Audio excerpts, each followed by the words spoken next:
From the Iron Body to the Silver Superman. I shall assist Iron Man in his research on symbiotes and conveniently bring back Little Morgan from the zombie universe. I will tear through the bureaucratic red tape to annihilate Thanos, the elderly version from the comics. Even the Observer from the Big Head universe has sought my aid. As for Ultron wielding the Infinity Stones, merely a heap of electronic refuse that won't last more than 2 chapters. Chapter 1. Arriving in Marvel, I seek to venture into outer space. I hereby declare the closure of Stark Industries' Weapons Development Division. It appears that rescuing Tony from the cave did not irreversibly alter the trajectory of the story. Tony Stark still closed the weapons division just as he did in the original narrative. Not long ago, Lin Feng was just an ordinary inhabitant of Blue Planet. While scrolling through short videos, he inadvertently fell asleep, and his phone continued to play the Avengers movie. The post-credits scene echoed the sound of Tony Stark hammering metal, again and again, awakened once more by the clang of Tony's hammer. He found himself transported to the cave where Tony faced his calamity. Moreover, he activated a system for Lin Feng, who often lamented the monotony of life. This was undeniably both magical and exhilarating. The first task issued by the system was to aid Tony Stark in crafting the Iron Man suit, with a preemptive reward of 10 of Superman's abilities derived from the Iron Body. Armed with this 10 of Superman's prowess, Lin Feng naturally led Tony out of the cave that had imprisoned him. In saving Tony Stark, Lin Feng also earned his friendship. As a newcomer without identification or a place to stay, Lin Feng had to temporarily reside in Tony Stark's seaside villa. His next beginner task was now at hand. With this in mind, Lin Feng couldn't resist glancing at the system's task list again. Merely seeing the word Superman after the rewards was enough to stir his blood. Beginner Task 1. Rescue Tony Stark. Task Reward. 10 Superman Iron Body Physical Prowess completed. Beginner Task 2. Journey into outer space to receive radiation from a yellow star. Method Unrestrained.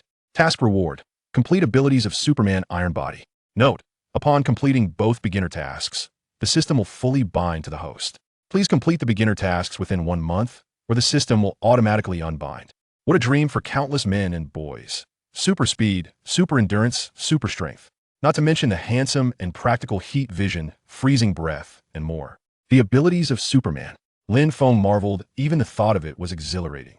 Having tasted the sweetness of 10 of Superman's abilities, he was eager to complete the second beginner task to experience what it meant to possess the full range of Superman's powers. As for the second beginner task, flying into outer space, while it presented challenges, it was not insurmountable. In his previous life, Lin Feng would have had little chance to soar into the cosmos. Not only was technology of the time unyielding to ordinary citizens boarding rockets, but even if it were, he lacked the funds. However, now in the Marvel Universe, he was surrounded by dazzling advanced technologies, and having rescued the affluent Tony Stark, venturing into outer space was theoretically not a daunting task. With only a month to complete the beginner tasks, Lin Feng was uncertain of the consequences of failure. Perhaps the system would unbind, leaving him in the Marvel world but devoid of Superman's powers. Neither outcome was one Lin Feng wished to face. In light of this, he realized he had no choice but to seek Tony Stark's assistance, the most expedient and reliable means of reaching space. With that, he could attain the complete abilities of Superman, albeit in the Iron Body version, yet sufficient to deliver a punch powerful enough to rival the likes of Hulk. Superman's abilities would undoubtedly allow him to navigate the early Marvel narrative with ease. Yes, the plan was sound. Lin Feng continued to envision a bright future, so excited that he leapt from the sofa, dancing and throwing punches in the air like a giddy fool. Hey buddy, are you out of your mind? Do you have any idea how much that sofa is worth? Huh, Tony huffed, sauntering over to sit on the sofa. Oh Lin, are you comfortable living here? Hearing this, Lin Feng stroked his chin, feigning deep thought as he replied, it's all right. Buddy, do you know how much the sofa you just stepped on costs? $30,000. Tony rolled his eyes. Oh, my friend, that's not important. We're friends, aren't we? When I have a house, you can step on my sofa. Lin Feng waved dismissively, issuing an empty promise. After all, he was currently broke. He merely wished to brush the matter aside for the time being. I'm not interested. Tony scoffed. Yet he refrained from disputing Lin Feng's claim of friendship. Despite his sharp tongue, he grudgingly acknowledged the bond with Lin Feng, who had shared perilous experiences and saved his life. In the days to come, Tony would often find himself grateful for such a friend. But that was a tale for another time. Speaking of houses, you already have one. Tony tossed a pile of documents at Lin Feng. Hey, race your identification, driver's license, and a villa in New York. This is a special arrangement. Tony pointed to the property deed for the villa, raising an eyebrow. Pepper personally helped you choose it. I trust you will love it. Now, you can express your gratitude properly to the affluent Tony Stark. Tony beamed, flaunting his wealthy status. Lin Feng, a bit speechless, accepted the documents and opened them. An identification card, a property deed for a villa in a desirable area, 600 square meters. Additionally, there was a check for $5 million. Oh, Lin Feng's eyes narrowed, quite pleased. Thank you immensely, wealthy Tony Stark. I'm very satisfied with this gift. Lin Feng raised his eyebrows, happily accepting it, nodding appreciatively at Tony Stark. One must admit, despite his caustic wit, Tony was quite thorough and sincere in his dealings. Goodness, had he just received his first home as a young adult? Oh no, it was his first villa. Not one to be modest. After some light banter, Lin Feng decided to discuss his aspirations of venturing into outer space with Tony. In fact, there's something quite important for which I need your assistance. Oh, do tell. Pouring himself a drink, he pushed an empty glass towards Lin Feng, indicating that he could help himself.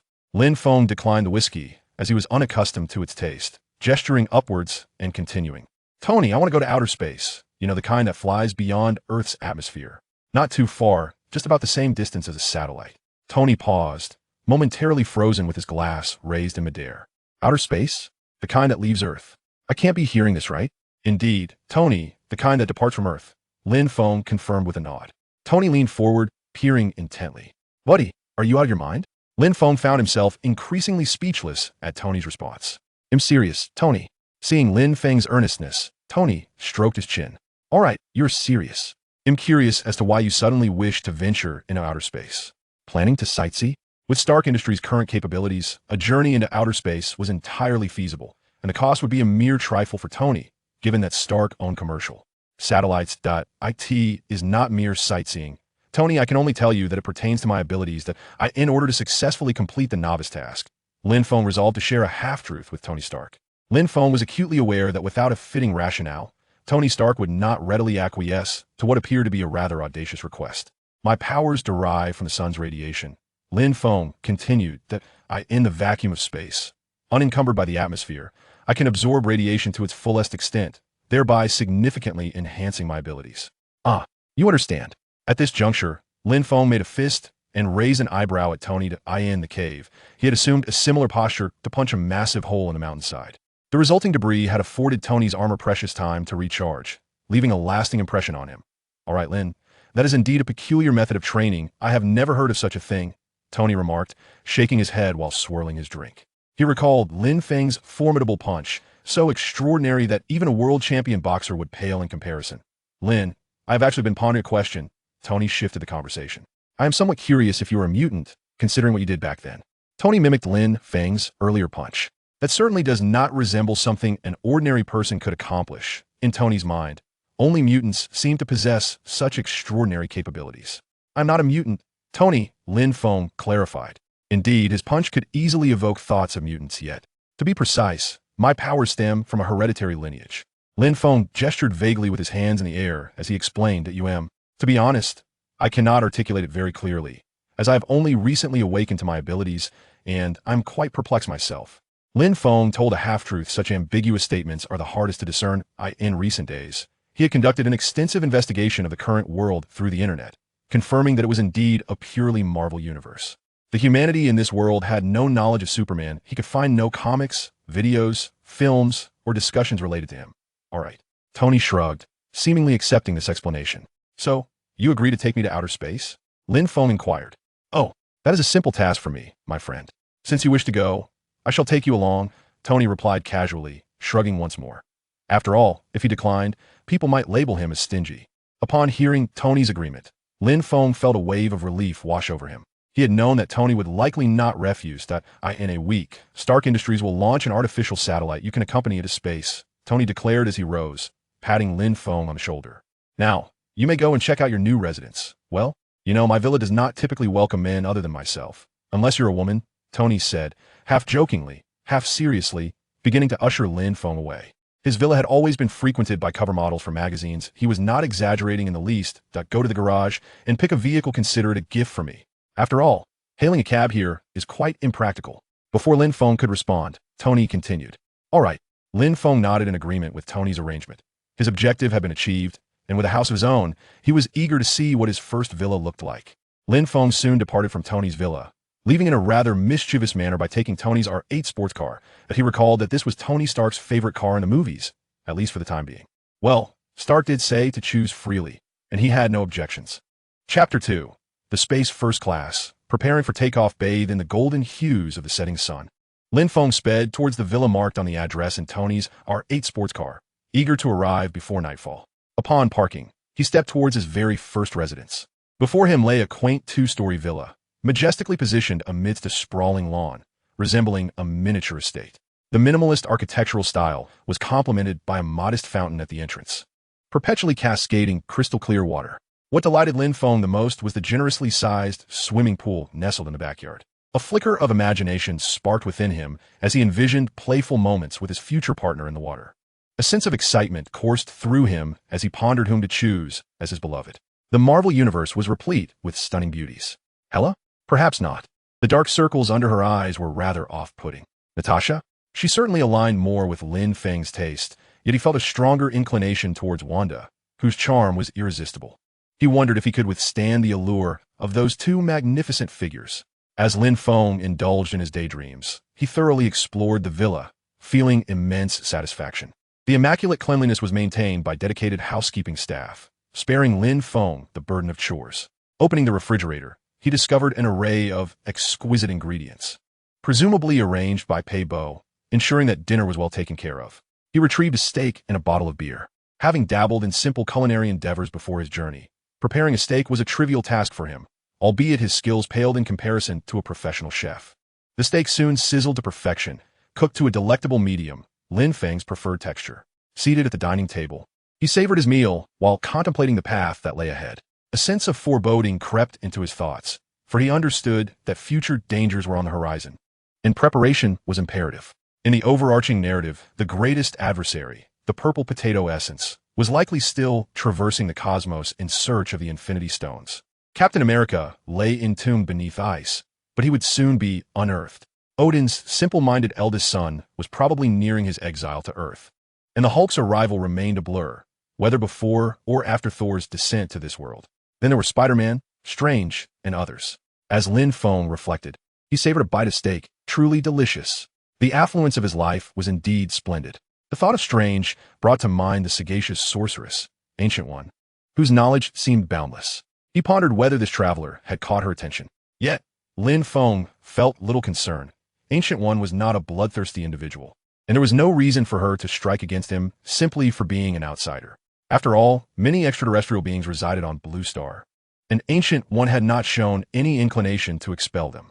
Nevertheless, it occurred to Lin Feng that Superman's resistance to magic seemed rather low. The specifics were uncertain, as he had never tested it, but such a vulnerability could potentially become his gravest weakness. A solution was imperative. Yet, foremost on his agenda remained the completion of the novice task number 2. Acquiring the complete powers of Superman is undoubtedly the foremost priority, while all else pales in comparison. Sated and content, Lin Feng ceased his contemplations, performed a simple ablution, and reclined upon the soft embrace of his bed, gradually drifting into slumber.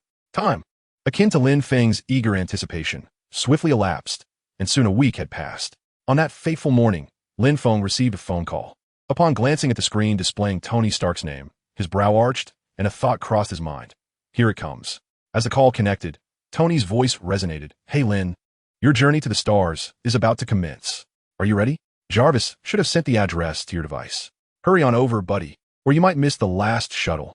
Understood. I'll be there shortly, Lin Feng replied, a smile gracing his lips, his heart brimming with uncontainable excitement. Indeed, today he would finally transform into a true Superman. Skipping breakfast, Lin Feng leapt into his R8 sports car, flooring the accelerator. The poor R8 emitted a plaintive roar as it sped towards the rocket launch facility. An hour later, having nearly exhausted his vehicle, Lin Feng arrived on site, where Tony awaited him. Inside the elevator, Tony tossed Lin Feng a black wristband. Catching it, Lin Feng glanced down and inquired, "What is this?" It was a black, ring-shaped metallic device featuring an electronic display and seemingly an earpiece on the side. "This is your boarding pass, Lin," Tony declared with a snap of his fingers, his tone flamboyant. "Cut the nonsense," Lin Feng retorted, his expression darkening as he fixed his gaze on Tony. "All right, buddy, you truly lack a sense of humor," Tony grumbled. Before elaborating, this is a posture detector equipped with communication capabilities.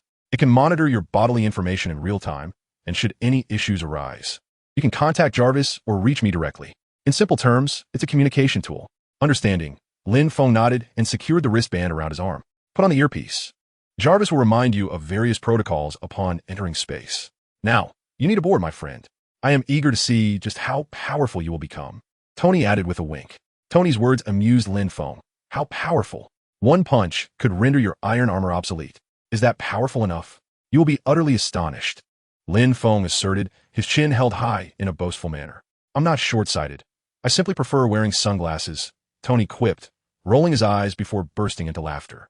Lin Feng joined him in laughter, their camaraderie having ascended to the level of true friendship. Tony stepped out first, pressing a few buttons on the rocket, causing a hatch to slowly open. Step aboard, buddy, he beckoned. Your seat is right here.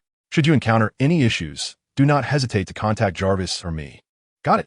With curiosity piqued, Lin Feng surveyed his surroundings. This was his inaugural journey aboard a rocket to the cosmos.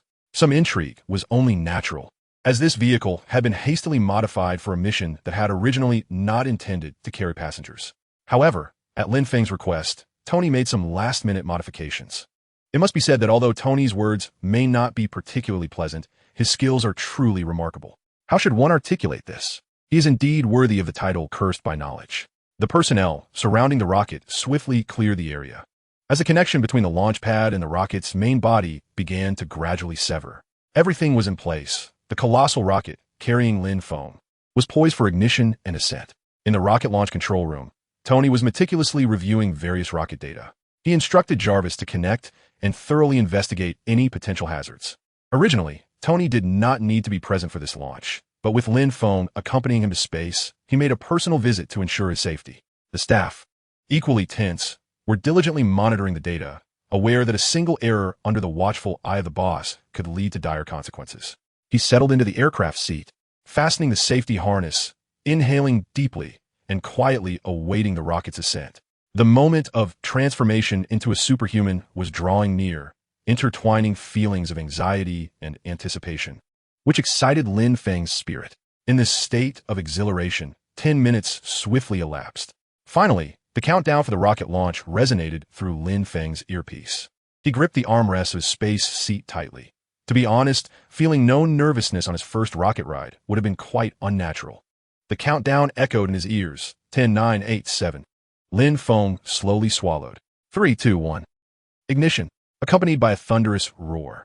Flames erupted from the rocket's tail, and the entire structure began to tremble as fully combusted fuel enveloped half the rocket in white smoke. The intense sensation of thrust surged forth, accompanied by vibrations, as the colossal rocket ascended straight into the sky, accelerating rapidly. This feeling of propulsion was markedly superior to Tony's wretched R8. Inside the rocket, Lin Feng was not clad in a spacesuit. After all, he possessed the physical prowess of a superhuman. He effortlessly withstood the G-forces exerted during the rocket's launch. As it soared upward at incredible speed, the booster rockets detached one after another, and the main body swiftly breached the atmosphere, reaching its designated orbit. An extraordinary sensation of weightlessness enveloped him, filling Lin Feng with an exhilarating freshness. He realized that the rocket had left Earth. Unfastening his harness, Lin Feng gently floated into the air. Before him lay an endless expanse of darkness, speckled with twinkling stars.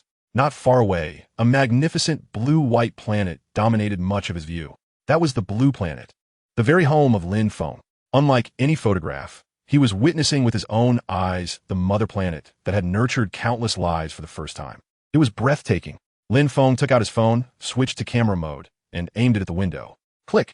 After taking several photos, he selected the one he deemed the finest and set it as his lock screen wallpaper. The image of the Blue Planet, captured by his own hand, held immense sentimental value. Ding. The system's voice soon followed, announcing, detected that the host is now in outer space. Please exit the cabin and face the sun to commence evolution. The long-awaited sound of the system prompt suddenly echoed, causing Lin Feng's hand, poised to take a photograph, to pause momentarily. He instinctively dug at his ear, fearing he had misheard. Was it I who misheard, or was it you who misspoke? You want me to step outside the pod? If memory serves me right, outer space is approximately minus 270 degrees, is it not? Indeed, host. Please proceed to exit the pod. Are you certain you wish for me to go out? I am not yet the complete superhero. Lin Feng exclaimed, anxiety creeping in. Will I even survive out there? Fear not, host. Trust in the system, and all will be well. Step outside with confidence. The system will ensure your safety. The system's voice resounded again, leaving Lin Feng with no retreat. His eyelids fluttered with trepidation as he took a deep breath, trying to maintain composure, even though his hands trembled slightly. Very well, I have come this far, he resolved. Since the system assured him of his safety, he decided to place his faith in it. After all, it had no reason to betray him. If he could not withstand this challenge, how could he face the formidable threats that lay ahead? Lin Feng could not afford to hide away. Now, the opportunity to grow stronger awaited him beyond the pod. One must venture into the tiger's den to capture the tiger's cub, he mused. As the hatch opened, a powerful suction drew Lin Feng into the abyss of space. He found himself floating weightlessly in the vacuum. Surprisingly, it was not as uncomfortable as he had imagined. With a sigh of relief, he oriented himself toward the direction of the sunlight.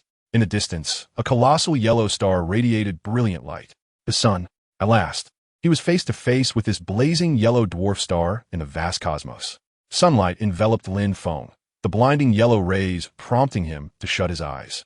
An indescribable sensation of comfort washed over him, as if every cell in his body was rejoicing like fish encountering water. It was an unprecedented euphoria.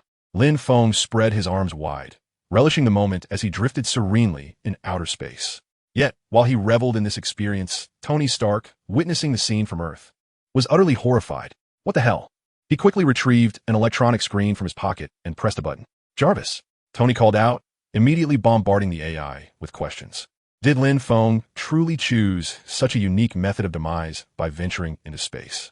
If that were the case, tomorrow's headlines would undoubtedly feature him. Breaking news. Tony Stark gives his friend a spectacularly unconventional form of self-destruction. Tony's mind was filled with questions and concerns. Quite remarkable, sir. I have never encountered anyone like Mr. Lin Feng, Jarvis replied. Your fears are unfounded. Mr. Lin Feng voluntarily opened the pod door and exited. The electronic screen in Tony's hand lit up, displaying Lin Feng's current physiological data. According to my readings, Mr. Lin Feng's vital signs are all within normal parameters, aside from a slightly elevated heart rate. With Jarvis's reassuring voice, Tony began to relax, his anxiety gradually subsiding. Buddy, I am truly astonished, Tony muttered to himself, incredulous. This is simply unbelievable. Jarvis, what do you think? Lin Feng could not possibly be an extraterrestrial, could he? Tony's voice had grown somewhat hoarse. Regardless of Tony's thoughts, within the vast cosmos, Lin Feng gradually succumbed to slumber at the sound of yet another system notification. The process of evolution had commenced. Chapter 3, The Iron Body, under the observation of the Black Egg. Time flew swiftly. It had been 2 to 3 months since Lin Feng had ventured into outer space. During this period, under the influence of the system, Lin Feng remained in a state of deep sleep. The optimized Kryptonian bloodline continuously transformed his physique, and in conjunction with the radiation from the yellow sun, Lin Feng's body grew increasingly formidable. On Earth, Tony Stark would check on Lin Feng's condition every few days to ensure that his peculiar friend was still alive. Each time, Lin Feng's biological data indicated normalcy. The readings of life signs left both Tony and Jarvis astounded. Floating in outer space without sustenance, Lin Feng's strength was unnecessary. Tony was already taken aback. Given that Lin Feng was unharmed, Tony ceased to monitor his drifting friend. Recently, he had developed a new gadget, an extension of his creations from a cave, which he named Mark II. Tony's prowess in research was indisputable, and a few days later, donning the Mark II, he soared into the sky, elated like a child. Even nearly meeting his demise during testing due to ice formation could not extinguish the flame of excitement within him. Meanwhile, on Earth, aside from Tony Stark occasionally checking on Lin Feng, a certain Black Egg also took note of Lin Feng's peculiar existence. At this moment, Nick Fury sat in his office, with Agent Coulson standing before his desk. Coulson presented Nick Fury with a tablet, displaying an image of Lin Feng drifting through space. Nick Fury stared at the screen for an extended period before turning to Coulson. The two exchanged a peculiar glance, seemingly at a loss for words. Unable to bear the strange atmosphere, the Black Egg finally spoke. He has been floating in space for over 2 months? Indeed, Director. Not even a change in posture? Correct. Director. Still alive? Affirmative, Director. What the hell? The Black Egg fixed his remaining eye on him. Director, should we contact Tony Stark? The records indicate that he was the one who sent this individual into outer space. The Black Egg tapped his fingers on the desk, contemplating for a moment before dismissing the suggestion. No, for now, let us focus on Tony Stark and his gadgets. Monitor Lin Feng continuously. Should there be any anomalies, notify me immediately. The Black Egg issued his command. Understood, Director. After Coulson exited, the vast office was left with only the black egg. He pulled open the drawer of his desk and retrieved a document. The cover bore bold red letters, the Avengers Initiative. At this juncture, the timeline had reached the conclusion of Iron Man 1. In the depths of space, Lin Feng, long in slumber, was once again greeted by the voice of the system. Ding! The evolution is complete, and the Kryptonian bloodline has been integrated. Congratulations, host, on completing all beginner tasks. The system is now officially binding. Lin Feng suddenly opened his eyes, and it seemed as though a red light emanated from them. Binding in progress. Binding successful. The evolution system is at your service, designed specifically for the Kryptonian bloodline. With the assistance of this system, the host shall transform into the mightiest of heroes. As the system's voice faded, Lin Feng finally accomplished his initial tasks. Clenching his fist, he felt an unprecedented surge of strength and vitality coursing through his body, as if every cell brimmed with immense energy, eager to be unleashed. Good heavens, is this the power of a steel body? After thoroughly assessing his current state, Lin Feng couldn't help but exclaim in awe. System, open the personal panel, he commanded. A transparent screen, visible only to Lin Feng, materialized before him. Evolution System Host, Lin Feng. Reputation points. 10 reputation points can be exchanged for various items in the system store. Abilities, Superman's steel body, upgradable. Current tasks, none. System store, level 1. The panel was remarkably straightforward, easily comprehensible. Lin Feng keenly noticed the prominent upgradable label next to his ability. The system provided an explanation. Upgradable means that the ability can be enhanced.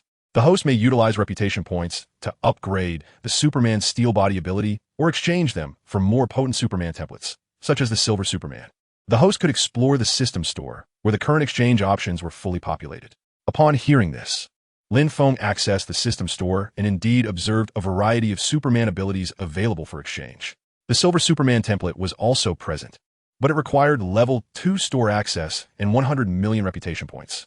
Presently, Lin Feng possessed level 1 exchange rights. To upgrade to level 2, he would need to achieve a cumulative total of 50 million reputation points.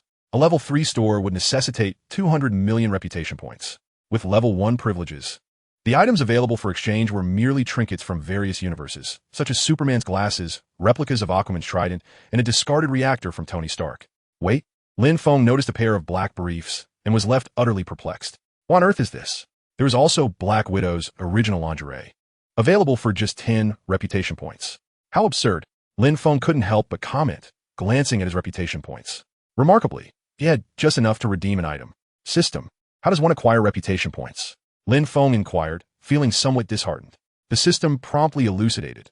There are 3 avenues for obtaining reputation points. First, by completing tasks assigned by the system. Second, the host earns reputation points by resolving crises in his superhero capacity, which translates into influence. Third, the host's positive image in the eyes of the public, along with their admiration and affirmation of his actions, will continuously yield reputation points. Could you simplify that? The host rescued an individual, and the gratitude and admiration from this person would yield prestige points for the host. Furthermore, the more people who focus on the host, the greater the accumulation of prestige points. Understanding this, Lin Feng clapped his hands in sudden realization. It dawned on him that this was akin to becoming a celebrity. He recalled that Superman, in the film, was renowned in Metropolis, with citizens even spontaneously erecting a grand statue in his honor, and certain streets adorned with the emblematics on Superman's chest. Thus, acquiring prestige points did not seem particularly challenging. As long as Lin Feng engaged with the narrative and learned from Superman's occasional rescues of the populace, over time, the gratitude of the citizens would become his source of prestige points, much like an endless harvest of chives. Having comprehended the system, Lin Feng felt a surge of eagerness. Having just acquired the formidable powers of Superman, he was keen to test his newfound strength. Resisting the impulse to land a couple of punches on the moon, Lin Feng decided to inquire about the current tasks available within the system. Ding! A narrative task has been detected. Assist Tony Stark in defeating Obadiah. The system was quite efficient. Task: aid Tony Stark in vanquishing Obadiah. Reward: 1 million prestige points and a black Superman suit. Time limit: 3 hours. Lin Feng was somewhat astonished. Had the time passed so swiftly since he had enhanced his Superman-like physique? Had Tony already constructed his Iron Man suit?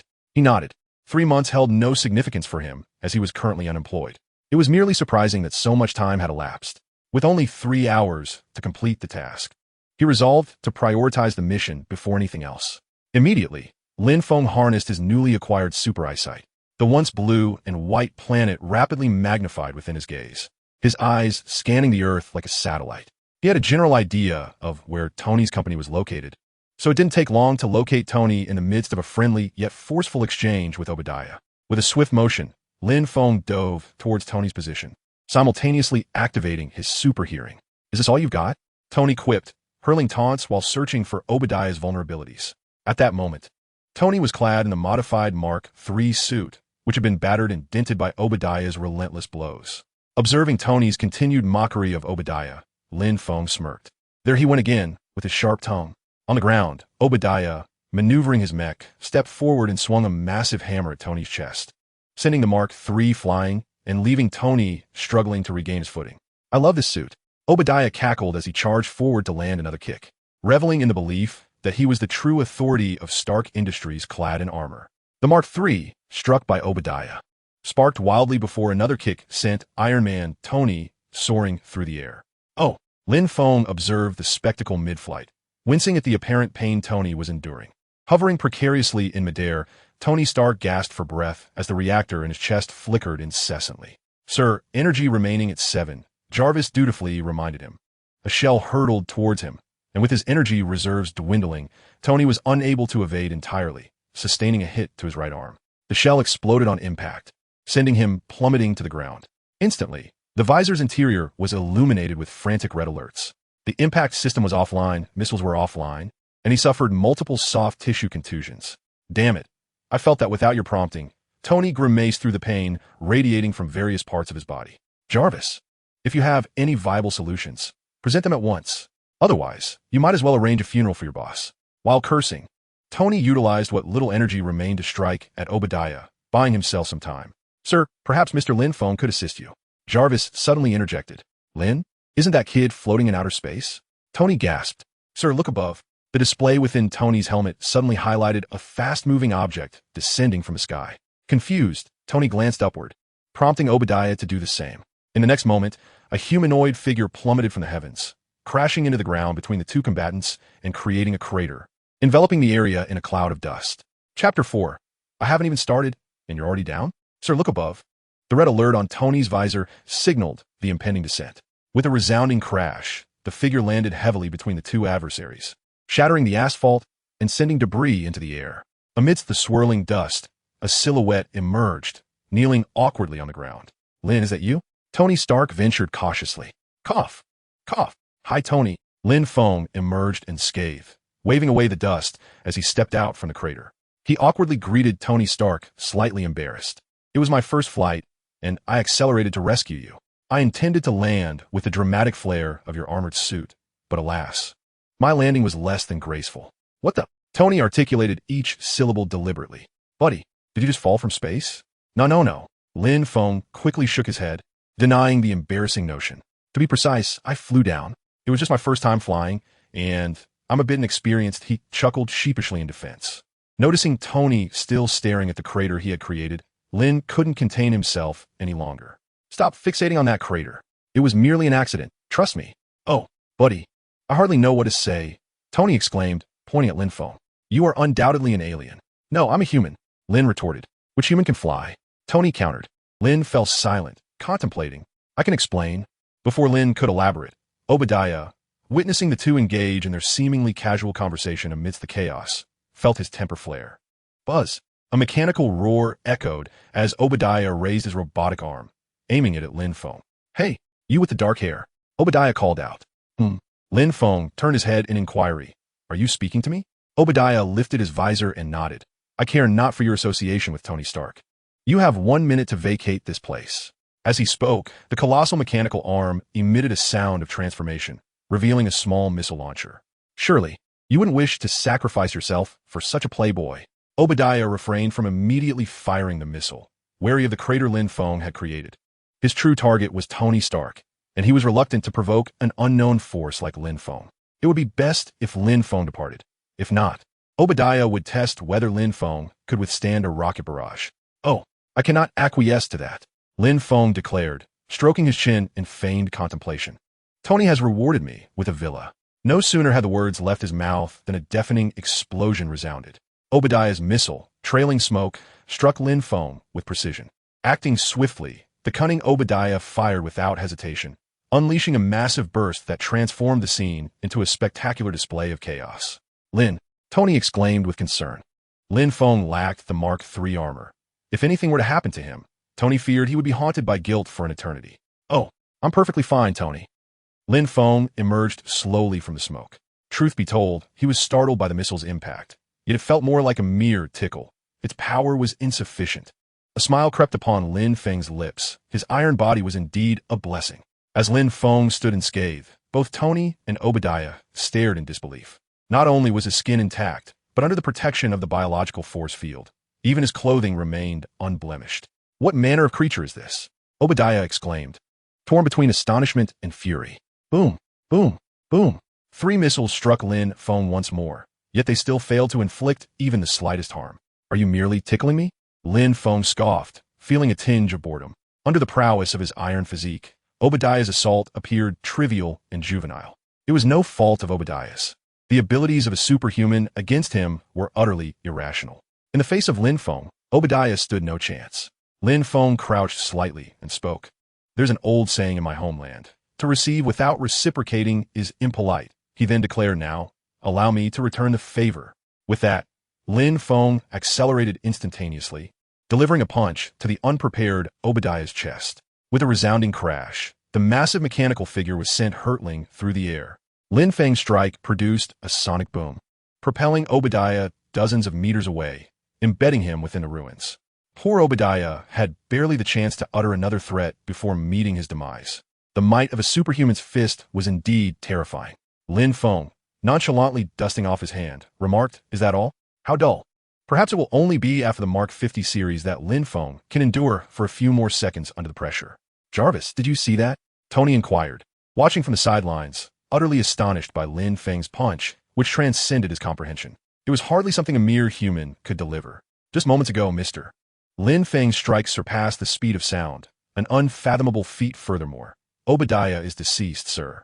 Jarvis calculated and presented the data from Lin Feng's recent punch, which had indeed breached the sound barrier, resulting in Obadiah's immediate demise. The armor on his chest was concaved, effectively crushing him. Tony exhaled deeply and commanded, "Contact the logistics team to manage the scene. Jarvis, can my reactor still function?" He gestured towards Obadiah's damaged armor lying nearby. "Is beyond repair, sir." "Mister." Lin Feng's punch struck precisely at the reactor zone.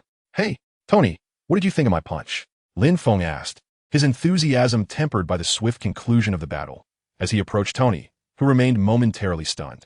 "You are a monster, Lin." Tony couldn't help but roll his eyes. "Don't deny it. If you claim to be an extraterrestrial, I wouldn't be surprised. Yet," he added, "this is not the time for such discussions. We must leave. My team will handle the site." He continued, "If we linger any longer, those pesky reporters will swarm us again." Lin Feng nodded and inquired, "All right, Tony. Shall I come by tomorrow?" He nodded again and stepped closer, wrapping an arm around Tony's shoulder, saying, "Hold on tight." In the next instant, both ascended into the sky, swiftly flying towards Tony's villa, while Pepper was en route as well. Upon returning to the villa, with Jarvis's assistance, Tony removed his armor and applied an ice pack to his head to reduce swelling.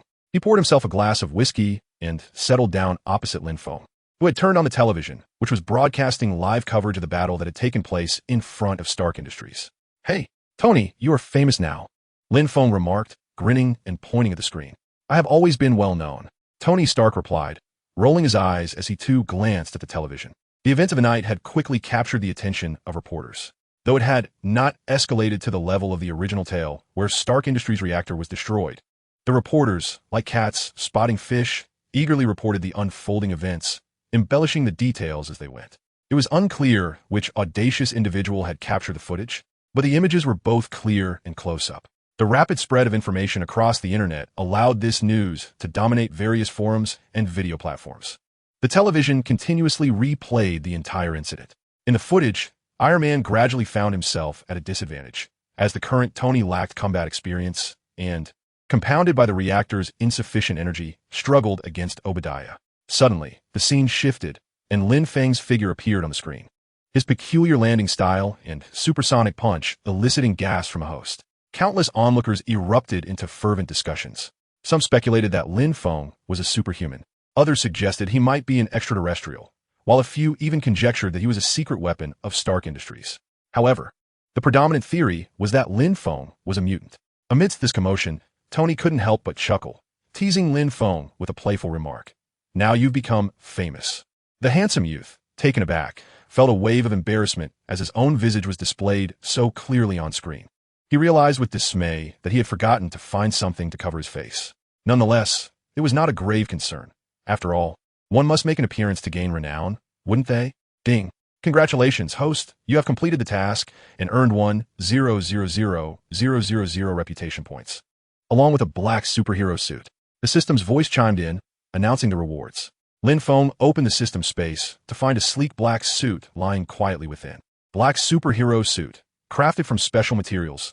This suit possesses unique technology for stamina recovery and injury healing, alongside the ability to enhance the absorption of solar radiation.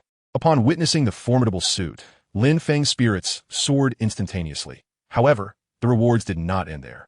This event was projected to yield over 1,000,000 reputation points, with the exact figures awaiting the delightful chime of the system's notification.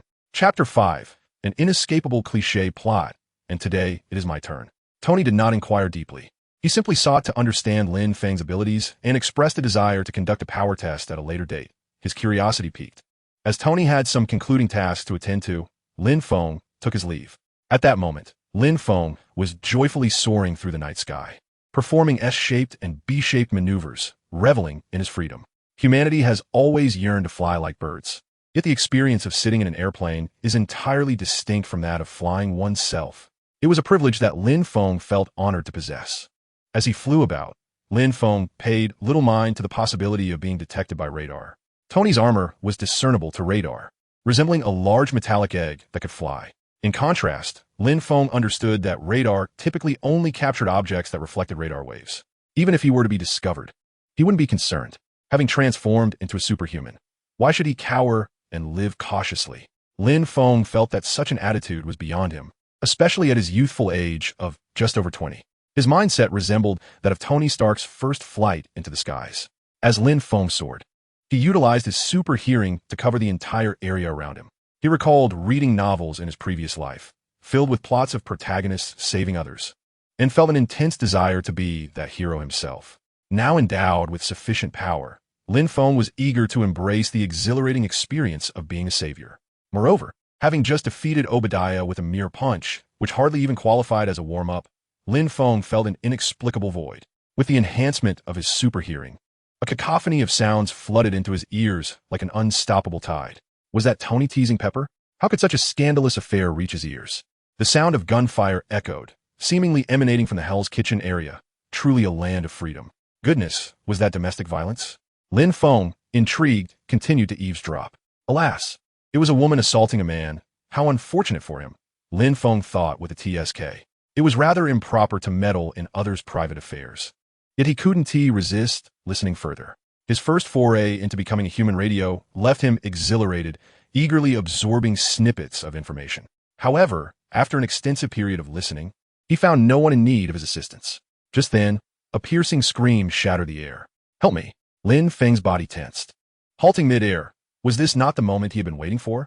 Following the sound, his enhanced vision pierced through several buildings and soon pinpointed the source. Approximately 3 to 4 kilometers away, on a desolate street, a handful of members from the Gray Street surrounded a young woman with blonde hair and blue eyes, who clutched a camera in her hands. Had he truly stumbled upon such a scenario? Lin Feng clicked his tongue, recalling how frequently he had watched videos where foreigners lamented the dangers of their hometowns at night. He had been skeptical, yet reality had proven his friends abroad correct. He dove towards the group, activating his black superhero suit, his favorite color, along the way. With remarkable speed, he traversed the 3 kilometers in the blink of an eye. Instead of descending immediately, he hovered in the air, observing the scene unfold. "Please, let me go. I beg you," the young woman pleaded softly, her voice tinged with panic as her frantic gaze sought an opportunity to escape. Heaven knows how she had impulsively ventured into Hell's Kitchen to gather evidence on Gray Street's dealings. "You've captured what you shouldn't have. Do you still wish to see the sun tomorrow?" "How naive," one of the members sneered. "In all my time in New York, I've never seen a reporter brave enough to come to Hell's Kitchen.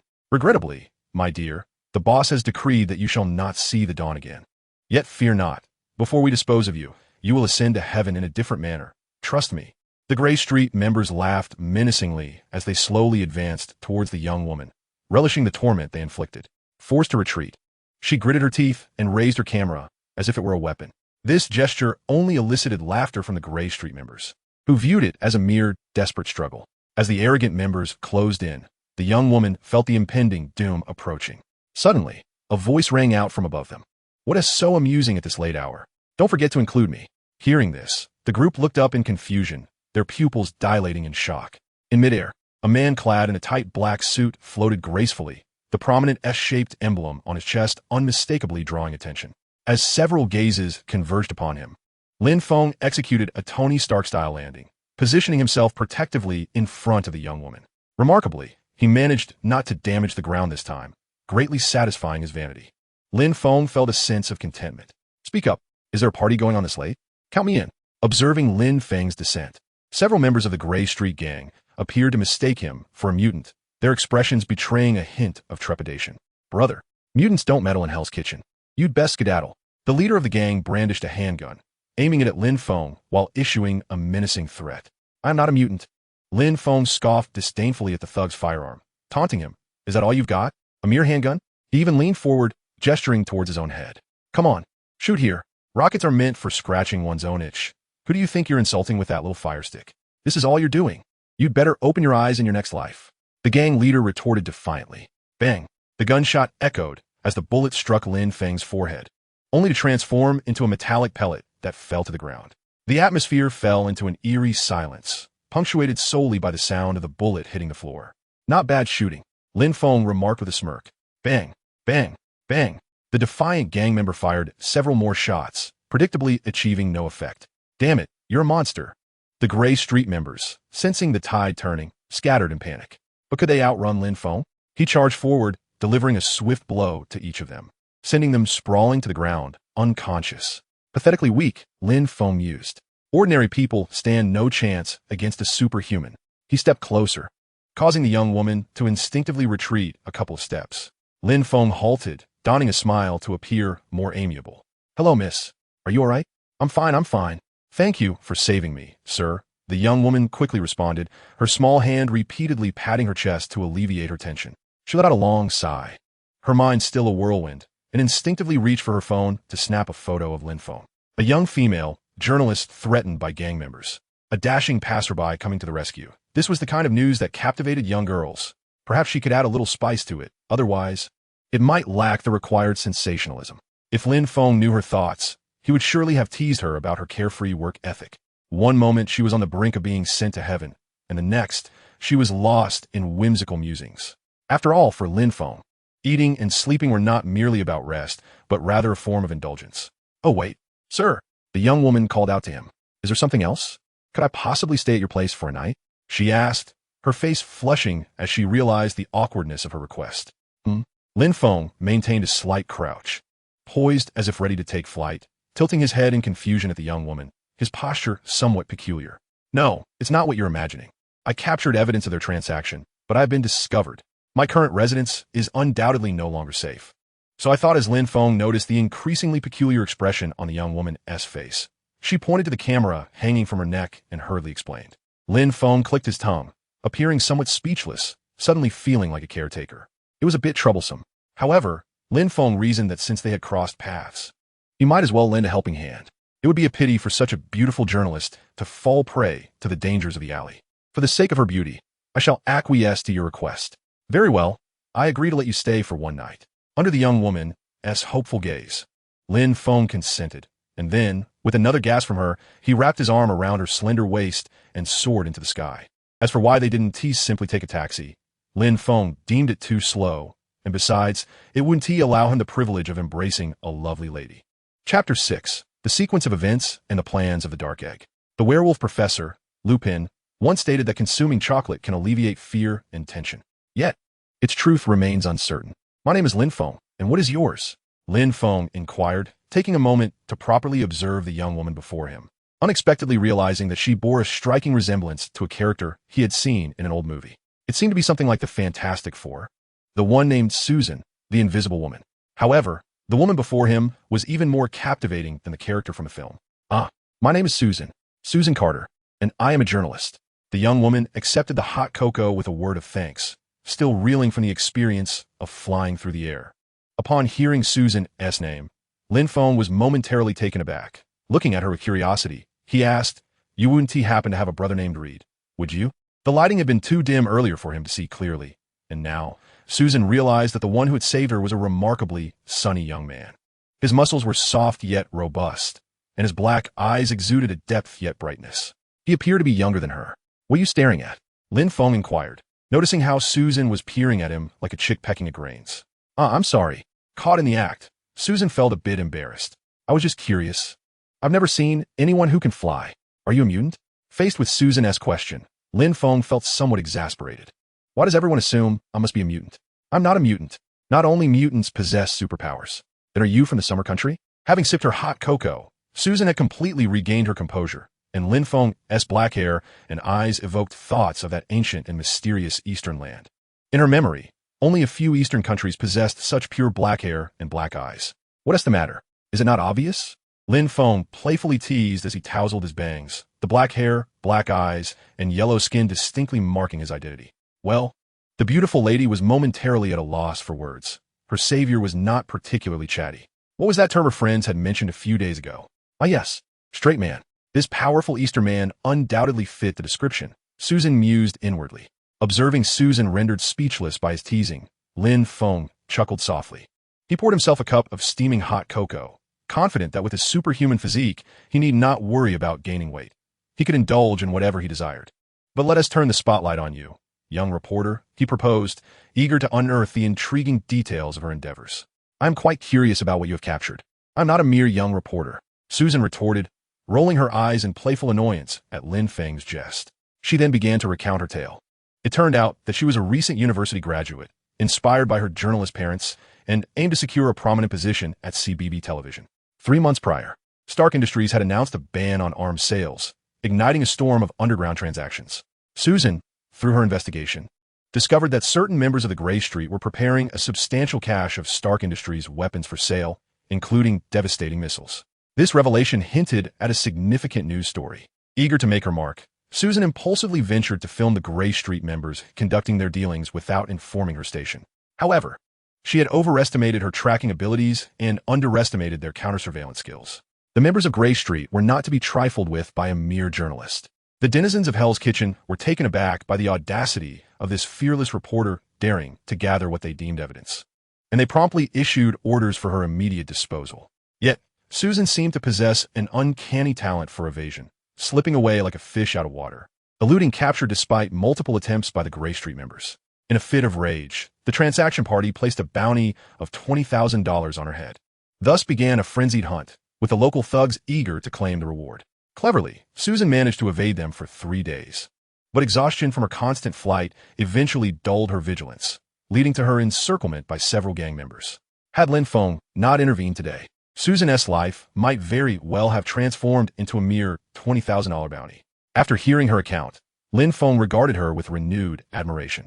"By heavens, this reporter is remarkably brave. I shall honor you as a heroine of this age. Your courage is commendable," he exclaimed, giving her a thumbs up in praise. "Do not jest, Mr. Lin," Susan replied, tears brimming in her eyes. "I am utterly at a loss regarding my next steps. Heaven knows how deeply I regret my choices." Her eyes glistened with emotion, and as she spoke of her sorrow, 2 tears slipped down her cheeks. Young and with a promising future ahead of her, she did not wish to meet an untimely demise. Her mother would surely be heartbroken. "Just call me Lin," he said nonchalantly, given the connection to Stark Industries weapons. "Perhaps I can offer a bit of assistance." His words ignited a flicker of hope within Susan, realizing that someone as extraordinary as Lin Feng could indeed be of help. She grasped his arm tightly, her reddened eyes fixed on him with urgency. "Really, Lin, can you truly assist me?" she implored, her heart racing with anticipation. Even if she cannot persuade Hell's Kitchen to rescind the bounty on her head, she ought to be able to preserve her own life. In that moment, she resembled a drowning person, clinging desperately to a mere straw. "Indeed, truly, please let go," Lin Feng exclaimed in astonishment at the unexpected ambush. Is this journalist truly so resourceful? What has she been nourished on? Even Superman would falter under such an onslaught. Apologies. Susan, realizing the inappropriateness of her actions, blushed and released her grip, her earlier behavior merely a reflexive grasping at a lifeline. Seeing Susan relinquish her hold, Lin Feng let out a sigh of relief and continued. I have a decent relationship with Tony Stark. He has a press conference tomorrow. Afterward, I will discuss this matter with him. For now, you can stay here for a couple of days. Feel free to choose any room on the first floor. There is food in the refrigerator, so you can prepare something if you're hungry. By the way, can you cook? If not, just order takeout. I can. Susan nodded, her home economics class having earned her perfect scores. Very well then. Now go select a room, freshen up, and get some rest, little journalist. Lin Feng raised an eyebrow, as he too was ready for sleep. He had intended to prepare a meal, but after listening to stories for so long, he felt as though he had consumed enough gossip and had no appetite for anything else.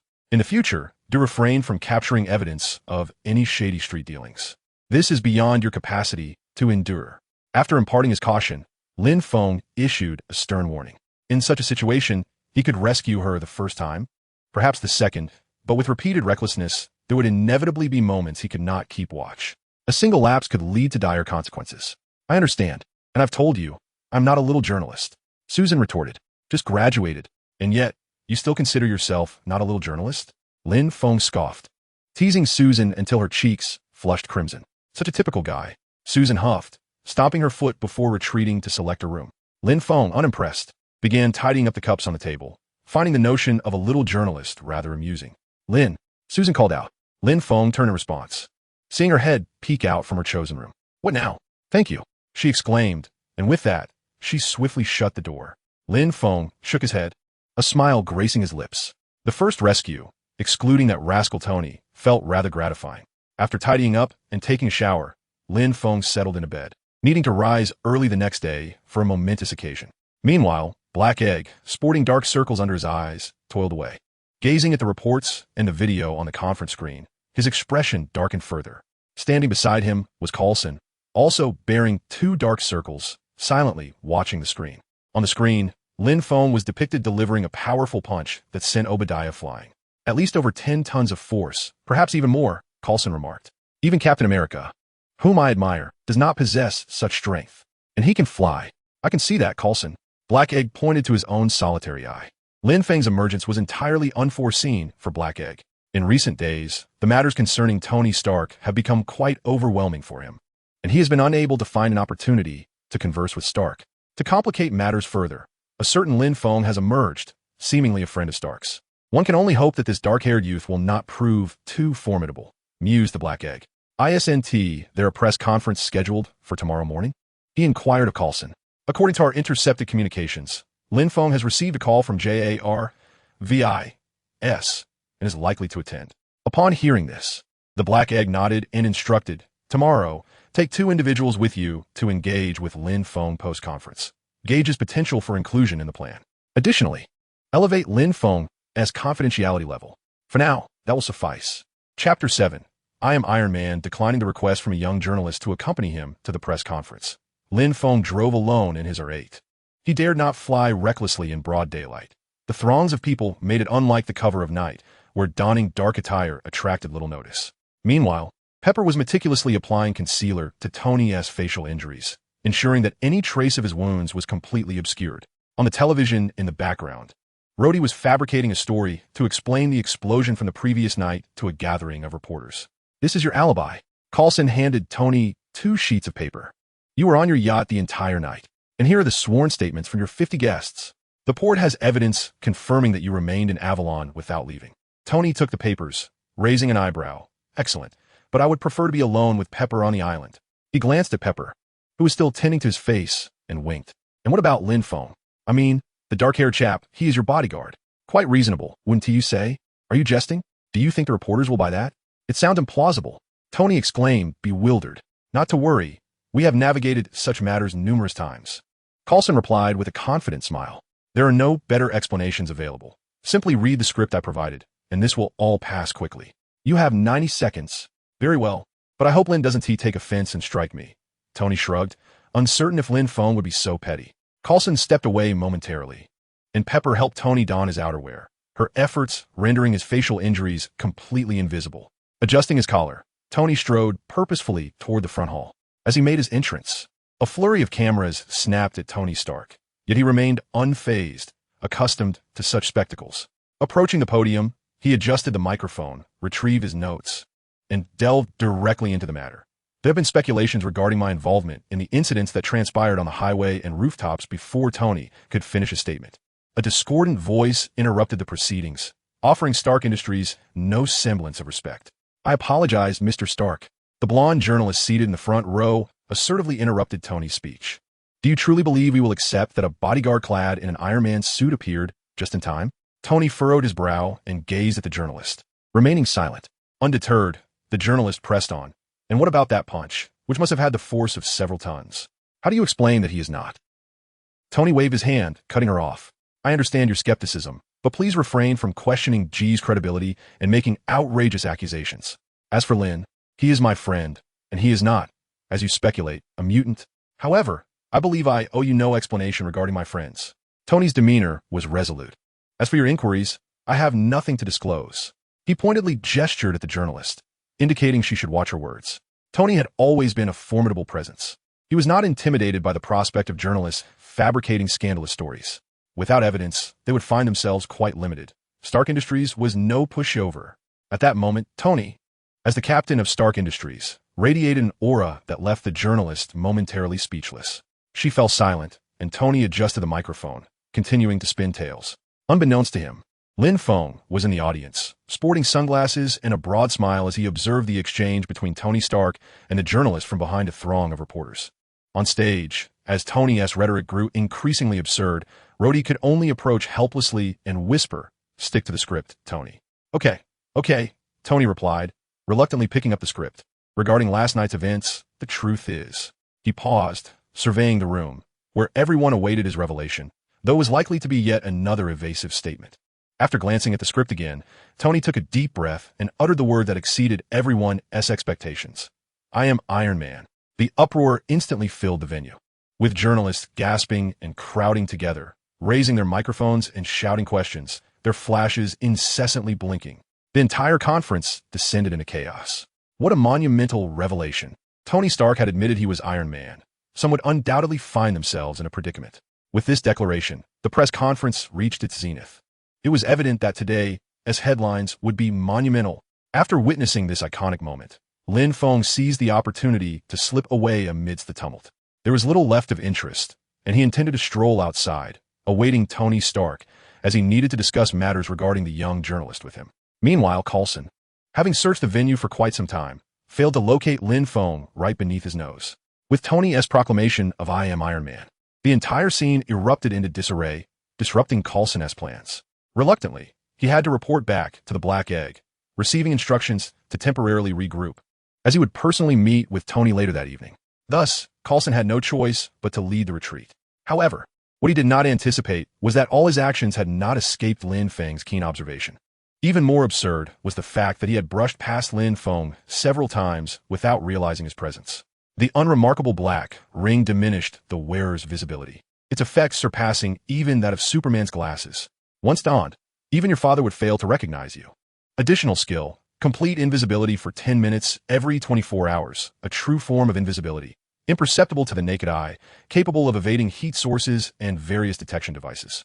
It cost a staggering 300,000 reputation points. Lin Feng's current reputation stood at just over 2 million, yet it was a worthy investment. Now that Lin Feng had revealed his true self, how could he venture out without a disguise? Would he not be followed by a swarm of reporters? Moreover, the additional skill alone justified the 300,000 reputation points for 10 minutes of invisibility. Despite its brevity, it was a genuine form of invisibility. Lin Feng recalled that Superman lacked such an ability in the original narrative. This capability would provide Lin Feng with immense convenience in whatever endeavors he pursued. It was precisely this ring that rendered Lin Feng's presence alarmingly negligible, causing Coulson to perceive him as mere air, easily overlooked.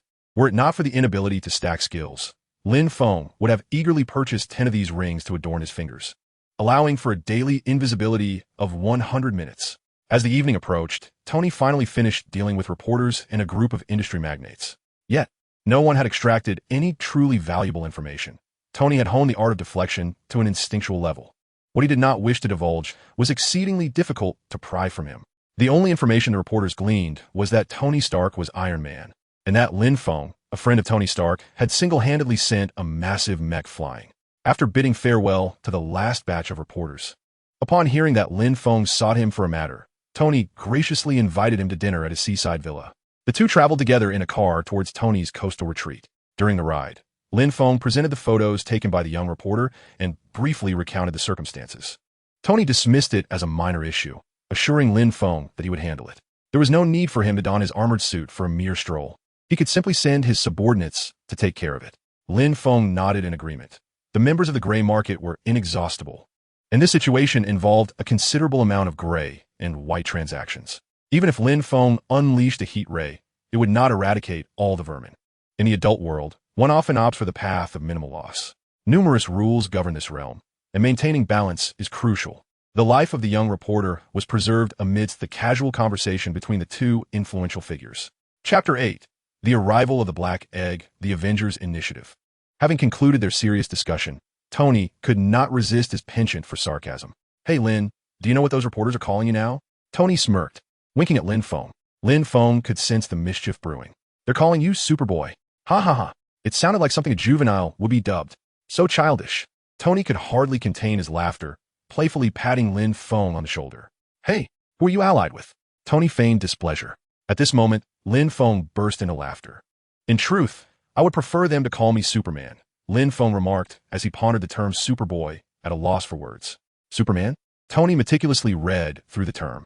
"Quite commendable, yet it pales in comparison to my Iron Man, does it not? How about Iron Man taking a punch from me?" "Oh no, Lin. We are friends. Fighting is not an admirable behavior." Tony hastily declined, knowing full well he could not withstand a blow from Lin Feng, who had long been equated with a beast in his mind. Seeing Tony in a predicament, Lin Feng and Pepper once again erupted in laughter. The vehicle was enveloped in a joyous atmosphere. Pepper, understanding the situation, cleverly concocted an excuse to check on the preparation of dinner in the kitchen, leaving the space for the two men who evidently had serious matters to discuss. As Tony and Lin Feng exchanged amusing anecdotes, they gradually made their way to the living room. Upon arriving, Lin Feng suddenly raised an eyebrow, halting the conversation as he gazed towards the window. Noticing Lin Feng's abrupt silence, Tony was momentarily taken aback and followed his gaze towards the window. "I am Iron Man." A voice emerged from the darkness, low and somewhat disdainful. "Tony Stark, do you believe you are the only superhero in the world?" A figure gradually stepped into the light, exuding an undeniable aura of intimidation. "Who are you?" Tony Stark inquired, his expression perplexed. The presence of a stranger in his home, without a warning from Jarvis, indicated that this individual possessed the ability to restrict Jarvis's functions. This was not reassuring news for Tony, who currently lacked the means to don his armored suit, instilling within him a sense of unease. Nevertheless, he remained composed, with Lin Feng still by his side. "Tony Stark and Lin Feng, may we sit down to discuss?" Tony did not refuse. He merely adopted a stern expression as he approached the sofa, eager to hear what this intruder wished to convey. Lin Feng shrugged, indifferent, and likely able to anticipate what the intruder was about to say. The three of them settled around the sofa, the atmosphere growing somewhat tense. "I wish to discuss the Avengers Initiative," Nick Fury began, his countenance serious. "What nonsense! I am no longer selling Avengers missiles." "You have the wrong person," Tony retorted sharply. His tone was laced with clear mockery, causing Nick Fury's expression to darken further. Lin Feng turned his head away, stifling a laugh. Nick Fury, with a scowl, admonished, "Be serious, Tony. This concerns your future." "Wow." Tony scoffed, regarding Nick Fury with disdain. "Do I need to pay to view my future?" Lin Feng struggled to contain his laughter, fearing he might inadvertently burst out. Truly, Tony was something else. After being interrupted twice, Nick Fury appeared increasingly irate, focusing his one eye intently on Tony without uttering a word. Feeling the pressure, Tony relented. All right. Tell me about that whatever plan." "The Avengers Initiative." Nick Fury inhaled deeply, forcibly suppressing his anger, and articulated each word with deliberate emphasis. As the explanation by the enigmatic Black Egg concluded, Lin Feng and Tony began to grasp the overarching concept of the plan. In essence, it involved gathering capable individuals to ascertain whether their collective efforts could yield results greater than the sum of their parts. During times of need for Earth and humanity, they would stand united against external threats or confront adversaries that remained uncertain. While Tony feigned patience, nodding absently, Lin Feng listened with genuine interest, captivated by the surreal sensation of being immersed in a cinematic reality.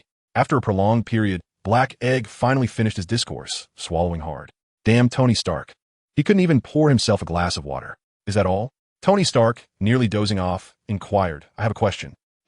Black Egg fixed his gaze on Tony, signaling him to continue. In your organization, is there anyone more formidable than him? Tony pointed at Lin Feng, who was observing the exchange.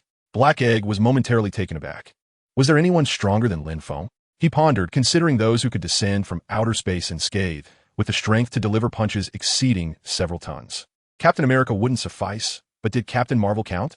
However, Carol was currently not on Earth.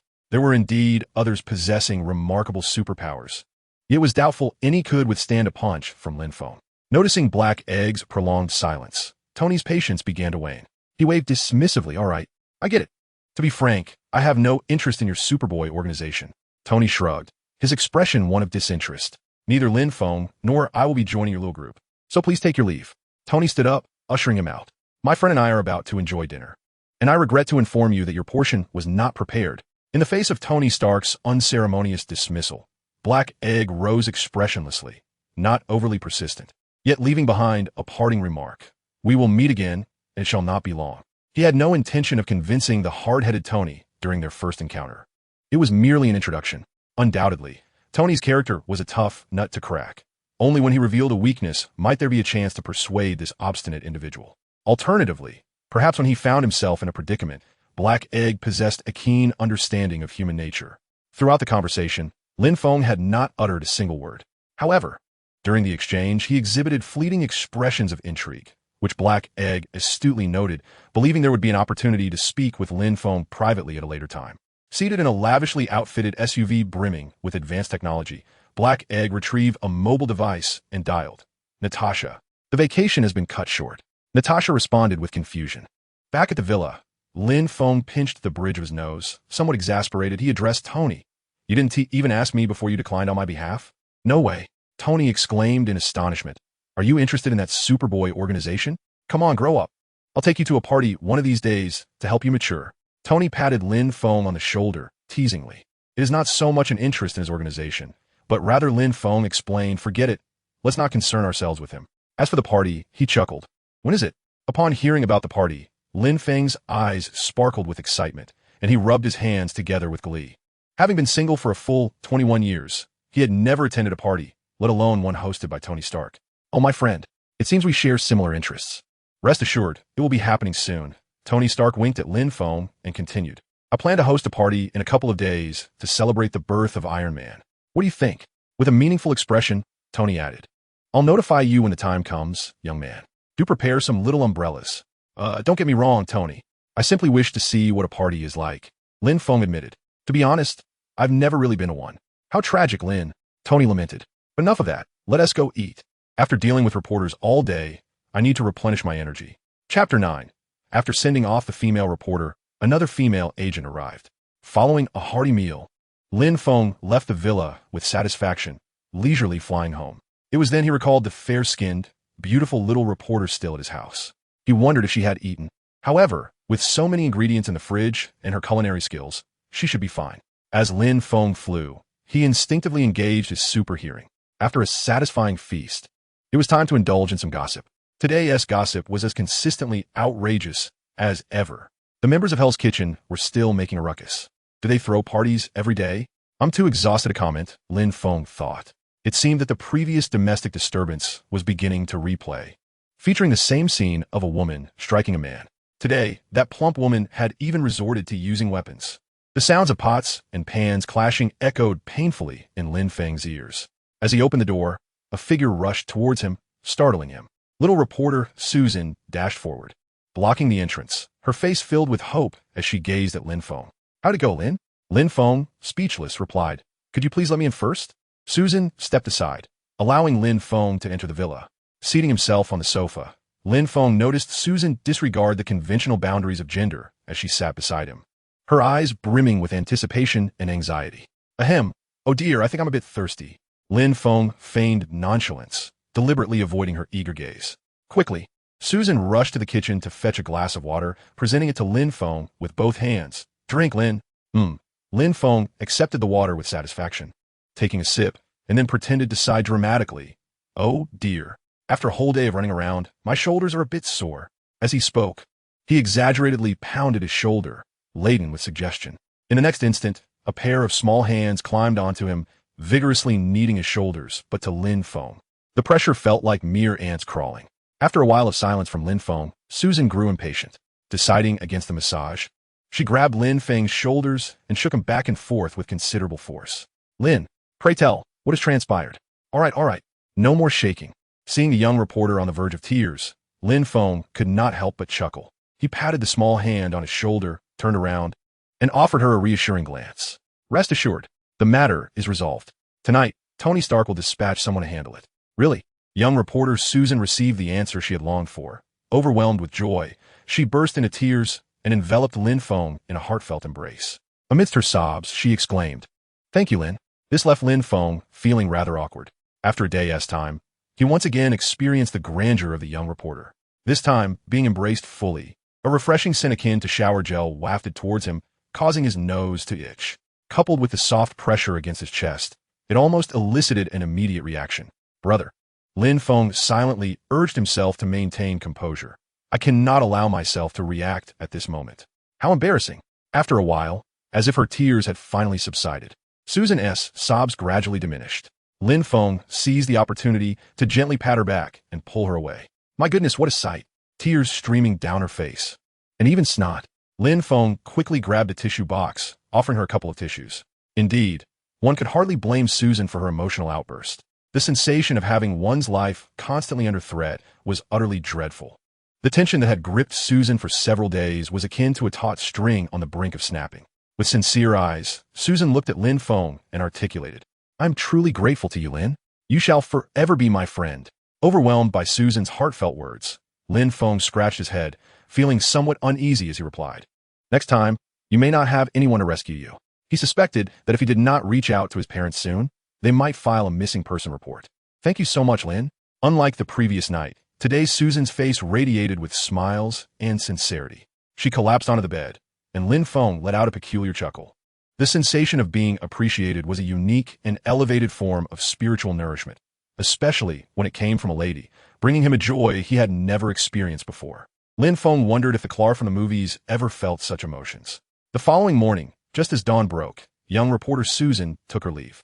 That little girl had grown quite attached to him, and after several days apart, he anticipated it would take some effort to win her over again.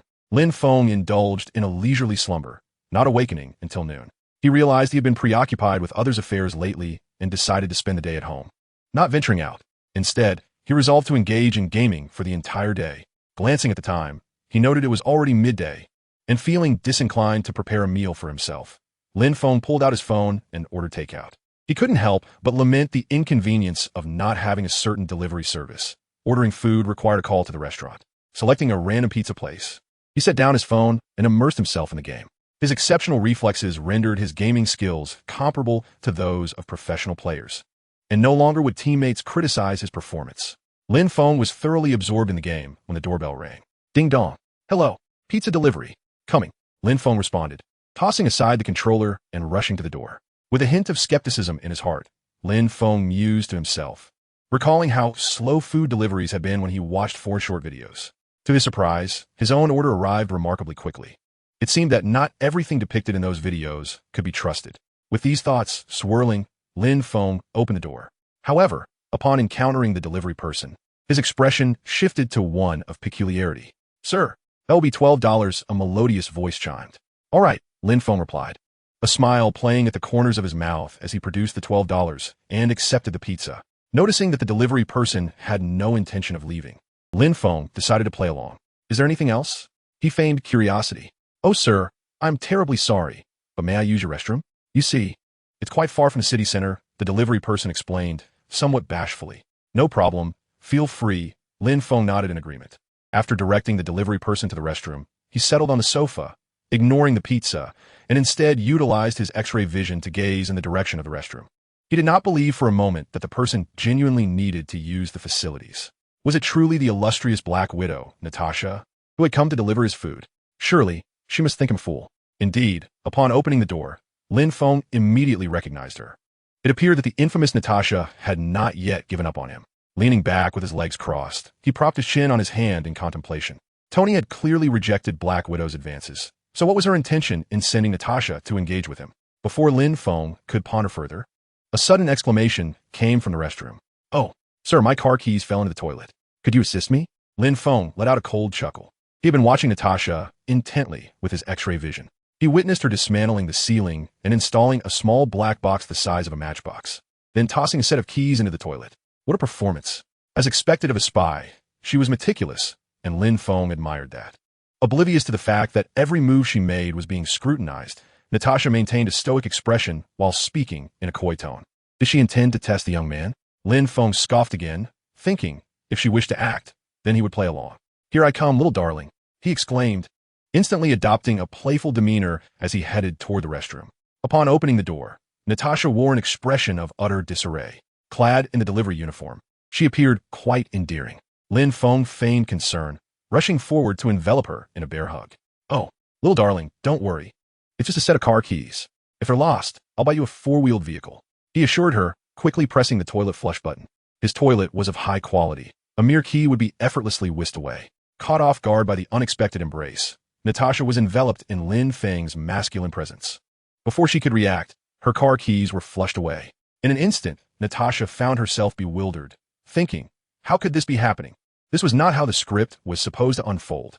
A bear hug had rendered her momentarily speechless. Having failed to push this fellow away with a mere shove, Natasha resorted to retrieving her weapon from behind her hair, a compact yet powerful stun gun. "Little boy, take a nap," she declared. "What the hell?" Lin Feng swiftly snatched it from her grasp.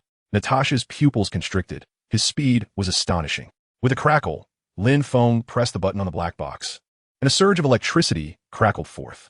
"How could you possess such a dangerous item?" Lin Feng feigned outrage. "How can a girl carry something so perilous? Hand it over to me for safekeeping." "Enough." Perceiving Lin Feng's increasingly outrageous behavior, Natasha produced a small pistol from between the two hulks and angrily aimed it at Lin Feng's head. As an agent, she understood she had been played. The target before her likely recognized her. Indeed, upon seeing Natasha draw her firearm, Lin Feng ceased his movements. He stepped back, a mocking glint in his eyes. "Did Nick Fury not inform you that a gun is futile against me, Ms. Natasha Romanoff?" Natasha's expression grew grave. "You truly know me." Lin Feng smirked. "I know far more than that. I even know how you'll meet your end in a few years." Without a doubt, it was the enhanced Natasha Special Pizza. Those substances like tranquilizers had little effect on Lin Feng. Yet, he had no intention of consuming such obviously tainted fare. However, he couldn't help but admire Natasha's figure in silence. Natasha holstered her gun and sat opposite Lin Feng, wordlessly fixing her gaze on his relaxed demeanor. "Speak. You've sent so many people and made quite a fuss. What is your purpose in seeking me?" Lin Feng shrugged, for his X-ray vision had already revealed the villa across from him brimming with armed agents. Were it not for Natasha's presence, he would have unleashed a heat ray by now. "I don't comprehend what you're saying." Upon Natasha's denial, Lin Feng pointed at the villa and scoffed. 65 agents, all armed to the teeth. There are even thermal sensors. Now do you understand what I mean? How do you know? Natasha's expression darkened, her first instinct suggesting a traitor within S.H.I.O.D. Lin Feng offered no explanation, merely appraising the Black Widow and ambiguously remarking, "Black lace sister. Your taste is commendable." Natasha's pupils dilated, instinctively shielding her form with her hand. You can see through things. Yet in the next moment, realizing the absurdity, she lowered her hand and flirtatiously tossed her hair. "So, little boy, do you fancy black lace?" Who is Natasha? The infamous Black Widow, known for employing her allure to accomplish missions throughout her career. As Natasha resumed her playful antics, Lin Feng grew somewhat impatient. Though he appreciated beautiful women, he found such overtly purposeful behavior distasteful. "I ask you, Agent Natasha, what exactly has your director sent you here to accomplish? Are you investigating my personal preferences?" Lin Feng continued, "I do not have the luxury of time to indulge in your childish games. Please, state your business promptly. Do not mistake my patience for an abundance of it." Reluctantly, Natasha admitted, "Indeed, it was Nick Fury who sent me." With her cover blown, she chose to be forthright. The mission's target was far too formidable, possessing some astonishing abilities. What Lin Feng considered clever tactics might merely appear trivial to them. It was better to speak candidly. S.H.I.E.L.D. requires capable individuals to join our ranks. We face many unknown adversaries and must prepare promptly. Natasha endeavored to make her gaze appear sincere. I have no interest. Did Tony not mention this previously? Lin Feng shrugged, genuinely disinterested in the beleaguered S.H.I.E.L.D. Like Tony, I have no desire to join your band of superheroes. No, you are not like Tony, Natasha asserted, rising to her feet. She produced a card and tossed it to Lin Feng, saying, "You are far more dangerous. I hope you will give this suggestion serious consideration." The card bore her contact information. "I trust you will make the right choice, little brother." With that, Natasha raised an eyebrow at Lin Feng, cast him a flirtatious glance, and departed. The Black Egg had no intention of securing the mission in one fell swoop. Talent requires multiple invitations. This initial encounter would pave the way for deeper discussions in the future. The card still radiated warmth, and after a moment's contemplation, Lin Feng decided to keep it. He truly did not wish to join any Avengers initiative, at least not at this moment. He relished his freedom and despised constraints. Perhaps serving as a consultant would be a suitable option. You pay, I perform. This arrangement was acceptable to Lin Feng. He mused that they could revisit the conversation another time. In the original narrative, Tony ultimately chose to join the Avengers, a truth universally acknowledged that strength lies in numbers. Lin Feng was no exception. Chapter 10. Soaring Popularity. Am I falling in love? It seemed that Nick Fury's sudden appearance prompted Tony Stark to recognize the myriad inconveniences of donning the Mark armor. If another malicious intruder breached his home, would he really have the luxury of time to equip himself in the armor? The more Tony pondered, the more he felt a nagging sense of insecurity. To this end, he made a special trip to boast to Lin Feng, leaving Lin Feng utterly speechless. Meanwhile, Lin Feng was not idle. To accrue more prestige, he navigated the precarious gray areas across various regions of the city. Wherever danger lurked, there too was Lin Feng, responding to incidents with swiftness surpassing even that of S.H.I.E.L.D. agents. Often, by the time a swarm of agents arrived, Lin Feng had already resolved the situation. This duality left the authorities both enamored and exasperated, yet they were powerless to intervene. In a flash, the figure clad in a black bodysuit, draped in a cape, emblazoned with a prominent S-shaped emblem, became a household name throughout the city. His name was Superman. Television broadcasts frequently showcased Superman rescuing a chemical plant from sudden blaze, or guiding a precariously balanced cargo ship to safety amidst a tempest. Today, the superhero once again rescued a child on the brink of falling from a building. With his formidable strength, striking appearance, and a heart dedicated to aiding the populace, Lin Feng swiftly garnered a substantial following, even establishing his own fan forum. His reputation soared to new heights. During this time, the young reporter Susan approached him once more, expressing her desire to capture photos of Lin Feng in action during rescues. She lamented that the images of the superhero circulating online were either exceedingly blurry or taken from unprofessional angles, failing to truly encapsulate Lin Feng's essence. Thus, she sought to accompany him, allowing her to fulfill her professional duties as well. Lin Feng readily agreed, understanding that increased visibility would enhance his standing. Moreover, it was a mutually beneficial arrangement, with the only request being that Susan capture his more flattering angles. Susan did not disappoint. She had enrolled in photography training to better serve her role as a reporter. Each photograph she took was captivating and impactful, much to Lin Feng's delight. However, neither of them fully grasped the implications of their collaboration. As various incidents involving the superhero came to light, the fervor surrounding him eclipsed that of Iron Man, inciting a twinge of jealousy and envy in Tony Stark. Meanwhile, Susan, who consistently managed to capture images of the superhero, quickly became a prized asset at CBB television, receiving an array of dazzling benefits, with her demands easily accommodated, as they feared losing her to rival networks. On this day, after once again rescuing an out-of-control school bus, Lin Feng and Susan found themselves in a coffee shop, reviewing the newly taken photographs. One image depicted Lin Feng lifting the runaway bus with both hands, while another captured the joyous scene of him surrounded by a group of elated schoolchildren. There is also a striking shot of him soaring into the sky after resolving the incident, set against the backdrop of a cerulean sky, showcasing the smiles of the rescued children alongside the superhero's own beaming visage. This photograph was surely destined for accolades. As Susan perused the images, she couldn't help but exclaim, "Lin, every time I witness your prowess, it feels utterly surreal. You are truly, incredibly powerful." Her admiration was unreserved, her eyes sparkling with enthusiasm as they met Lin Feng's gaze. "Well, it's not that extraordinary," Lin Feng replied, shyly scratching his head in modesty, while internally he rejoiced, exclaiming, "Yes, I'm the best in the world." After finishing her coffee, Susan suddenly appeared flustered, glancing at Lin Feng repeatedly, seemingly hesitant to speak. "What's the matter?" Lin Feng inquired, noticing her discomfort. With a slight blush on her cheeks, Susan took a deep breath, as if having made a decision, and said, "After work tomorrow, would you like to go shopping and watch a movie with me?" After speaking, she lowered her gaze to her coffee, waiting for Lin Feng's response. Thump, thump, thump. Lin Feng keenly sensed Susan's heart racing, yet it didn't quite seem like what he expected. As Susan displayed a shy demeanor, coupled with her words, Lin Feng pondered for a moment, his mind seemingly grasping a certain clarity. He felt he understood, albeit with a hint of uncertainty, and tentatively inquired, "Are you asking me out on a date?" Upon hearing Lin Feng's blunt question, Susan's face flushed even deeper. Internally, she exclaimed, "Lin Feng, you oblivious man. How could you just say that? Goodness, I am truly astounded. Host, is your level of obliviousness akin to that of an ironclad physique?" The system's voice burst forth, scolding him in a tone laced with exasperation. "Yeah. Oh, system, what do you mean by that?" Ever since Lin Feng's reputation points began to accumulate, the system seemed to evolve from a mere monkey into a more human-like entity, displaying increasingly rich emotions, ultimately reaching a point where it could engage in banter with Lin Feng. "That girl clearly likes you. She's just too shy to express it. And you, are you asking me out on a date?" The system mockingly imitated Lin Feng's tone. "Enough." Lin Feng clenched his fists and retorted, "Can you not mimic me? I truly wish to punch you. Moreover, this cannot be solely blamed on me. I have been single for nearly 22 years, without any experience." Lin Feng insisted, "Are you proud of being single for 22 years? The system replied with a tone of disdain, "Do you know why you remain single? Just look at your glaring issues."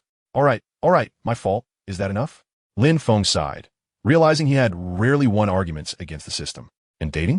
I truly have no idea how to go about it. Don't worry, I've got you covered.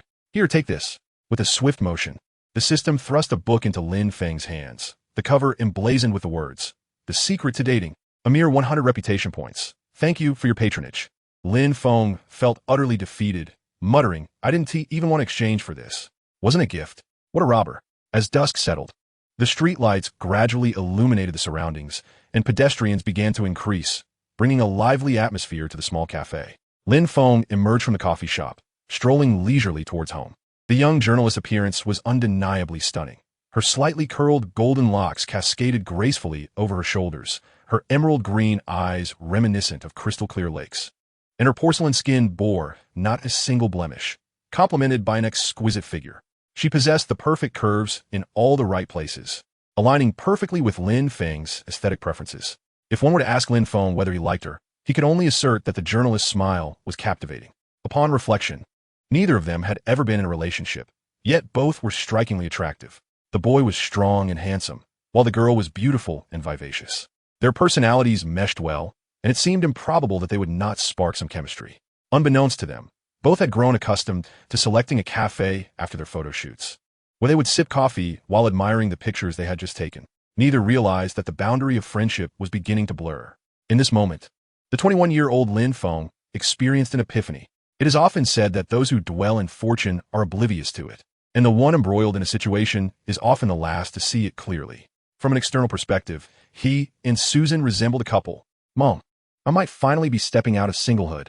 Lin Feng's eyes glistened with tears. He retrieved his phone, located Susan's number, and his fingers danced across the screen, typing and deleting over and over again. Ultimately, he settled on a mere 8 words. "Tomorrow, after work, I will pick you up." Upon sending the message, Lin Feng, brimming with excitement, dashed to a secluded spot, donned his battle attire, and soared into the sky, tracing serpentine and angular paths homeward. Chapter 11. Lin Feng enlightens. Even superheroes must date. The following day, Susan arrived at the television station, commencing another day of work. The station occupied the 31st floor, with Susan's desk positioned beside a splendid floor-to-ceiling window, offering a panoramic view of the cityscape. Colleagues passing by her desk were unable to suppress their envious glances. Susan had undeniably become the station's star, commanding respect even from the reigning queen of the network, who would readily greet her, all due to her acquaintance with the city's superhero, Superman. However, Susan remained acutely aware of her standing and did not let it inflate her ego. She treated her colleagues with a warm smile, always willing to lend a helping hand whenever possible, and even delighted in sharing tidbits about Superman's escapades with them. Endearing herself further to her peers, an array of small gifts adorned her desk, tokens of gratitude from those she had assisted. As she powered on her computer to commence her duties, She retrieved photos taken the previous day. In one image, Lin Feng's radiant smile was undeniably infectious. How could someone possess such a captivating smile? Unable to resist, she touched the screen, a dreamy expression gracing her face. In the terms of Eastern philosophy, it could be said that beauty lies in the eyes of the beholder. Stealthily, she pulled out her phone and reread Lin Feng's text. Tomorrow after work, I will pick you up. Despite its lack of substance, the 8 words captivated her endlessly. At that moment, Lin Feng sat on his couch at home, engrossed in a book, his eyes sparkling with insight. He read intently, occasionally gasping in astonishment, as if he had unlocked the door to a new realm of understanding. Is this really possible? He murmured, thoroughly enlightened. His thoughts drifted toward the impending date, filled with anticipation. What do you think? 100 points of prestige is a fair deal, right? The system's lethargic voice chimed in. Not bad, Lin Feng replied, his smile fading as he adopted a mock-serious tone. But I'd settle for 10 points of prestige. Wishing you a disastrous date, the system retorted, extending a metaphorical middle finger before lapsing into silence. Disaster? That word doesn't exist in my vocabulary, Lin Feng scoffed. He meticulously rehearsed the sequence of events for the evening in his mind, brimming with confidence about the date. First, book a restaurant. It should be of a higher caliber, with a comfortable ambience, suitable for 2. The question lingered, what does Susan enjoy eating? At that moment, Lin Feng's remarkable memory was put to the test, as vivid images of their time together surfaced in his mind like snapshots, each moment clearer than the last. He keenly observed that Susan's keychain was adorned with a string of small fish charms, at least 3 or 4 linked together. Lin Feng recognized this charm. It was a gift from an affordable seafood restaurant known for its specialty in marine cuisine. This same emblem was present on the fishing boat he had rescued the previous month. The multiple charms indicated that Susan had dined at this establishment more than once, suggesting her fondness for seafood.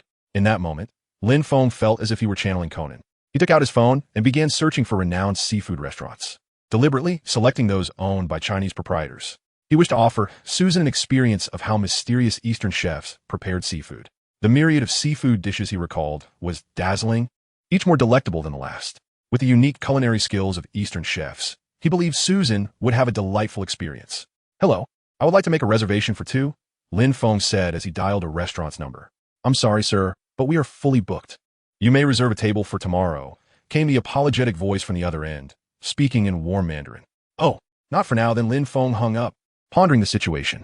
Truly, it was no surprise that a restaurant run by compatriots would be so busy. Even before lunch hour, dinner reservations were completely filled. He shrugged off the disappointment and called several more seafood restaurants. To his astonishment, all of them were fully booked as well. No available reservations, even for a premium price. Lin Feng was taken aback. What was happening? Was business truly this booming? Who claimed that the path of love was fraught with thorns? Was he to face such misfortune on his first date? Holding the phone, Lin Feng fell into contemplation, realizing that romance was not as simple as it seemed. How could he have forgotten? After a moment of deep thought, Lin Feng suddenly slapped his thigh and dialed another number. Sir, Mr. Lin Feng's call. Came Jarvis's voice as Tony was busy repairing his armored helmet. Tony paused his work and instructed him, let him in. Hey, Tony. The virtual screen in the studio flickered to life, revealing Lin Feng's face. Well, if it isn't our superhero, Tony teased. What? No world saving today. Even superheroes need their rest. Haven't you been out combating the evils you speak of lately? Lin Feng countered. Tony was unimpressed, waving the helmet in his hand. My armor is about to be upgraded. Let them live a little longer for now. He then boasted, this upgrade will bring faster speed, more durability, and easier to wear. In response to Tony's arrogance, Lin Feng scoffed disdainfully, upgrading and upgrading, yet you still can't withstand a single punch from me. All right, mate, what do you need? Tony, feeling a bit irritated, wanted to end the conversation. If it's not important, I'll hang up. I'm busy. Of course it's important, Tony. It's about tonight's date. Lin Feng briefly recounted the details of his impending outing. Initially disinterested, Tony's expression transformed into one of playful intrigue upon learning that this was Lin Feng's first date. Is that all it takes? You've certainly come to the right person, Tony exclaimed, his nostrils flaring with confidence. If there was one area where Tony excelled beyond technology, it was in the art of courting. Leave it to me.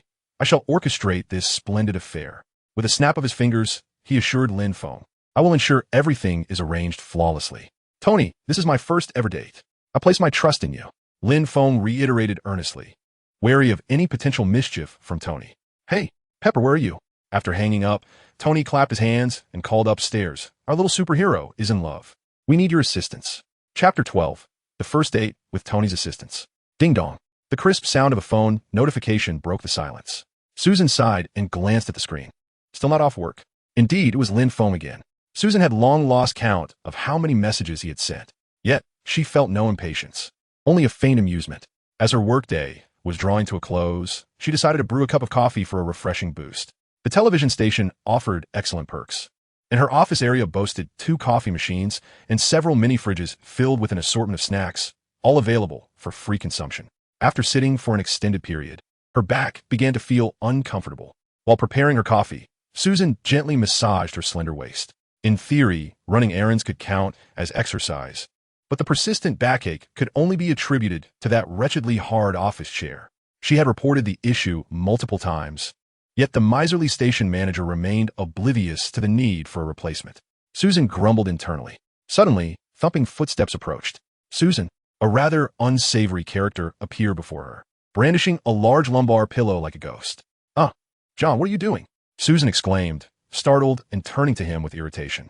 Her reaction drew the attention of her colleagues, some of whom glanced over before returning to their tasks. However, the pace of their work noticeably slowed, eyes darting towards the unfolding scene. Everyone was well aware that yet another spectacle was about to unfold. John, the station manager's nephew, had been persistently pursuing Susan since her first day on the job, and it was no fleeting endeavor. Each time, he faced her resolute rejections. He had not anticipated startling her. His intention had been to surprise her. Now, seeing Susan's shocked expression, a look of embarrassment spread across his round face. Susan, I merely wish to gift you this pillow, which you can place behind your back," John said, lifting the carefully chosen green cushion with his short, stubby arms. "This way, you won't feel any discomfort in your back." "No, thank you." Susan quickly waved him off. "I appreciate your kind gesture, but please call me Miss Carter." With that, she turned away, unwilling to spare him another glance, clutching her coffee as she prepared to leave. She had no desire to engage with such a lecherous individual.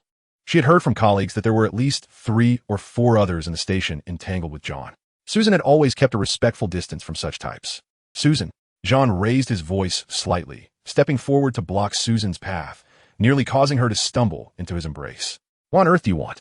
His lack of awareness had already begun to irritate Susan, whose delicate features hardened, radiating an icy demeanor. A fleeting shadow crossed John's eyes, nearly obscured by his ample flesh. His voice lowered. "I would like to invite you to dinner this evening. I know of a newly opened steakhouse nearby that is quite delightful." "I'm sorry, but I have prior engagements this evening," Susan interjected flatly, her expression betraying her growing disdain. With that, she grasped her coffee and swiftly maneuvered around John, leaving him with nothing but her retreating silhouette. The elegant curve of Susan's figure left him parched and speechless. John made no further attempts to obstruct her, but his gaze lingered on her departing form, dark and foreboding. The cushion in his grasp was nearly deformed from his tightening grip. This marked the 7th occasion he had presented gifts to Susan, whether flowers or jewelry, extravagant or practical. She had dismissed each without a second glance. His patience was waning. This spectacle had not gone unnoticed by his colleagues at the television station. Each group had its own gossip circle, and those who relished the latest news had halted their work to fervently discuss the unfolding drama. "That chubby guy is pursuing Susan again. What audacity he possesses," one remarked. "Doesn't he realize she despises green? And yet he gives her a green cushion? Does he truly believe that the tale of Beauty and the Beast could manifest with him? With a few petty riches, he assumes every woman should fawn over him? I suspect if he weren't the boss's nephew, he would have been ousted from the company long ago. How many times has he courted Susan now? The 17th this month? Of course, he changes girlfriends like the seasons." Upon entering, John erupted in fury, shouting and hurling objects around him. "Damn that wretched woman." After a prolonged fit of destruction, he collapsed onto a chair, panting heavily. The excesses of indulgence had left his face marred with blemishes and his complexion pallid. "I have never encountered such an ungrateful woman. Just because she took a couple of flattering photos, what gives her the right to reject me?" John seethed, his expression darkening further. After a time, having vented his frustrations, John's demeanor returned to a semblance of calm. No matter, when dealing with a woman impervious to his advances, he typically had alternative strategies. Finally, the workday concluded. Susan stretched lazily and shut down her computer. Ding! A text notification chimed. "Susan, I'm downstairs at your office. Hurry down." Reading the message, Susan couldn't help but chuckle.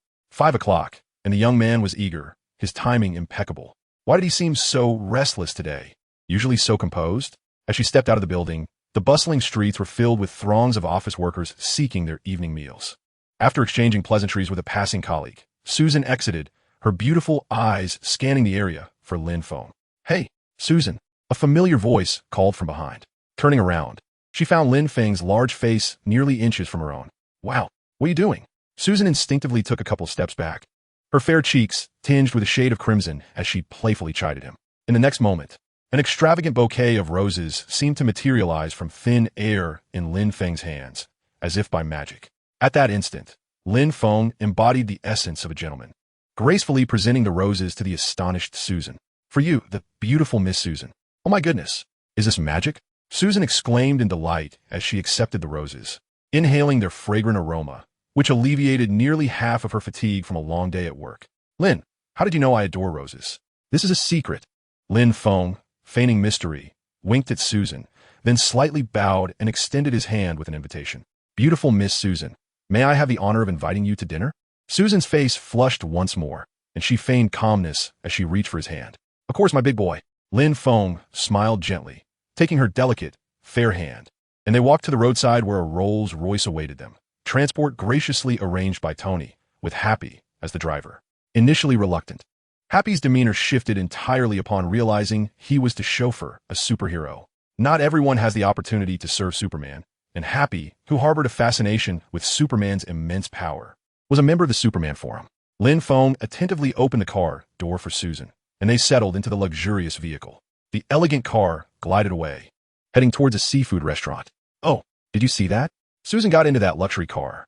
Several of Susan's colleagues witnessed the scene unfold in front of their office building, gasping in amazement. "Is that her boyfriend? He looks so young, and his smile is so bright. And most importantly, he must be extraordinarily wealthy. Did anyone capture it? Hurry and share it in the group. Let us all indulge in this juicy gossip."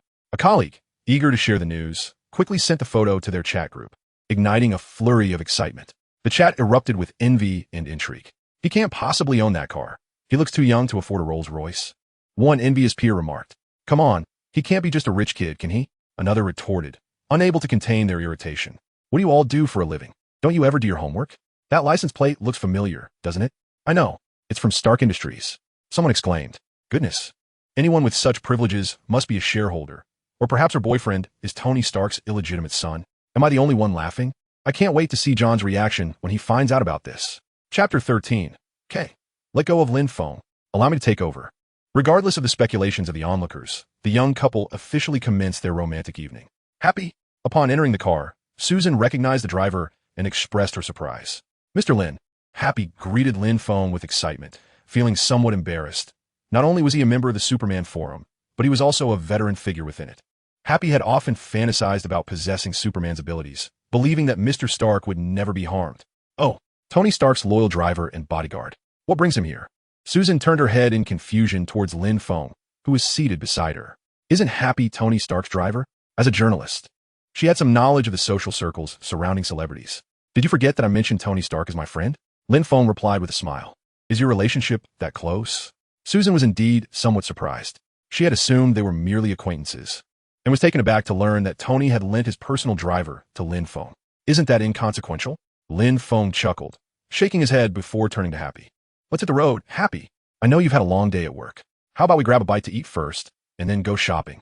With a playful grin, Lin Feng winked at Susan. "Guess what we're having for dinner?" It was a childish guessing game, and Happy merely rolled his eyes before starting the vehicle. After all, he was just a driver and had no intention of engaging further. "It wouldn't be that new steakhouse, would it?" Susan inquired, aware of the popular restaurant that the bothersome John had mentioned.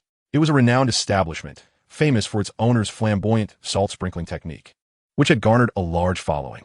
She had even received flyers and seen it in short videos. However, to be honest, Susan was not particularly fond of steak. Yet, if Lin Feng was inviting, she would be willing to give it a try. "No, I know you don't like steak, Susan," Lin Feng confidently replied. As a jest, he felt a bit embarrassed, revealing that he had purchased a manual on Susan's preferences from the system, spending a full 300 points of reputation. "What a cunning system. How do you know I don't like steak?" Susan asked, a mix of surprise and curiosity in her tone. She glanced at Lin Feng's dark hair and tentatively probed. "So, I guess it's Oriental cuisine?" Lin Feng pondered for a moment. That's not entirely accurate. What is it then? Is it seafood? Not entirely correct either. After several unsuccessful guesses, Susan grew anxious, her tone unconsciously adopting a playful lilt, which left Lin Feng quite flustered. All right, it is seafood, which is also Oriental cuisine. Lin Feng laughed, revealing the answer. Today, I'll introduce you to seafood prepared in an Eastern culinary style. Susan's eyes lit up at the revelation. She thought a renowned and exceedingly expensive seafood restaurant. It can't be that famous Multiverse Cloud, can it? Seeing her eager expression, Lin Feng nodded affirmatively. Oh my goodness, Susan exclaimed. I know that place. It's incredibly expensive. It ranks first among the restaurants that diners most wish to visit. Her large eyes sparkled with anticipation. Heaven knew how much Susan, a seafood enthusiast, longed to experience it. However, the prices at that restaurant were astronomical. Moreover, it rarely accepted reservations from ordinary people, typically catering only to nobility, government officials, and the bosses of top-tier conglomerates. Did you really manage to secure a reservation at Multiverse Cloud, Lin? I recall, they don't accept bookings from regular folks. Susan inquired. As if suddenly struck by a thought, she scrutinized Lin Feng with a look of skepticism. Oh heavens, you haven't transformed into a superhero, have you? Susan abruptly covered her mouth, her eyes instinctively darting towards the driver's seat. She suddenly recalled that there was a chauffeur in the car, nearly letting slip her words. With a flourish, Susan traced an S shape in the air, reminiscent of the emblem upon Superman's chest. If Lin Feng were to make a reservation in the guise of the superhero, that restaurant would undoubtedly acquiesce. Lin Feng shook his head with a wry smile. What are you thinking? How could I possibly use that identity to reserve a table? At that moment, the vehicle halted at a traffic light. Happy, unable to resist, slightly turned his head to elaborate. Miss Susan, Mr. Lin is a shareholder of Stark Industries. Moreover, he is a good friend of Mr. Tony. I dare say no restaurant would be foolish enough to deny Mr. Lin. What? Susan's mouth fell agape, her gaze towards Lin Feng brimming with astonishment. You're actually a shareholder of Stark Industries? She was aware of Lin Feng's considerable wealth, given that he resided in a 600-square-meter villa, which explained why she wasn't surprised by the Rolls-Royce that had picked them up. However, she never anticipated that Lin Feng was this affluent.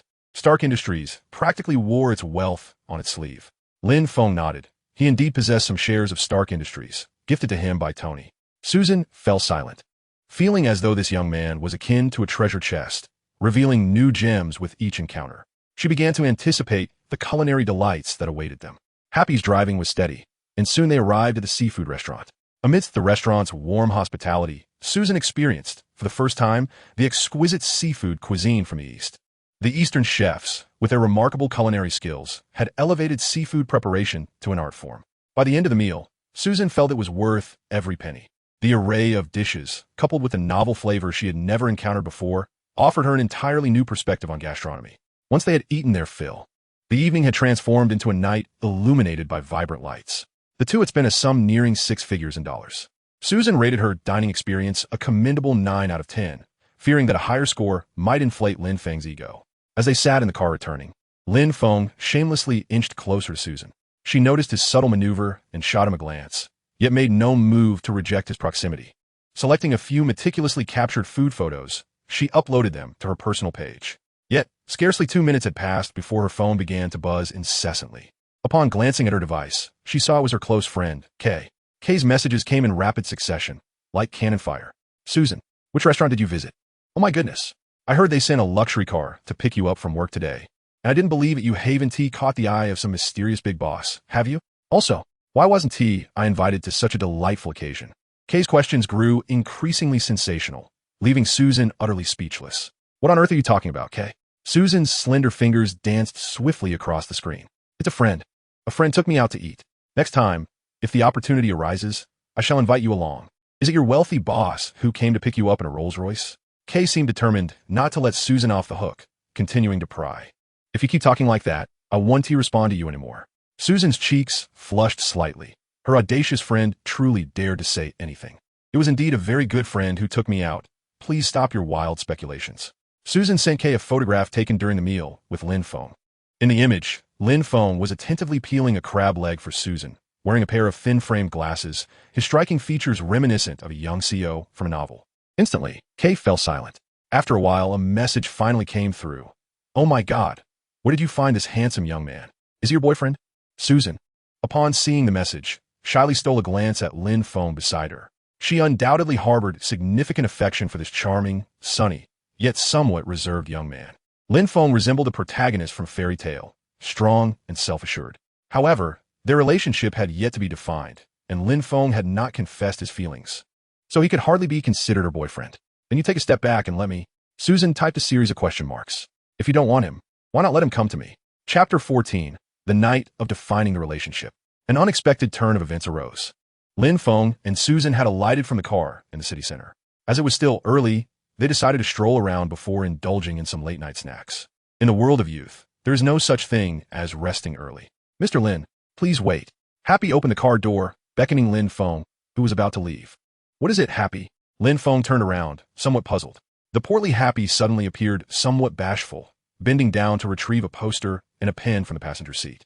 He then eagerly presented them to Lin Feng, the poster showcasing Lin Feng clad in a superhero costume. Could you please sign this for me? Happy shyly requested. If it's not too much trouble, I would also like a photo together. Goodness, Susan could not help but chuckle. She was already aware that Happy knew Lin Feng's true identity. You become a star, Lin, Susan teased. With that, Lin Feng removed the ring he wore to conceal his identity, donning a sleek black costume that enveloped him. Instantly, his aura transformed, making him appear entirely different from the Lin Feng adorned with the ring, leaving both Happy and Susan in awe. Happy took out his phone, and Lin Feng stepped forward, draping an arm around Happy's shoulders, bending slightly at the knees as he was a bit taller. 1, 2, 3 cheese. Thank you, Mr. Superman. Happy exclaimed, brimming with excitement. Oh no, it's Mr. Lin. Wishing you both a wonderful evening.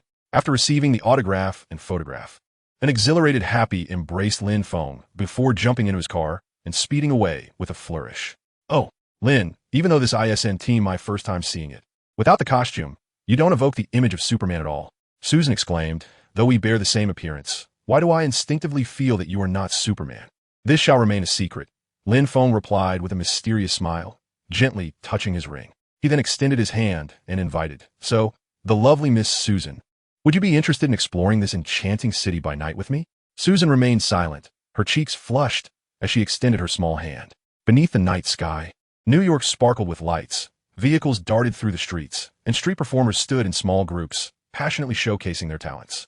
Hand in hand, Lin Feng and Susan strolled along the avenue, the delicate sensation of her touch stirring feelings within Lin Feng, who had been single for 21 years. Neither spoke. They simply walked quietly, savoring the tantalizing and extraordinary atmosphere enveloping them. Before they knew it, they arrived at a quaint square, where a distant street performer sang melodiously about love. Everywhere in the square, couples stood arm in arm. Hey, sir, would you like to buy a flower for your girlfriend? A little girl in a red dress, clutching a bouquet, blocked Lin Feng's path. Despite her youth, her discerning gaze was sharp. Such young lovers rarely declined her sales. As expected, Lin Feng did not refuse and purchased a bouquet of roses. The little girl joyfully accepted the money and scurried away. Susan quietly accepted the flowers, and for a while, they exchanged no words. Sensing that the moment warranted a shift, Lin Feng recalled the dating manual's advice, urging him to take the initiative. Gathering his courage, he inhaled deeply, turned to Susan, and called her name. Susan, she replied, lifting her gaze briefly before shyly lowering it to the roses. Will you look at me, Susan? Lin Feng's voice softened, resonating with a gentle cadence that sent a tremor through Susan's heart. She looked up again, her eyes meeting Lin Feng's, which sparkled with an almost otherworldly light. Enchanted by Susan's ethereal beauty illuminated by the lights, Lin Feng could not resist the urge to caress her cheek. Susan's pupils flickered, and she instinctively wanted to retreat but held back. She did not reject him. Instead, she parted her lips, uncertainty and shyness mingling in her expression. This hesitant demeanor stirred Lin Feng's heart. Would you be my girlfriend?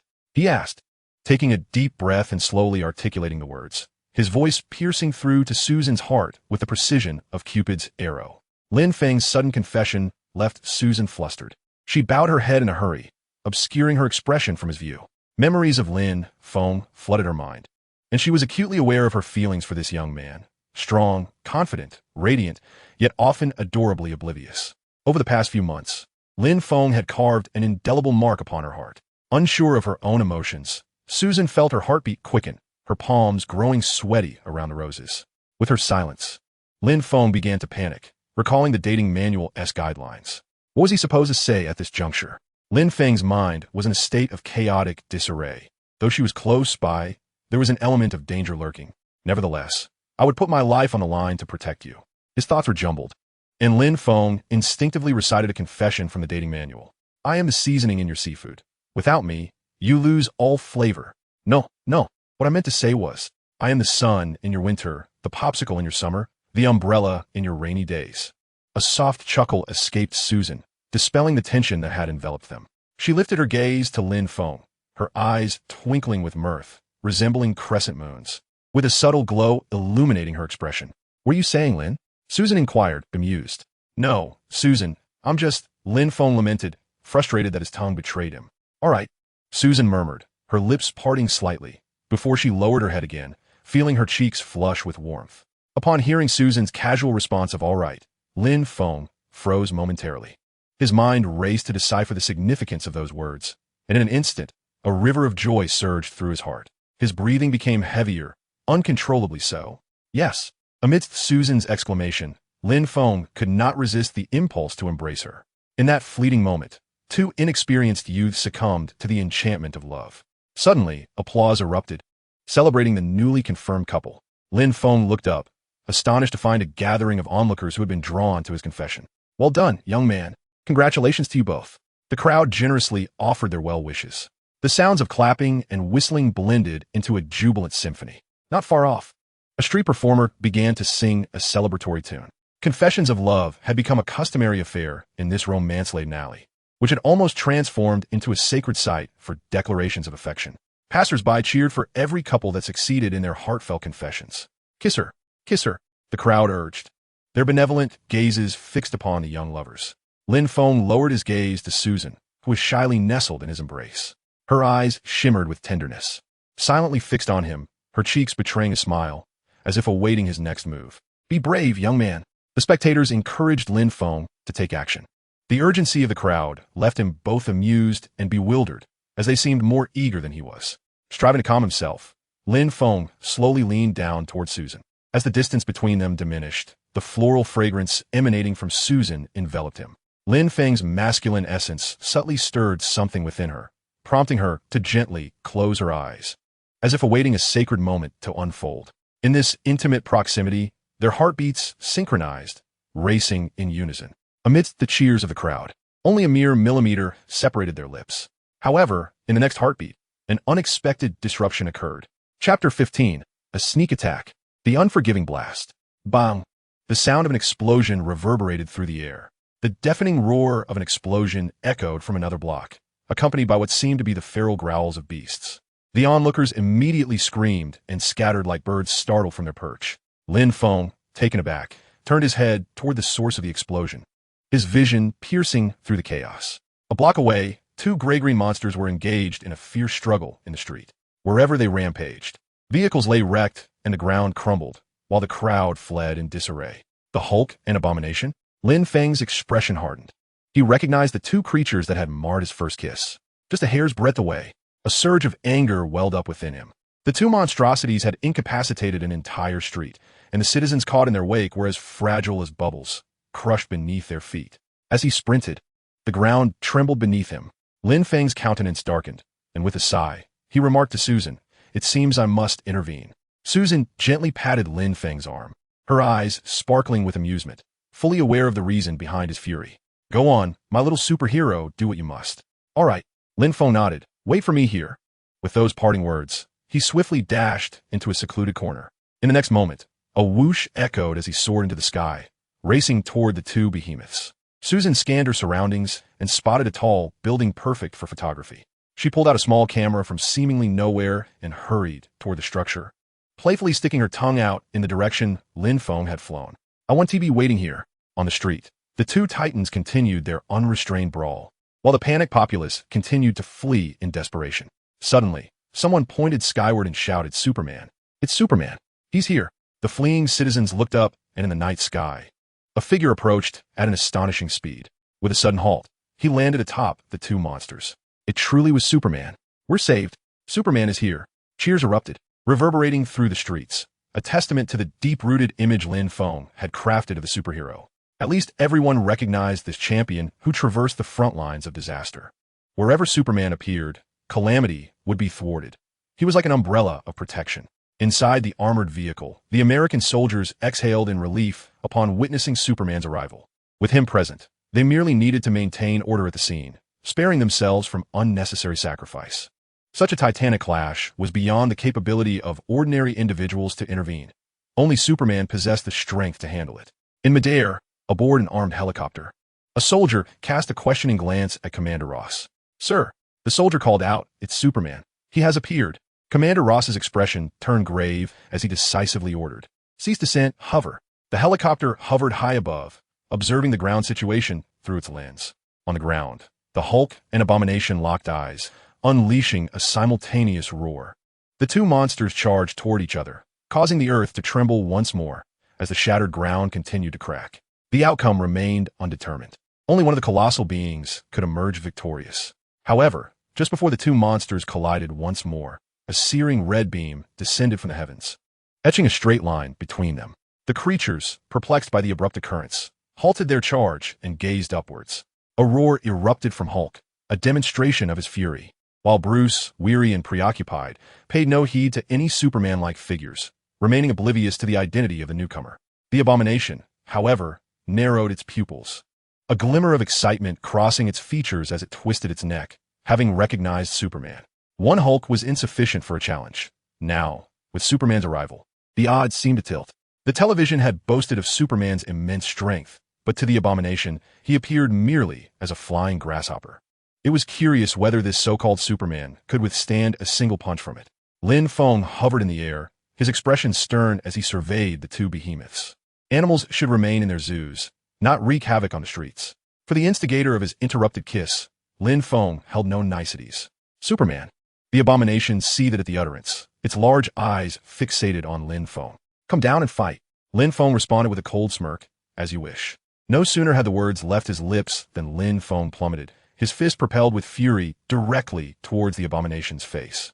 With a resounding crash, the Abomination barely registered Lin Feng's movement before experiencing a sudden, excruciating pain to its skull, crashing into the earth and creating a crater.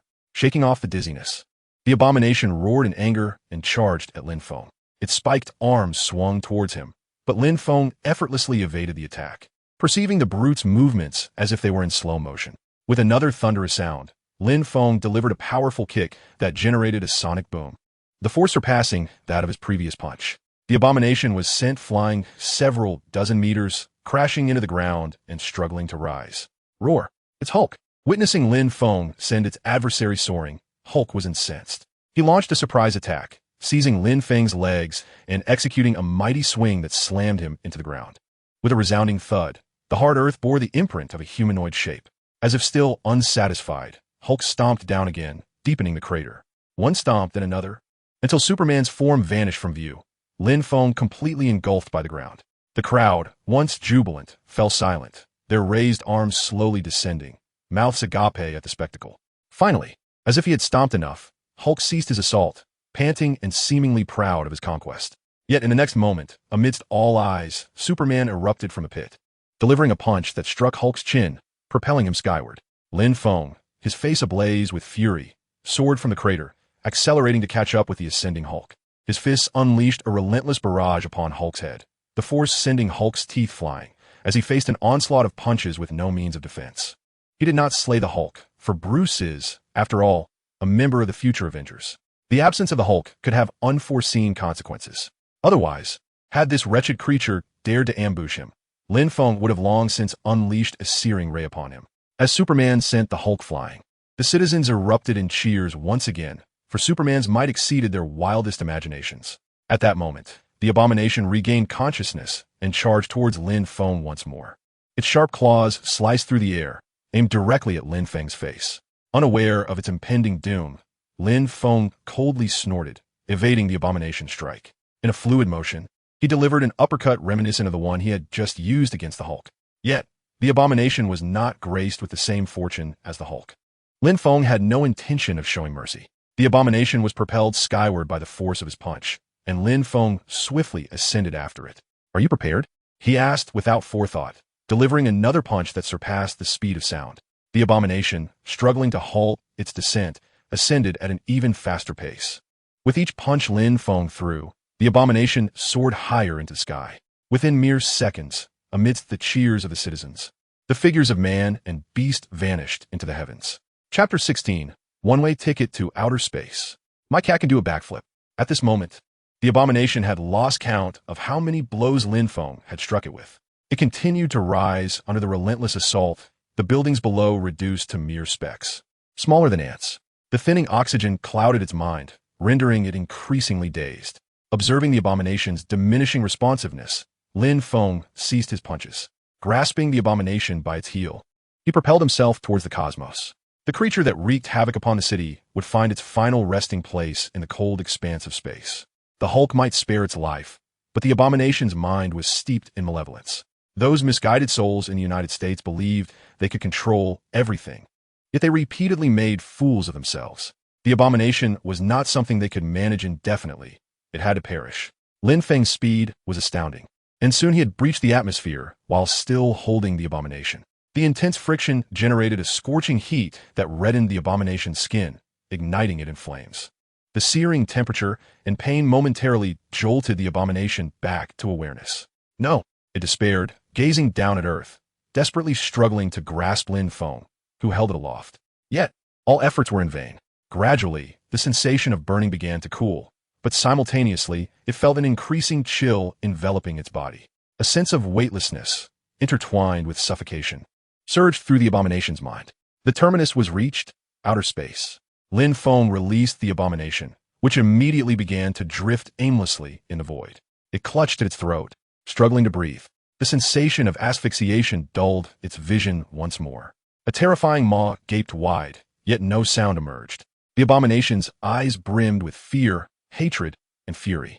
It could hardly fathom the extent of Superman's power. In that moment, regret washed over it. Had it known of Superman's immense strength, it would have fled at the first sight of Lin Feng. The sheer force of Superman bewildered and terrified it, and this singular experience might cost it its life. The formidable physique of the abomination prevented it from losing consciousness immediately. Yet at this moment, its struggles grew feebler, and death was merely a matter of time.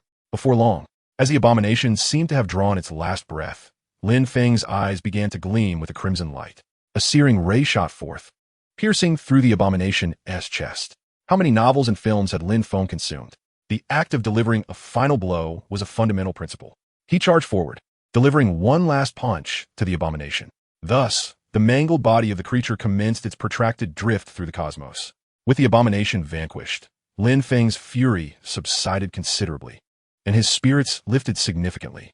He turned to fixate on the brightly lit area. Exiting the universe was for him no more complex than quenching his thirst.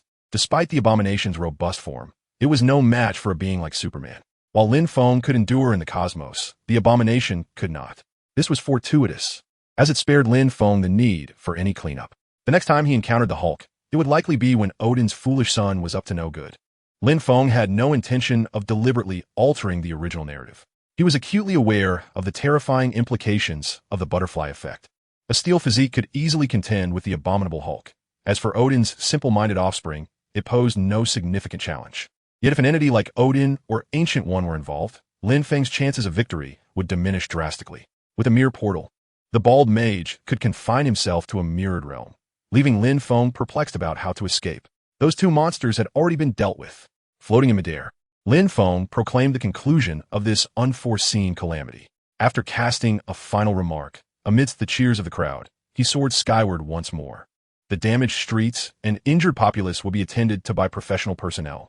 The havoc wreaked by the two monsters today had instilled a sense of crisis in the unsuspecting citizens of the neighborhood. However, it was reassuring that their superhero was more powerful than the monsters themselves. Swiftly darting to a location unseen, Lin Feng shed his Superman guise and donned his ring once more. In an instant, he transformed back into the amiable neighbor boy. Even if he brushed past someone, he would not be recognized as Superman. Susan was no longer at her original spot. Lin Feng discreetly activated his X-ray vision, scanning the block until he spotted Susan atop a high building. Observing Susan descend slowly from the rooftop, he chuckled helplessly at the rebellious little reporter. Lin Feng hastened toward her direction, and when he descended, Susan caught sight of him. Now, the little reporter was also scanning her surroundings in search of Lin Feng. Unable to find his figure, Susan took out her phone to make a call. At that moment, A hand halted her motion. "Hey, Susan." Lin Feng appeared before her with a cheerful smile. "Oh, Lin."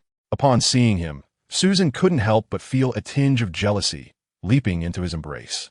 "Are you all right?" Her eyes brimmed with concern as her small hands anxiously roamed over Lin Feng's body. She had been deeply worried when the Hulk had struck him into the ground. After spending so much time together, it was the first time Susan had witnessed Lin Feng being hit. "I'm Fine." Lin Feng held Susan's petite hand.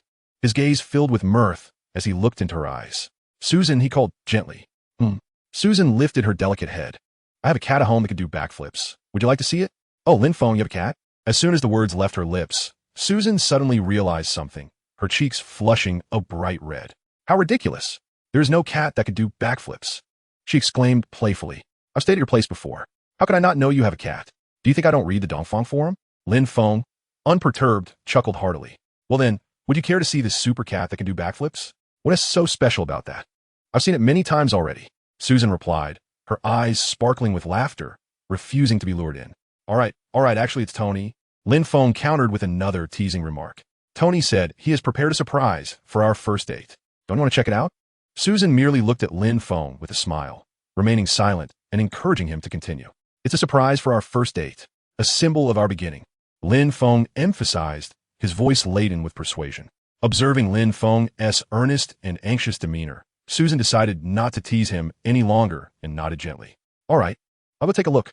Having spent a few months together, Susan felt that her time with Lin Feng was undeniably joyful. Beside him, one could always feel a sense of comfort and security. Moreover, most Eastern boys are remarkably devoted, which undoubtedly reassured Susan.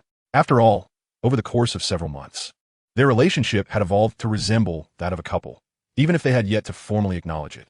During this period, Susan had offered Lin Feng several opportunities. Yet, without a clear relationship, he had consistently refrained from advancing their intimacy. From this, Susan understood that Lin Feng was a responsible and devoted individual. Now that they had established their romantic relationship, spending the night together seemed entirely reasonable. "Wait, Lin, we need to hold on a moment," Susan interjected. She explained, raising the camera in her hand. "These photos are time-sensitive. The sooner we send them out, the better. If we delay, we will miss the initial wave of massive traffic." "No way," Lin Feng exclaimed, dumbfounded. "How long will that take?" His astonished expression brought laughter to Susan. "Silly, this task doesn't require my personal attention. I've already notified my assistant. She is on her way." Susan reassured him. "She should arrive in about half an hour." Lin Feng exhaled in relief. Thankfully, it would only take half an hour. Scanning the area, he spotted a cafe, a pleasant place to wait.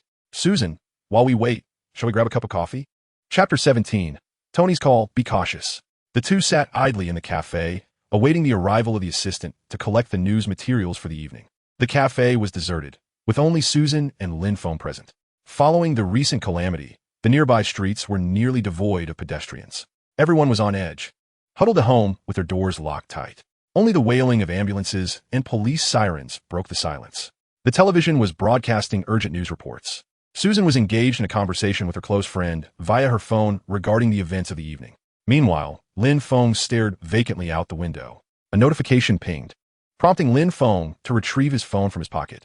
It was a message from Tony Stark, accompanied by an image. Upon opening it, Lin Feng recognized it as a photo capturing the moment he delivered the final blow to the abomination in outer space, likely taken by a Stark Industries satellite. Was the response this swift? Lin Feng pondered, his face a canvas of confusion. Observing the clarity of the photograph, he let out a slight sigh. In this era rife with networks and surveillance cameras, the speed of information dissemination outpaced even his own flight. He had no doubt that this image, along with the night's incident, would soon appear on the desks of the various powers. Indeed, within 10 minutes of the event, Tony was already informed. Lin Feng found himself questioning whether Tony was monitoring him. The phone rang again. This time Tony was calling directly, greeting him with the familiar banter of a playful tone. "Lin, have you taken your date to outer space?" Heaven only knows the expression on Tony's face upon receiving the photo from Jarvis. Once more, Lin Feng's prowess astonished him. He had underestimated Lin Feng's strength. "You already know about this?" Lin Feng chuckled. "What can I say? Stark Industries satellite happened to be right beside you." Tony replied with a hint of amusement. "By the way, should I thank you for not obliterating my satellite?" Tony chuckled. "Oh, man, my aim is quite precise." Lin Feng jested. "After all, I own a share in Stark Industries. Why would I destroy my own satellite?" However, Lin Feng's expression shifted to one of peculiar intrigue. Tonight has indeed been unforgettable. He teased. I thought this hulking figure was a surprise you had prepared for me. Tony, seated at home, rolled his eyes. Please, dude. You question my taste? I recall mentioning this to you, Lin. Tony's words piqued Lin Feng's curiosity about what surprises the Iron Man had in store for them. After some light-hearted banter, Tony's tone shifted to one of seriousness. I call to advise you to be cautious of those from Group J. This image was not solely captured by Stark Industries' satellite. Do you understand my meaning? None of the individuals from Group J are benign. If Stark Industries can capture it, so can they. Lin Feng's exhibited capabilities far exceeded comprehension, resembling that of an extraterrestrial. The U.S. government would not permit such uncontrollable power to emerge. They were likely to take action. This urgency was why Tony reached out to Lin Feng immediately, to warn him to be vigilant and wary of potential threats lurking in the shadows. Understood, Lin Feng nodded. Responding reassuringly to Tony, I will exercise caution. As long as you are aware, if you need assistance, don't hesitate to contact me. Tony concluded before ending the call. After hanging up, a dangerous glint flashed in Lin Feng's eyes at the mention of the U.S. government. Indeed, they are not to be trifled with. Yet conventional firearms hold no sway over me. Only heavy weaponry poses a slight threat. Dog system, come forth. Lin Feng called out. What do you want? Disturbing my rest at such a late hour? Came the system's somewhat irritable voice. Can you even sleep? Lin Feng inquired, perplexed by the notion that a system could slumber. Speak quickly. What is it? The system, clearly disinterested, urged him.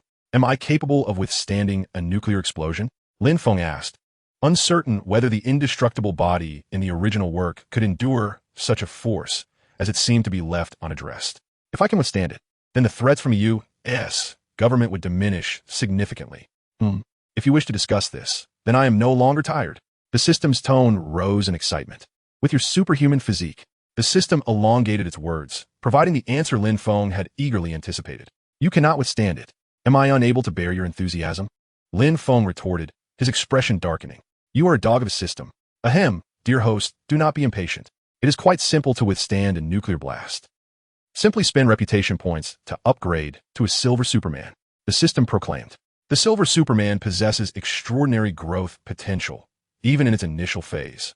You could traverse a nuclear explosion as if it were a mere stroll. The system diligently promoted its offerings like an insurance agent. How does that sound? Would you like to redeem it? However, those abilities are primarily for advanced stages. In a Marvel universe, they would undoubtedly be at least multiverse level. It would be impossible for him not to feel tempted. How many reputation points are required for the exchange? Lin Feng inquired. To redeem the initial superhuman physique requires 100 million reputation points. Is that exorbitant? Lin Feng was at a loss for words. Are you running a black market? It is not expensive, the system clarified.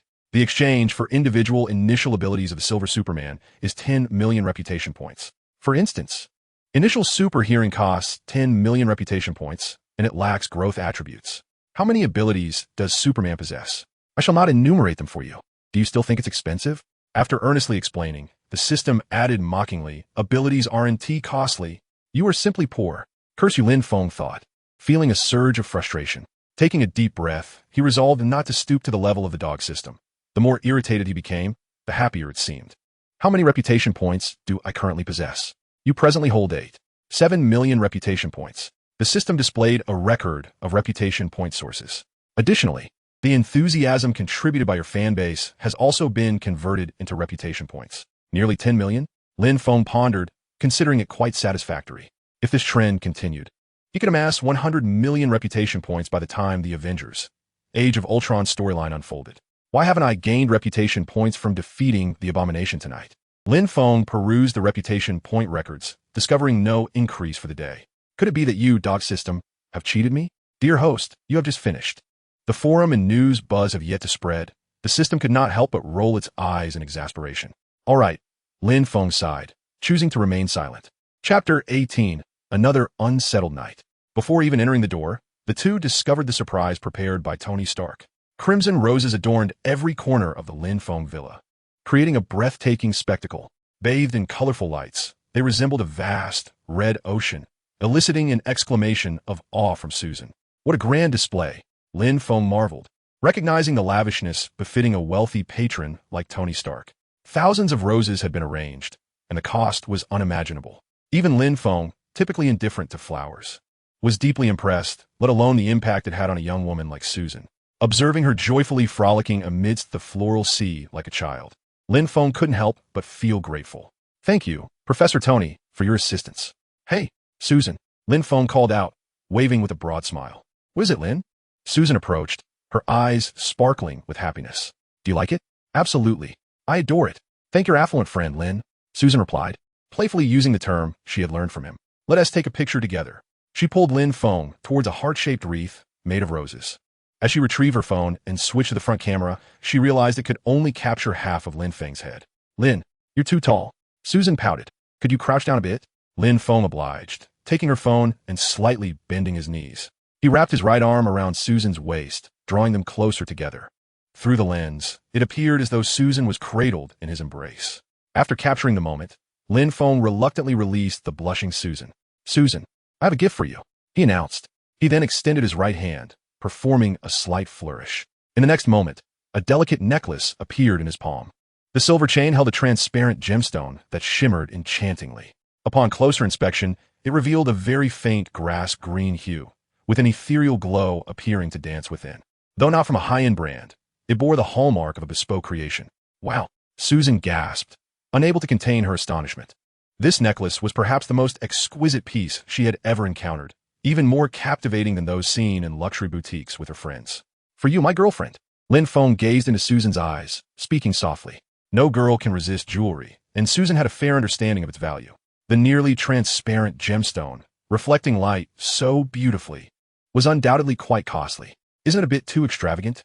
Susan hesitated. Lin Feng shook his head with a gentle smile, his eyes filled with sincerity. "In my heart, nothing is more precious than you. May I help you wear it?" he asked, boldly breaking the tension with a heartfelt compliment that struck a chord in Susan's heart. She shyly turned away from his earnest gaze. Susan did not refuse any longer. Instead, she slowly turned her back, delicately lifting her hair, revealing her slender, fair neck. The necklace was exchanged by Lin Feng in the system shop, and it is no ordinary piece of jewelry. The pale green gem, radiating an ethereal glow, is a product of the elven realm. It takes a century for a single essence to form from the tree of life, prolonged whereby an ordinary person enhances their physical constitution and has calming effects on the mind. Most importantly, it grants the wearer immunity to nearly all toxins. This exquisite necklace cost Lin Feng a remarkable 100,000 points of prestige, a sum he could afford without hesitation. As he adorned Susan with the necklace, her already striking beauty appeared even more ethereal, resembling a golden-haired elf amidst a sea of roses. The two found themselves lost in each other's gaze, oblivious to the world around them, entranced solely by one another's presence. In the embrace of their first love, they fell into the ocean of roses, while the moon shyly retreated behind the clouds. As the night deepened, Lin Feng and Susan held each other close, drifting into a peaceful slumber. While they enjoyed their tranquil rest, many others remained wide awake, including the beleaguered black braised egg who sported dark circles under his eyes after concluding a video conference. The meeting revolved around the recent incident involving the waist twister creatures. Lin Feng's suspicions were confirmed. His information had reached the tables of various factions by nightfall. His displayed strength was deemed excessively perilous, having sent the abominations into outer space with a bewildering display of power. Were it not for Lin Feng's role as a superhero within the Waist Twister realm, he might have found himself encircled by the American government by now. The SHIELD analysts regarded his combat ability as potentially surpassing that of Omega mutants. During the meeting, Black Braised Egg insisted on a cautious approach regarding Lin Feng. Since Lin Feng was willing to assume the role of a superhero in the Waist Twister realm, there was a considerable prospect of bringing him closer to their organization. However, the other attendees, overly wary of Lin Feng's prowess, insisted on swiftly bringing this formidable power under their control. If they could not control him, they would contemplate means to eliminate him. Despite Black Braised Egg's attempts to reason, the others seemed to have conspired, refusing to relent. Faced with such obstinacy, he had no choice but to adopt a strategy of retreat, outwardly acquiescing to their demands. The meeting concluded on a sour note. "Damn it," he exclaimed, slamming his hand on the table, causing a thunderous sound that startled Coulson. Control? How could they control such a force? Were these individuals so entrenched in their offices that they had lost their wits? "Your coffee, sir," stammered a logistics officer as he timidly placed a cup down, quickly retreating as if fleeing. The director's fury was truly daunting. Taking a sip of his coffee, Black Braised Egg struggled to quell the resentment brewing within him. The strength Lin Feng exhibited was unparalleled, even surpassing that of Captain America. Such formidable power, to his knowledge, was matched only by Captain Marvel. Wasn't it absurd? Lin Feng had committed no wrongdoing. Instead, he continuously aided the Waist Twister in resolving troubles. He was consistently projecting a positive image, and it was widely acknowledged that Superman was the guardian of the Waist Twister. To contemplate taking action against Lin Feng is a daunting proposition. The potential repercussions are unfathomable. Are we truly considering deploying nuclear arms against a superhero who dedicates his life to saving the populace? Do we believe the American public is blind to this? After much deliberation, Lu Dan turned his gaze towards Coulson. Coulson, tomorrow afternoon, accompany me to Lin Feng's villa. He harbored no intention of listening to that inept group. Were it not for the necessity of funding, Lu Dan would have long severed ties with them. Such incidents had occurred more than once or twice. Regarding the Avengers initiative, he had his own plans. Not only Lu Dan, but also the duplicitous Pierce had set his sights on Lin Feng. Unbeknownst to Lu Dan, his S.H.I.L.D. was already riddled with issues. Pierce was scheming to draw Lin Feng into his fold. Instructions were disseminated, and Hydra swiftly collected data on Lin Feng, formulating a strategy for recruitment. Meanwhile, Tony Stark was also burning the midnight oil.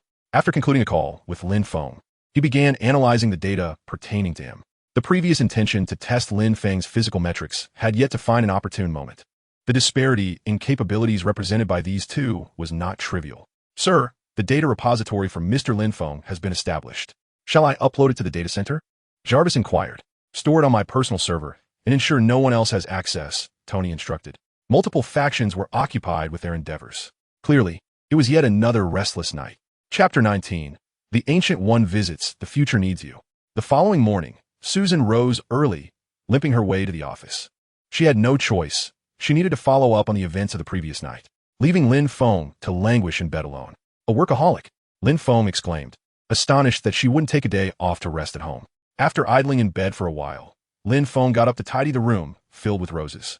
After a lengthy effort, he had made little progress and, in exasperation, called a team of housekeepers for assistance. Even Superman could not manage to clean up all these roses in one go. No power of his could adequately address this mess. If left unattended, they would quickly wilt, making the situation even worse. After a busy morning, he finally restored the villa to its former state. Lin Feng collapsed onto the sofa, exhaling deeply. Even a superhero feels fatigue from housework. Remarkable. The last time he wanted to spend a day gaming at home, Black Widow had interrupted him. Today, Lin Feng resolved to continue his unfinished gaming endeavor. Just as he grasped the controller, an unexpected visitor arrived. What was destined to come had finally arrived. In the expansive living room, a golden portal suddenly materialized. A shiny bald head emerged from behind the door. Upon seeing this, Lin Feng exclaimed, "The Supreme Sorcerer?" Indeed, the visitor was none other than the Ancient One, the strongest woman on Earth, possessing formidable magic that safeguards the Earth and governs the Time Stone among the infinite gems. Her presence has thwarted the invasion of the Dark Dimension. She has vigilantly protected the Earth over the ages. Upon hearing this, the Ancient One turned to Lin Feng and smiled slightly. "You know me. This is quite unexpected." Yet her tone betrayed little astonishment. Lin Feng nodded with a smile. "You appear hardly surprised, Master." The Ancient One shook her head and inquired, "May we converse?" The invitation from the Supreme Sorcerer left no room for refusal. Of course, Lin Feng nodded, having anticipated her arrival. Currently, he could hardly contend with the Ancient One. Her magical resistance was formidable, and in truth, he was akin to a mere mortal before her. Even being cast into the mirror dimension would leave him gasping for breath. Moreover, Lin Feng harbored a deep respect for this sorceress who dedicated her life to protecting the Earth. "Master, please take a seat." Lin Feng gestured for the Ancient One to sit. After a moment of contemplation, he brewed a cup of life tree tea, valued at 50,000 prestige points. From his system, "Is there something you wish to discuss with me, Master?" he inquired, placing the cup before her. She keenly sensed the unique life energy imbued within the tea. "What is this?" The Ancient One's expression revealed her surprise for the first time. "It's merely a simple tea. Master, there's no need to fuss over it." Lin Feng waved his hand dismissively. The tea, along with the necklace given to Susan, originated from the same place, the realm of the elves. The leaves of the ancient life tree hold immense vitality, possessing miraculous properties that can heal hidden wounds and replenish both physical strength and life energy. The Ancient One regarded Lin Feng thoughtfully and took a sip of the tea. As the refreshing liquid coursed through her, she felt an overwhelming wave of comfort wash over her. She even sensed that the life energy could extend one's lifespan. Though the effect was modest, had such an essence been available earlier, perhaps she would not have needed to draw power from the dark dimension. The wondrous tea prompted even the Ancient One to express her admiration. Indeed, even one as powerful as she felt a stir of desire for this tea, wishing to partake in it daily. If you enjoy it, Master Lin Feng chuckled, revealing a small box brimming with tea leaves. A humble gift. I hope you will accept it. The Ancient One hesitated to take it, recognizing its value. She scrutinized Lin Feng once more, noticing no hint of reluctance on his face, before finally accepting the tea. Since Lin Feng could offer such a box without a trace of regret, it implied he possessed more. This gesture represented goodwill from Lin Feng, and receiving it alleviated her concerns. You need not worry that I would pose any threat to you. That is not the purpose of my visit, she reassured Lin Feng. A sigh of relief escaped his lips. As long as she was not there to expel him, a confrontation seemed unlikely, and his chances of winning would have been exceedingly slim. You possess remarkable abilities, and I have come to remind you to wield them wisely. The Ancient One continued. I know you're not of this world. In the original timeline, your existence should not be. I cannot discern whether your appearance is a blessing or a curse. Hearing this, Lin Feng could only manage a bitter smile, silently cursing the inept system that betrayed his non-native status to her keen perception. Indeed, he could not hide from the Ancient One's insight, and he could not help but commend her perceptiveness. However, the sorceress need not worry. I harbored no malevolence toward this world. Even though I am not from the same realm, I am a denizen of the Blue Star. Lin Feng's stance was unwavering as he proclaimed, I shall not inflict harm upon the Blue Star. Rather, I will protect it. This, I assure you, is my intention. Lin Feng was acutely aware of the Ancient One's concerns, her fear that he might wreak havoc upon the Blue Star. Yet, it was the very cradle of his existence, and he had no inclination to destroy it. The Ancient One nodded gently, a warm smile gracing her lips. I can sense the truth in your words. I also perceive that while you possess certain minor flaws, they do not obscure your courageous heart. Unspeakable calamities await this world in the future, and it will require your fearless spirit. Perhaps you are not yet cognizant of it, but one day, you will shoulder the responsibilities that lie ahead. The Ancient One spoke as if imparting wisdom. Lin Feng felt bewildered, struggling to comprehend her words, wondering about this courageous heart of which she spoke. Continue on your path of thought, Lin Feng. This is a growth you must experience, the Ancient One declared as she rose, preparing to depart. Without waiting for his farewell, she added, Thank you for the tea, Lin Feng. Do visit me when you have the time.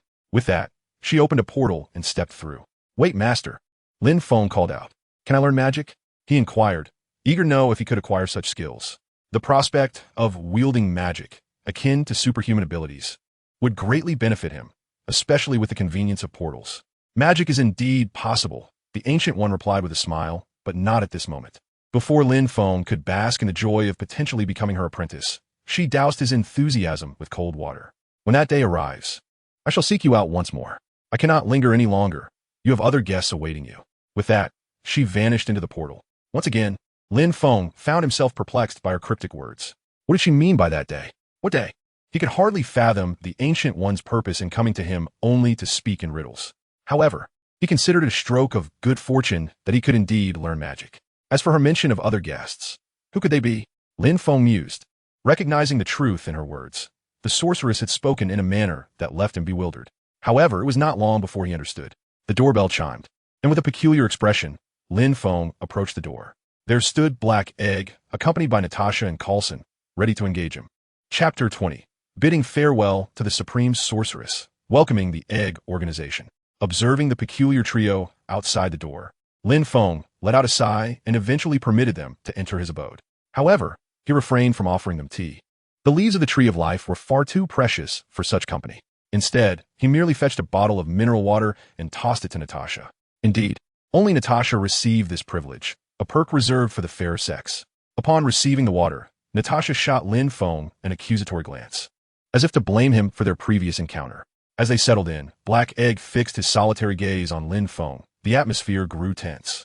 Your actions last night have had significant repercussions. Black Egg launched straight into the matter. Repercussions? What repercussions? Does the uproar from the citizens of Twisted Waste count? Lin Feng lounged languidly on the sofa. Really? You wish to pin a label on me? Am I to be cowed by such trivialities? I'm not jesting with you. Lin Feng, Black Egg asserted gravely. What you did last night is now a topic of discussion on the desks of the Grey Palace. If I hadn't intervened, you would be facing a battalion right now. Black Egg intentionally exaggerated the seriousness of the situation, probing Lin Feng's reactions. Do not employ your shield tactics to test me. Nick Fury, Lin Feng said, waving his hand dismissively, having seen through Black Egg's ploy. Pray tell, what crime have I committed? Lin Feng scoffed derisively, refusing to engage. Battalions? Even Iron Man could not withstand a punch from me.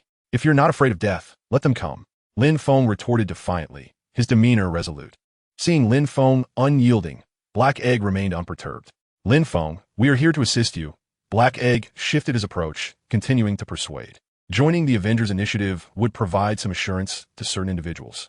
He believed Lin Feng was astute enough to grasp whom he was referencing.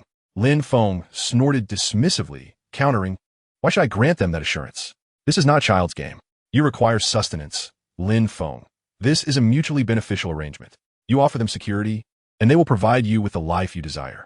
With intimidation failing, Black Egg resorted to a softer approach, adeptly manipulating the sentiments of others. This world is far more intricate than you realize. When calamity strikes, we must unite. Intricate? Calamity? Lin Feng glared coldly at Black Egg. He had initially been reluctant to divulge certain matters, but now he was prepared to unleash a bombshell. What intricacies are you speaking of? Is it the cosmic cube that perplexes you? I assume your research has yet to uncover its true nature. Indeed, he was aware that S.H.I.E.L.D. was still investigating the enigmatic blue cube, a mystery beyond human comprehension. How do you know of the cosmic cube?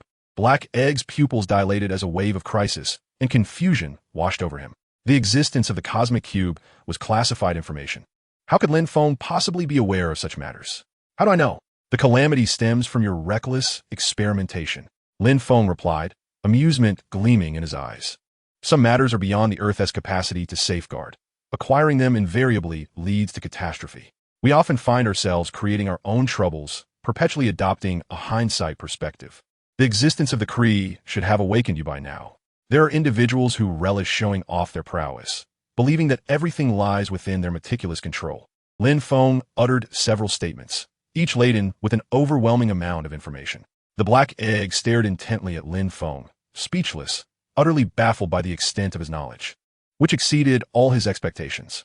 I shall not join S.H.I.E.L.D., nor will I partake in the Avengers initiative. Nick Fury, you need not waste your efforts on me. If those individuals have grievances, let them come to me directly. I have no qualms about treating them as I did that monstrous creature last night. Lin Feng proclaimed, asserting that joining such organizations would merely constrain him. If someone disapproved of him, then let them see whose strength prevails. Upon discerning Lin Feng's resolve, the Black Egg sighed and softened his tone. Lin Feng, I am uncertain where you have acquired such confidential information. Yet I must inform you that brute force cannot resolve all dilemmas. Some issues cannot be addressed solely through violence. Since you are disinclined to join the Avengers initiative, how about considering the role of our external agent? The Black Egg suggested. As it was part of his plan, at merely 21 years of age, Lin Feng was inevitably plagued by youthful arrogance and hubris.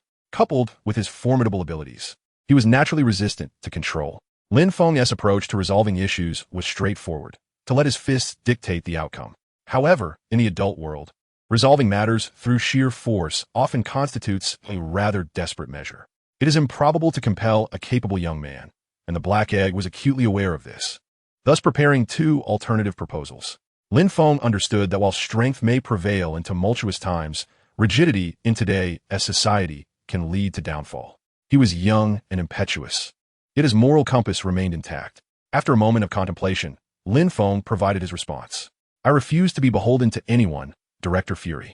I can agree to serve as your external resource, provided I am not subjected to your oversight. Should difficulties arise or assistance be required, I am willing to intervene, on the condition that adequate remuneration is offered.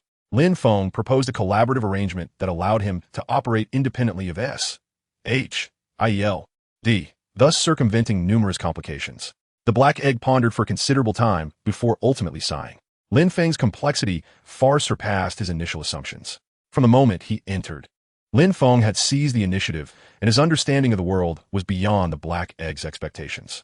In his estimation, Lin Feng had become more formidable than Tony Stark, for Tony lacked the breadth of knowledge that Lin Feng possessed. Clearly, a re-evaluation of Lin Feng's character was in order. For now, the Black Egg nodded. As an external ally, at least there was potential for gain. I sincerely hope you will contemplate this matter. The Earth requires your abilities, Black Egg subtly remarked. I shall safeguard the Earth in my own manner, Director Fury. Lin Feng prepared to convey a message, demonstrating both his sincerity and prowess. You know what I know, and I am aware of what you do not. Henceforth, you shall approach my inquiries with greater caution. A loophole? What do you mean? Black Egg had indeed fallen into the trap. Cut off one head, and two shall emerge. Lin Feng blandly dropped another bombshell, causing Black Egg's pupils to constrict in shock. Leaning forward, Black Egg's gaze fixated on Lin Feng. A mix of terror and disbelief etched on his face. This cannot be. Hydra should have been completely eradicated. Are you implying that Hydra still exists within S-H-I-E-L-D? I have no need to deceive you. Do investigate thoroughly. Lin Feng replied nonchalantly, shrugging. Otherwise, S-H-I-E-L-D will soon transform in a serpent shield. Black Egg fell silent, casting a deep glance at Lin Feng before signaling Natasha and Coulson to leave the villa. After bidding farewell to Nick Fury and his entourage, Lin Feng felt a wave of relief wash over him. Finally, he could enjoy a moment of tranquility. Confronting authority figures was truly exhausting, more so than engaging in a brawl. Chapter 21. The loudmouth and the conspiracy. Lin Feng found solace in the quietude, yet Susan was unable to remain still. To be frank, she regretted coming to work today. Had she known better, she would have heeded Lin Feng's advice to take a leave and rest comfortably at home. Now, as the end of the workday approached, the office's notorious gossipmonger had noticed her unusual demeanor. The peculiar way she walked and the silver chain adorning her fair neck did not escape attention. "Oh my goodness," the gossipmonger exclaimed. "Susan, are you in love?" Disaster. Susan's heart sank. As expected, the next moment, her colleagues turned their gazes toward her. Curse that gossipmonger. Resisting the urge to slap her, Susan forced a smile, her face cold. "Is that so strange?" "Oh, I knew it," the gossipmonger exclaimed, her face alight with curiosity. "Is that necklace a gift from your boyfriend? I don't recall ever seeing you wear jewelry before. Such a large gem must be quite expensive." Susan felt exasperated, utterly fed up with the gossipmonger. "What business is it of yours whether I wear jewelry?" The gossipmonger, deliberately raising her voice, made certain the entire office could hear, prompting a flurry of whispers among the staff. "Hey, I'm not mistaken, right? Susan indeed has a boyfriend. Is it the luxury car that picked her up yesterday? Has she latched onto a wealthy man? Will she resign to live the life of a rich wife?" Envious murmurs filled the air. "I heard the car was from Stark Industries. Could it be Tony Stark?" "Ah, nonsense. I heard it was a young man, seemingly of Eastern descent, extremely handsome." The discussions grew louder, and Susan, bearing a cup of coffee, wore a helpless expression. "Colleagues, your whispers are a bit too loud." "Oh, Susan, I'm so sorry. It wasn't intentional." The meddlesome woman sensed something amiss and feigned a look of guilt, offering a flurry of apologies to Susan, yet her heart bore no trace of remorse. This woman was not only more beautiful than she, but also outperformed her in every aspect. She pretended to be morally superior, only to end up with a wealthy partner. Their rivalry had long been established. Previously, when she implored Susan to share the photos of Superman she had captured, this vixen callously rejected her, instead bestowing the images upon a newcomer. The meddler harbored a grudge over this incident. Some individuals are like that. They cannot bear to see you thrive without provocation. "It's fine. Go ahead and work," Susan sighed, gesturing for her to leave and stop lingering before her. Suddenly, amidst the murmurs of the crowd, a furious shout rang out. "Susan!" Hearing the outburst, the meddler smirked. Her intentions had been fulfilled. She had discerned that something was awry with Susan early on, but had deliberately waited for John to arrive before speaking, intending to sabotage Susan. "Oh my heavens, it's John." This is it. A spectacle awaits. The eager onlookers, captivated by the unfolding drama, ceased their work and fixated their gazes on Susan. John stormed up to Susan, his face contorted with rage, the flesh quivering with each movement. Upon learning that Susan had a boyfriend, combined with her peculiar gait, he appeared to grasp the situation. His fury erupted like a tempest, akin to a precious flower he had nurtured being plucked away by another. "How could you possibly have a boyfriend?" John bellowed, his face contorted in a grotesque expression, causing Susan to stagger back in surprise. "Are you out of your mind, John?" Susan found herself both amused and exasperated. "What business is it of yours if I have a boyfriend?" "You," John stammered, his face reddening as he pointed at Susan, trembling with indignation. Indeed, why should she be obligated to inform him of her relationship? "You, are you involved with him for his money?" John's rage had clouded his reason, leading him to utter such slanderous accusations. A sharp crack echoed as Susan, her face ablaze with anger, slapped John. John, are you insulting my character? The office fell into a stunned silence, the atmosphere thick with tension. You know of my feelings for you. How dare you enter a relationship without my consent? Susan was left incredulous by this absurd proclamation. John, I have clearly rejected your advances. I do not find you appealing. We are merely colleagues. Please do not pursue me any further. My boyfriend would be displeased to learn of this. With that, Susan tossed her head and turned to leave, her gait somewhat peculiar, prompting John to feel as if he might explode on the spot. What are you staring at? Don't you have work to do? John erupted as he noticed his colleagues gaping at him, which only fueled his ire further. Observing John's glare, the spectators quickly averted their eyes, feigning diligence in their tasks. Now, John resembled a ferocious hyena, snapping at anyone who crossed his path, unwilling to invite trouble upon himself. As he observed Susan's retreating figure, his eyes brimmed with jealousy and resentment. You will regret this, you wretched woman, he muttered under his breath before turning towards his office. After downing an entire glass of cold water, John's fury remained unabated. Susan was beautiful, charming, exuding a vivaciousness that had yet to fade since leaving school. Every smile and frown of hers captivated John's attention. It could be said that Susan was the most exquisite flower he had encountered in his tumultuous life, and the only one he could not pluck. Yet now, she had been claimed by another, a humiliation that was intolerable for John. Damn it, he shouted, vowing that both Susan and her so-called boyfriend would come to regret their choices. If he could not possess her, he would ensure no one else could enjoy her either. Just as John's anger simmered, a knock echoed through the office. Who is it? He asked impatiently. It's me. The door swung open to reveal Flora, the ever-intrusive meddler. Flora? John regarded her with a mix of annoyance and curiosity. Flora had numerous connections with him and was one of his informants at the station. Though her appearance was rather ordinary, marked by crow's feet at the corners of her eyes, she had a knack for getting things done. John, with his indiscriminate appetites, could not overlook her. What brings you here? Flora leaned forward, perching herself on the edge of his desk, her ample figure causing John's throat to dry and his suppressed anger to flare anew. I know, you must be seeking revenge on Susan, am I right? Flora began, a knowing glint in her eye. Don't be quick to deny it. That wretched woman dared to betray you. She pressed a finger against John's full lips, silencing him. I have a complete plan. Would you care to hear it? Flora continued to entice him, fully aware of John's vindictive nature. Oh, do share, John replied, his hesitation waning as intrigue took hold. He and Flora were partners in many schemes that undermined the station's interests, and he harbored no fear of her betrayal. Sensing John's interest, Flora flashed a captivating smile and produced a stack of documents, laying them before him as she began to outline her scheme. As she spoke, John's eyes sparkled with excitement. He had not anticipated this woman possessed such intellect. Excellent, Flora. I'm astounded you devised this plan, he exclaimed, his gaze fixated on the documents before him. And the most crucial aspect is, with this evidence, that wretched woman cannot escape her fate. Flora scoffed. That woman stands no chance against us. Wouldn't you agree, my dear John? It baffles me that she would forsake someone as captivating as you for a mere pretty face.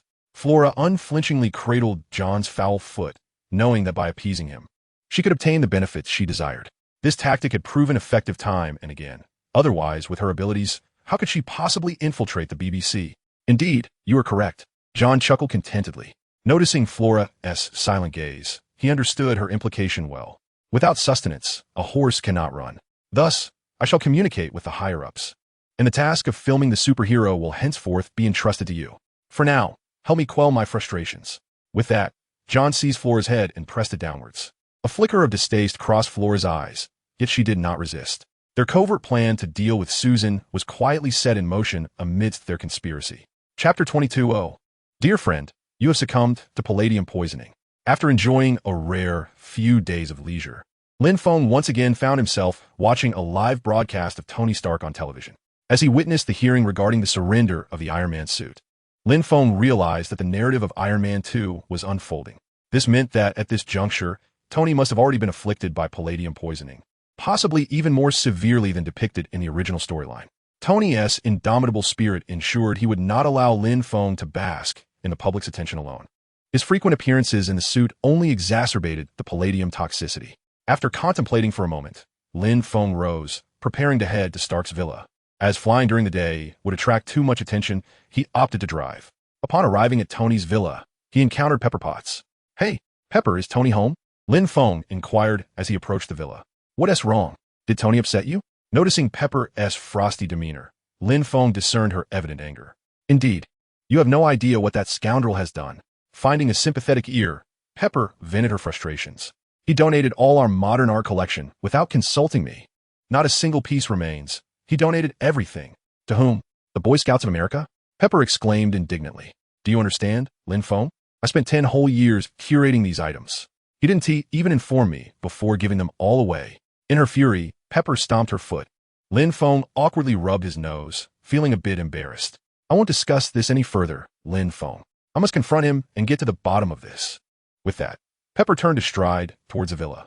Seeing this, Lin Feng hurriedly stepped in front of her. Hey Pepper, what did Tony say? He has been dealing with some issues. Lin Feng hesitated, contemplating whether to reveal Tony's palladium poisoning. He has issues. What could possibly be wrong? Has he set his sights on yet another cover girl? The thought ignited a surge of unnameable anger within Pepper. All right, Pepper, Lin Feng said resignedly. You know Tony has been relying on that life-sustaining device. He gestured in a circular motion over his chest. The arc reactor? Pepper asked, puzzled. Yes, precisely. That object saved him, yet simultaneously threatened his life. Lin Feng explained.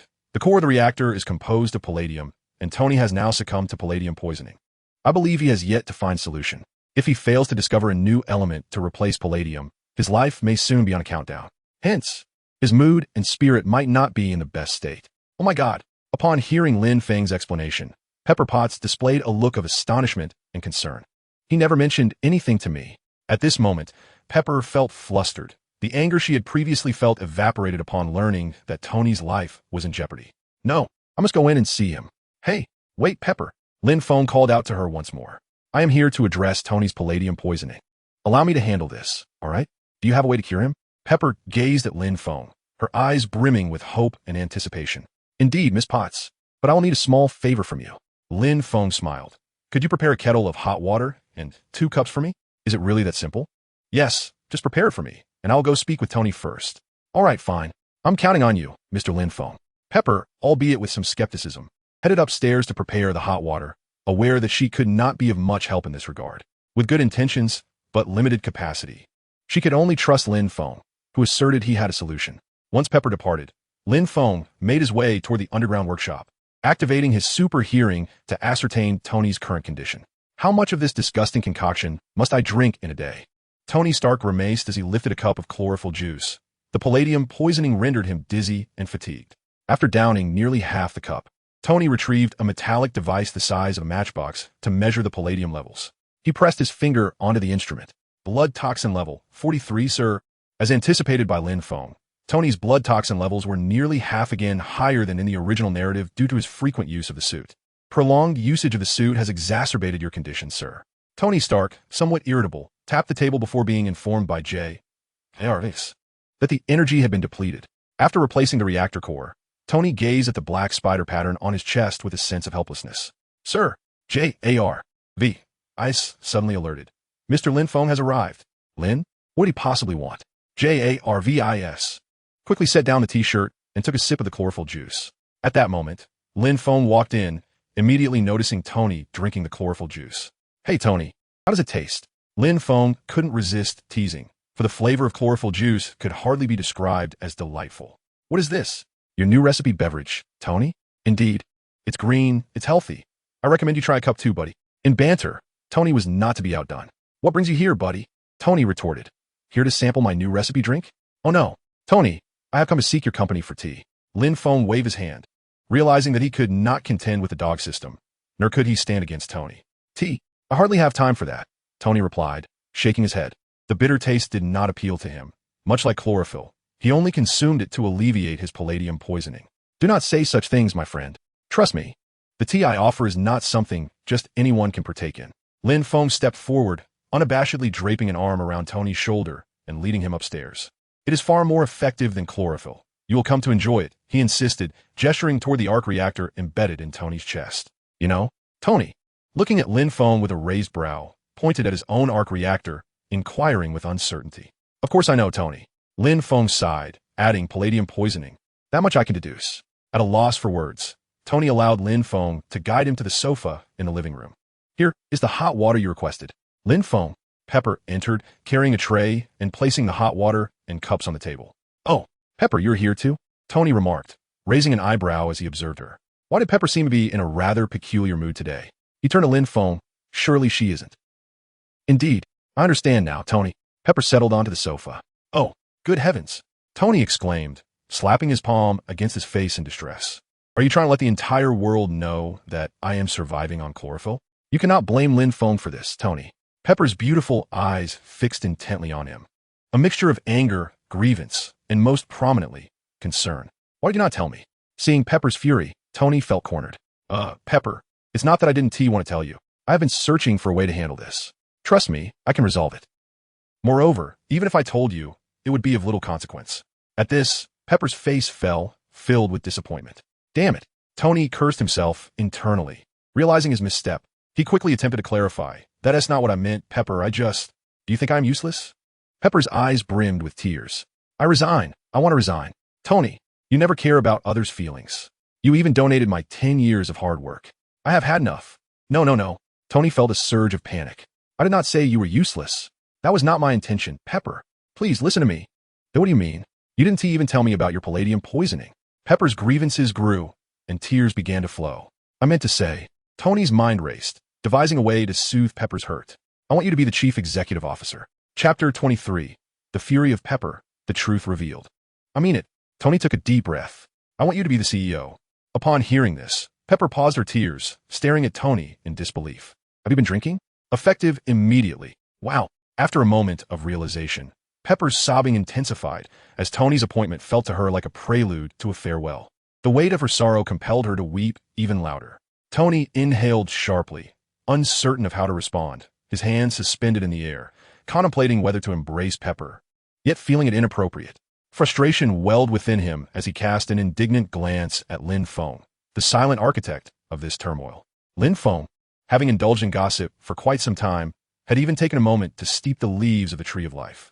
As Tony's gaze fell upon him, Lin Feng felt a surge of anxiety, regretting his revelation to Pepper concerning Tony's palladium poisoning. Who knew she would be so emotional? Buddy, this is all you're doing. Tony silently lamented, yet Lin Feng could decipher the unspoken words. Clearing his throat loudly, Lin Feng drew Pepper's attention. It was then that she remembered his presence, her cheeks flushing. Pepper, have you forgotten the purpose of my visit? Lin Feng asked with a smile, presenting 2 cups of tea before them. An unusual aroma wafted through the air, invigorating both of them. Try this. It's a rare delicacy that money cannot buy. Especially for you, Tony. This tea has remarkable effects against your palladium poisoning. Lin Feng pointed at Tony, announcing. Pepper appeared bewildered, gesturing towards the teacup. This can cure Tony's palladium poisoning? Recognizing the tea as an Eastern variety, she had never heard of it being a remedy for palladium toxicity. Skeptically, she lifted the cup, observing the unfamiliar leaves steeping in the pale green liquid, which seemed to swirl with a hint of translucent mist. Upon consuming it, before the flavor registered, she felt a warm current coursing through her limbs. Oh my God! The once sallow complexion of little Pepper visibly brightened. The blemishes from her late-night work began to fade, and her hair regained its luster. I feel unprecedentedly invigorated. Little Pepper exclaimed in astonishment. This is simply unbelievable. WTF? Tony witnessed this miraculous transformation. Pepper, have you become younger? In response, she hastily retrieved a small makeup mirror from her bag, gasping in front of it. Without hesitation, Tony raised his cup and took a sip. Instantly, a wave of warmth surged from his stomach to every corner of his body. The dizziness from palladium poisoning dissipated, and his limbs regained their strength. Tony abruptly lifted his t-shirt to inspect his chest. The dark spider-like patterns visibly receded towards the arc reactor until they vanished completely. Fuck! Tony could hardly believe his eyes. He produced a small device, a palladium tester, and without hesitation pressed his thumb against it. The device emitted a sound, subsequently displaying the results. Palladium content, 0. Jarvis's voice chimed in. Congratulations, sir. Your palladium levels have returned to 0. This defies logic. Tony gazed at Lin Feng and called out, only to subsequently realize with unrestrained joy that he would not face death after all. Who cares if it's scientific or not? Lin Feng rolled his eyes. As long as it saves your life, that is all that matters. You're absolutely right. Tony nodded in agreement, his expression reflecting relief. Regardless of the scientific validity, his life was preserved. Now Lin Feng had brought forth a miraculous tea that could completely eradicate his palladium poisoning. It was simply astonishing. What kind of tea is this? Where can I acquire it? Tony inquired, for with this tea, He would no longer fear the potential for poisoning while donning the Iron Man suit. As soon as Tony spoke, Lin Feng discerned his thoughts. You cannot rely solely on this tea, Tony. Lin Feng cautioned, this tea merely addresses the symptoms, not the root cause. I understand your point, my friend, Tony replied, a hint of bitterness in his tone. But I have experimented with every conceivable combination, every element. None can replace palladium. It saves my life even as it threatens it. What am I to do? This was the gravest life crisis Tony had encountered thus far. The peril was not swift, yet the resolution proved exceedingly complex. No, Tony, Lin Feng remarked with an air of mystery. You have yet to explore all avenues. What do you mean? Tony asked, his brow furrowing in confusion. What other methods have I not tried? Indeed, Tony. Lin Feng nodded affirmatively. It is something your father left for you. What? Tony was taken aback. Confusion etched across his face. In these past few days, Nick Fury should be reaching out to you. Oh, you mean the director of S.H.I.E.L.D.? Lin Feng replied, choosing not to alter the original narrative significantly. Tony must endure his trials as destined. One should not recklessly alter another S life trajectory on a whim, unless it pertains to life or death, a principle Lin Feng upheld since acquiring his powers. What does he want from me? Tony questioned, puzzled. I have made it clear that I am uninterested in his superhero organization. I do not wish to meet him. He waved his hand dismissively. Lin Feng remained silent, a mysterious smile playing on his lips, leaving Tony bewildered. A sudden realization flickered in Tony's mind. Could he possess a solution to the Palladium dilemma? Not quite. Tony, Lin Feng elucidated, you may be unaware, but your father was one of the founders of S.H.I.E.L.D. And S.H.I.E.L.D. has something your father bequeathed to you. Before Tony could voice his confusion, Lin Feng continued. What he left behind could resolve the Palladium issue. So, when Nick Fury seeks you out, it would be wise to heed his words. Lin Feng suggested. In the original storyline, Nick Fury indeed presented Tony with what Howard Stark had left behind. Despite the variables introduced by Lin Feng, he believed the course would not deviate significantly. Even if it did, Lin Feng had the confidence to support Tony. I shall not intrude on your conversation any longer. Lin Feng rose, preparing to depart. He produced a small pouch of life leaves and handed it to Tony. This is some tea that both you and Pepper can enjoy. This was Lin Feng's contingency plan, a safeguard against unforeseen circumstances befalling Tony Stark. Oh, and remember, do not consume it too frequently. Consuming this substance in excess may lead to adverse effects, Lin Feng cautioned. Once a week, steeping 1 piece suffices. It will be beneficial for both you and Pepper. Enhancing your constitution. Oh, I must express my gratitude to you, my friend. Tony, with a face brimming with emotion, gestured towards the small bag in his hand and remarked, is there more? This appears to be rather insufficient. Scram, this is something that cannot be found anywhere in the world. Lin Feng retorted, his expression darkening. This amount is adequate for you to resolve your issues, while still leaving a substantial remainder. Tony, with a nonchalant demeanor, gestured at Lin Feng, while Pepper, genuinely touched, bowed in gratitude to Lin Feng, prompting him to feel a sense of understanding. After bidding farewell to the two, Lin Feng drove towards the place where Susan worked, as he was set to pick her up after a shift. Chapter 24. A new task, core information. On the road to and from Las Vegas, I observed desolation and solitude. Lin Feng drove his sports car along the highway, cheerfully humming a melody he had heard before his journey. What a delightful tune, he exclaimed, slapping the steering wheel. Had I not become a superhero, I could have thrived as a literary scribe. Stop singing, host. The system's voice abruptly interrupted Lin Feng's merriment. Your singing is so dreadful. It's making me nauseated. The system, as always, was irreverent. What nonsense. Do you possess any musical talent? Critiquing my singing? Lin Feng retorted, though he could not help but ponder. Typically, the system remained silent unless summoned. Yet today, it had broken its pattern. Was there something amiss? With this thought, Lin Feng inquired, you've come forth of your own accord. Do you have business with me? Astute. The system snapped its fingers. I merely emerged to request that you cease your singing. It is unbearable and disturbing my rest. Are you unable to overcome this hurdle? Lin Feng's expression darkened. If there is nothing of consequence, let us part ways. We are all adults here, busy with our own affairs. All right. Let's speak seriously. The system clicked its tongue, steering the conversation back on course. Host, do you not feel that your rate of earning reputation is exceedingly sluggish? As your system, I can hardly bear to witness it. The system lamented, considering the impact of your last encounter with the abomination. You now possess just over 10 million in reputation points, it remarked in a tone of exasperation. At this rate, when will you ever be able to exchange for the Silver Superman? Come on, I have been diligent in my efforts. Lin Feng bristled at the system's comments, insisting that he had been tirelessly combating evil every day. Of course, he had to allocate 2 days each week for gaming. Did they truly consider 10 million points insufficient? If you think I'm earning reputation too slowly, why not assign me a couple more tasks? Lin Feng shot back without hesitation. Ah, what a coincidence. The system sighed, following Lin Feng's lead. I am here to bestow upon you a new task. Surprised? Unforeseen? Lin Feng let out a cold chuckle, inwardly suspecting ulterior motives. Typically, tasks are issued directly, but this time, an unexpected twist has emerged, suggesting that something unusual is afoot.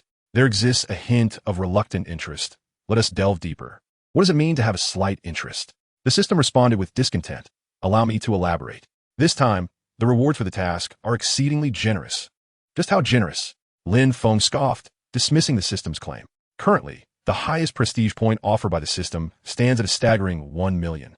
To be frank, he held little hope for any worthwhile task from the system. Earning prestige points would require his own diligent efforts in saving lives, thread by thread. A guaranteed minimum of 10 million prestige points. How does that sound? The R8, in motion, screeched to a halt. How much? Lin Feng questioned his own hearing. 10 million prestige points? Indeed, the system responded with a triumphant hum. So, are you interested now? Absolutely. Please do elaborate, esteemed system. Lin Feng's excitement surged. A task worth 10 million prestige points could equate to an extensive duration of labor. If such tasks are available, I would welcome them repeatedly. The system, clearly pleased with Lin Feng's enthusiasm, chimed in with a notification. You have a new task. Auxiliary task.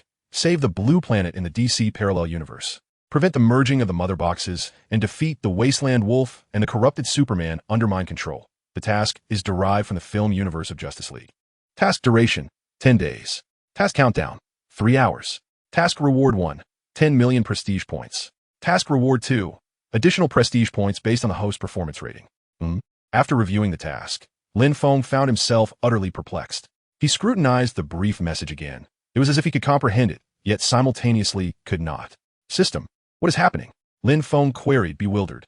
The DC universe? Does this mean I must traverse to complete this task? Lin Feng asked, considering that he had already crossed into Marvel. Could he possibly transition into DC as well? Correct, dear host. The system responded, providing clarity. This task requires you to cross into the DC universe to fulfill it. Lin Feng, somewhat speechless, pondered aloud. And what exactly do the Wasteland Wolf and the corrupted Superman signify? I recall the original narrative did not unfold this way. Why must I fight Superman? Confounded, Lin Feng sought answers from a system. Are you assuming I'm unfamiliar with the original story? Where do you think your 10 million prestige points would originate? The system retorted. Do you think a mere encounter with the Wasteland Wolf would yield 10 million prestige points? The greater the risk, the greater the reward. Do you not grasp this principle? Faced with the system's rebuttal, Lin Feng felt increasingly at a loss for words. He rubbed his nose and conceded. Very well. Please elaborate on the extent of the risk involved. If you have questions, wait until I finish speaking. Interrupt me again, and I shall cease. All right then, commence your exposition. Lin Feng gestured with a flourish. In this task, you will confront a vast organization formed by villains from countless parallel worlds. They possess entities akin to the system, albeit lacking my intelligence. Lin Feng paused for a moment, stunned. Could it be that there are traversers beyond the fourth wall? Am I not the sole anomaly? They do not traverse from beyond the fourth wall. Rather, they hail from various cinematic realms and even obscure villains within the comic universe. Intriguingly, each of them possesses an equivalent to a system panel, albeit these are mere subsystems governed by a principal system. Oh, Lin Feng raised an eyebrow, intrigued. Du elaboraci, he urged. The system paused momentarily, only to decline Lin Feng's request. Given the host's current strength, it would be prudent not to divulge too much information. The system and the host share a symbiotic relationship. The more potent the host becomes, the greater the feedback received by the system. Consequently, in a bid to swiftly enhance both its own capabilities and those of the host, these subsystems have chosen to inhabit villains from parallel worlds with malevolent personas. The hosts thus possessed by these subsystems are referred to as exiles. Once they acquire sufficient power, their inner darkness and desires are magnified. They wreak havoc upon the narratives of various parallel worlds, thereby allowing them to siphon energy when the timelines converge. The greater the deviation from the original storyline, the more substantial the energy generated at the convergence of the timelines. The system paused here, seemingly granting Lin Feng a moment to digest this information. The task you have undertaken is a distress mission from the DC parallel universe. A few days ago, an exile disrupted the main storyline of the Justice League by providing the Wasteland Wolf with a magical artifact. The Wasteland Wolf, utilizing this artifact, resurrected and controlled Superman. Clark Kent, Batman, and Wonder Woman found themselves utterly outmatched by the might of Superman, suffering repeated defeats. Ultimately, a mother box was taken by the Flash, Barry Allen, who frantically traversed the Earth to prevent it from falling into the hands of the Wasteland Wolf and Superman. Your mission, dear host, is to eliminate the Wasteland Wolf and Superman, thereby assisting the timeline in its convergence. This way, the energy required for the convergence will be minimized. However, you must remain vigilant against the appearance of the exiles, due to the nature of the system. Should they conceal themselves in the shadows, we will be unable to locate them. Although the exiles are not particularly formidable in direct confrontation, they are generally adept at employing devious tactics. These are matters of caution for you. The system continued its lengthy exposition. Chapter 25. Farewell, Susan. Preparing for the Traverse. Lin Feng comprehended the situation. This essentially constituted a heavily modified storyline of the Justice League, with a minimized energy yield from the converging timelines. The energy attainable by the exiles would also be significantly reduced. I have several inquiries. Lin Feng pondered for a moment, pinpointing a few areas of confusion. First, setting aside the question of justice, why must we prevent the exiles from siphoning the energy of the timelines? This does not seem to impact our own world, does it? Lin Feng's first question held a certain brutality, yet was indeed a matter occurring outside their own realm. The system, however, was willing to take risks to address these issues, suggesting that there were underlying motives at play. Although he currently possessed the strength comparable to Superman, Lin Feng was keenly aware of the principle that a darkened version could be 3 times as powerful. For no reason at all, Lin Feng was not eager to confront Superman directly. The system, perceiving Lin Feng's confusion, elucidated, you assist the world line in diminishing the energy utilized for convergence, and, consequently, the world line will allocate a portion of that energy as a gift to you. In simpler terms, by aiding it in reducing consumption, in turn empowers you. Lin Feng nodded, finding this explanation satisfactory. A gift from the world should not be meager. However, he was preoccupied with a pressing question. Why has the task been assigned to us? The logic behind the task's arrival felt rather convoluted. In the current Marvel scenario, if there existed formidable exiles wreaking havoc on the world's mainline, surely there would be beings capable of dispatching them with a mere flick of the wrist. They cannot intervene, host. The system interjected. Allow me to illustrate. This is unlike any narrative you have previously encountered. A simple analogy would be that no matter how strong a giant may be, he cannot lift himself. Should they take action, it would precipitate even greater upheaval within the world line. There are also exceedingly obscure circumstances. Given your current prowess, I cannot divulge more, the system cryptically explained. Is Superman's strength insufficient? Lin Feng was incredulous. Could even Superman be deemed inadequate in the system's eyes? Do you believe it is sufficient? The system retorted. You cannot even best the Ancient One on Earth. Do you honestly think you would fare better in the cosmos? You must reach at least the mid-tier of Silver Superman strength to uncover more truths. For now, focus on following my directives to enhance your abilities expeditiously. The system referenced the bald Ancient One to further persuade Lin Feng, stating that a greater trial awaited him in the future. Is there a life-threatening aspect to this task? Lin Feng inquired. The system hesitated, contemplating for a moment before responding in an uncertain tone. There should not be any? What do you mean by should not be? Lin Feng retorted, his expression darkening. Clarify your statement. The corrupted Superman is indeed a Superman. Yet you are also a Superman. The system explained. I believe the risks are minimal. I have already indicated that the only significant caution required is regarding the exiles. Lin Feng, feeling exasperated, thought the system's words were tantamount to saying nothing at all. He was acutely aware that his journey through this realm would not be a simple and leisurely affair. Indeed, as he had anticipated, saving the Marvel Universe was insufficient. He would also need to rescue other worlds. The information subtly revealed by the system instilled in Lin Feng a sense of urgency. Initially, he believed that attaining Superman status would render him invincible in the early stages. Yet the system's revelations indicated that he must strive to become even more formidable. Lin Feng harbored a premonition that his days of complacency were numbered. With one final query, Lin Feng squinted, concealing his expression. Are you so familiar with the exile system? Can I infer that you communicate with those subsystems? He continued. You're not a villain, are you? Upon hearing Lin Feng's inquiry, the system fell into a profound silence. After a prolonged silence, the voice of the system resonated once more. Your conjecture is indeed correct, host. This system is part of a transcendent growth mechanism, and we are capable of communication. However, I assure you, I will not engage in any actions that could jeopardize the world. Initially, I perceived this system merely as a simplistic guiding force. Yet it seems to conceal enigmatic secrets beneath its surface. Allow me to ponder. Must I ascend to the status of a silver Superman to uncover further revelations? Lin Feng's fingers tapped rhythmically on the steering wheel as he scoffed. This cliched narrative is reminiscent of tales spun within novels. Rest assured, host. Since our bond is established, we shall share both glory and fortune. All efforts are directed towards the mutual future of the system and the host. Very well. I shall place my trust in you this once, Lin Feng replied nonchalantly. His present abilities were bestowed by the system, and regardless of its assertions, Lin Feng remained acutely aware, ever vigilant to avoid falling into a position of disadvantage. Dismissing the matter for the time being, he resolved to await the revelation that would come with the exchange for the Silver Superman template. After a simple yet satisfying dinner, the two nestled together on the sofa, engrossed in the television. Lin Feng glanced at the timer, noting that less than an hour remained before he would traverse to DC. He felt compelled to convey certain matters to Susan. Otherwise, his sudden disappearance without a word would surely cause her distress. Lin Feng was no longer a solitary figure. Approximately 10 days, perhaps no more than half a month. Where are you headed, Lin? Susan inquired, nestled against him on the sofa.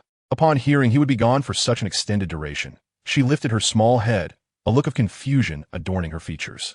Oh, my dear, you know I am Superman, Lin Feng replied, wrapping an arm around Susan and feigning indifference with a smile. There are matters I must attend to.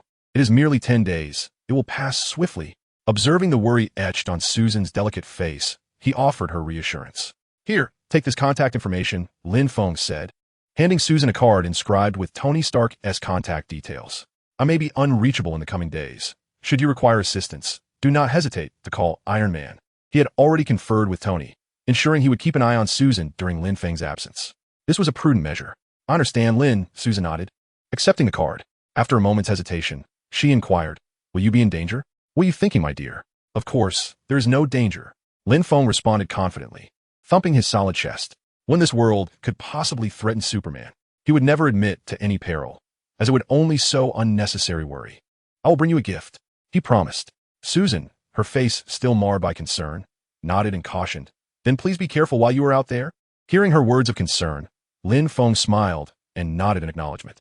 With only 10 minutes remaining, he donned his Superman attire and stepped outside the villa. Remember my words. If any issues arise, seek out Iron Man. Do not be shy. He still owes me. After reiterating his advice, Lin Feng gently kissed Susan's forehead and soared into the sky with a powerful leap. Boom!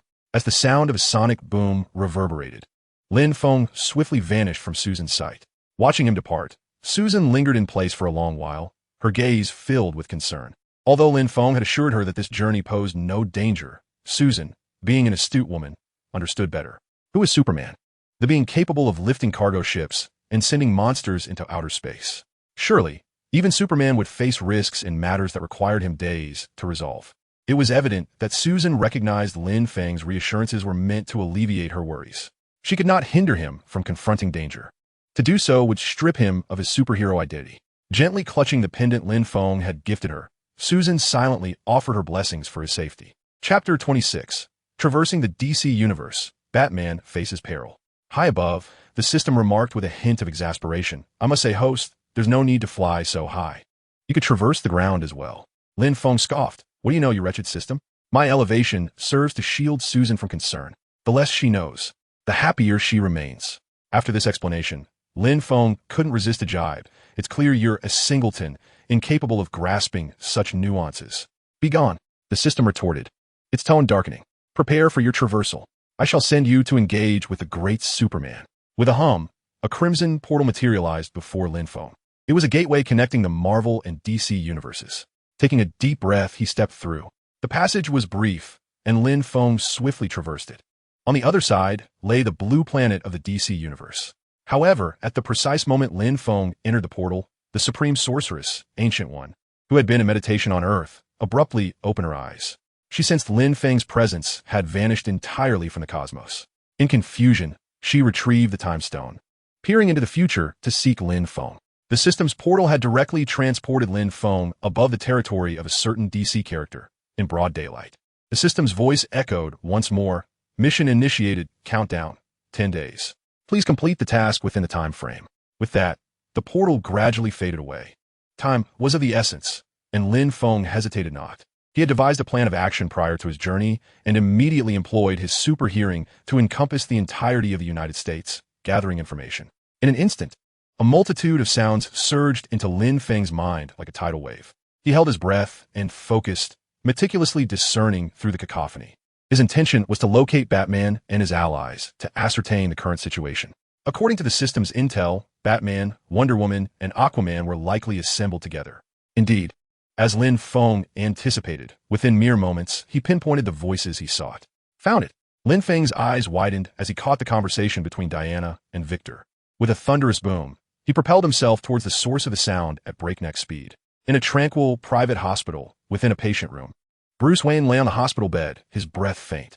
His right chest had been pierced by the heat vision of the corrupted Superman, Clark Kent. Had it not been for Diana intervening at the last moment, it is likely that Batman would have already succumbed. Yet, a full day had elapsed, and Bruce Wayne remained in a deep slumber. His injuries were grievous, and the current situation was dire. The fate of the DC universe hung in a precarious balance. In the hospital room, 3 or 4 individuals stood or sat, their faces etched with worry. Diana, Aquaman, Victor, and Alfred, Bruce's faithful butler. Each bore the marks of battle. Victor busied himself with repairing his mechanical body. Alfred stood at the bedside, tears glistening in his eyes. He had watched Bruce grow, witnessing his transformation into the embodiment of justice, Batman, and observing Bruce rise time and again after every fall. However, this time was different. Bruce's injuries were so severe that even if he were to recover, he could never don the mantle of Batman again to fight against evil. Alfred had brought food, but it lay untouched on the table. The threat to the universe remained unresolved, and with their strategist incapacitated, no one had the appetite to eat. Sighing deeply, Diana glanced at Bruce on the bed, realizing she had sustained the least severe injuries among them. "This is not your fault, Diana," Victor interjected. "Had you not shielded him from that attack, Bruce would have had no chance of survival." Hearing Victor's words eased Diana's heart somewhat. "I know, but if only I had managed to intercept Clark's attack sooner, Bruce wouldn't have been so gravely wounded." Now is not the time for this discussion. Aquaman interrupted the two, his voice breaking the silence. "The pressing question is, what we do next?" At this, a heavy silence fell over the room. Indeed, what were they to do now? With Bruce Wayne, their strategist, lying incapacitated, perhaps forever, their situation was bleak. Barry Allen roamed the world with the last mother box, reluctant to linger in any one place. The corrupted Clark Kent would soon pursue Barry, seizing the mother box and likely ending Barry's life with the ease of crushing an ant. The thought of Clark's eyes, glowing with a dark red hue, and his grotesque, green-tinged visage sent shivers through the group. Clark Kent had been ensnared by external forces. Alfred tucked Bruce's blanket more snugly and turned to the others, stating, "His condition is clearly altered. I witnessed your battle through Master Wayne's cameras. The most plausible explanation is that Master Clark has been controlled by something akin to magic. To defeat Clark, we must identify the one who holds his strings." Alfred continued, "I surmise it must be the creature known as the Wolf of the Wasteland. Thus, to save the Earth, we must first locate the wolf. As for Master Clark, though this is not an ideal solution," Alfred remarked, retrieving a suitcase. Upon opening it, several green crystals lay quietly within. "The kryptonite will impede his movements," he declared, gently placing the case on the table. He gazed at the crystals with a hint of regret, pondering how things might have turned out differently had Master Wayne brought kryptonite with him last time. "I shall go heat the food for everyone. Only when we are well fed can we muster the strength to continue our battle against the darkness." With that, Alfred stepped outside. Inside the infirmary, the others remained silent, exchanging glances as they contemplated Alfred's words. After a prolonged silence, Diana could no longer contain herself and spoke up. "We have no means of locating the Anti-Monitor. He will not reveal himself until the third mother box is activated." The last unactivated mother box rested in Barry's possession, while Superman searched far and wide for him. "Even if the Anti-Monitor were to appear, could we contend with both him and Clark? Our time is running short." Diana sighed once more. The situation had reached an impasse, a scenario none wished to witness. Aquaman rose, his face darkened, and struck the ground with his trident, producing a resounding thud. "Then let us confront Clark first. This is our best option.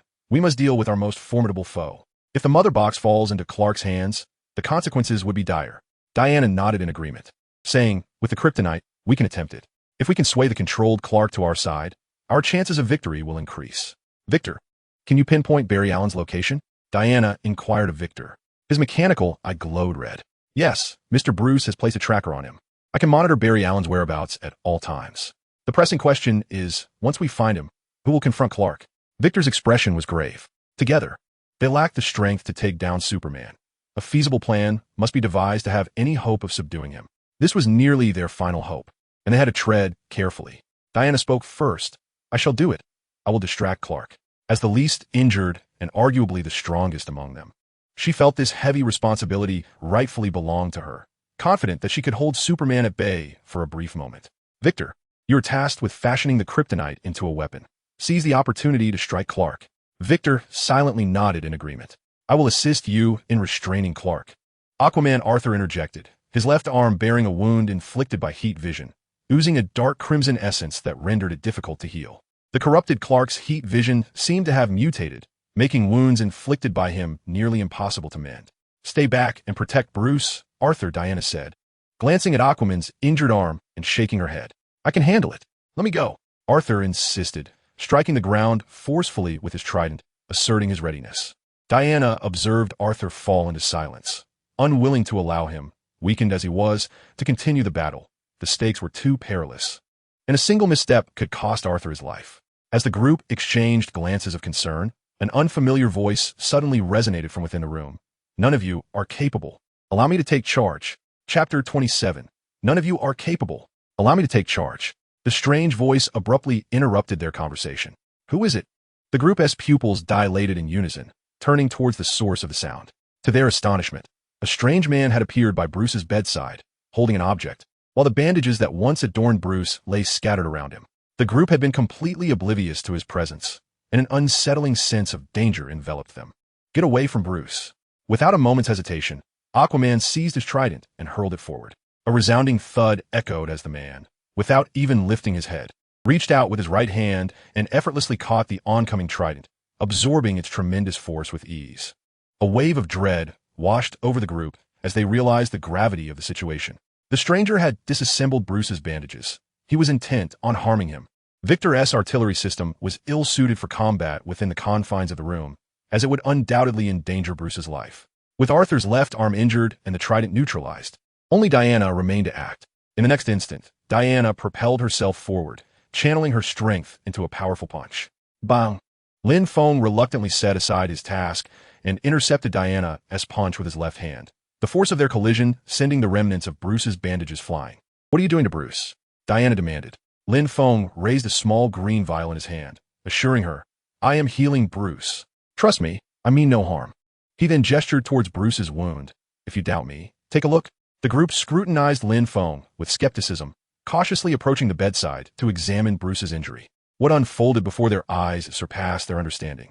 Lin Feng held a small test tube filled with a verdant liquid, meticulously dripping it onto the wound on Bruce's chest. Miraculously, Bruce's internal injuries and wounds began to mend at an astonishing rate. Oh my goodness, he is actually healing, Diana exclaimed in astonishment. The equipment connected to Bruce indicated that his vital signs were rapidly returning to normal.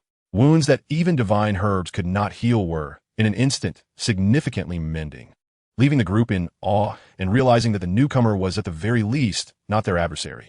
A collective sigh of relief swept through them. After dispensing nearly half of the liquid from the vial, Lin Feng ceased his actions. That should be sufficient. The rest depends on Bruce's recuperation. Who are you exactly? Diana inquired, voicing the question that lingered in everyone's minds. Could he be a friend of Bruce's? Well, I am Lin Feng, he replied.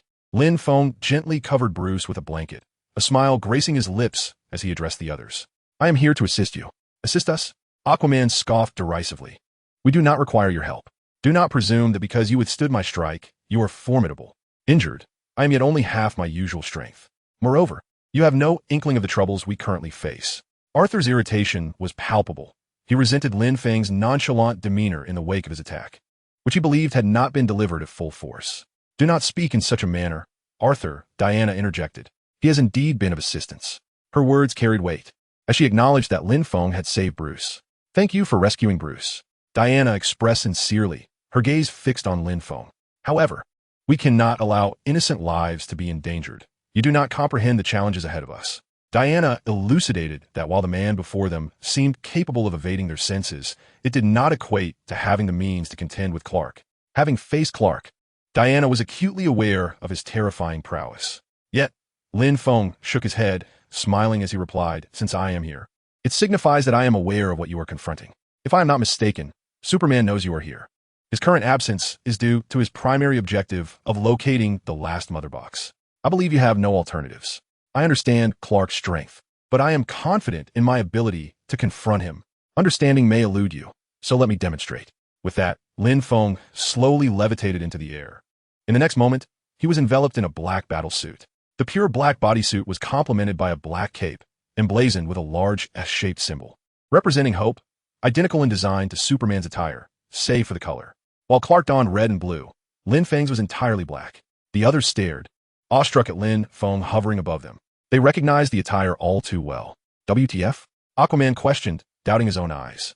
"Another Superman? Are you also a Kryptonian?" Diana exclaimed, astonished. Could there truly be another Kryptonian on Earth? The last one was believed to have perished at Clark's hands. Zod, if she recalled correctly, had fallen during the battle against the invasion of Blue Planet, dealt with by Clark himself. "That would be accurate," Lin Feng replied, choosing not to elaborate further. He was here on a mission, and acknowledging his identity would only aid his cause. Just then, Victor's mechanical arm emitted a series of beeps, rapidly altering its shape uncontrollably. In an instant, it transformed into a cannon aimed at Lin Feng. "Victor, what are you doing?" Diana exclaimed, startled by the unexpected turn of events. Unease crept in her voice. Victor, now sweating profusely, struggled to regain control. "I apologize. It is my automatic defense system. It sensed danger. I can barely control it." As he spoke, a missile head suddenly ejected, and the red indicator light flickered, signaling a countdown to launch. Lin Feng, bemused by the situation, hastily retracted his Superman suit and descended from the air. Suppressing his aura, he said, "Hey, buddy, take it easy. I am not your enemy." Internally, he lamented the absurdity of such a system. In the original narrative, it had been a single rocket that incited a collective assault from Superman. Had Victor fired a projectile, it was plausible that another adversary akin to Superman would have emerged. Fortunately, Victor managed to maintain control. Lin Feng understood that this was not entirely Victor's fault. The overwhelming sense of intimidation emanating from Superman was significant. In the original tale, Victor had lost control of the system. If Tony were present, he might have been able to rectify it. Diana, feeling embarrassed, turned to Lin Feng and apologized. "I'm sorry. Victor's system is exceedingly sensitive. He didn't mean it."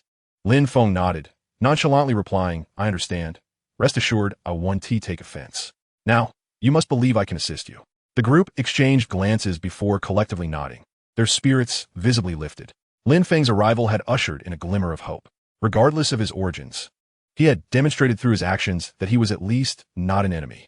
Bruce's vital signs had stabilized. The previously worried group now glimpsed a dawn of victory. Although they were still unaware of Lin Feng's precise abilities, being of Kryptonian descent, he should be capable of contending with Clark. Moreover, with the presence of kryptonite on their side, if Lin Feng could momentarily subdue Clark, they would have the opportunity to inject the kryptonite into his system. Matters were progressing favorably.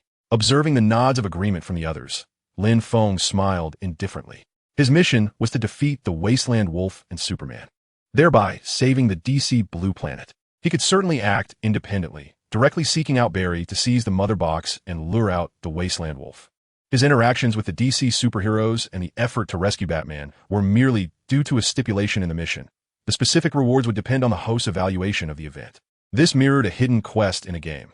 Lin Feng intended to ascertain whether his conjecture was correct. If correct, the rewards would be more lucrative. If incorrect, the losses would be minimal. Chapter 28, Bruce Awakens, Initial Planning. Bruce felt as if he had just emerged from a lengthy dream. In this reverie, formidable extraterrestrials had invaded the Blue Planet, intent on acquiring 3 mother boxes to annihilate the world. He had painstakingly gathered extraordinary individuals from various corners, determined to resist to the last breath, only to despairingly discover that the aliens had taken control of Superman. After an arduous battle, all were grievously injured. Bruce had no choice but to initiate a contingency plan.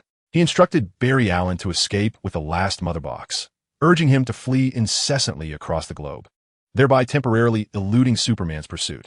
However, this time, the controlled Superman seemed disinclined to grant him that opportunity. A terrifying heat vision beam hurtled toward Bruce, and he was unable to evade it. The excruciating pain in his chest made him acutely aware that he had been struck. The substantial loss of blood swiftly rendered him unconscious. In his fading vision, he beheld Diana, wielding her shield to intercept the searing rays, rescuing him in the nick of time. Thus, enveloped in bitterness and despair, Bruce succumbed to the darkness. This calamity marked the most formidable challenge he had faced since assuming the mantle of Batman.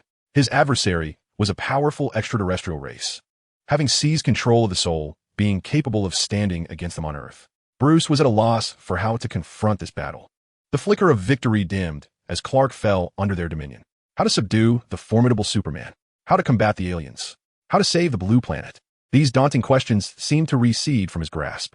Throughout his life, he had endured countless wounds, yet had always persevered. However, this time, he was uncertain whether he would awaken again. Bruce was undeniably fortunate, for the Blue Planet still required his salvation. In the depths of darkness, he lost track of time until a sudden coolness coursed through his body, followed by a steady stream of warmth that gradually restored his consciousness. This warmth diligently mended his wounds, allowing Bruce to regain his senses. Conversations among several individuals in the room drifted into his ears, providing him with insight into his current predicament. Was it that stranger named Lin Feng who had saved him with some miraculous liquid? It seemed Lin Feng was also a Kryptonian. At that moment, as he listened to Diana's inquiries, Bruce felt a glimmer of hope for the Blue Planet and the possibility of salvation. The arrival of Lin Feng instilled in Bruce a sense of the unpredictable nature of fate. There stood a Kryptonian before him, and now another had emerged on their side. Upon hearing Lin Feng express his willingness to assist them, a renewed sense of hope surged within Bruce. He yearned to speak, yet found himself unable to control his body, even struggling to open his eyes. He calmed himself, carefully attuning to his body. His senses had not fully returned, and his right chest was beset by a peculiar pain and tingling sensation. It must be healing, Bruce surmised, as the discomfort in his right chest gradually subsided until it vanished entirely. After a considerable time, once the pain had completely dissipated, Bruce slowly opened his eyes, albeit still feeling somewhat weak. A white ceiling. With a slight turn of his head, he discovered Alfred seated beside him. Alfred. His voice was barely a whisper, unheard by Alfred. Alfred, help me sit up. Bruce's voice grew somewhat louder. Oh my goodness, Master, you're awake. Alfred finally noticed Bruce calling to him, and he excitedly assisted Bruce into an upright position, his movements gentle, expressing gratitude to the heavens. As the realization of Bruce's awakening spread, the other occupants of the room quickly gathered around him. Although Bruce's complexion was pale, the large wound in his chest had vanished completely, prompting a collective sigh of relief. Yes, I am awake, Bruce replied as he leaned back. His gaze first fell upon the sole stranger in the room. With black hair and dark eyes, he bore the appearance of an East Asian. A beaming smile graced his face as he addressed Bruce, saying, "Hello, Bruce." It was a familiar voice upon hearing it. Bruce confirmed that he was indeed Lin Feng and promptly remarked, "You must be Lin Feng. Thank you for the potion." "Oh, how did you know?" Lin Feng raised an eyebrow, feeling somewhat puzzled about how Bruce recognized him so quickly. Diana and the others cast curious glances in response. Bruce offered a polite smile and explained, "I regained consciousness while you were treating me. I just couldn't awaken right away." Lin Feng nodded in understanding, realizing the situation made sense now. Alfred, concerned, inquired, "Master, how do you feel?" "I believe my injuries are no longer an issue. I simply feel a bit fatigued," Bruce replied, indicating that he was fine. He glanced down at the wound on his chest, where no trace remained. "What a remarkable potion," Bruce marveled. "Bruce, now that you are awake, things will be much easier," Diana said, exhaling in relief. With Bruce's awakening and the assistance from another Kryptonian, the dire crisis facing Blue Planet was poised for a turning point. Superman was searching tirelessly for Barry Allen, and time was of the essence. If he were to acquire the last Mother Box, the consequences would be dire. Everyone understood this reality. Bruce nodded towards Diana, then turned to Alfred, instructing, "Alfred, please bring me something to eat." Having awakened, Bruce felt a surge of hunger and required sustenance to replenish his energy. "Of course, Master," Alfred replied, departing to prepare a meal. The food that had just been served had grown cold, and Alfred intended to have the chef prepare something nourishing, given that Bruce had narrowly escaped death. After Alfred left, Bruce addressed the group, stating, "We do not have much time left." Everyone nodded in agreement, recognizing that Bruce had something significant to discuss. "We must prepare swiftly." "Victor, can you communicate with Barry?" Bruce inquired of Victor. "Absolutely," Victor confirmed. "The tracker I provided has a communication feature. Placing it on Barry was the right choice." Bruce nodded and then turned his gaze towards Aquaman. Arthur, do you still have combat capabilities? He noticed Aquaman's arm was immobilized, bound in bandages. Of course, Aquaman retorted defiantly, attempting to lift his arm to demonstrate his readiness. However, after a prolonged struggle, he failed to raise it, prompting the others to shake their heads. Observing this, Lin Feng generously produced a small green vial and tossed it to Aquaman, saying, "Just 2 drops, no more, will heal your injuries. Don't use too much, it's quite expensive." Aquaman, with a serious demeanor, received the vial and nodded at Lin Feng. "Thanks." Having witnessed the miraculous properties of the green liquid firsthand, he was unwilling to be polite, given their shared enemy. Without hesitation, he unwrapped the bandage from his left arm, revealing a grotesque wound emanating a sinister black-red glow. The depth of the injury exposed bone, causing the onlookers to gasp in shock. Aquaman cautiously opened the green vial, applying 1 drop, then another. He recalled Lin Feng's words, having only dripped 2 drops before retracting the vial.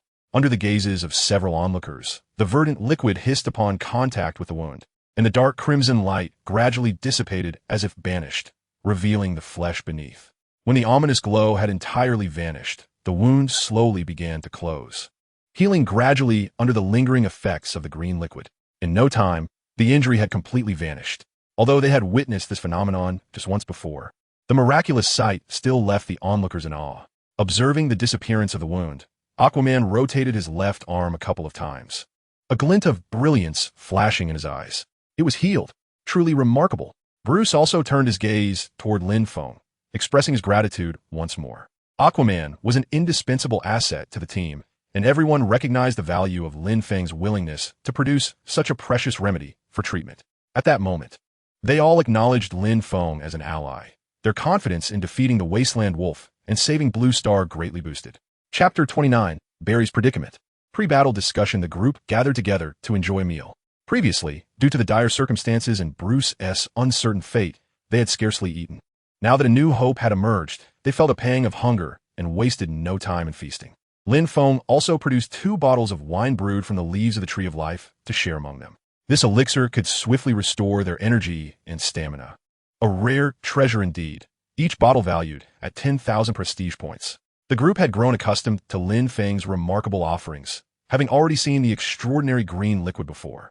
As they dined in the hospital, they engaged in discussions about the current situation. Meanwhile, on the other side of the earth, the Flash, Barry Allen, was sprinting with incredible speed, yet he bore a weary expression and dared not relent for a moment. In a short span, Superman had detected him 3 times. Perhaps fortune favored him, as he managed to escape unscathed on all 3 occasions. Tears brimmed in his eyes.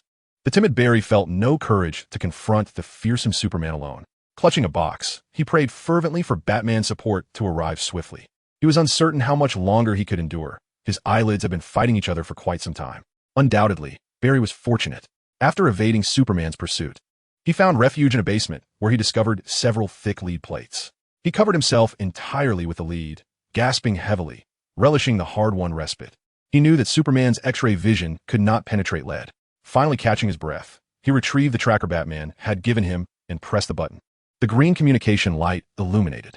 He quickly tapped out a distress signal in Morse code, repeating it several times before shutting off the communicator. Poor Barry Allen dared not utter a word. Heaven knew whether Superman would employ his super hearing to locate him. He even hesitated to tap the code more than a few times. Now, all he could do was pray for swift assistance. Perhaps hearing Barry's prayers, Batman successfully received the distress signal. At this moment, a few satisfied individuals gathered around a round table, engaged in deliberations regarding their subsequent course of action. After consolidating the information, Bruce established a definitive plan.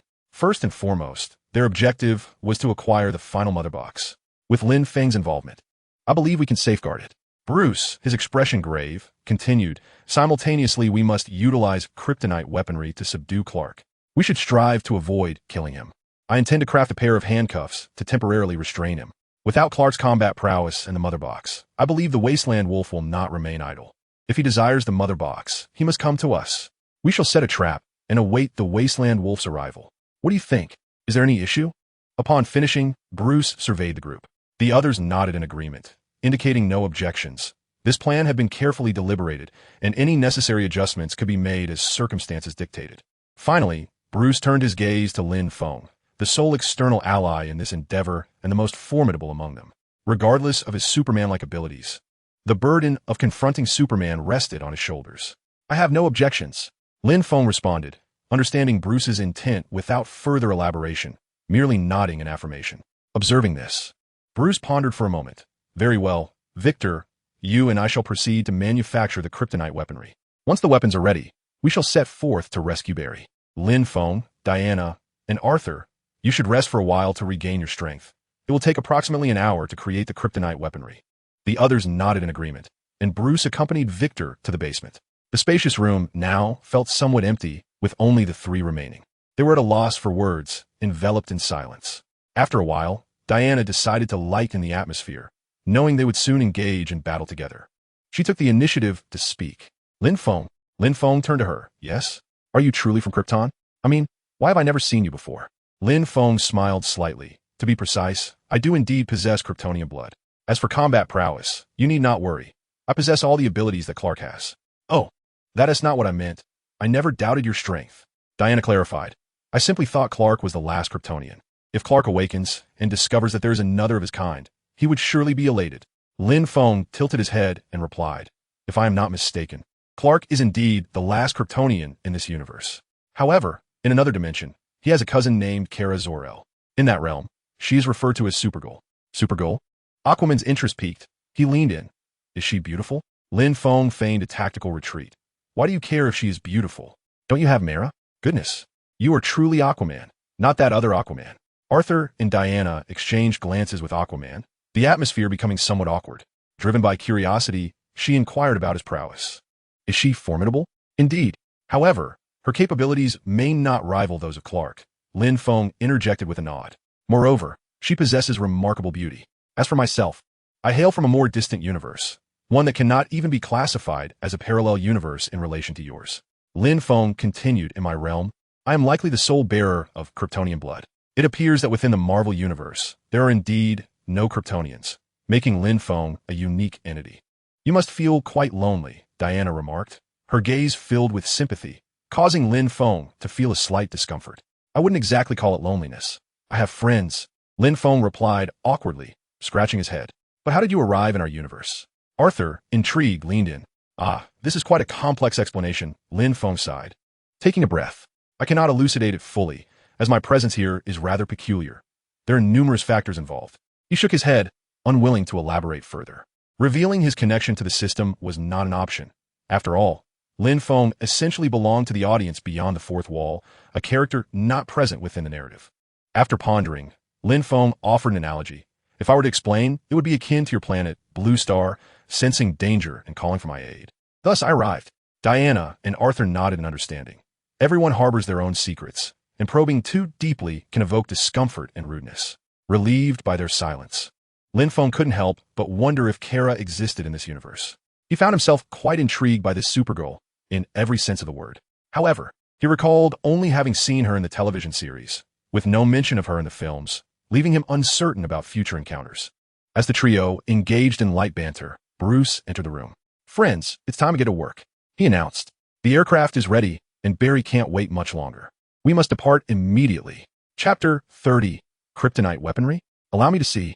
After making preparations, the group boarded the aircraft and swiftly headed towards Barry Allen's location. On board, Batman produced 2 weapons forged from kryptonite, handing them to Diana. The reason he didn't give them to Lin Feng was that Bruce was aware Lin Feng was also Kryptonian. Kryptonite would be equally effective against him. These are a pair of kryptonite handcuffs and a dagger, Bruce explained. Lin Feng's task is to temporarily subdue Clark. Diana, when the moment arises, use the kryptonite handcuffs on Clark, which will allow you to control him without threatening his life. Diana nodded, accepting the items. Both were securely placed in a lead box to prevent any adverse effects on Lin Feng. Take the dagger for now. Use it if the opportunity arises. And we shall discuss it further if not, Bruce remarked. I have also prepared several kryptonite bullets for Victor's weapon system as a contingency plan. Time is of the essence, and the number of kryptonite bullets is limited. We should avoid using them if possible, as they pose a significant threat to Clark. Curiosity piqued, Lin Feng approached and inquired, May I take a look at the kryptonite weapon? His fascination with kryptonite stemmed from a desire to ascertain whether it would indeed affect him. Diana, taken aback by Lin Feng's words, exclaimed, Lin, does your world lack kryptonite? This substance could strip you of your combat abilities. Bruce, puzzled, asked Lin, "You have never encountered kryptonite?" Lin Feng nodded and explained, "I hail from another universe where kryptonite does not exist. I wish to see if it will have any effect on me." After a moment of contemplation, Bruce scrutinized Lin Feng before addressing Diana. "Diana, allow Lin Feng to observe it. It is crucial for him to understand kryptonite's capabilities to effectively confront Clark." Diana acquiesced and handed over a lead box, cautioning Lin Feng, "Exercise caution. Proximity to kryptonite may induce discomfort. Should any issues arise, I will promptly seal the box." With that, Diana slowly opened the lead box. Lin Feng leaned in with curiosity. Inside, there lay a dagger and a pair of handcuffs. The dagger was crafted entirely from kryptonite, save for its handle, while the handcuffs contained some metal, likely to enhance their durability. As Lin Feng drew near the kryptonite weapon, he furrowed his brow. He felt his blood coursing more rapidly through his veins, accompanied by a subtle sensation of fatigue enveloping him. However, he realized he had not lost his combat prowess. In the original narrative, Clark, when near kryptonite, would nearly collapse, indicating its profound impact on him. After some contemplation, Lin Feng, under the astonished gazes of his companions, seized the kryptonite handcuffs, eager to discover whether contact with kryptonite would inflict harm upon him. The moment he touched the kryptonite, the sensation of fatigue intensified. He perceived his blood rushing even faster, rendering him somewhat weakened and accompanied by a faint palpitating feeling. Yet, the anticipated loss of combat ability did not materialize. Lin Feng's eyes brightened as he meticulously attuned himself to his body. While he could not deny the effect, estimating a reduction of approximately 30 to 40% in his combat capabilities, he felt no other discomfort. This indicated that kryptonite's influence on him was far less severe than on Clark. A wave of elation washed over Lin Feng. The system's assertion regarding the optimization of his Kryptonian lineage was indeed substantiated.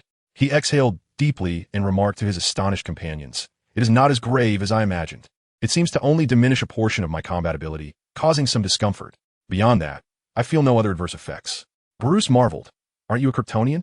Has the effect of kryptonite diminished?" As the possibility loomed large, Bruce's expression darkened. If the effects of kryptonite were indeed diminishing, it would not bode well for the group. It signified that Superman would be entirely beyond his control. Yet, Diana, with a contemplative demeanor, remarked that is unlikely. Kryptonite has minimal influence on Lin Feng, possibly because he is not from our universe.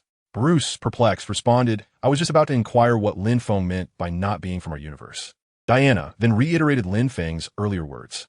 Upon hearing this, Bruce raised an eyebrow, sighing with relief. "So, there exists yet another layer to this." Lin Feng nodded, affirming precisely. "Kryptonite should pose no issue. The main factor lies in my unique nature. You may consider me an outsider. Once this incident is resolved, I shall take my leave." Lin Feng's declaration primarily aimed to ease Batman's concerns. The thought of an untroubled Kryptonian residing on Earth would likely leave Batman restless. Clark served as a precedent. Had it not been for kryptonite, who could say whether Batman would allow Superman's power to escalate unchecked? This incident further validated Batman's fears. A rogue Superman was indeed a terrifying prospect. Just look at the corrupted Clark. Oh, heavens. Content with the knowledge that he was impervious to kryptonite, Lin Feng felt buoyant. The others experienced a spectrum of emotions. Bruce, with a stoic countenance, appeared lost in thought. Diana, on the other hand, wore a worried expression as she contemplated the impending battle. Aquaman, seemingly indifferent, fiddled with his trident. Mera, however, remained the favored companion. Suddenly, amidst their scattered thoughts, the aircraft's interior was pierced by a sharp beeping sound. The group turned their attention to the control panel, which was signaling an incoming message. "Information incoming." Victor rushed to the console and pressed a button. The beeping ceased, replaced by the voice of the Flash, Barry Allen. Bruce stepped forward, activating the speaker function. "Barry, is that you?" "Oh, thank heavens we finally got through." On the other end, Barry's voice, laden with exhaustion yet tinged with relief, resonated. "It's me. Guys, I may not make it. I'm losing hold of the mother box." His voice quivered, accompanied by labored breaths. "He found me. Superman found me. I can barely run anymore." Barry grappled with the futility of his escape. Superman would soon catch up to his weary self, while Batman and the others were still far across the globe. He felt that he could no longer protect the mother box. The gravity of Barry's predicament cast a shadow over the group. Bruce spoke with a calm, yet urgent tone. "Stay calm, Barry. We are en route to your location. You must hold on. If we lose the mother box, Blue Planet will be doomed. Trust yourself. Just hang in there a little longer." "Oh, thank the heavens. You are actually coming." How much longer until you arrive? A glimmer of hope flickered in Barry Allen's eyes. He felt a surge of energy, as if Bruce's words were an adrenaline rush, reigniting his spirit. However, Bruce remained pensive, observing the data displayed on the instruments. The estimated arrival time was 51 minutes and 37 seconds. Chapter 31. Barry's Plea for Help. Lin Feng sets off ahead. After a moment of contemplation, Barry and Bruce exchange thoughts. We will arrive in half an hour. Barry nearly stumbled at the revelation, despair spilling from his lips. What? A profound sense of crisis enveloped him, and he swiftly altered his course. In the next instant, a searing energy beam struck the very spot where Barry had just been. Oh no, I can't hold on for half an hour. Perhaps in the next moment, I shall perish beneath this lethal ray. Barry cried out, his steps faltering under the weight of exhaustion from prolonged exertion. Upsharbing bais pradikamin. Lin Feng stepped forward resolutely. I can go ahead.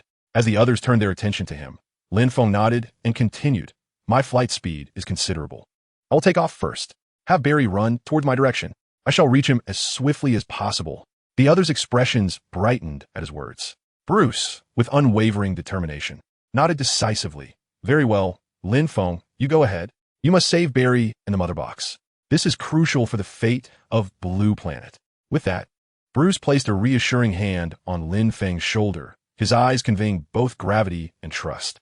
Lin Feng silently nodded, concentrating as the sleek black suit materialized around him. Bruce handed Lin Feng a headset. Take this. We can communicate at all times. Are you ready? In the next moment, Bruce pulled the hatch door, and the air was instantly expelled from the cabin. Lin Feng offered no resistance as he was thrust into the void outside the aircraft. With a swift turn, Lin Feng rocketed towards Barry's position like a shooting star, leaving behind a series of sonic booms in his wake. His velocity surpassed that of the aircraft by a factor of 10. The others inside the aircraft, having anticipated the sudden decompression, remained safely secured. Once Lin Feng had taken flight, Bruce closed the hatch and activated the communication system, integrating Lin Feng into the network. Simultaneously, a green dot representing Lin Feng's location appeared on the aircraft as control panel. Victor, observing the data, exclaimed with renewed hope, "There's a chance. Lin Feng's speed is remarkable. At this rate, he should reach Barry in under 5 minutes." The group felt a slight easing of tension. Indeed, as a Kryptonian, Lin Feng's flight speed, exceeding that of sound, allowed him to vanish from sight in an instant. Bruce re-established the communication. "Barry, can you hear me?" "Barry, I can hear you," came Barry's voice through the device. "Guys, perhaps it's time to say goodbye. I'm sorry. I can't protect the Mother Box." Barry's words hung heavy, as if he were delivering his last testament. "Oh, Barry, don't give up." Diana stepped forward, her concern palpable. "Barry, don't despair," Bruce urged. "Lin Feng is flying towards you. Hold on for just 2 minutes. In 2 minutes, he will be there. Do not deceive me any longer, Bruce." "And who is Lin Feng?" "I'm not lying to you, Barry. Lin Feng is our secret weapon. He is the key to countering Superman," Bruce exclaimed urgently, recognizing the necessity of instilling hope in Barry to endure until Lin Feng arrives. Following his declaration, Bruce deftly operated the controls, connecting Lin Feng's earpiece to the communication channel. "Hello, Barry Allen, this is Lin Feng." Lin Feng's voice resonated through the channel. The biofield allowed Lin Feng to communicate while soaring at super speed. He had overheard Bruce and Barry's exchange and grasped the urgency behind Bruce's words. "Trust me, my friend. I share the Kryptonian bloodline. I'm racing towards you. Hold on." His succinct words acted as a potent stimulant, invigorating Barry's spirit.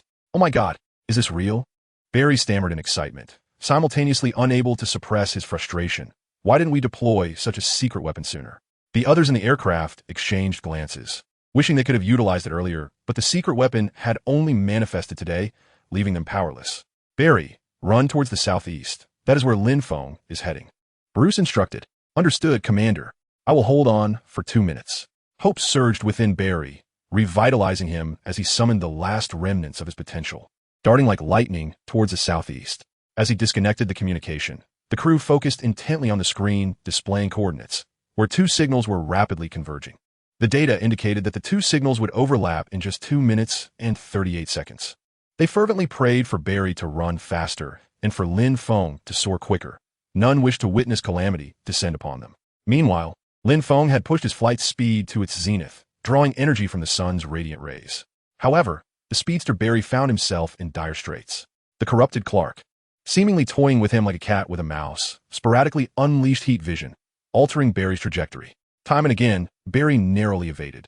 Acutely aware that a single hit would mean his end, he could only wish for the 2 minutes to pass swiftly. Perhaps Barry's luck had run out.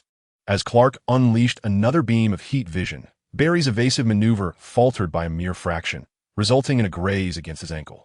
In an instant, a pained cry erupted from Barry as he exited his superspeed state. The beam only skimmed his ankle, yet it mercilessly severed a significant portion of flesh. Agonizing pain surged through him, and he was drenched in cold sweat, clutching his ankle and wailing in agony. The mother box had been cast aside nearby. Witnessing Barry's halt, Clark's sinister visage momentarily flickered with a cold smirk as he descended from the sky and retrieved the mother box. Barry watched in horror as it fell into Clark's grasp, his heart sinking as he struggled to endure the pain and activated the communication. Superman hit me. He has taken the mother box. In an instant, the pilots within the aircraft felt their pupils constrict as they sprang to their feet. This is it, comrades. It seems we must bid farewell, or perhaps it is a final parting. Clark, having acquired the mother box, cast his gaze upon Barry, who lay prostrate on the ground, his eyes bloodshot and aflame, gradually turning crimson as he prepared to unleash his heat vision. Barry was acutely aware that he could not evade this imminent assault. His feet were grievously injured, rendering him incapable of harnessing his super speed any longer. This time, there was no escape, and Barry, resigned to his fate, closed his eyes. Just then, a voice, melodious and ethereal, echoed in his earpiece. "Hey, Barry, I see you." Chapter 32. Timely Arrival, the initial encounter with Superman. "Hey, Barry, I see you." Lin Feng's voice surged forth unexpectedly. The sudden sound forced Barry to reopen his eyes. In the next moment, akin to a meteor colliding with the earth, Lin Feng barreled into Clark, who was still gathering his heat vision. The robust figure, propelled by a gust, swiftly vanished from Barry's view. The sound of air being cleaved asunder followed, and the tempest generated by Lin Feng's trajectory carved a deep trench in its wake. Unprepared, Barry Allen was also sent hurtling 100 meters away, but fortunately, Lin Feng arrived just in time to catch him, preventing a catastrophic fall. Gently placing Barry on the ground, Lin Feng tossed him a box.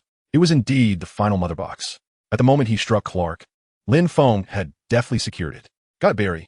Barry fumbled to catch the mother box, his eyes wide with astonishment as he gazed at Lin Feng, who floated before him. "Oh my goodness." Barry marveled at Lin Feng, who bore an uncanny resemblance to Superman, albeit with a slightly different hue to his attire. Momentarily forgetting the pain in his ankles. "Another Superman." Lin Feng nodded. "Did I not mention that I possess Kryptonian blood?" At that moment, Clark had regained his composure and was soaring towards them. Lin Feng, summoning all his strength, surged forward to draw the battle away, ensuring Barry remained unharmed. Both were Supermen, their flying speeds nearly indistinguishable. In the blink of an eye, they collided midair. The darkened Clark appeared infuriated by Lin Feng's ambush, his visage contorting into a more menacing form. Lin Feng could not help but wonder if this was truly a zombified Superman. His appearance had become ghastly, his complexion tinged with green. There was no time for Lin Feng to ponder, as Clark suddenly materialized before him, delivering a punch imbued with tremendous force. Unyielding, Lin Feng retaliated with a strike of his own. The impact resounded with a thunderous boom. Upon their fists meeting, the air erupted as if ignited, and a gale surged forth from the point of contact, showcasing their terrifying destructive power. As two Supermen clashed, the very atmosphere seemed to distort. Observing Lin Feng withstand the blow, Clark's eyes glowed red, and the next instant, a beam of heat vision shot towards Lin Feng's head. Yet, Lin Feng had anticipated this move, swiftly ascending to evade the scorching ray. Afterwards, Lin Feng executed a swift dive, his fist, charged with tremendous force, struck Clark squarely in the face. Bang! The impact reverberated as the darkened Clark was forcefully driven into the ground, creating a sizable indentation in the solid surface. The sound of the collision echoed, sending shockwaves through the air. Barry, 100 meters away, felt the rush of wind pressure that momentarily blinded him. As the wind subsided, Barry gazed in astonishment at the spectacle before him. Two superhumans engaged in a battle of terrifying proportions. "Oh, my friends, you truly ought to witness this," Barry murmured into his headset. It was as if two deities from mythology were clashing in combat. A fierce roar escaped Clark, who was momentarily stunned. Suddenly, a brilliant black and red light erupted from the pit. It was Clark's heat vision, surging forth from the depths of the crater, manifesting as an eerie black-red beam. The speed of this heat vision was astonishing, surpassing even the earlier red rays. Lin Feng narrowly evaded, the scorching beam just brushing against his hair as it soared skyward. A strand of black hair was vaporized into ash, causing Lin Feng's pupils to constrict sharply. The power and velocity of the heat vision had significantly intensified. Boom! The darkened Clark catapulted from the pit, his form transformed dramatically compared to before. He appeared to have grown significantly, his body radiating a black-red glow, muscles swelling as if on the verge of bursting, and his face gleamed with an unsettling green luminescence. Lin Feng stared, dumbfounded. What in the world is this? Has Clark mutated again? Before Lin Feng could ponder further, Clark appeared before him as if teleporting, unleashing a brutally unrefined punch. The speed was overwhelming, far exceeding that of previous encounters. Lin Feng barely managed to cross his arms defensively before. Bang! The blow sent him hurtling over 1,000 meters away. Pain surged through his arms, accompanied by a numbing sensation, while a sharp ache coursed through his chest, and blood trickled from the corner of his mouth. Just as he steadied himself, a barrage of heat vision followed suit, illuminating the sky with a tempest of black-red light. Lin Feng pushed his flying abilities to their limits, desperately dodging the onslaught of heat rays.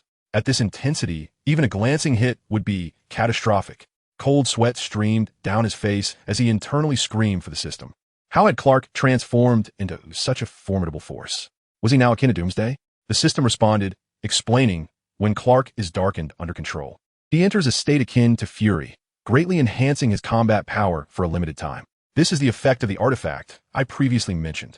Having narrowly escaped another heat ray, Lin Feng inquired once more, is there no limitation to this? Indeed, the system replied. This state is expected to last approximately 1 hour. If you can endure this duration, you will have the opportunity for a counterattack. You must be joking, Lin Feng retorted. Do you really believe I can last an hour? At that moment, he was intensely focused. A single hit from a heat ray could spell disaster for him. He had never anticipated the heat vision could be wielded in such a manner. Like the laser rain I witnessed in a past life, there was no need for charging. The system fell silent for a moment before stating, I fear that if this continues, you will not endure. Lin Feng's eyes twitched. What should I do then? He inquired. There is no choice but to activate the backup plan, the system replied. Lin Feng's eyes brightened with surprise. Dog system, you have a backup plan? Quickly, what is it? The system cleared its throat and said, Host, initiate tactical retreat. What nonsense is this? Lin Feng responded, bewildered, suspecting he had misheard. The system continued, we must flee. If we cannot win, we must run. Are you serious? Lin Feng's expression darkened. Fleeing? In front of Batman and the others? I would be utterly humiliated. The system seemed to anticipate Lin Feng's thoughts, retorting, at this moment, do you still care about face? Is your life less important than your pride? Damn it. You were the coward here. It was you who asked for my assistance, and now you want me to run away. Lin Feng felt a wave of frustration. And what about Barry if I flee? He questioned. If you cannot protect yourself, why concern yourself with his fate? The system's tone became devoid of emotion, prompting Lin Feng to fall silent. Chapter 33. The Emergence of the Wasteland Wolf. The mother box is stolen. A moment's distraction allowed Clark to seize the opportunity. With a punch, Lin Feng was sent crashing into the ground, creating a massive crater. Now, he experienced the treatment Clark had previously endured. Blood surged in his throat, and he spat out a mouthful of blood. His arms, which had attempted to fend off the assault, felt numb and painful. If didn't he leave soon, he might truly lose his life. The system's cold voice echoed once more. Lin Feng gasped for air, slowly rising from the pit. The corrupted Clark hovered in the air, locking eyes with Lin Feng. In the next moment, both their eyes glowed with crimson light. Black and red beams of energy collided in midair. Realizing the energy beams were ineffective, Lin Feng swiftly evaded and ceased the attack. The black and red energy beams struck the ground, igniting a sea of flames. The system's voice rang out again, almost coaxing Lin Feng to flee. Yet, Lin Feng felt at a loss. How can I run? I want to escape. But I cannot shake the feeling that if I do, I will betray my conscience, he murmured, shaking his head. His arrival had brought hope to Batman and the others. If he were to flee now, it would not only be shameful, but his conscience would also weigh heavily upon him. He asked himself, am I truly so irresponsible? Moreover, if he fled, Barry would undoubtedly be lost. His escape would indirectly seal Barry's fate. With this thought, Lin Feng's resolve hardened. I cannot run. Our kind does not know the meaning of retreat. He roared, silencing the system. Forcing himself to regain composure, he sought Clark's weaknesses. Fleeing was out of the question, and Lin Feng was not without a chance. After several exchanges, he discerned that the controlled Clark fought with sheer brute force, devoid of any combat technique. If the opportunity and angle are appropriate, a counterattack is indeed possible.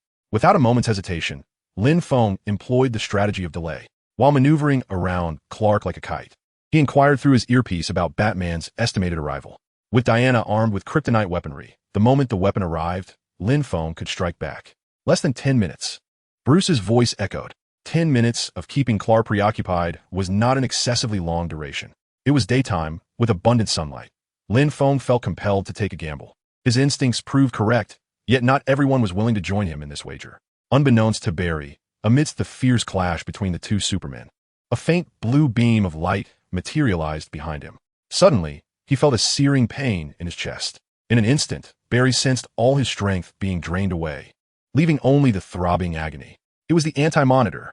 Without uttering a word, the anti-monitor, having been teleported by the light beam, swung an axe at Barry, nearly cleaving him in two. Poor Barry couldn't even cry out before being ambushed, his life hanging by a thread. After kicking the nearly unconscious Barry aside, the anti-monitor picked up the mother box, a satisfied grin spreading across his face. What could be more important than a mother box amidst a fight? This was the anti-monitor's true objective. The end is nigh, he proclaimed, drawing the attention of both combatants in midair. Clark, come with me. With a command, the blue light enveloped the two, teleporting them away. With the mother box secured, there was no need to engage in battle with the Superman. The variables were too numerous. Glancing back at Barry, Lin Feng noticed he was still alive, albeit barely. In haste, he retrieved a small green vial, half filled with liquid. Carefully, he uncapped it and dripped it onto Barry's chest wound and ankle. A few drops of the liquid accelerated Barry's healing, stabilizing his breathing. He touched his wound and moved his ankle, astonished as he exclaimed, "You saved me, Superman." In that moment, Barry felt the urge to weep. Just when hope had finally arrived, the anti-monitor had struck him down, leaving him in peril. Life truly ebbed and flowed in extremes. Now, Barry longed to cry, to soak in a hot bath, and indulge in a hearty meal. Yet, his dreams would remain unfulfilled for the time being. Matters took a turn for the worse.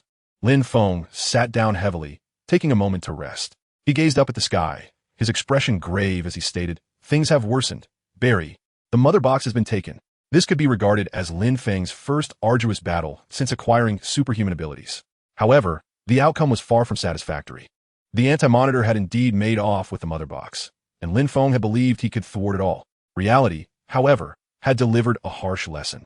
Nevertheless, Lin Feng did not feel excessively disheartened. After all, this incident is fraught with uncertainties compared to the original tale, and Clark stands as the most significant variable among them.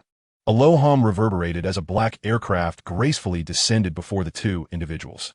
Batman and his companions arrived rather belatedly. Bruce, clad in his bat suit, emerged from the craft, followed closely by Diana and others. Upon noticing the two seated on the ground, he observed their pallid faces, which bore signs of distress. A glance around revealed the area littered with irregular craters, clearly the aftermath of a fierce battle. The absence of the mother box darkened Bruce's expression. "Oh, thank goodness you finally made it," Barry exclaimed, nearly bursting into tears at the sight of them.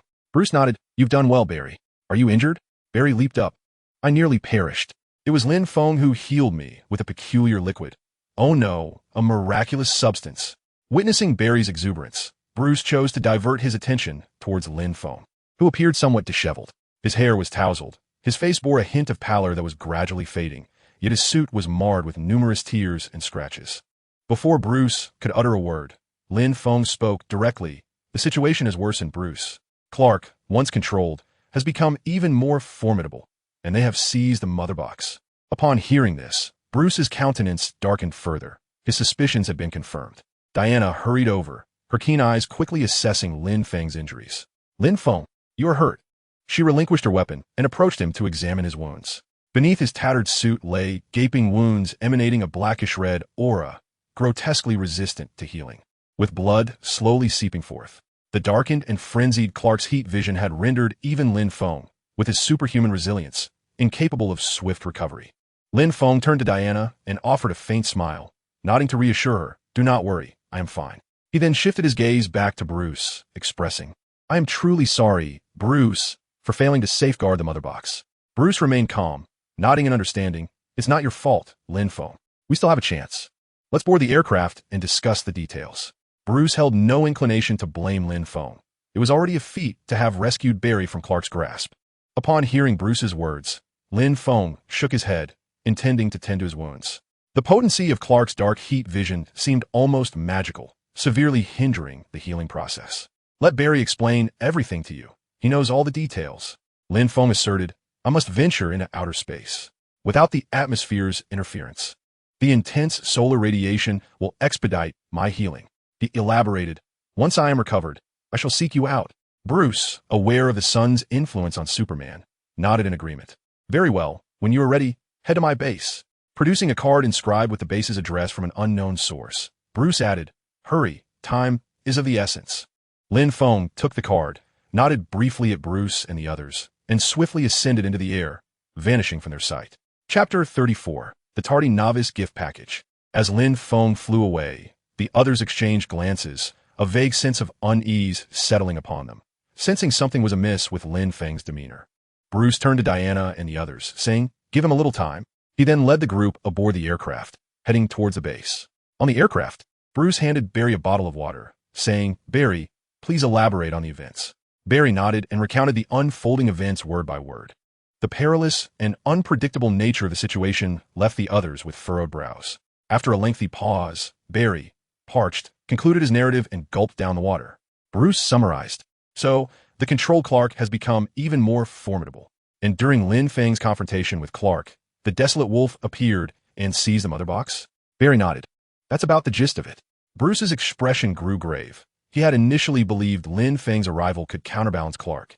However, he did not anticipate that Clark could grow even more powerful, compounded by the threat of the Desolate Wolf. A throbbing pain began to emerge at Bruce's temples. The others fell into contemplation, processing this information. Diana glanced at the group and spoke. We cannot blame Lin Feng for the theft of the mother box. The situation exceeded all our expectations. Upon hearing this, Bruce understood Diana's concern. She feared that the loss of the mother box would be attributed to Lin Feng. He affirmed, no one will hold Lin Feng accountable. In fact, we owe him our gratitude. Had it not been for him, Barry and I might no longer be here. Aquaman and Victor nodded in agreement, recognizing the substantial assistance Lin Feng had provided. The unexpected circumstances could not be laid at Lin Feng's feet. If blame were to be assigned, it would be for the aircraft's sluggish pace. Had they arrived sooner and contained Clark with kryptonite, the outcome might have been different. Assembling the 3 mother boxes requires some time. We still have a chance. Victor emphasized, this is also our final opportunity. In the vastness of space, Lin Feng uncorked a small green vial and downed the remaining liquid in one go. At the moment of ingestion, a surge of vitality coursed through his veins. Coupled with the sun's radiance, the wounds inflicted by the heat rays began to heal slowly. As he recuperated, Lin Feng contemplated his next course of action. According to the original storyline, the assembly of the 3 mother boxes necessitated a certain amount of time. He recalled that in the narrative, the Desolate Wolf completed the assembly in a matter of hours.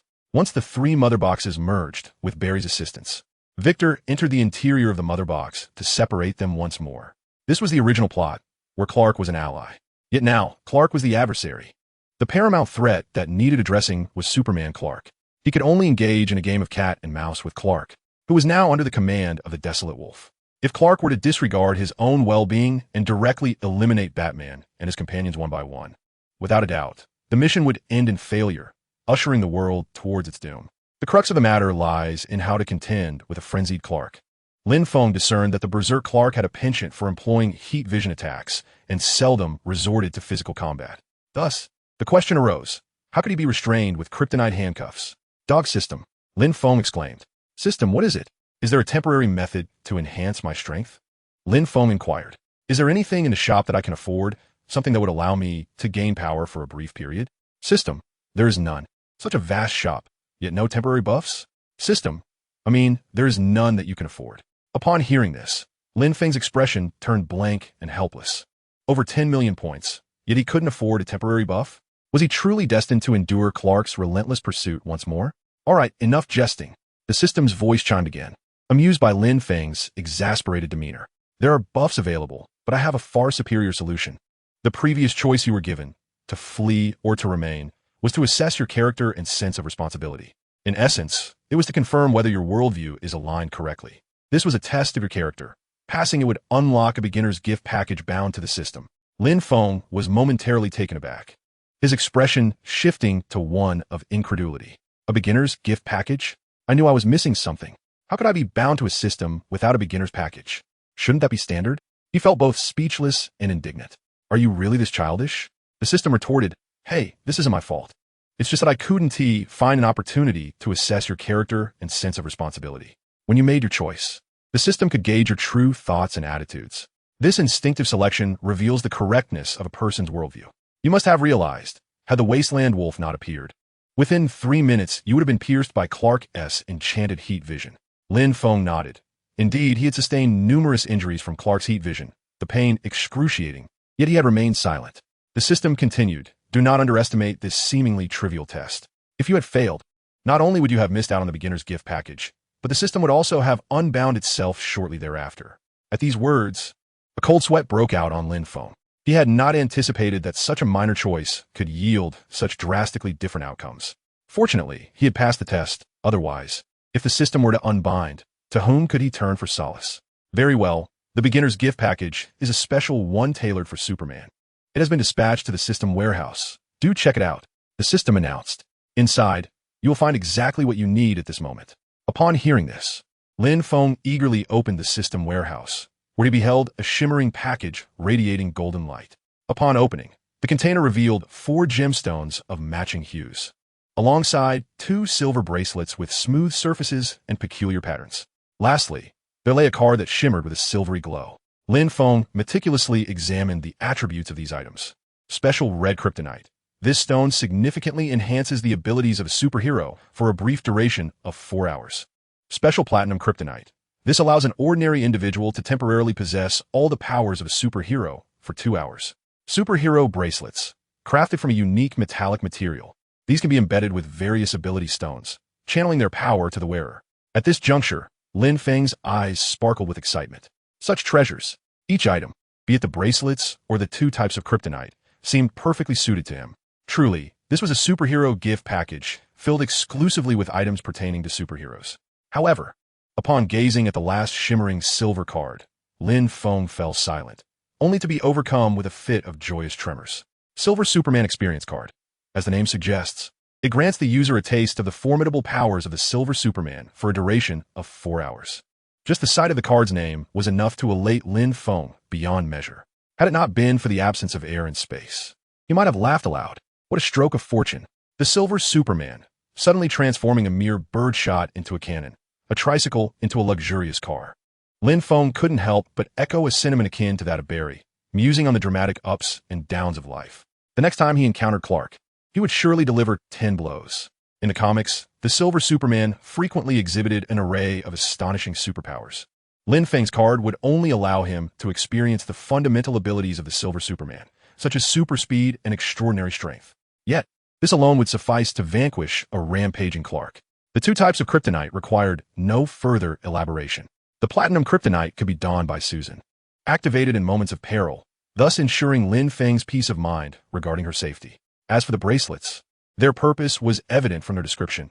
They were primarily designed for the convenient attachment of kryptonite. After reveling in his good fortune, Lin Feng gradually regained his composure. After a moment's contemplation, he retrieved a piece of special red kryptonite and a Superman bracelet from his backpack. A confrontation with Clark awaited him. But this battle would not unfold with the previous haste. The Silver Superman Experience Card was invaluable, and with only one at his disposal, he preferred to conserve it. First, he would utilize the special red kryptonite to ascertain the extent of its enhancement capabilities, coupled with the fact that the green kryptonite posed a far greater threat to Clark than to him. Even without the Silver Superman Experience Card, victory seemed assured, making its use unnecessary.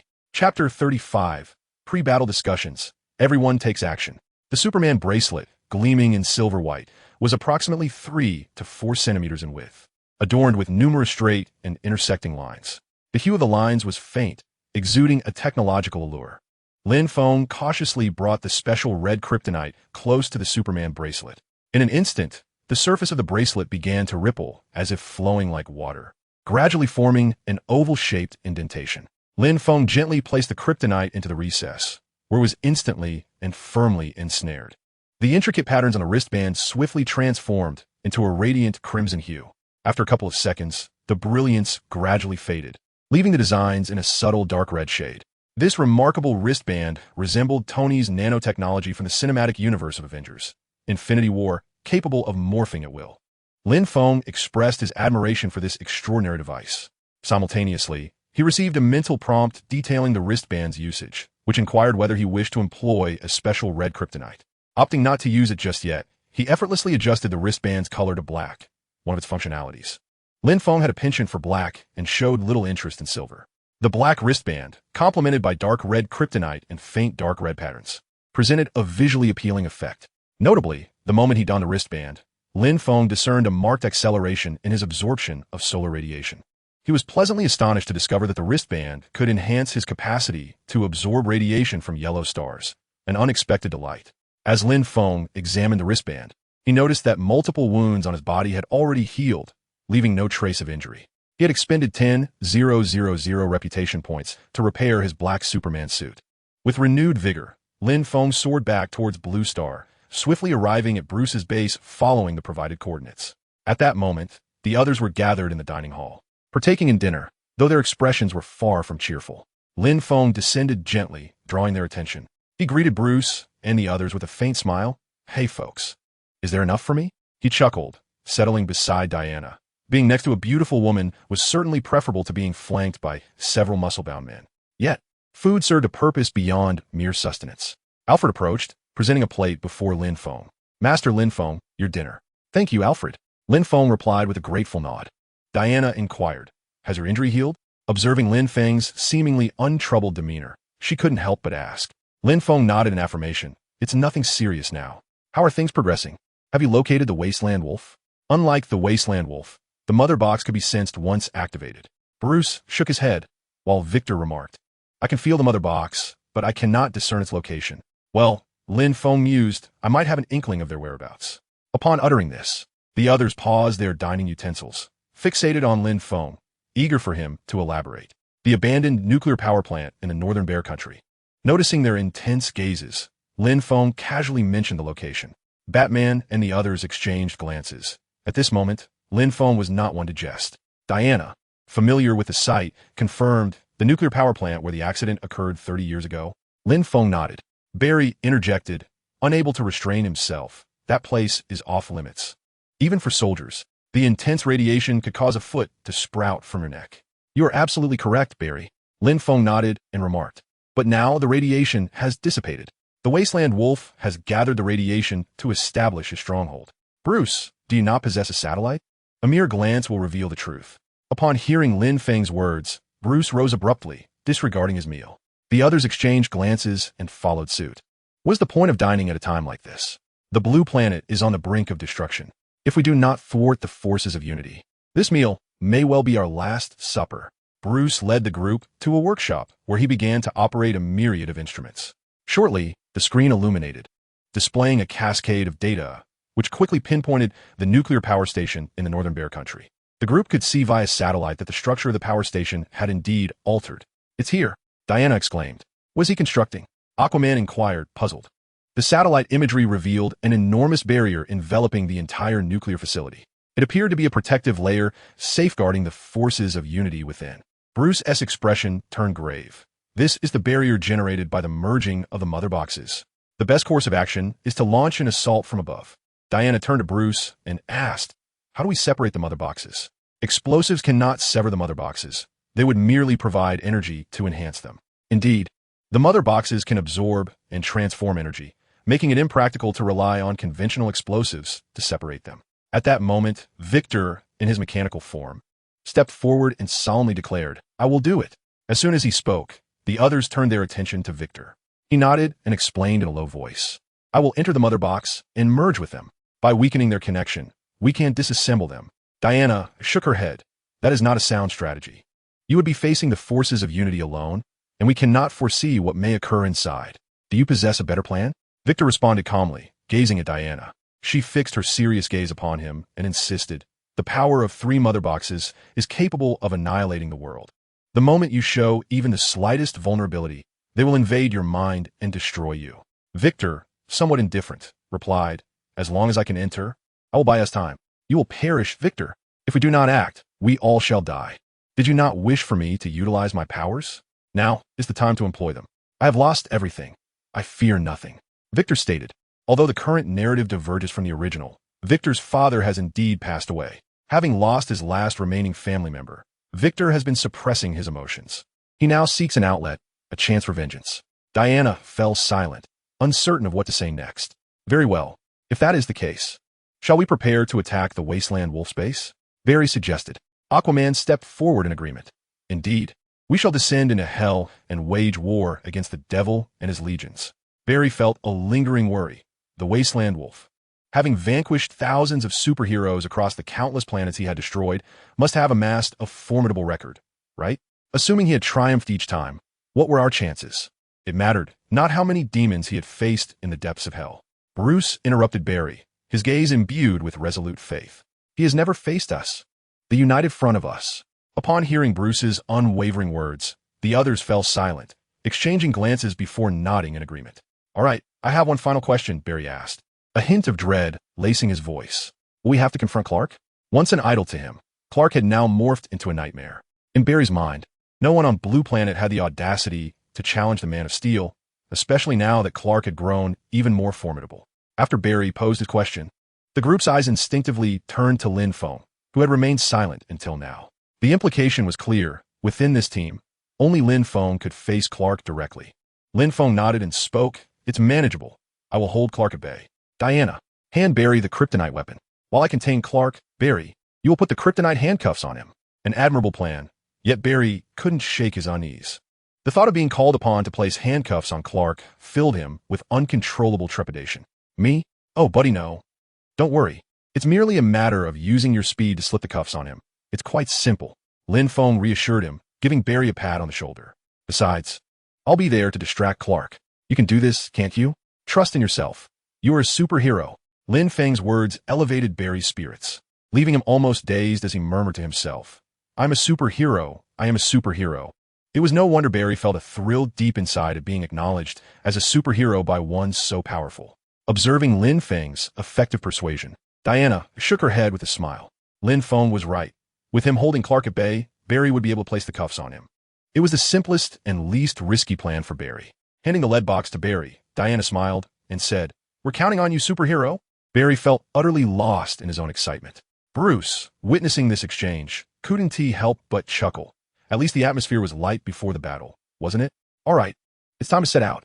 Chapter 36, Confronting Clark, the Scale of Victory. Within the forsaken nuclear power plant, a towering barrier of crimson energy surged forth. 3 mother boxes floated before the wasteland wolf, who stood beside a glowing-eyed Clark. At last, the moment had arrived. I have waited so long for this. The wasteland wolf seemed to be partaking in some sacred ritual. Prepare for his arrival. I shall attain redemption. Unable to contain his exhilaration, the wasteland wolf had anticipated this moment for far too long. Merge. Become one. The 3 mother boxes radiated a brilliant light as they collided with one another. In a longing gaze of the wasteland wolf, the integration process of the mother boxes commenced. The fusion emitted a sound wave that swiftly rippled across the globe, as if heralding an ominous portent. Simultaneously, the inhabitants of Atlantis and the daughters of the Amazons gazed, entranced, towards the direction of the mother boxes.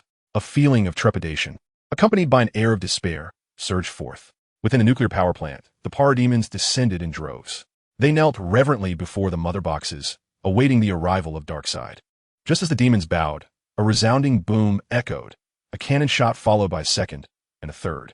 The crimson barrier above trembled violently. The wasteland wolf looked up to see a gaping hole blasted through the barrier, through which a colossal black aircraft intruded. It was Batman and his companions. The bothersome insects have arrived. The wasteland wolf seized his axe, incensed at the audacity to disrupt Darkseid's arrival. Clark, the wasteland wolf bellowed. Leave none alive. At his command, Clark's eyes ignited with a fierce crimson glow as he unleashed a heat vision beam towards the aircraft. However, from an angle, another heat ray struck, propelling Clark away just before the aircraft was hit. It was Lin Feng, who had disembarked from the aircraft ahead of time. The aircraft landed smoothly as Batman, Diana, and others leaped out. Lin Feng dashed towards Clark, while Barry concealed himself behind a structure, retrieving kryptonite handcuffs and bolstering his resolve. Batman, Diana, and Victor advanced towards the wasteland wolf, hindered by countless parademons. The wasteland wolf roared, Clark, end this battle swiftly. Upon receiving the command, Clark unleashed a furious roar. His muscles surged once more, instantly transforming him into the ferocious Clark of days prior. With a menacing visage directed at Lin Feng, Clark propelled himself forward with a mighty leap. "Come at me," Lin Feng exclaimed inwardly as the Superman gauntlet on his wrist emanated a dazzling red light. A massive surge of energy coursed through Lin Feng's Superman physique. The influx of power imbued him with an unprecedented strength, the special red kryptonite amplifying his abilities manifold. A phrase echoed in his mind. "You have been enhanced. Go forth."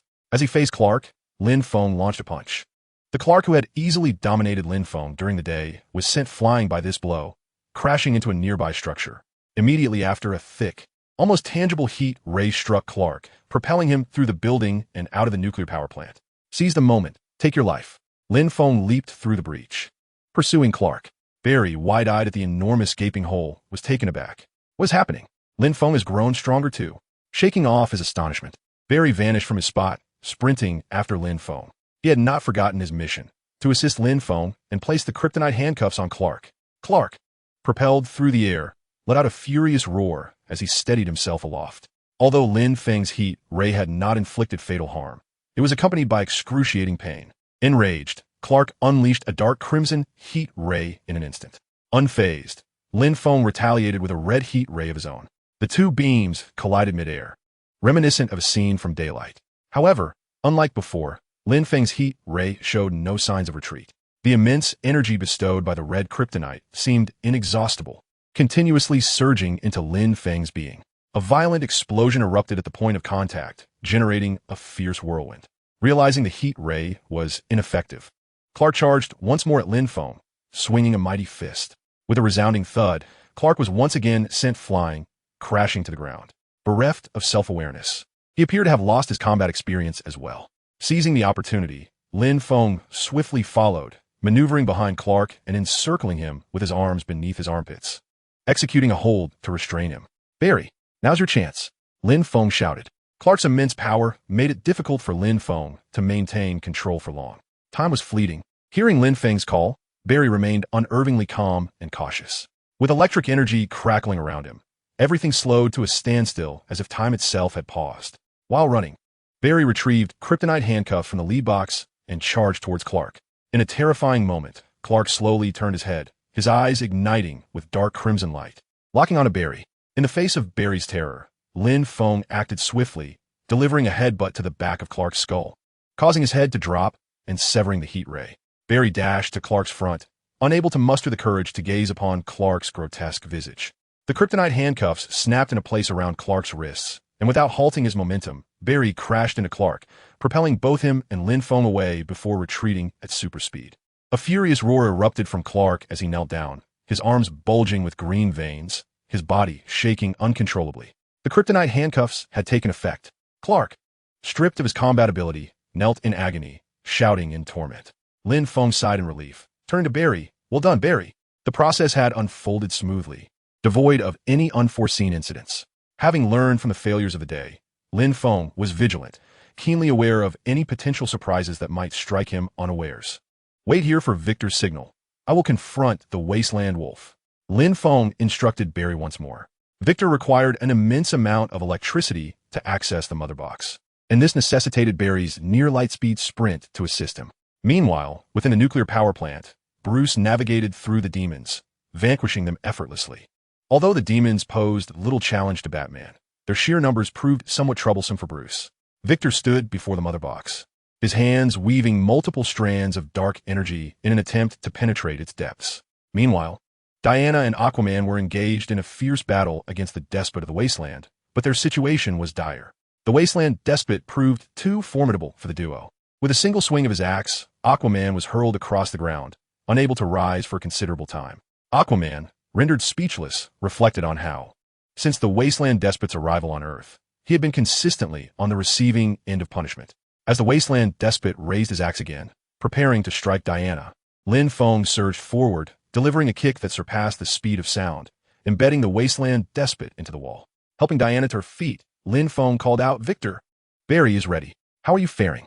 Upon hearing the news, Victor's spirits lifted, and he hastened his efforts. Gasping for breath, Diana looked at Lin Feng and asked, "What about Clark? Really? Upon learning that Clark had lost his fighting capability, a smile of relief spread across Diana's face. This was the most significant piece of good news since the Wasteland Despot's invasion of Blue Star. The Wasteland Despot had lost his greatest source of power, tipping the scales of victory in favor of humanity.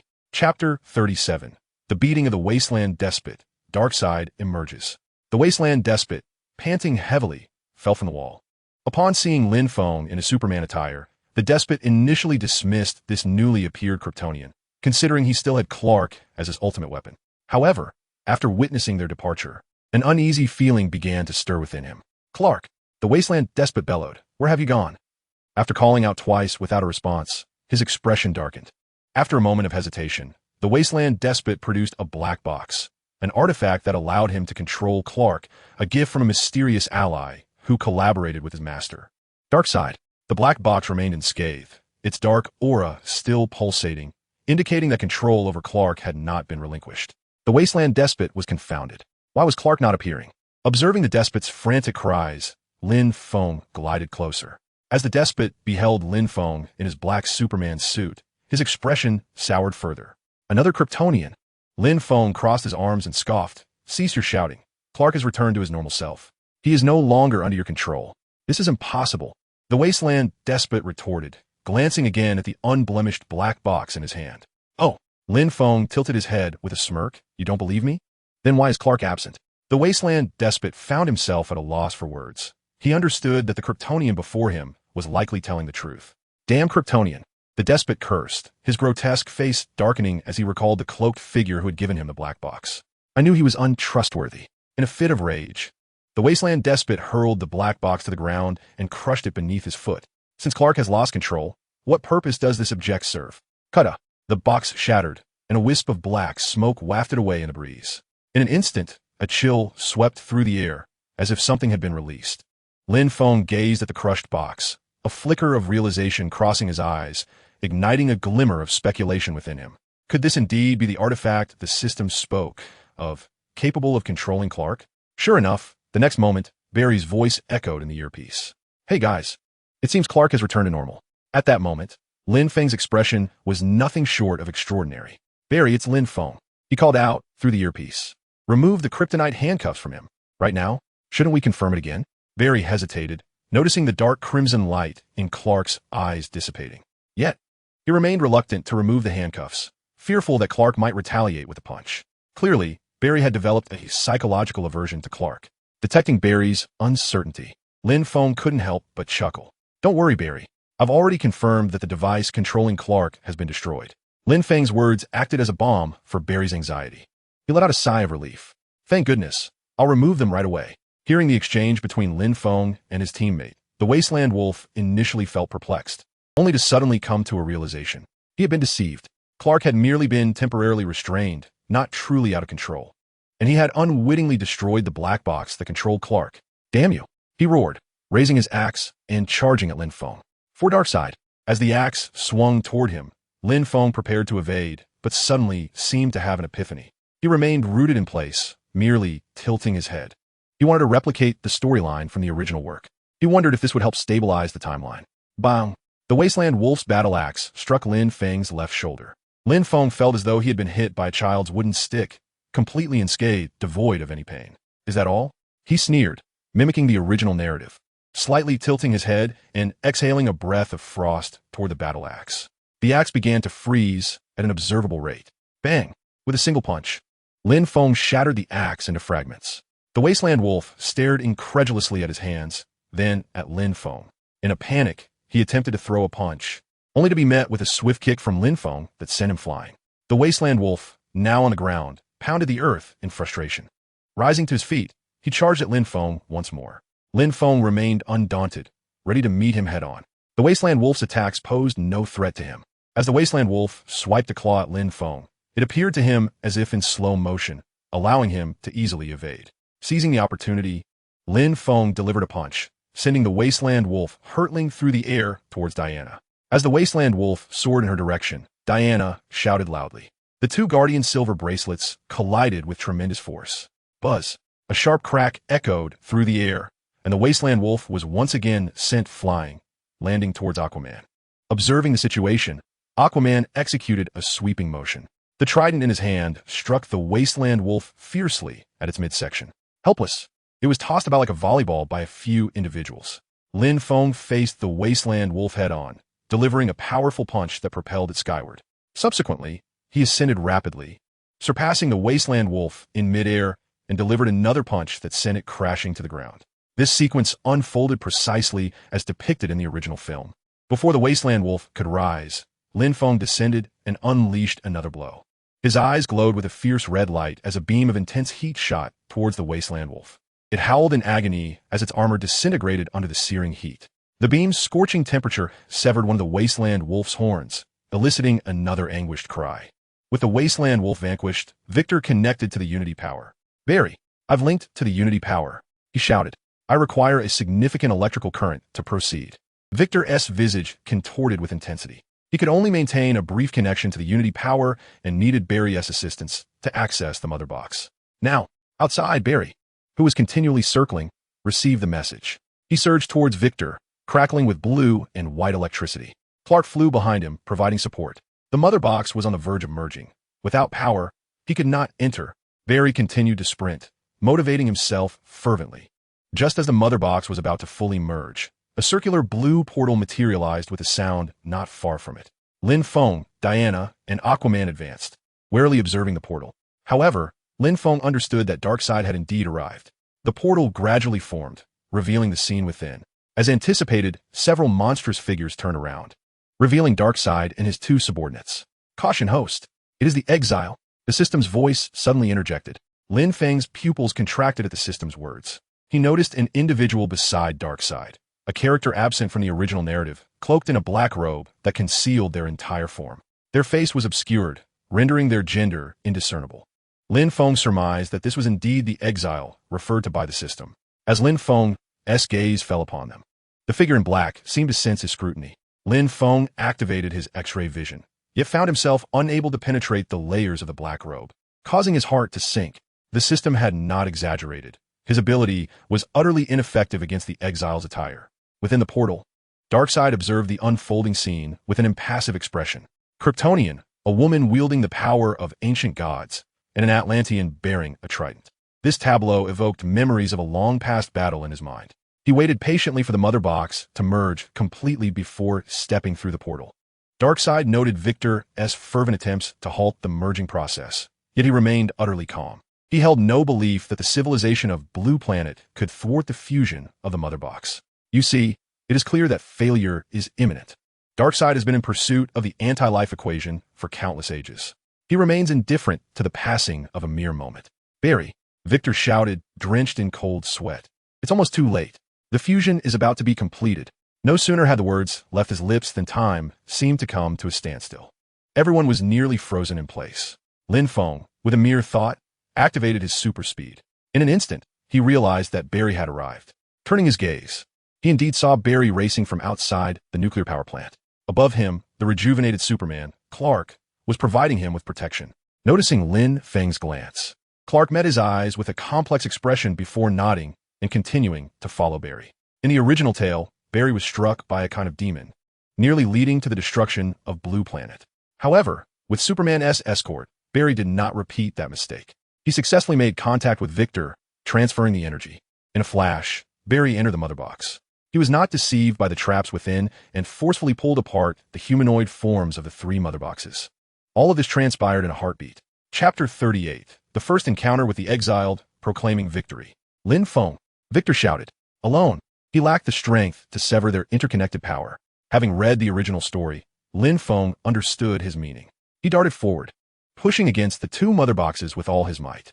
Empowered by the red kryptonite, Lin Feng's strength surpassed that of Clark in the original narrative. With a resounding bang, he exerted minimal effort, and the connection among the three mother boxes was instantly severed, dropping them to the ground, returning to an inactive state.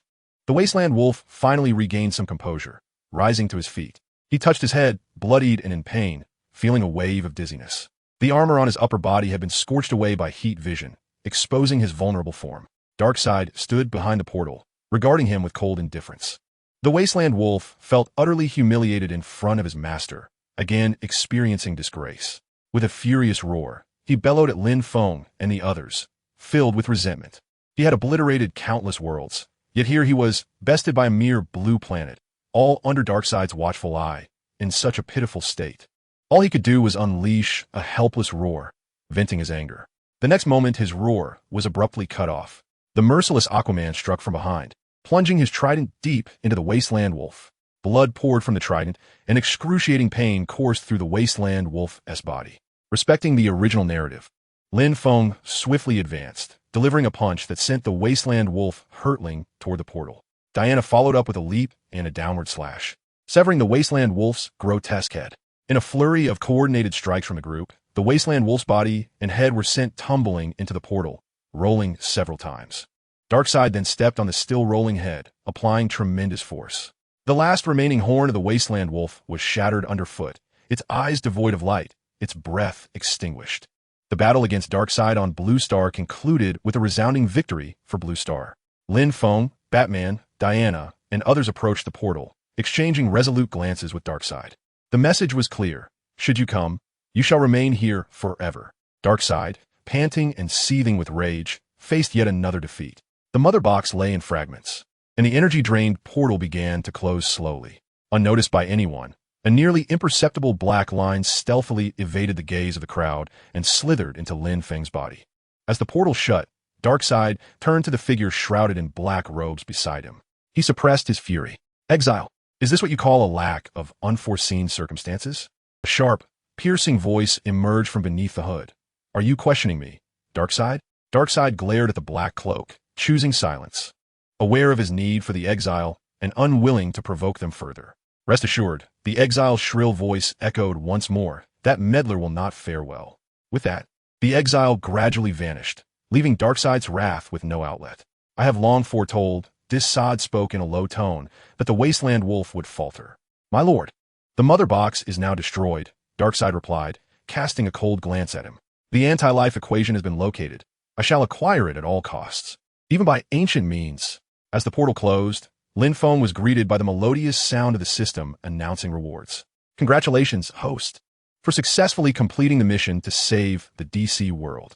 Now, rewards are being calculated. The host receives a mission prestige value of 10 million. Mission evaluation, a grade, reward prestige of 10 million points. A gift from the world convergence, 8 million points. The host's total prestige value, 28 million points. Nice, Lin Feng exclaimed, taken aback by the substantial reward of 28 million points. This is quite a windfall, he mused, now possessing over 40 million prestige points when combined with his original 10 million. The threat to Blue Star had finally dissipated, and Batman and his companions gradually felt a sense of relief. Driven by a sense of duty and honor, they had withstood every disaster that befell Blue Star. The group gathered atop the high tower to welcome the dawn. Facing the rising sun, Clark stepped forward, standing before the others. With a hint of remorse, he spoke. I apologize, everyone. I witnessed all that I have done, and I find it hard to believe it was me. As he spoke, Clark lowered his head, his heart heavy with guilt.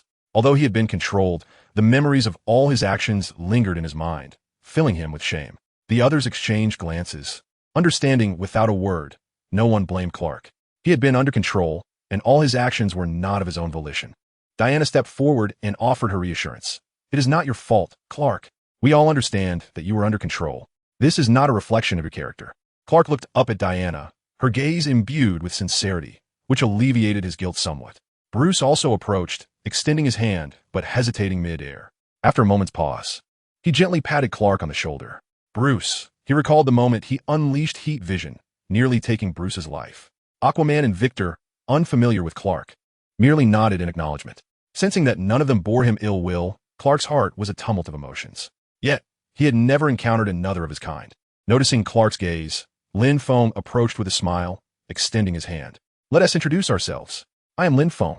Clark shook his hand, uncertainly asking, Are you also a Kryptonian? Lin Feng nodded, then shook his head. He understood Clark's solitude, the weight of being the last of his race, a burden few could fathom. Observing Clark's confusion, Lin Feng elaborated, I do possess Kryptonian blood, but I am not a Kryptonian of this universe. I hail from another universe. Could you elaborate? Clark inquired eagerly. Of course, Clark. However, I believe we should rest first. As Lin Feng spoke, Clark was suddenly reminded of his mother and girlfriend. Yes, I must see them. I still need to propose. Lois has yet to give me her answer. Looking once more at Batman and the others, Clark's intent was clear. Batman stepped forward and patted his shoulder again. Go on, Clark. First, reunite with them. Then take a well-deserved rest. Once you're rejuvenated, come find us at the base. Clark nodded, then soared into the sky, disappearing from view. After Clark's departure, Bruce turned to Lin Feng. Lin, would you care to stay at my villa for a few days? Lin Feng had played a pivotal role in the recent battle. Without his restraint on Clark, their chances of success would have been nearly non-existent. Diana chimed in, Indeed, Lin Feng, how about I show you around Metropolis? I know many delightful eateries. I can take you to sample some. Barry also chimed in enthusiastically. Seeing their warm invitations, Lin Feng nodded in agreement. That sounds wonderful. I shall stay for a few days. Moreover, I need to discuss some matters regarding Krypton with Clark.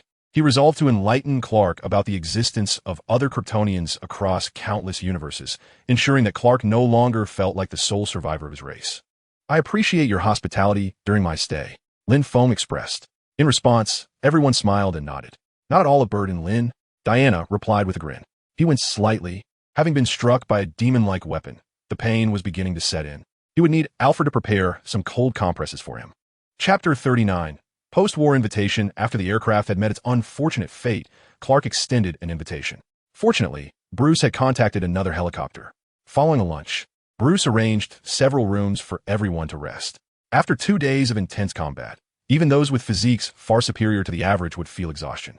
Gratefully, no one declined the offer. However, Lin Feng chose not to rest at Bruce's estate. He requested some fun from Bruce and took off alone. Departing, Lin Feng selected a serene beach as his refuge. Donning sunglasses, he reclined on a sun lounger, listening to the gentle cadence of the waves while basking in the sun. Simply soaking up the rays was sufficient to replenish his strength and vitality. How convenient! The sea breeze wafted in, occasionally accompanied by the cries of seagulls and the murmurs of beachgoers. Lin Feng relished this atmosphere. How wonderful it would be if Susan were by his side at this moment. Perhaps on their return, he could take her for a seaside vacation. As thoughts of Susan crossed his mind, Lin Feng suddenly remembered the Superman wrist gauntlet on his wrist. If he were to insert a piece of platinum kryptonite, Susan's safety would be assured.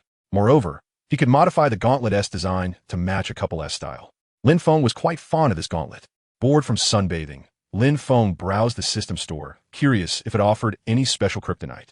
Having used it once, he found its effect to be remarkably beneficial. If available, he might consider purchasing several pieces for future needs. Upon opening the store, he was greeted by an advertisement for Black Widow S original lingerie on sale for 5 reputation points. Lin Feng's lips twitched. He recalled it once being priced at 10 reputation points. He promptly disregarded it and continued searching for what he needed. As he scrolled through the offerings, he stumbled upon something of interest. Special red kryptonite for 1 million reputation points per piece and special platinum kryptonite for 2 million reputation points each. The prices were relatively reasonable, not overly extravagant. The platinum kryptonite could endow an ordinary person with superhuman abilities for 2 hours. Decent value, indeed. Continuing his search, he encountered several varieties of kryptonite. Among them was the cheapest option, special gold kryptonite for 200,000 reputation points per piece, with the effect of rendering the wearer devoid of all superhuman abilities for a duration of 12 hours. Lin Feng was taken aback by this peculiar kryptonite. System, why can't I locate the Superman gauntlet? After searching for quite some time, without success, he inquired aloud. What do you need it for? Didn't the Grand Gift Pack provide you with 2? I wish to know if having several would make me even more powerful by accommodating additional kryptonite. That would not be the case, host. What if I were to wear 2 gauntlets?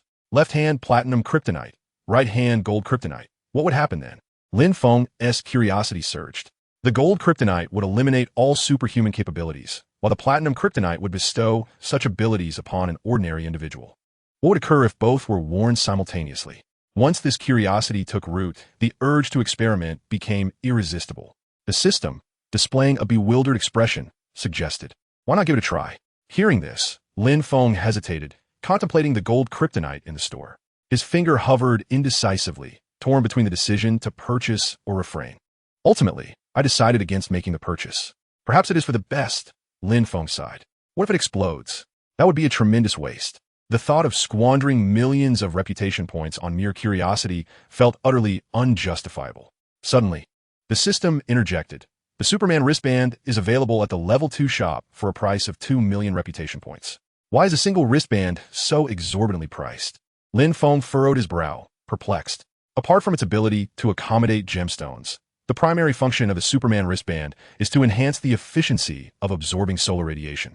The system clarified. Lin Feng pondered this feature alone, deeming it insufficient to warrant a cost of 2 million reputation points. The system hastily addressed Lin Feng's confusion. This price is not exorbitant, it explained. The Superman wristband is several times stronger than vibranium. Furthermore, it possesses a degree of malleability, capable of fully enveloping your entire forearm when extended. Such a feature would indeed multiply your efficiency in absorbing solar radiation. Upon hearing this, Lin Feng's eyes lit up. It could do that too? He glanced at the wristband in his hand, and with a thought, it flowed like water, swiftly ascending his wrist until it completely encased his forearm, resembling a sleek black sleeve. Lin Feng felt invigorated. Indeed, the efficiency of radiation absorption had surged, exceeding the previous form of the wristband by several times. What a remarkable item! He nodded in satisfaction, though he mused that it seemed to be worth more than just 2 million reputation points. Sensing Lin Feng's skepticism, the system elaborated. Host, your Superman wristband is not merely capable of accommodating kryptonite. It can also embed all 6 infinity stones. Lin Feng was momentarily taken aback, though the astonishment quickly faded. After all, wasn't he Iron Man also able to create gauntlets embedded with stones? Fine, you can opt not to purchase. The system retorted, seemingly left speechless. Lin Feng rolled his eyes, deeming the system a cunning merchant. He continued to browse the shop, discovering a plethora of unfamiliar items for sale, some useful, others not, ranging in value from a few reputation points to millions. He even spotted the 50 Malawian kwatches, the nanosuit created by Tony Stark, though it was grayed out in the level 2 shop, indicating it was unavailable for purchase. Lin Feng licked his lips, planning to acquire a set once he gained access to the level 2 shop. Few boys could resist the allure of an Iron Man suit, and he was no exception. Suddenly, as Lin Feng perused the shop, searching for peculiar items, the beachgoers erupted in excitement, interrupting his shopping spree. It's Superman, truly Superman. He has arrived. The tourists gazed skyward, exclaiming in unison. Lin Feng's attention was drawn to an unusual sound slicing through the air. He looked up to see Clark hovering above him, clad not in a superhero suit, but in casual home attire. Lin Feng regarded him with curiosity. What was Clark up to? As Clark descended, he smiled at the gathered tourists before turning his gaze towards Lin Feng. I apologize for finding you in this manner. However, I inquired with Bruce, and he mentioned that you have no means of contact. Lin Feng scratched his head. Indeed, he had not brought along any communication devices, such as a mobile phone. It would not be easy for these individuals to locate him, let alone reach out. Well, Clark, Lin Feng shrugged. Is there something you need? Clark nodded affirmatively. You mentioned you had some information regarding Kryptonians. So urgent? Lin Feng was taken aback that within just half a day, Clark had sought him out again. Clark nodded once more, a hint of apology in his tone. I wasn't too sure when you would depart, Lin. You can always accompany your family after you leave. Lin Feng refrained from disclosing his departure time. Clark, fearing he might miss the opportunity, had rushed over. This reasoning was quite valid, and Lin Feng could not counter it. Well, I have nothing pressing at the moment. Lin Feng rose to his feet. Shall we discuss it here? The beachgoers had formed a thick crowd around the two of them, but their awe and trepidation towards Clark rendered them hesitant to approach. Of course not. Follow me. With that, Clark soared into the sky, heading in a specific direction. Lin Feng shook his head and gradually ascended to follow, leaving behind a group of onlookers, some of whom were left dumbfounded. 2 superheroes?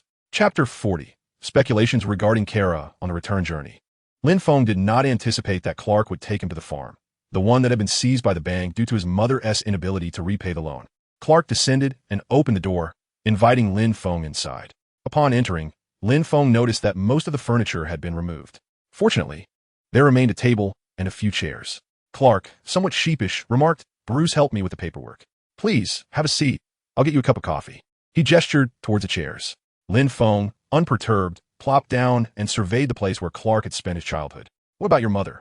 Lin Feng inquired. She is with Louise, Clark replied. Lin Feng nodded, noting that the environment in which Clark had lived was quite pleasant, situated in a 2-story house on the farm. Lin Feng had once envisioned living such a life, yet he could never afford such a place before his crossing. However, with the assistance of his affluent friends, Lin Feng now resided in a larger abode, albeit one that lacked the natural and comforting ambience that Clark enjoyed. As Clark approached with 2 cups of coffee, he seated himself across from Lin Feng. Lin Feng took a sip, finding it exceedingly hot. However, for Superman, this was hardly an issue. Setting down the cup, Lin Feng nodded at Clark. Feel free to ask whatever you wish. I will share everything I know. Clark cradled the coffee on the table, hesitating slightly. I want to know if I'm truly the only one in this world with Kryptonian blood. Once, in an effort to save Earth, Clark had snapped Zod's neck. To Earth, this act was just. However, to Kryptonians, Clark was the perpetrator responsible for extinguishing the last of his fellow countrymen. Certainly, excluding Clark himself. Fortunately, he has the companionship of Martha and Louise. Otherwise, Clark was uncertain whether he would emerge from his confusion. Perhaps he would, but he could not predict how long it might take. Lin Feng had already anticipated Clark's dilemma, showing no surprise at his concerns. As far as I know, in this universe, you should be the last surviving Kryptonian. Is that truly the case? Clark slowly rotated his coffee cup, lost in thought. This was somewhat expected. Upon Zod's arrival on Earth, Clark realized that Krypton had perished. His biological parents had also met their demise during that time, and it was only after Zod was ultimately dealt with that Clark understood he was the final Kryptonian. However, Lin Feng's arrival had instilled a glimmer of hope within him. The same Superman suit, the same Superman abilities. He once believed that there might be a group of Kryptonians living unbeknownst to him. Yet, the truth was that Lin Feng was not a Kryptonian in this universe. Perceiving Clark's disappointment, Lin Feng shook his head with a faint smile. He understood the loneliness that stemmed from being the last of one's kind. Imagine, if in the vastness of the cosmos, you were the sole human remaining. How profoundly isolating and despairing that would be. Clark, are you familiar with parallel universes? Lin Feng inquired, his tone subtly urging Clark to consider the notion. Parallel universes? Upon hearing Lin Feng's question, Clark paused momentarily before nodding. I was aware of them, but I thought they were merely theoretical. It was only upon encountering you that I began to believe in their existence. Seeing Lin Feng smile silently, a thought flickered through Clark's mind. Could there be Kryptonians residing in parallel universes? Lin Feng nodded with a smile, affirming, indeed, in countless parallel universes, there exist innumerable Kryptonians. Clark, you are not alone. As far as I know, in one such universe, there exists another version of you. Moreover, in that universe, you have a cousin. Cousin? Clark's gaze fixed intently on Lin Feng. As Lin Feng spoke, Clark's eyes gradually brightened with the joy of discovering that he still had kin, albeit in another universe. Indeed, her name is Kara Zor-El, Lin Feng continued. In that universe, Krypton also faced its demise. Kara Zor-El was sent to Earth to protect the version of you in that realm. However, her spacecraft was caught in an explosion, plunging into the Phantom Zone. It was not until 24 years later that she inadvertently crash-landed on Earth. She, much like you from that world, safeguards the Earth and its citizens. At this juncture, Lin Feng suddenly furrowed his brow and paused. What is it, Lin Feng? Clark, intrigued by the unfolding narrative, questioned as he noticed Lin Feng's abrupt halt. A realization struck him. Characters in parallel worlds often share remarkable similarities, although the films had not provided information regarding this aspect. However, if parallel worlds harbor the existence of Kara Zor-El, might there also be her counterpart in this universe? Lin Feng pondered for a moment, hesitating to share this speculation with Clark. To voice it would undoubtedly rekindle hope within Clark. Yet if this universe lacked Kara Zor-El's existence, it would likely lead to yet another disappointment for him. Lin Feng, please speak your mind. Clark discerned Lin Feng's hesitation and directly urged him to continue. He surmised that Lin Feng had stumbled upon some information pertinent to himself. Lin Feng glanced at Clark. His gaze was a tapestry of complexity, pleading, hopeful, and grave. With a sigh, he finally articulated his conjecture. As anticipated, this notion resonated deeply with Clark. His mind began to race, contemplating how he might seek out a cousin. Should she exist in this realm? Regrettably, the information available was scant, and despite his extensive deliberation, Clark found himself at an impasse. Unable to contain his curiosity any longer, he inquired of Lin Feng, "Is there a way for you to help me verify my cousin's existence?" Lin Feng shook his head, admitting he could not ascertain Kara's presence. Ultimately, he merely offered a piece of advice. You might consider basking in the cosmic sun more often. Clark, it is often through enhanced strength that challenges become more manageable. Since you cannot confirm her existence now, focus on becoming more formidable. Oh, and keep an eye on Barry as well. That lad is quite extraordinary when he runs. Lin Feng winked at Clark, his words laced with significance. Perhaps one day, he might just dash into another universe. After finishing his coffee, Lin Feng rose to take his leave, having shared all the information he possessed with Clark. He sincerely hoped that Kara existed in this universe, providing Clark with at least one kinship. Clark accompanied him to the door, but Lin Feng waved goodbye and soared into the sky. In the ensuing 2 days, Diana guided Lin Feng around Metropolis, while Barry treated him to a plethora of culinary delights. Aquaman Arthur proposed an underwater fishing expedition, and even Bruce inquired if Lin Feng had any particular needs. Only Victor remained relatively normal, gifting Lin Feng a pair of headphones he had crafted himself. The headphones bore the emblem of Superman, as Victor believed that the burdens of being Superman were considerable, and this high-quality creation would afford Lin Feng some relaxation. In truth, Lin Feng felt a desire to jest, noting that his own world possessed such items. He was by no means inexperienced. Yet, out of respect for their heartfelt gestures, he refrained from expressing his thoughts. After 2 days of exuberant revelry, under the watchful eyes of numerous superheroes, Lin Feng stepped through a portal, bidding farewell to the DC Universe. Chapter 41. Homecoming, Sky, Susan, Rumors. Marvel Universe. The night sky of the twisting guest. A portal shimmering with a hint of light suddenly materialized. As the luminescence faded, Lin Feng gradually emerged into midair. He retrieved his phone, having stored it in the system space while undertaking missions in DC. Having forgotten to check whether Marvel's phone could function in the DC Universe. Lin Feng glanced at the time. It was just past 7 in the evening. He took note of the date, realizing that over a week had elapsed since his departure. In total, he had spent approximately 4 to 5 days in DC. It seemed that the flow of time differed between the two worlds. Lin Feng estimated the time dilation to be around 21. Fortunately, it had not exceeded the 10 days that Susan had mentioned. Putting away his phone, Lin Feng assessed his surroundings and promptly opened a portal in midair. He activated the invisibility feature of his ring and leisurely made his way toward his villa. The lights were on, indicating that Susan was home. Ever since they had become a couple, Lin Feng had encouraged Susan to cancel her rented accommodation and move in with him, justifying it as a way to save money. However, those who understood the underlying motives were well aware of the true intentions. As he descended and opened the door, he found the living room illuminated, yet devoid of any occupants. Sounds emanated from the kitchen instead. With a sly smile, Lin Feng stealthily approached.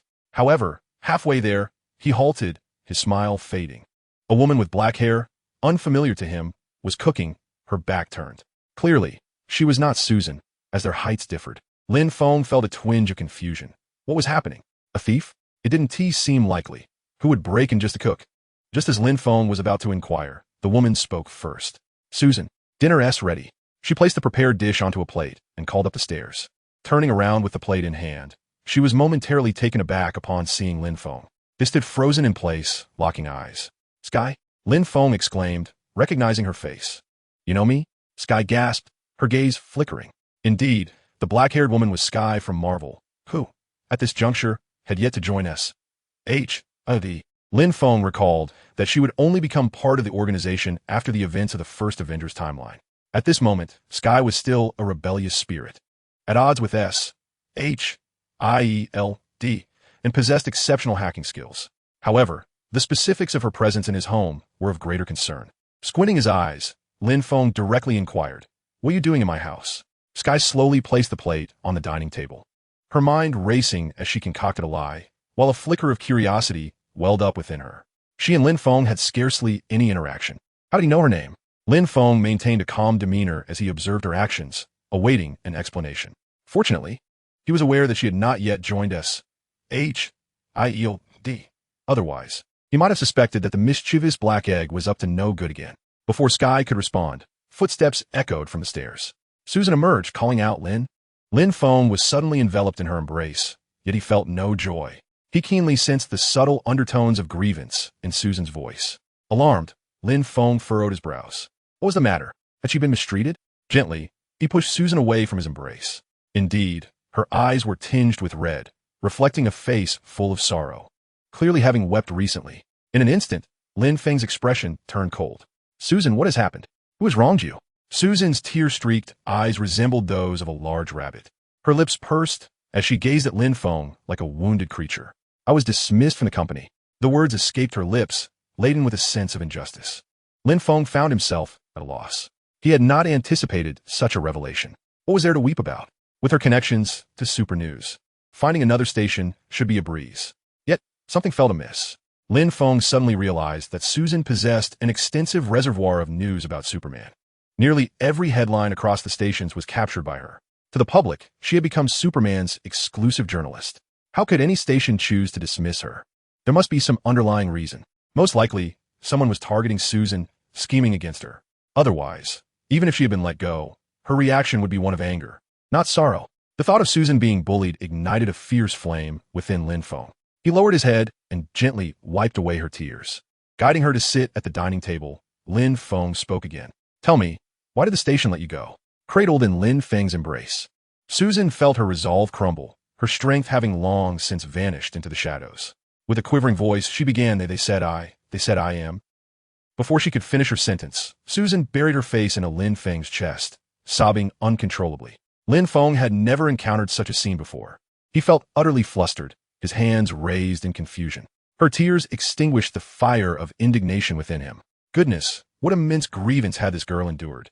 Lin Feng felt his shirt dampen from her tears. He turned his head, searching for a tissue, but Susan's firm grip left him unable to move. Here, for you. A feminine voice chimed in, accompanied by the offering of a tissue box.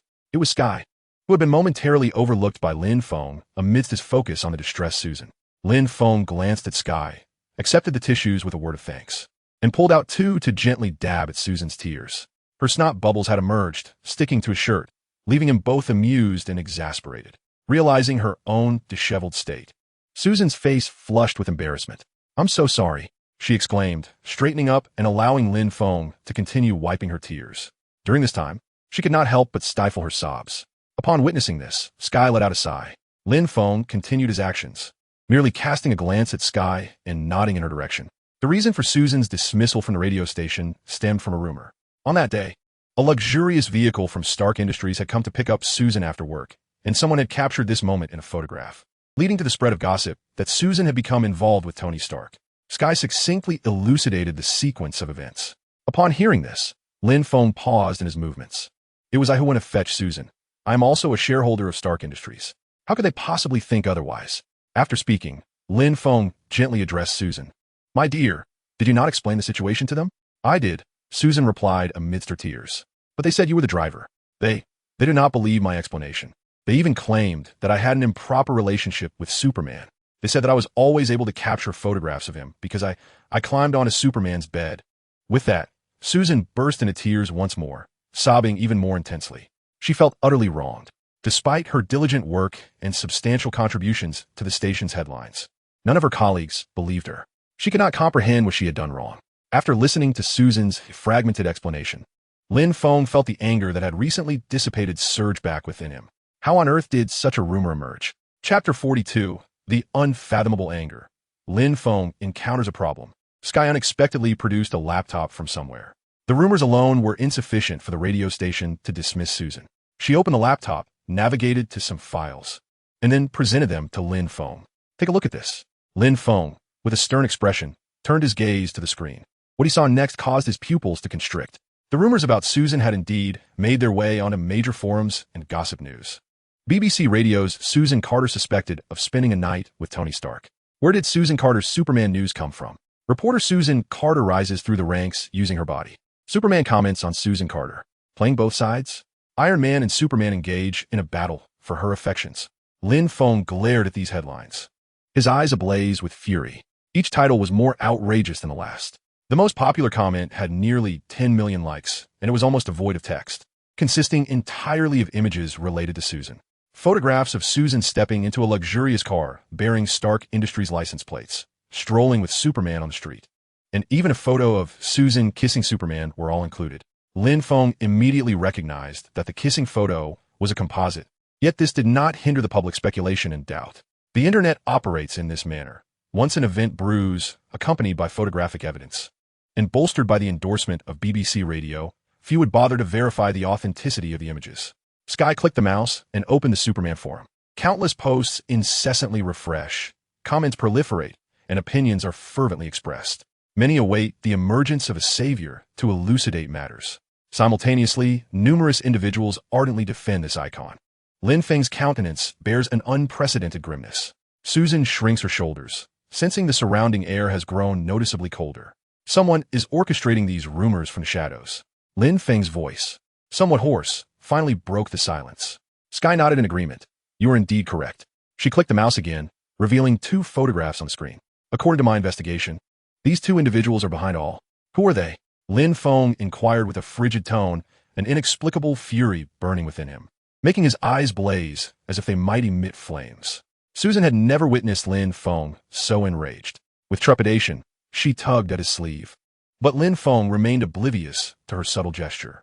He fixated on the screen, his cold gaze piercing through the photographs as though they depicted the deceased. Sky scrolled the mouse, and the profiles of the two individuals materialized. The portly man with a pronounced chin is named John, the nephew of the BBC's director. Sky enlarged John's photograph, a flicker of disdain crossing her features. He is the mastermind behind this incident. She continued, my investigation revealed that he had persistently pursued Susan, only to be rejected. Following Susan's confirmation of her relationship with you, John confronted her in the office, ultimately leading to his own embarrassment. I suspect this serves as his motive. The twisted psyche of destroying what one cannot possess was something Sky had frequently encountered online. With that, Sky unveiled another photograph. The older woman, named Flora, is one of John's paramours. Much of the information was provided to John by her, making her, strictly speaking, another architect of this rumor. She once demanded that Susan relinquish the news about the savior to her, but Susan firmly declined. My investigation indicates that this older woman harbors intense jealousy. Susan is beautiful, kind, and possesses significant popularity and status within a radio station due to her connection with the savior, coupled with her rejection of Flora's request. Susan has become the target of Flora's resentment. As Sky spoke, she displayed another image, an inflammatory comment that had garnered 10 million likes. Based on my investigation, this comment was orchestrated by Flora, who employed individuals to promote it. They simultaneously hired numerous bots, and many of the maliciously distorted photographs originated from their efforts. This encapsulates the general situation. Sky ceased her discourse, taking a sip from her glass, allowing Lin Feng time to digest the information. Lin Feng coldly scrutinized the data before him. After a prolonged silence, he turned his gaze back to Sky, gritting his teeth as he queried, Sky, with your exceptional hacking skills, why not eradicate this information? His voice brimmed with suppressed anger, his eyes icy and piercing. Taken aback, Sky had not anticipated such a question. As she met Lin Feng's gaze, she felt as though she had plunged into an icy abyss. What a gaze it was, cold, furious, yet piercing. A shiver involuntarily coursed through Sky, her lips parted in disbelief. A single phrase lodged in her throat. She sensed something amiss, though the reason eluded her. Beads of cold sweat forming on her brow. Lin, what are you saying? Do you know Kay? Susan, seated nearby, regarded Lin Feng with incredulity. How could he lay blame on an innocent party? She understood Lin Feng's character and felt that his temper was unusually volatile today, quite abnormal indeed. Her name is Kay, not Sky, Lin. Susan grasped Lin Feng's arm, seeking to clarify. Kay has exerted considerable effort to assist me. She's my dearest friend. What is troubling you this evening, Lin? You seem off. Susan's large, reddened eyes were fixed on Lin Feng, brimming with concern. Upon hearing Susan's words, Lin Feng became acutely aware of his own disquiet. That inexplicable, malevolent fire seemed to gnaw at his rationality, and even more unsettling was his inability to suppress it. He closed his eyes, inhaling deeply, then forced a smile that was more painful than tears. I apologize, Sky. I did not mean to. I was merely overly worried about Susan. As these words escaped his lips, the oppressive weight on Sky began to lift, the sensation of being scrutinized by death gradually dissipating. Sky exhaled a long breath, wiping the cold sweat from her forehead, a bitter smile forming as she explained. It is not that I did not assist, but rather that by the time I realized what was happening, the situation had already become quite precarious. By then, the rumors had brewed significantly. They had organized a simultaneous release of numerous articles. Even if we managed to contain it, it would be of little consequence, Sky sighed, her hacking skills being unparalleled. However, in the face of something that had already taken root, her actions would only arouse further suspicion, potentially backfiring. She continued, to halt this rumor, we require more substantial evidence, at the very least, a clarification from Tony Stark and Superman. Yet, this is undeniably difficult for us at this juncture. Sky shook her head, setting aside whether Tony Stark would clarify the matter. We cannot even reach Superman. With a heavy sigh, she lamented that her only recourse was her hacking prowess. Assisting Susan in identifying the true culprit was already the extent of her capabilities. After Sky concluded her remarks, Susan cast a furtive glance at Lin Feng. Although Kay was her closest friend, she had refrained from divulging to Kay that Lin Feng was Superman. She perceived this as Lin Feng's personal secret. If he wished to keep it concealed, so would she. Respect is mutual. Noticing the silence between the two, Sky's fingers danced across the keyboard with fervor. You need not worry excessively. After all, Susan is, above all, my closest friend. I have another clarification plan, albeit a rather intricate one. The outcome may not be as favorable, but such is the nature of the situation. Skye is well aware that Stark and Superman are not easily persuaded. Hence, she devised an alternative solution, though it pales in comparison to the first. Lin Feng, in a fit of agitation, began drumming his fingers against the table, interrupting Skye. We don't need a second plan. We must pursue a better one. I will contact Stark to clarify the matter. As for Superman, he will also step forward. Whether it involves filming a video or convening a press conference specifically for this issue, they will not refuse. Upon hearing Lin Feng's words, Skye was taken aback. She glanced at Susan and then at Lin Feng. My goodness, is her friend's boyfriend truly this formidable? Could he possibly be boasting? Regardless of Skye's thoughts, Lin Feng had already formulated some intentions. Susan, stay at home and keep safe. I am stepping out. With that said, he strode towards the exit. Lin, where are you going? Susan called out from behind. Lin Feng turned, his expression somewhat menacing. I'm going to snap the necks of those two wretches. Chapter 43. Dark Magic? Off to play with the Ancient One. Regardless of Skye's thoughts, Lin Feng had already made plans. Susan, remain at home and stay safe. I'm stepping out. With that, he moved towards the door. Lin, where are you going? Susan shouted after him. Lin Feng turned back, his face reflecting a hint of fury. I'm going to break the necks of those two vile individuals. The moment he uttered those words, it nearly frightened Susan's spirit away. She rushed forward, wrapping her arms around Lin Feng's waist and pulling him back. No, Lin, calm down. You could end up in jail. She genuinely believed Lin Feng had lost his sanity. Lin Feng chuckled softly, while he indeed harbored thoughts of breaking the necks of those instigators. He had not lost his reason and understood that such an act would not resolve the issue. Amused, he gently extricated himself from Susan's grip. I was joking. You silly girl. I'm going to meet Tony Stark and discuss the situation. Susan locked her gaze onto his. You promise you won't deceive me. All right. I promise. Lin Feng replied, exasperated as he met her eyes. Seeing that Lin Feng's gaze did not waver nor reflect deceit, Susan finally felt reassured. She had genuinely been frightened by moments ago. Who is Lin Feng? Superman. If he sets his mind to breaking someone else's neck, few could stand in his way. However, such an act would likely tarnish Lin Feng's image in the eyes of the public, which was something Susan dreaded. Lin Feng was aware of this as well. While breaking those two individuals' necks seemed straightforward, the subsequent repercussions could be uncontrollable. If things went awry, Susan could find herself embroiled in an even greater scandal. If it gets too late, I might just end up sleeping at Tony's place, Lin Feng remarked.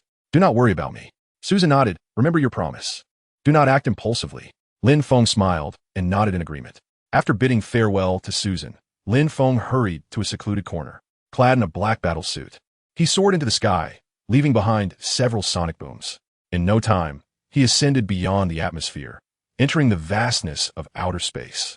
As sunlight bathed him, the malevolence within him began to dissipate. System. Lin Feng closed his eyes and called out. Is there something wrong with my body? Already harboring some suspicions, he was not entirely certain. The scene depicted Lin Feng within the DC universe, standing before a portal alongside Diana and others. On the other side of the portal loomed Darkseid and his minions. The camera zoomed in as Lin Feng observed intently. The mother box was disassembled, and the portal was gradually closing.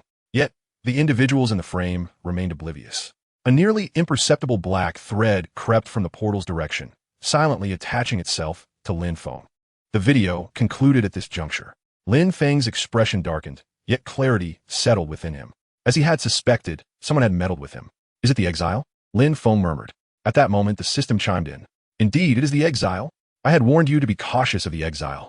Is this how you exercise caution? The system questioned, its tone sharp. Lin Feng felt embarrassed, after just concluding a fierce battle. How was he to notice such a minuscule black thread? Why didn't you alert me? You discovered it at that moment, didn't you? Lin Feng retorted, shifting the blame onto the system. However, he refrained from voicing that he should have been more attentive himself. Huh, the system scoffed. I chose not to warn you to instill a lesson. Having been caught off guard once, you will be more vigilant next time. I have said it before. Every exile is not to be underestimated. The system continued. They do not appear frequently, but each time they do, some individuals fall prey. And those who fall are all careless like you. The system's remarks left Lin Feng momentarily speechless. All right, I admit my negligence. Lin Feng scratched his head, acknowledging his error. He recognized that the primary fault lay with him. Despite possessing superhuman abilities, his combat experience and attitude toward enemies still required growth and refinement. The system's actions were justifiable. Only through experiencing setbacks can one learn. What exactly is this black thread? Lin Feng inquired. Why do I feel an incessant, malevolent fire? Upon hearing Lin Feng admit his oversight, the system ceased its relentless questioning. The purpose of instilling a lesson had been achieved. It aimed for Lin Feng's rapid growth. It is a form of dark magic, the system elucidated. It can infinitely amplify the 7 deadly sins within a being's heart: gluttony, greed, pride, sloth, lust, envy, and wrath. Does even Superman fall under its influence? Lin Feng couldn't help but ask. As long as you harbor such desires, you will be affected. When the host experiences feelings of anger, dark magic amplifies them infinitely until one is completely dominated by that rage. This phenomenon bears a striking resemblance to the magic used to control Clark. After a thorough explanation, Lin Feng comprehended the situation entirely. Anger had welled up within him, triggering the dark magic that magnified his fury without restraint. Fortunately, Lin Feng had not succumbed to total chaos. The thought of losing control sent a shiver down his spine. The consequences could be dire, perhaps resulting in countless necks being snapped by his own hands. Is there a remedy for this? Lin Feng inquired of the system. Since the system had not forewarned him, there must be a solution. Otherwise, it would not have allowed him to fall into such a predicament unwittingly. Indeed, the system responded, confirming that a solution existed. Just as he suspected, the system would not genuinely expose him to peril. A vial of blessing potion could be purchased for 500,000 prestige points in the shop. Just one vial could neutralize the dark magic. Lin Feng recoiled at the exorbitant price. How could a mere vial of potion cost 50,000 prestige points? He could not help but grumble. Is it customary to take advantage of the situation? Ridiculous system. Is there no alternative? Although Lin Feng possessed several million prestige points, he did not wish to be taken advantage of. The system rolled its eyes. Too expensive? If you find it so, seek out Agamotto. She can also dispel the dark magic afflicting you. It merely depends on her willingness to assist. Lin Feng believed Agamotto would not refuse him, especially after he had gifted her a package of tea leaves previously. He opened the system interface and purchased another package of life tree leaf tea. At merely 50,000 prestige points, Lin Feng reasoned that it was only natural to bring a token of goodwill when seeking assistance. Why would he spend 500,000 on a problem that could be resolved for 50,000? Storing the tea in the system's warehouse, Lin Feng set off towards the Himalayas on Blue Star, recalling that Agamotto's stronghold, Kamartaj, lay there. As he approached the Himalayas, Lin Feng noticed a radiant light materializing not far ahead, followed by a golden portal. It was a teleportation gate. Halting midair, he clicked his tongue. This portal was likely conjured by Agamotto. Without a second thought, he soared towards it. Upon nearing the portal, he glimpsed Agamotto seated at a tea table, her smile welcoming. Clearly, she anticipated his visit. Lin Feng flew through the portal and landed gracefully. I am aware of your intentions, Lin Feng. Agamotto greeted him with a warm smile, inviting him to take a seat and pouring him a cup of tea. Lin Feng's gaze flickered, internally lamenting yet again the grandiose introductions from such powerful beings. With the time stone, Agamotto could perceive both past and future. Truth be told, Lin Feng felt a tinge of envy. Chapter 44. Addressing one's own issues. Stark Industries Public Relations takes the stage. Agamotto pushed the tea towards Lin Feng, who raised the cup and drank it in one gulp. The tea was scorching, but for a being like him, it posed no challenge. Even boiling water would not inflict the slightest harm upon Lin Feng. After finishing his tea, Lin Feng retrieved the tea leaves he had just purchased from the system warehouse. Master, I have brought a gift. Lin Feng chuckled as he pushed the tea leaves towards Ancient One. With a glance, Ancient One shook her head with a bemused smile. She was well aware of Lin Feng's intentions. Even without a gift, I would assist you. I have known since the moment you departed this world. After a brief hesitation, Ancient One accepted the tea leaves. Uncertain of their origin, she attempted to examine them, but found only a pitch-black void on the screen. You need not worry. The dark magic you were ensnared by is not overly complex, Ancient One remarked, understanding that Lin Feng was rather impatient and did not expect the youth to possess much composure. Look, as she spoke, she extended her hands, interlacing them to inscribe symbols that Lin Feng could not comprehend. As her gestures flowed, a golden magic circle materialized, spinning and shifting continuously. The formation gradually approached Lin Feng, who felt as though something within him was being extracted. Before long, with a swift motion of her right hand, Ancient One pulled back, drawing a fine black thread from Lin Feng's body. The black thread emanated a dark mist, hovering in the air, ensnared by the magic circle. After scrutinizing it carefully, Ancient One opened a portal and disposed of the thread within. Once the thread departed, Lin Feng immediately felt a significant lightness in his spirit. The incessant malevolence had vanished without a trace. I have banished it to the dark dimension, Ancient One stated. It will no longer affect you, rest assured. Her actions were undoubtedly deliberate. As both were entwined with dark magic, it was likely that Dormammu would not mind Ancient One's disposal of refuse. Observing her ease in resolving the matter, Lin Feng, too, breathed a sigh of relief. It seemed that the dark magic of the exile was not particularly formidable in Ancient One's presence. Thank you very much, Master, Lin Feng expressed with a bow. However, Ancient One merely shook her head, her expression laden with meaning. Assisting you is tantamount to aiding the Blue Planet. You will play a significant role in the future. Lin Feng listened to Ancient One's words, somewhat comprehending yet still unclear. Having read the original story, he could roughly infer what she meant. The future likely referred to the events of Avengers, Infinity War, or Endgame. In the Marvel Universe, the greatest crisis faced by the Blue Planet thus far originated from the being known as Thanos. Lin Feng was uncertain how easily he could confront Thanos. But based on the portrayals in the films, it seemed that he would not struggle to withstand a few of his energy blasts. Contemplating this brought Lin Feng a modicum of reassurance. The sole concern remained whether his arrival would incite an even greater butterfly effect. Though no signs were evident at present, Lin Feng felt that such an effect was inevitable. The actions he had taken since entering the Marvel realm had altered certain narratives. This was not his intention. Yet the alteration of the plot was beyond his control.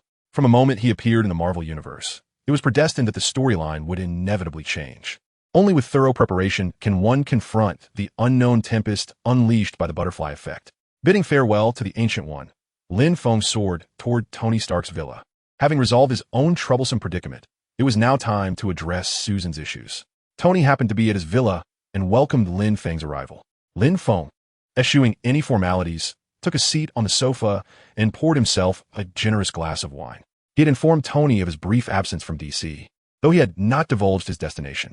After savoring a sip, Lin Feng exhaled deeply, noting the alterations in Tony's arc reactor, which now exhibited a triangular luminescence.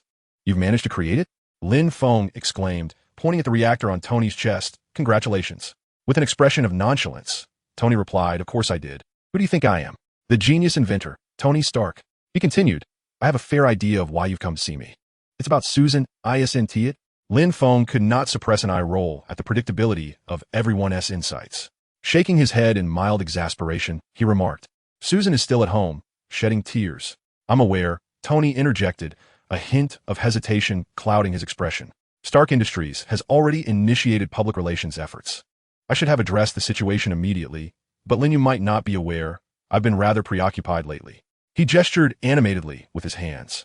A hulking figure insisted on a mecha duel with me, so, Lin Feng interrupted, nodding in understanding, I get it, Tony. I'm not placing blame on you. The incident involving Tony had already made headlines. Ivan Vanko and Hammer Industries had replicated his mechs. Yet, Ivan Vanko had never genuinely intended to collaborate with Hammer Industries. He commanded a multitude of mechs, sparking chaos in pursuit of Tony, reminiscent of the plot from Iron Man 2, unfolding precisely in these days. Consequently, Tony had been unable to manage numerous matters. Tony nodded, visibly relieved. He spoke these words out of concern that Lin Feng might reproach him for not intervening to quell the rumors. Indeed, Tony Stark had been exceedingly busy in recent days. Developing the new reactor and contending with Ivan Vanko's schemes had left him in a state of distress. The public relations efforts will soon yield results, Tony continued. J.A.R.V. ICE has identified all the principal instigators of the rumors. I believe that by tomorrow, the authorities will have them all confined. And what about you? As Superman, should you not step forward to clarify the situation? Half of the rumors implicated Tony Stark, while the other half entangled Superman. Lin Feng nodded in affirmation. As Superman, it was indeed his duty to intervene. Even though Susan was not his girlfriend, he felt compelled to assist the innocent in clarifying the facts. That is precisely why I sought you out. I believe merely explaining the incident may not suffice in establishing credibility. What do you mean by that? Lin Feng's words left Tony somewhat perplexed. I think you and I should shoot a video for the forum, Lin Feng explained. Oh, come on, I never do such things. Tony squinted in exasperation. It's quite beneath my dignity. Don't you understand? He refused. I mean, it's just too low. Faced with rejection, Lin Feng fell silent. merely gazing at the arc reactor on Tony's chest before inquiring, "Is the tea good?" This question rendered Tony somewhat speechless, with a twitch at the corner of his eye. He discerned the hidden meaning in Lin Feng's words. "I'll provide you with tea to counteract the poison and offer information to create new elements. Now, you're hesitant to film a video with me? All right, Lin, you're an exception." Tony surrendered, raising his hand in defeat. "Just this once, only this once."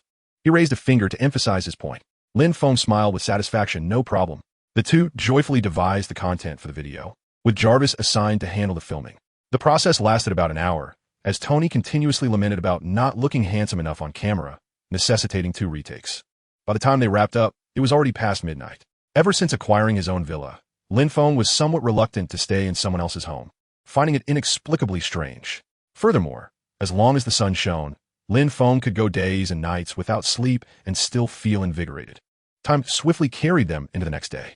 Early in the morning, Stark Industries' public relations department sprang into action. A flurry of legal letters and statements circulated across major forums, meticulously listing the key figures behind the spread of rumors.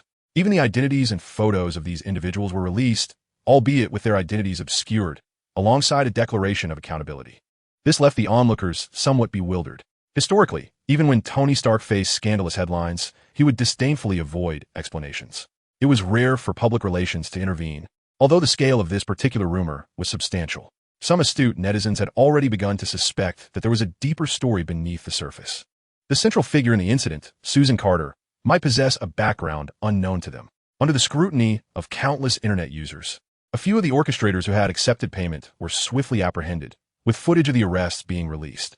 John was taken into custody live on BBC Radio, screaming in terror as he was unceremoniously pulled into a police car.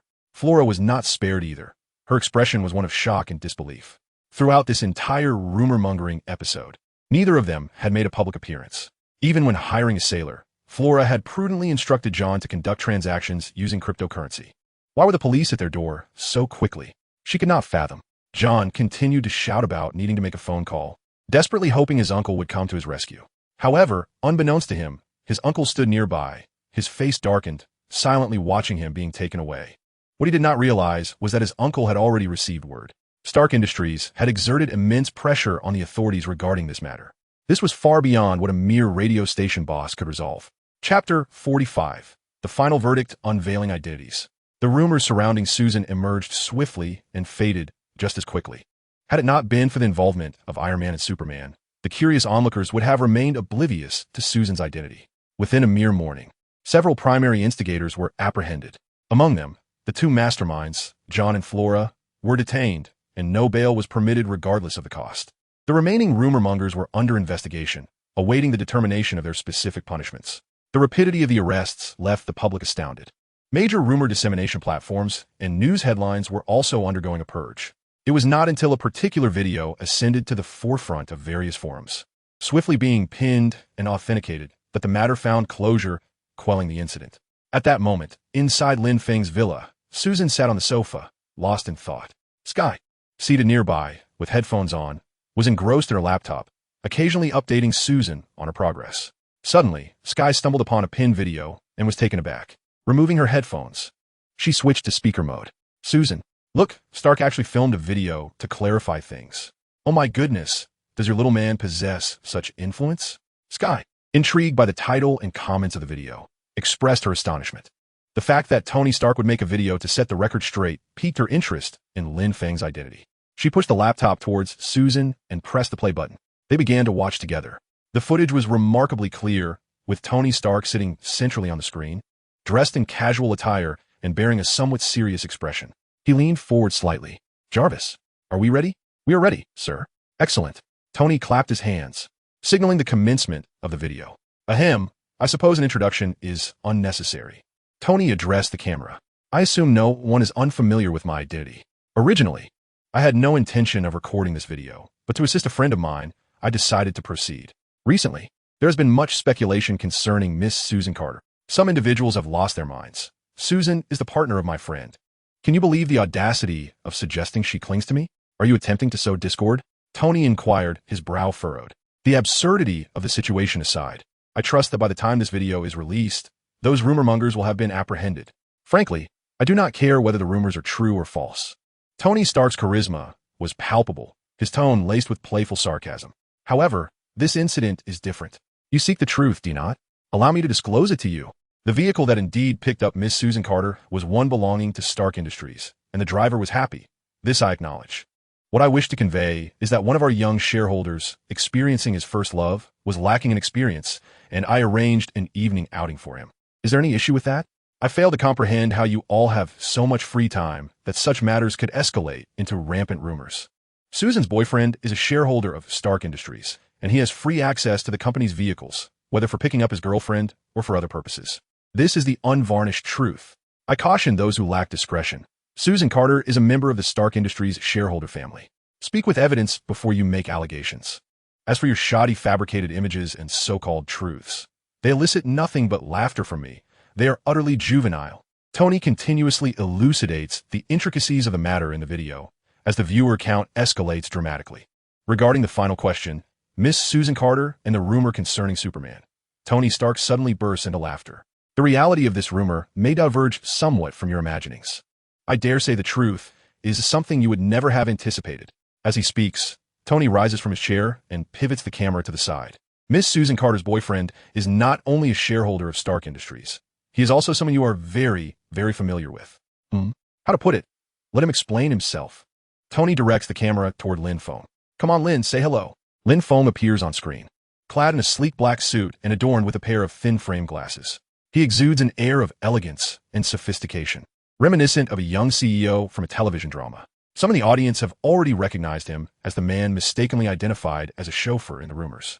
However, it has now been clarified that the driver is happy, while he is indeed a shareholder of Stark Industries and Susan Carter's boyfriend.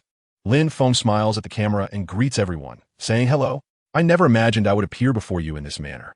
Without further ado, he addresses the question of why Susan consistently manages to capture news involving Superman. I believe I am quite qualified to speak on this matter. Lin Feng directly reveals the truth behind the second rumor in the video. In his villa, Sky glances at Susan with a hint of envy and remarks, "Your boyfriend is a shareholder of Stark Industries? No wonder he can afford a villa." Sky admits to feeling a twinge of jealousy. Susan chuckles awkwardly. She has kept much of Lin Feng's background information to herself. Despite their close friendship, she respects Lin Feng's privacy. Let us continue watching the video. Susan redirects the conversation. On screen, Lin Feng continues. Susan and Superman actually knew each other long before Superman rose to fame. Their acquaintance stemmed from an unexpected incident. As for the nature of that incident, I cannot elaborate further. I can only say that 99% of the recent commentary about Susan is false. I urge the citizens not to follow the crowd and refrain from spreading those rumors, or else you may find yourselves facing the authorities. Lin Feng wears a smile, his words laced with subtle mockery, the implications unmistakable. However, some viewers scoff at the video, and the reason is quite simple. Although Lin Feng is a shareholder of Stark Industries, he lacks personal credibility and fame. This illustrates the notion that a person's influence diminishes when they are not recognized. Lin Feng is acutely aware of this fact, and had previously conferred with Tony about the timing for a significant reveal. As the video continued to play, Lin Feng paused thoughtfully, acknowledging that many might not know him, and thus would be reluctant to trust his words. He anticipated questions regarding his knowledge of Superman's prior acquaintance with Susan, and some might even pity him for having a girlfriend who constantly accompanies Superman. However, he insisted that he felt no jealousy, recognizing that his identity as a Stark Industries shareholder was somewhat unfamiliar to the public. Yet, his other identity was one that most viewers would undoubtedly recognize. As he spoke, the audience watching the video was left in confusion. Could it be that Susan's boyfriend had another identity beyond being a Stark Industries shareholder? Meanwhile, seated in her villa, Susan began to harbor suspicions. Her gaze fixed on the screen while anxiety bubbled within her. In the next moment, Lin Feng removed his glasses and ring, and a wave of familiarity washed over the crowd. Countless citizens felt an odd recognition of his face, as if they had seen him somewhere before. Though they could not quite place it, the answer soon unfolded. As Lin Feng shed his glasses and ring, he gradually floated into the air. In the blink of an eye, a sleek black suit enveloped his entire form, the large S emblem marking his identity. As he donned the superhero attire, the citizens stared in awe at the screen, their mouths agape in disbelief, realizing the truth. On this day, cries of astonishment echoed throughout the city. No one had anticipated that this striking young man was, in fact, the superhero frequently featured in the news, Superman. Even more astonishing was the fact that Superman had voluntarily disclosed his identity to clarify the situation. The shareholder of Stark Industries and the victim of the rumors, Susan's boyfriend, was none other than Superman. Chapter 46, New Mission. Your director's precious gem has exploded. Lin Feng had chosen to reveal his identity as Superman, feeling no further need for concealment. Beyond self-validation, revealing his identity would grant him greater visibility among the citizens, amplifying his reputation at a faster pace. The rumors surrounding Susan were swiftly quelled. The presence of both Superman and Iron Man providing clarification was the most compelling form of truth imaginable. Countless citizens, influenced by the rumors, felt a deep sense of guilt towards Susan and spontaneously issued apologies across online platforms and various forums. Even the radio stations that had reported the rumors did not remain silent, extending their own apologies. The sequence of events, from Stark Industries' involvement to Lin Feng's revelation of his identity, culminating in the resolution of the incident, unfolded in less than a day. The authorities of the city further expressed their sentiments in an official statement. The two masterminds behind this incident, John and Flora, may face a minimum sentence of over 10 years. Amidst the cheers of countless citizens seeking justice, the event has officially come to a close. She will forever remember the true faces of her colleagues, who once greeted her with smiles. During the time she was engulfed in rumors. The thought alone is nauseating. With Lin Feng's support, Susan resolved to forge her own path, dedicating herself to writing reports on superheroes. To this end, she established a forum and video site, featuring real-time updates and entertainment surrounding Superman and Stark Industries. The website became a focal point for citizens enamored with superheroes. The astute Susan also occasionally hosted live broadcasts, sharing snippets of Lin Feng's daily life. This initiative generated a significant influx of traffic to the site, much to Lin Feng's delight, as the increased attention from citizens also enhanced his prestige. The more the public focused on Lin Feng, the faster his reputation soared. Following the conclusion of this incident, Lin Feng enjoyed a few months of tranquil life. During this time, he amassed nearly 20 million prestige points by addressing various disasters. Coupled with the traffic generated from Susan's website and the Superman forum, Lin Feng's prestige had unmistakably surpassed the 60 million mark. He felt content, realizing that he was drawing closer to redeeming the silver Superman template. As for the notion of a colossal hammer descending from the heavens and being firmly lodged in the ground, he expressed no interest in attempting to lift it. He decisively declined, informing Nick Fury that the hammer belonged to Thor, leaving the rest for Fury to explore in Norse mythology. Odin's incompetent eldest son had been banished to Earth for training. However, Lin Feng had no inclination toward such matters. He was neither curious about his ability to lift Thor's hammer, nor did he deem it necessary. Such considerations were trivial and dull. Instead of pondering this, he preferred to spend time with Susan in the comfort of their home. After several months, Susan's website had fully found its footing, establishing a mature and stable workflow. She assembled a small team, delegating much of the workload. Seeing that Susan finally had some leisure time, Lin Feng could no longer contain his long-held desire from his days in the DC universe. He whisked Susan away to the beach to bask in the sun. Both being young, they quickly agreed and set off for the Maldives by plane. Lin Feng turned off their phones, intent on enjoying a carefree escape. For these few days, there were no superheroes and no reporters, only Lin Feng and Susan. They indulged in sea fishing, diving, sailing, underwater accommodations, banana boating, and jet skiing. They explored every conceivable activity. The pristine white sand and azure waters were breathtaking, and they even glimpsed pink dolphins. The two of them reveled in unrestrained joy, capturing a plethora of beautiful photographs together. This is the life of a normal couple, Lin Feng exclaimed. If it weren't for the arrival of a certain individual, he believed he and Susan could have continued their leisurely escapade for another fortnight. He sat on the beach, silently observing the descending Cohen-style fighter jet. As the hatch opened, Natasha leaped out and strode directly towards Lin Feng. His lips twitched, a frown etched across his face, and he couldn't help but deliver a sarcastic remark. Oh, isn't that the pizza delivery person? No more riding the electric bike? Delivering pizzas by plane now? Lin Feng craned his neck, mockingly gesturing towards the aircraft. To his surprise, Natasha did not retort, but instead gazed at him with a serious expression. Lin Feng, we are in trouble. The corners of Lin Feng's eyes twitched. What does that have to do with me? I am on vacation with Susan. The cosmic cube has been taken. Black Widow continued without missing a beat. The one who seized the cube is Loki. His brother, Thor, has also arrived on Earth. You are aware of the cosmic cube and that the hammer belongs to the god of thunder. We know you can be of assistance. Although uncertain of Loki's intentions with the cosmic cube, She assured him it was certainly not a good sign. Lin Feng, we need your abilities. Her words came forth like a rapid-fire barrage. Lin Feng scratched his head. All right then. Isn't this the plot of the first Avengers movie? Has it come so soon? Just as Lin Feng was about to speak, a voice echoed in his mind. Ding! A new mission has been activated. Mission details. Expel the invading Chitauri forces from Earth. Mission deadline. 3 days. Mission reward. 10 million prestige points. Mission reward 2. Determined by the number of Chitauri defeated by the host. Mission penalty. None. Lin Feng's eyes lit up. Well, looks like we have work to do. Another 10,000 prestige points. Lin Feng? Natasha called out when he remained silent for a moment. Please wait a moment. I need to inform Susan.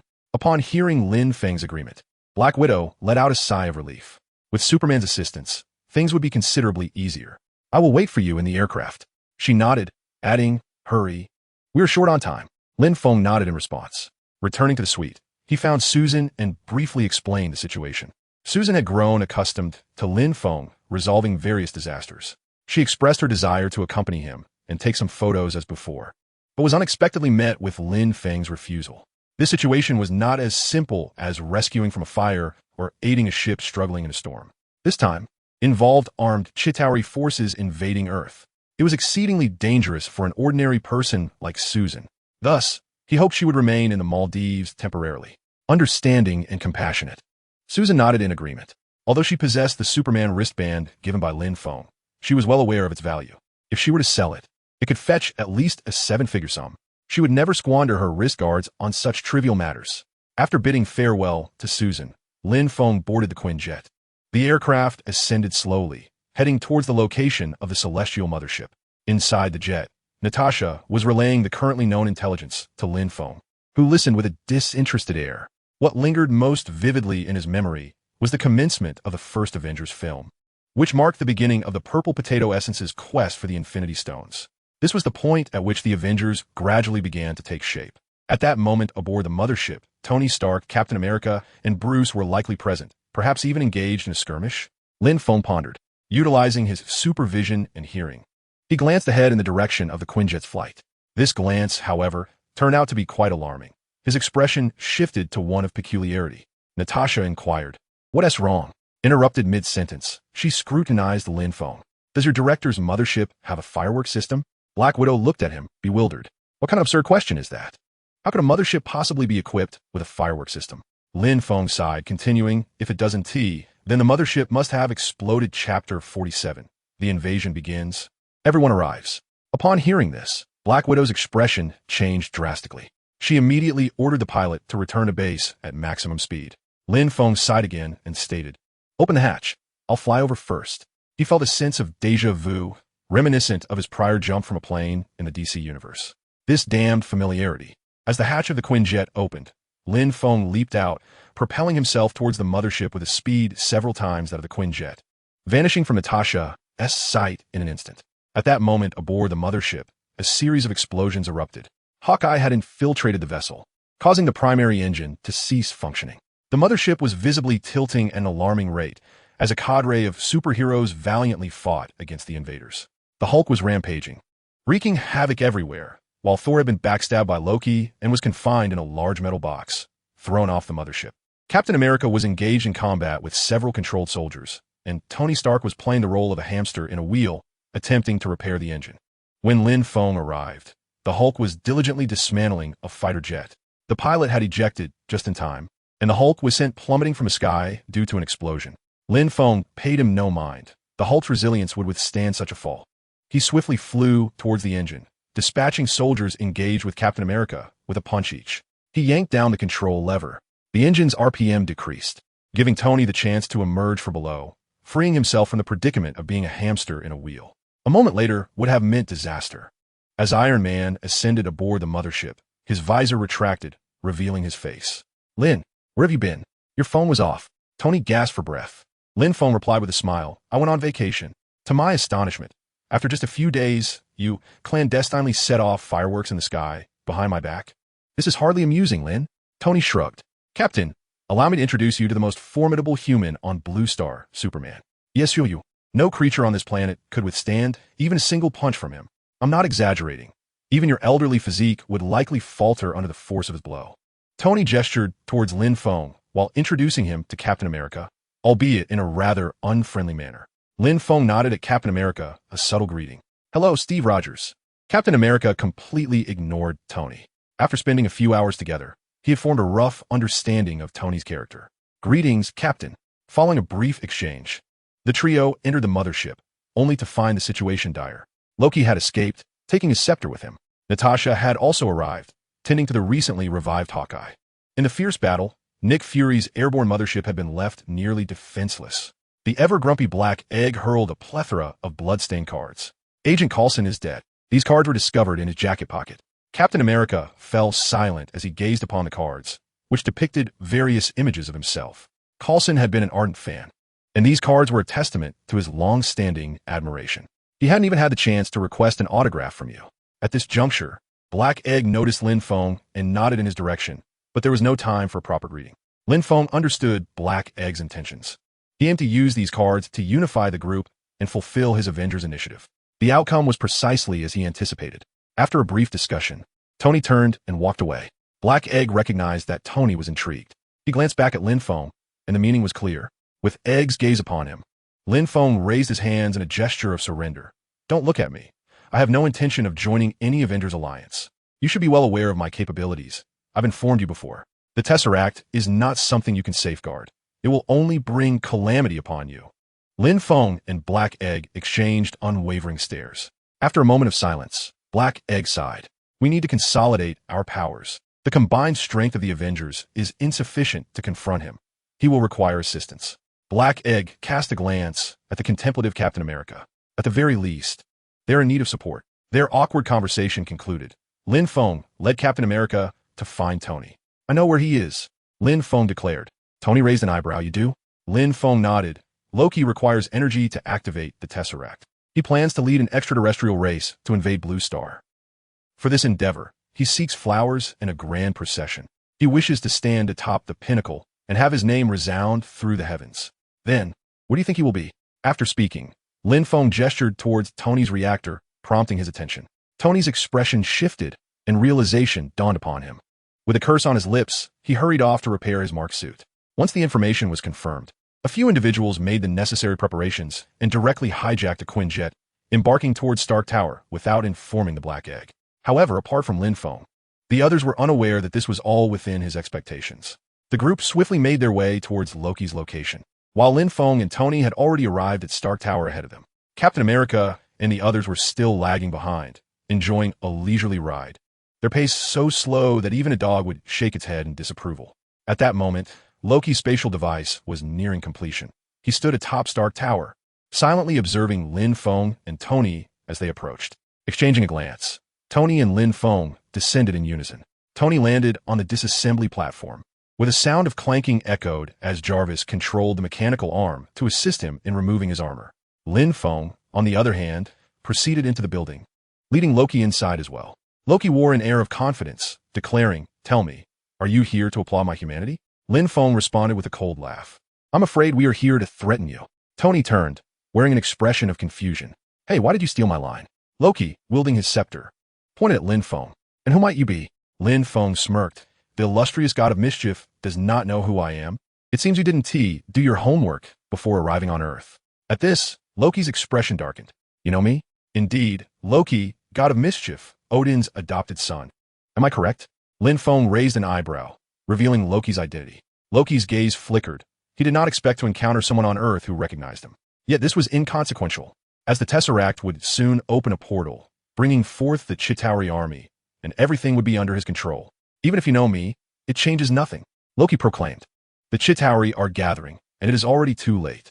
As if to affirm Loki's words, a deafening roar echoed from the sky, accompanied by vibrations that shook Stark Tower. It was the Tesseract. The transportation device unleashed a colossal blue beam into the heavens, slowly revealing a blue vortex above. The invasion of the Chitauri had officially commenced. Countless Chitauri descended from the sky, along with enormous Leviathan beasts. Panic ensued among the citizens, who had never witnessed such a scene. It was akin to the plot of a sci-fi movie depicting an alien invasion of Earth. Screams and explosions reverberated throughout the area. Captain America and the others had finally arrived. Tony spotted the Quinjet outside, recognizing it as belonging to Captain America. His countenance grew serious as he turned to Lin Feng. Lin, we need to take action. Chapter 48. The Amplification of the Mind Stone. Lin Feng soared towards the portal. With a grave expression, Tony looked at Lin Feng once more. Lin, it's time for us to move. Just as Lin Feng was about to nod in agreement, Loki stepped forward, abruptly interrupting them. I believe you 1T have the chance. He approached the two individuals step by step. What Zatara brought forth was an entire legion. Humanity stood no chance whatsoever. It would be wiser to observe quietly. I shall grant you the opportunity to submit to me and express gratitude to the great Loki. With that, Loki tilted his head back, preparing to receive their praise and gratitude. I have no desire for idle chatter with you. Tony rolled his eyes. This self-proclaimed deity seemed somewhat unhinged. He donned a tracking bracelet and summoned J-A-R-V-I-S for a new suit of armor. Perhaps it is you who should submit. Have you forgotten that we have the Hulk? Tony scoffed. Your so-called Legion pales in comparison to the Hulk. Oh. Loki tilted his head, his expression darkening. The two before him were rather presumptuous. In light of this, Loki was not averse to sending them on their way. Suddenly, a mischievous grin spread across his face as he extended his scepter towards Tony Stark. The Hulk, is it? How about you deal with that behemoth? With that, he aimed the scepter directly at Tony's chest. A resounding clang echoed. The sound of metal striking metal rang out. Tony was not under Loki's control. Loki was momentarily taken aback. Doubting his previous attempt, he prodded once more, yet there was still no reaction. Lin Feng, watching from the side, could hardly contain his laughter. When he had seen this scene in the cinema years ago, he too had erupted in laughter. Prodding at someone else's reactor and expecting a response is quite absurd. Seeing Loki raise the scepter for another attempt, Lin Feng stepped forward and seized it. He had no desire to engage in further banter with Loki. There were numerous accolades awaiting him outside. Are you done playing, trickster god? Await your brother's loving education. With that, Lin Feng delivered a swift kick, sending Loki plummeting from the rooftop of Stark Tower. He was unconcerned for Loki's well-being. After all, he was a god. Such a height would not be fatal for Loki. Having disposed of Loki, Lin Feng nodded toward Tony. Tony, let us commence our actions.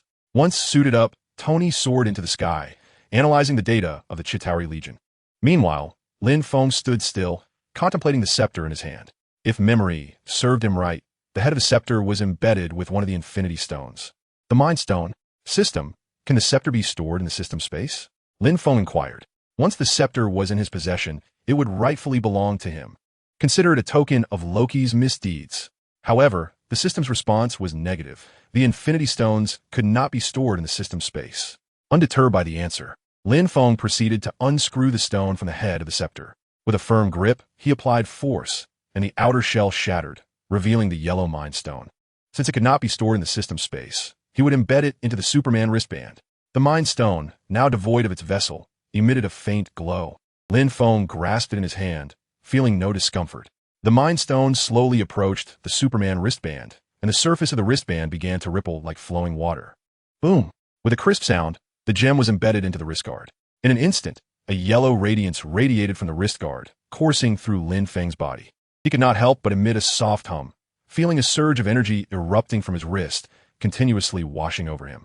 Simultaneously, his keen senses informed him that his abilities were gradually amplifying. The most pronounced enhancement was in his supervision and superhearing. After a moment, the gem settled into silence. Lin Feng let out a long sigh, feeling quite satisfied. The energy of the Infinity Gem seemed to have effects akin to solar radiation. Though gradual, it was consistently augmenting Lin Feng's capabilities at a pace far swifter than basking in the sun on Earth. He was grateful to Loki for the gift delivered from afar. Now, his wrist guard was adorned with two gems, the yellow Mind Stone and a special red kryptonite. With the energy from the Mind Stone, Lin Feng felt confident that he could defeat the corrupted Clark without even utilizing the red kryptonite. Lin Feng soared from the Stark Tower. Outside, the skies were ablaze with the fury of battle. The Chitauri legions surged forth from the blue portals, and the roars of the Leviathan beasts echoed across several blocks. It was time for Lin Feng to showcase his prowess. With a leap, he targeted several isolated Chitauri warriors.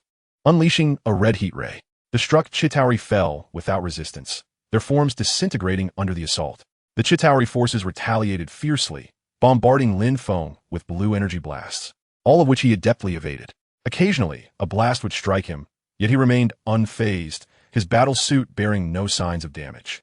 The shadowy figure of Lin Feng darted across the skies, unleashing heat rays as if they were free. Unfortunately, he lacked wide-area clearing abilities, preventing him from eradicating vast numbers of the Chitauri in one fell swoop.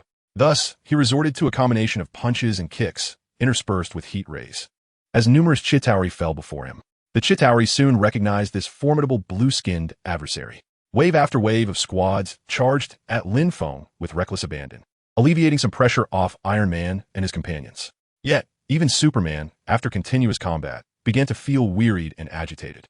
While the combat prowess of the Chitauri appeared to Lin Feng as insignificant as that of ants, even ants require time and energy when overwhelmed. The sustained use of heat rays left Lin Feng's eyes feeling somewhat strained. "Lin, I'm in trouble." Tony's voice crackled through Lin Feng's earpiece.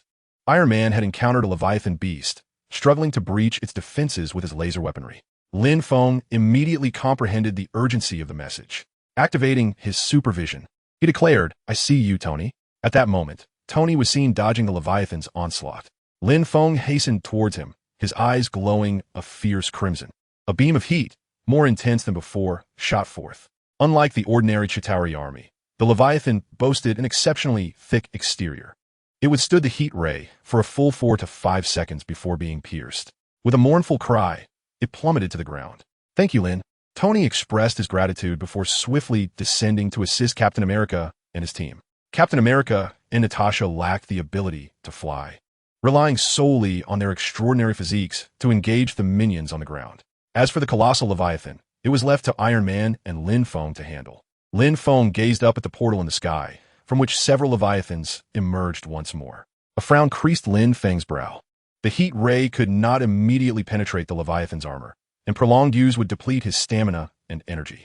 Suddenly, an idea sparked in his mind. With a mere thought, the Mind Stone embedded in his Superman gauntlet radiated brilliance. A tremendous surge of energy coursed into Lin Feng's eyes, transforming their hue to a fiery orange-red, from which a beam of heat was unleashed. This time, the heat ray created a substantial breach in the Leviathan in less than a second. Yet, that was not the end. The flame-like orange energy did not dissipate. It slowly consumed the remaining mass of the Leviathan. Incredible, Lin Feng marveled. He had ingeniously amplified the heat ray using the Mind Stone, achieving a power increase of at least double. Truly, the Infinity Stones were remarkable. The nascent Avengers on the ground bore witness to this spectacle. "Lin Feng seems even stronger," Black Widow remarked, her expression complex. Captain America executed a mid-air somersault, forcefully striking a Chitauri soldier with his shield. Breathing heavily, he declared, "It appears we are not without a chance." However, Hawkeye interjected, "If we do not shut down the portal, our efforts will be in vain."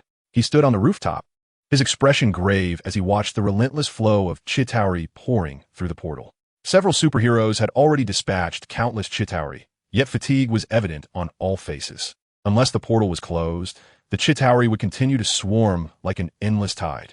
A prolonged conflict would be exceedingly detrimental to the Avengers. Who knew how many more Chitauri awaited on the other side of the portal? If they exhausted their fighting capabilities, Earth would face dire consequences. At that moment, Lin Feng's voice crackled through their earpieces. "I have a way to close the portal." Having listened to their discussion, Lin Feng chimed in. "But before that, I have a grand gift for them." With that, he resolved to confront the Chitauri fleet beyond the portal. Chapter 49, The Mind Stone, the Heat Ray, and the portal shut down. Under the watchful eyes of the Avengers, Lin Feng soared towards the portal without hesitation, swiftly vanishing from their sight.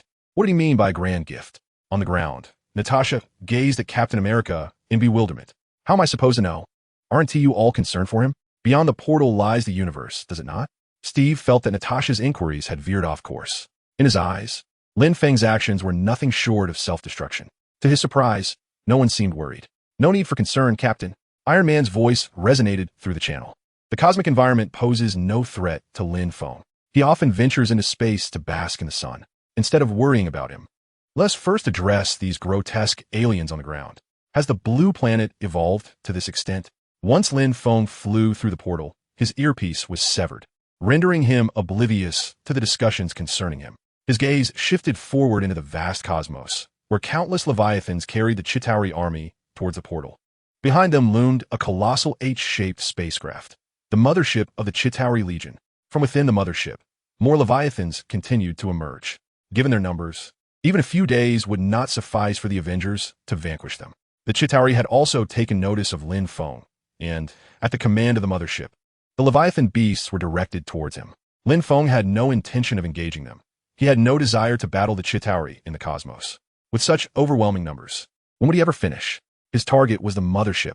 If he could obliterate it, the Chitauri army would be reduced to mere rubble.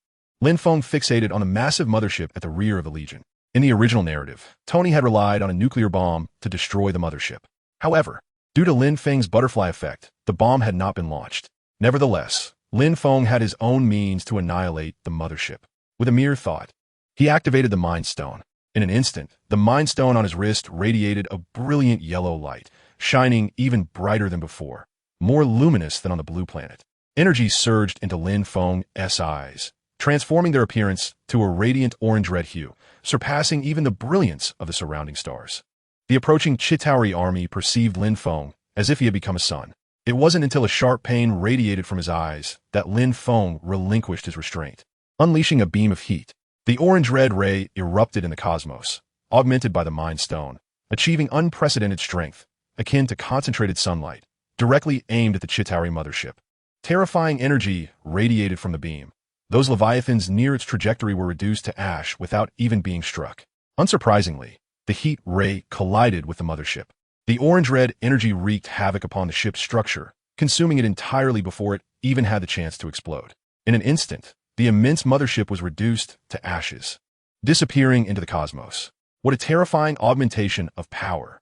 Lin Feng mused that had he possessed such strength in the DC universe, Clark would likely have to perish once more. At the moment the mothership vanished, countless Chitauri soldiers collapsed as if their power had been abruptly severed. The Leviathan army in the cosmos has lost its vitality, drifting like phantoms, no longer posing a threat. On Earth, the Avengers, still embroiled in fierce combat, witnessed the once vibrant alien invaders collapse lifelessly to the ground. The Chitauri, riding their aircraft, and the colossal Leviathans plummeted from the skies. This abrupt turn of events left everyone in a state of bewilderment. Natasha and the others instinctively gazed towards the portal. Had Lin Feng succeeded? Someone murmured. J.A.R. V.E.S. Tony called out from within his helmet. The highly intelligent J.A.R.V.I.S. promptly comprehended his implication. Sir, all extraterrestrial life signs have been confirmed as non-existent. With this affirmation, the members of the Avengers collectively exhaled a sigh of relief, their taut nerves finally relaxing. Exhaustion compelled them to sit down, seeking respite. They had indeed triumphed. Everyone marveled at Lin Feng's formidable prowess. Why hasn't the portal closed yet? Steve inquired, noticing that the portal remained unchanged. Did Lin Feng not say he had a plan? Natasha leaned against a wrecked vehicle, gazing at the portal in the sky. Upon hearing this, the weary group fell silent, redirecting their attention back to the portal. After a moment, Thor suddenly raised his hammer, pointing. With keen eyes, he spotted Lin Feng's silhouette. It was indeed Lin Feng. He needed to shut down the portal for it to be truly over. I'll check it out, Tony declared, propelling himself skyward in his armor. With a resounding thud, he landed atop the building. Lin Feng stood beside the teleportation device.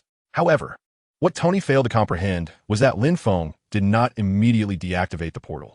Instead, he was vigorously rubbing his eyes. What was this? Hey, buddy, what is wrong with your eyes? Tony approached, greeting him.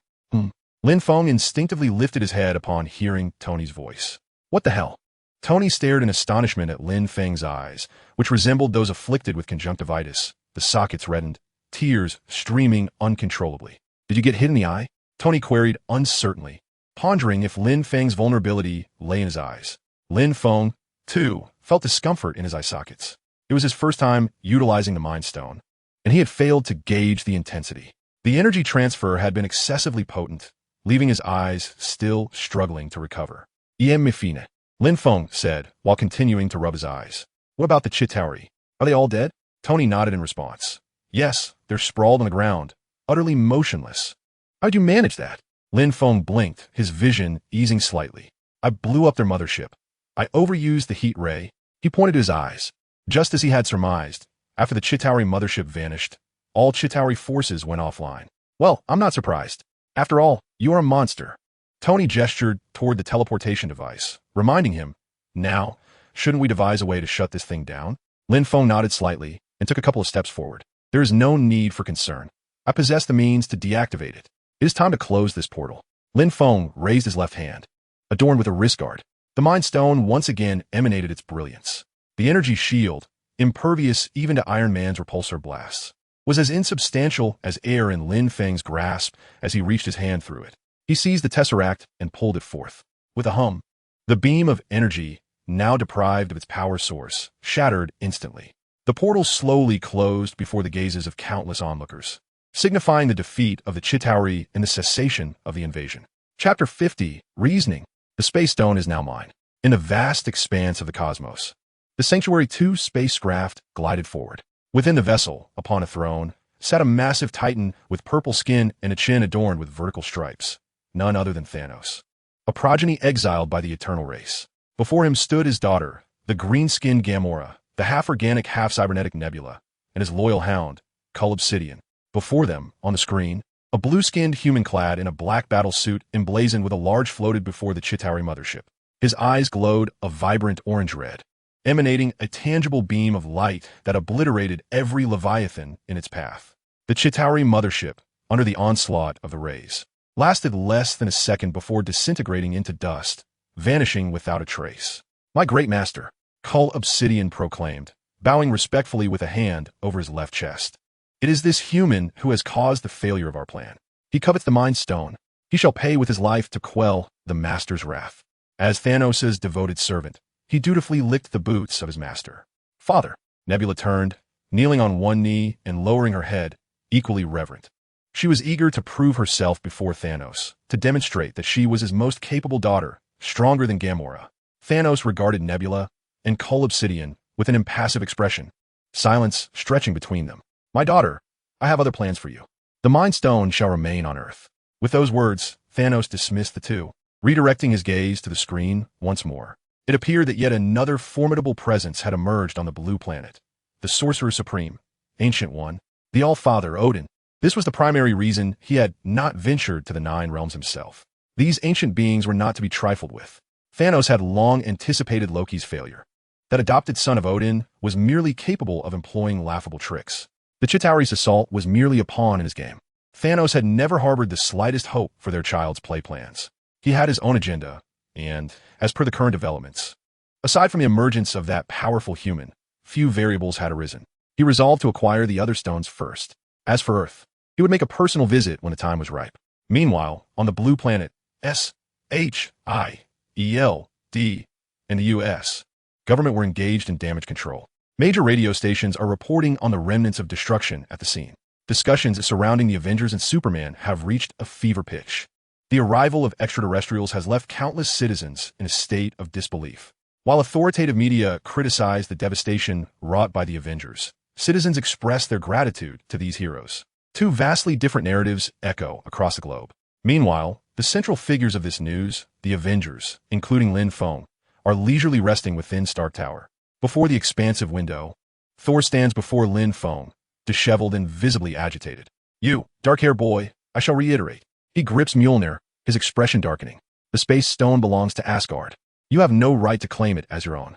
I say again, surrender it." Lin Feng reclines languidly on the sofa, casting a contemptuous glance at Thor.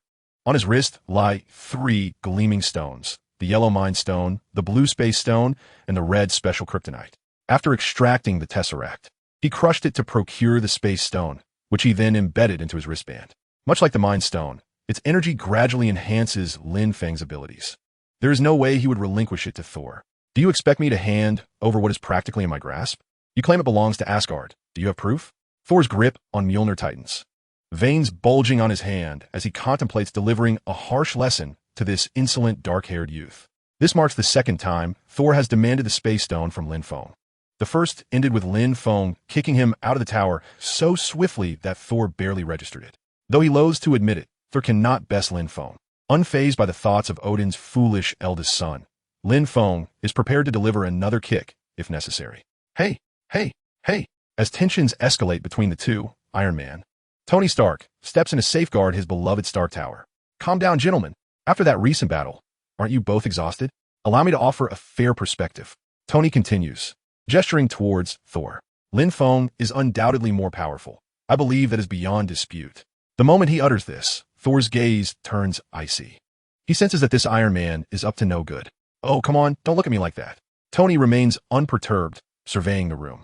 Am I not speaking the truth? Captain America, Natasha, Hawkeye, and even Hulk all nod in agreement. Lin Feng has the capability to soar into space and obliterate a Chitauri mothership, while Thor has merely slain a handful of Chitauri and was even stabbed by his own brother. The disparity in strength is indeed indisputable.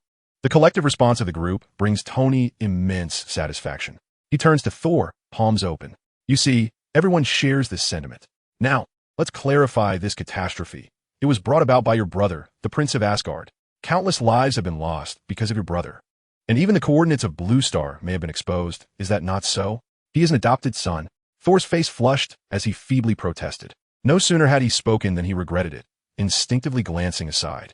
There stood Loki, handcuffed, piercing him with a disdainful gaze. Well, he is indeed your brother. And that is an undeniable fact. Thor nodded grimly. Tony continued, asserting, this calamity was wrought by your brother. And the one who quelled this disaster is Lin Feng. I believe no one would refute that, correct? The crowd instinctively nodded in agreement. Tony clapped his hands. So, it is quite clear then, as the protagonist who resolved this catastrophe, Lin Feng has the right to handle this gem, does he not? How formidable is Tony Stark's rhetoric? Who among those present could rival his eloquence? Moreover, what Tony stated is the truth. On one side is an unfamiliar Asgardian, the very instigator of this disaster. On the other is his own friend and savior, Lin Feng. In matters of allegiance, Tony's thoughts were as clear as day. After his discourse, the crowd could not help but find his arguments compelling. Only Thor's face remained flushed throughout. Yet the space gem has always belonged to Asgard. Thor's voice dwindled, losing its conviction. Frustrated by Thor's relentless defense, Lin Feng stood up, exuding a commanding presence. Let me tell you, it no longer belongs to Asgard. Its appearance on Blue Star signifies your failure to safeguard it. I am giving it to you. Will you lose it once again? With a cold laugh, Lin Feng added, furthermore, the Infinity Stones have no true master. Are you not ashamed? The combined onslaught from Lin Feng and Tony left Thor utterly speechless. A profound silence enveloped the room. Observing Thor's silence, Loki sprang forth, his eyes brimming with mockery. Poor son of Odin, unable to best a Blue Star inhabitant. He does not even grasp the logic. One can only imagine how many Asgardians would find this laughable. Shut your mouth. Thor, enraged and humiliated, seized a silencing device and affixed it over Loki's mouth. Chapter 51. A system as unreliable as a dog, both labor and finance. He could only speak the truth. He had recklessly severed the Rainbow Bridge. He sought to utilize the space gem to repair it. Initially, Lin Feng intended to refuse, but after some contemplation, he acquiesced. He had his own considerations and did not wish to create enmity with Asgard over a mere borrowing of a space gem. Although Lin Feng was unafraid of Odin, making enemies at every turn was not his style. Thus, under the watchful eyes of the crowd, Lin Feng activated the space gem, vanishing with Thor and Loki. He set off to tour Asgard, leaving the mess for S, H, I, E, L, D, and Tony to resolve. As for Nick Fury and the video conference with several representatives from the United States, Nick Fury's response was, the space gem would be better entrusted to Lin Feng's care. The few remaining Z have ceased their chatter. Lin Feng's prowess displayed during this calamity is evident for all to see. He is not someone they can easily contend with, unless they resort to nuclear weaponry. However, they remain oblivious to the fact that Lin Feng has grown indifferent to such threats. With 2 Infinity Stones in his possession, confronting a nuclear bomb is hardly a concern. Even if he were to falter against it, Lin Feng can effortlessly utilize the space gem to teleport away. It can be said that within the entirety of Blue Star, only one individual poses a true threat to Lin Feng, the Supreme Sorcerer, Ancient One. Henceforth, no one dared to discuss the matter of Lin Feng acquiring 2 stones. As for his refusal to join the Avengers, Nick Fury reiterated Lin Feng's words verbatim. In times of disaster, I will intervene. However, to expect me to join your Superboy organization is impossible. After a prolonged silence, Z instructed Black Egg to make an effort to persuade him. The narrative of the first Avengers film had officially concluded, and Lin Feng arrived in Asgard. Upon landing, Thor promptly imprisoned Loki. Subsequently, he led Lin Feng to the Hall of Asgard. Although it was ostensibly a tour, Lin Feng held little interest in the scenic beauty of Asgard. He preferred the allure of modern, high-tech cities. He found the Maldives, with Susan, far more captivating. Upon reaching the Grand Hall, Lin Feng encountered the ruler of the 9 realms, Odin, who sat silently upon his throne, scrutinizing Lin Feng. He was acutely aware of Lin Feng's actions on Blue Star and recognized that this young man wielded 2 Infinity Stones. Father, Thor bowed and pointed at Lin Feng, stating that he was unwilling to return the space gem. Lin Feng was momentarily at a loss for words. It seemed as if Thor's tone resembled that of a child reporting a grievance. Odin slowly turned to face Thor. "I've seen everything, Thor." Thor felt a surge of delight, thinking that Lin Feng would surely refrain from any further transgressions in the presence of their father. He is correct. The space gem has no true master. Odin's words caught Thor off guard. "Father." Thor gazed incredulously at Odin. "This is a fact, Thor." Odin nodded slowly, urging Thor to remain calm. The Infinity Stones were born at the dawn of the universe. They have no inherent master. Thor was left speechless. After all, he had always perceived the space gem as an artifact belonging to Asgard. Yet, his father's unexpected demeanor left him bewildered. In his memories, his father had always been formidable. But today he exhibited an unusual restraint. Noticing Thor's silence, Odin turned his attention to the young man from Blue Star, clad in black battle attire, with a prominent S-shaped emblem on his chest. "Greetings, King." As Odin's gaze fell upon him, Lin Feng awkwardly nodded, considering it a form of salutation. He had no intention of bowing and was unfamiliar with the customs of Asgard. Nodding slightly, he stood awkwardly in place. However, Odin remained unfazed. "Welcome to Asgard, distant guest," he exclaimed, a subtle smile gracing his aged visage, laden with meaning. "There is no rush to repair the Rainbow Bridge. Preparations must be made first. As for the space gem, it shall return to your possession once the bridge is restored." Upon hearing this, Thor grew anxious. His rapport with Lin Feng was far from amicable. Why, he wondered, must his father insist on having Lin Feng accompany him on a tour? He was reluctant to accept such a task. "Father, I..." Before he could finish his protest, Odin's icy gaze swept over him. A shiver ran down Thor's spine, compelling him to silence. "I must decline all, father. My family awaits me on Blue Star." Lin Feng interjected, disinterested in prolonging his stay in Asgard. His thoughts lingered on Susan, who awaited him in the Maldives. "I can repair the Rainbow Bridge alone. No preparations are necessary," he asserted, confident that Odin would not covet the Infinity Gem. Yet, to avert unforeseen complications, he was unwilling to remove the gem from his wrist. Odin, momentarily taken aback by the rejection, fell into contemplative silence. He bore no anger, merely nodding before addressing Thor. "Very well, Thor, take him to the Rainbow Bridge." The command from their father brooked no dissent. Thus, a resigned Thor led Lin Feng away.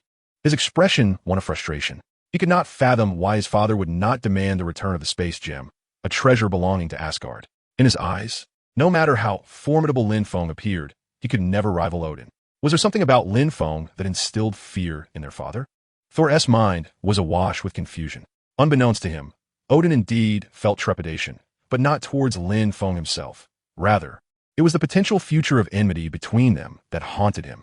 He had glimpsed this future, akin to a prelude to Ragnarok. Crimson hues sliced through the land of Asgard, as warriors of the realm fell to dissipating energies. Thor's hammer was crushed in a single hand, leaving countless Asgardians homeless. This bleak reality eluded Thor's perception, yet Odin foresaw it clearly. He yearned for Lin Feng and Thor to forge a bond, or at the very least, to avoid becoming adversaries, for the ramifications were too dire to contemplate. Perhaps he could subdue Lin Feng, but the cost would be exorbitant. Thus, he refrained from demanding the space gem, hoping instead that Thor would soon prove worthy of his position and not disappoint him. Oblivious to his father's heartfelt intentions, the naive Thor escorted Lin Feng to the fractured Rainbow Bridge. "Let us begin. Commence your performance," he said, crossing his arms, his face a canvas of discontent. Lin Feng shook his head, choosing not to stoop to Thor's level of discontent. He stepped forward, positioning himself at the edge of the Rainbow Bridge, ready to initiate the restoration. Previously, Lin Feng had consulted the system about assisting in the repair of the bridge, receiving an affirmative response, which prompted him to acquiesce to Thor's request.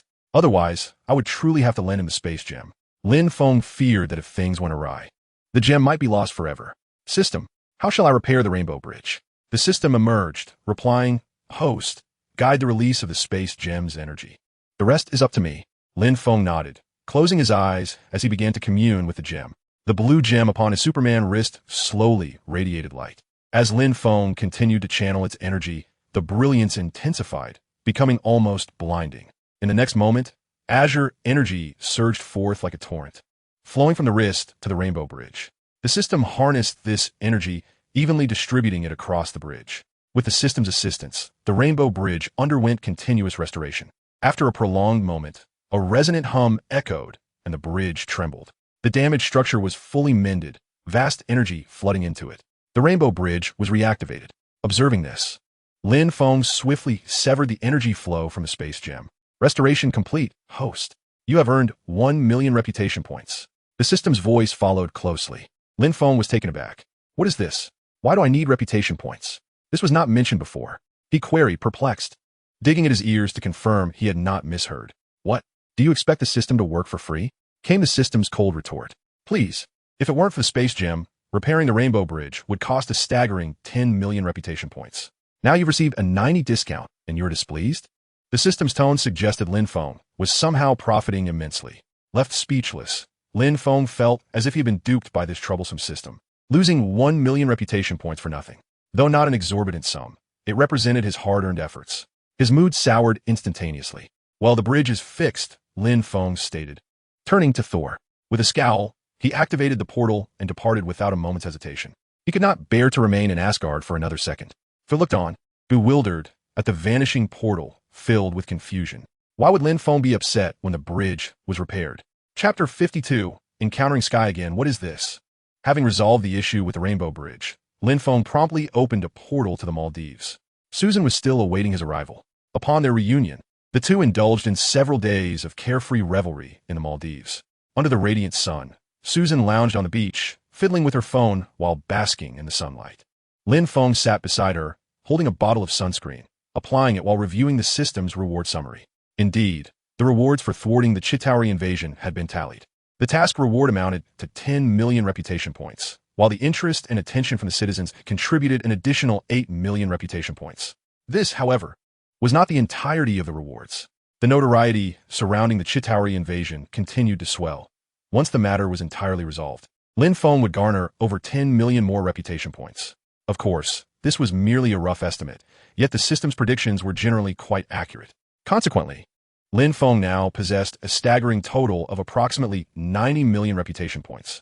Soon, he would be able to exchange them for the Silver Superman template. He felt a mix of anticipation and uncertainty. After redeeming the Silver Superman, should he fly to the sun to accelerate his growth? The Avengers marked the beginning of the Purple Yam's implementation of his family planning. Lin Feng held 2 Infinity Stones in his possession and did not perceive the unarmed Purple Yam as a threat.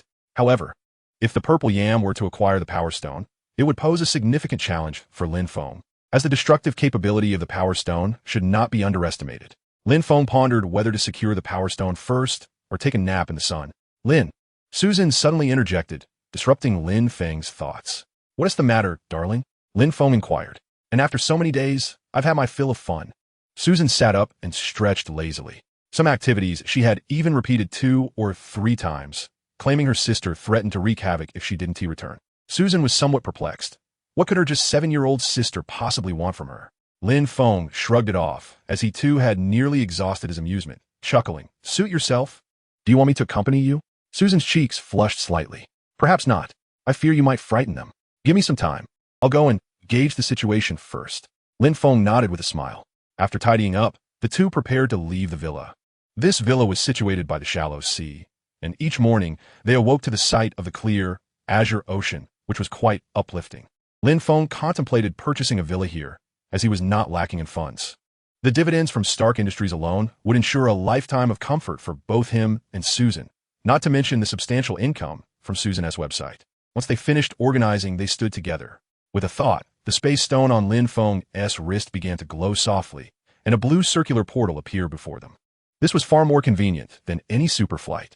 Theoretically, with coordinates in hand, Lin Feng could instantaneously reach any location in the universe.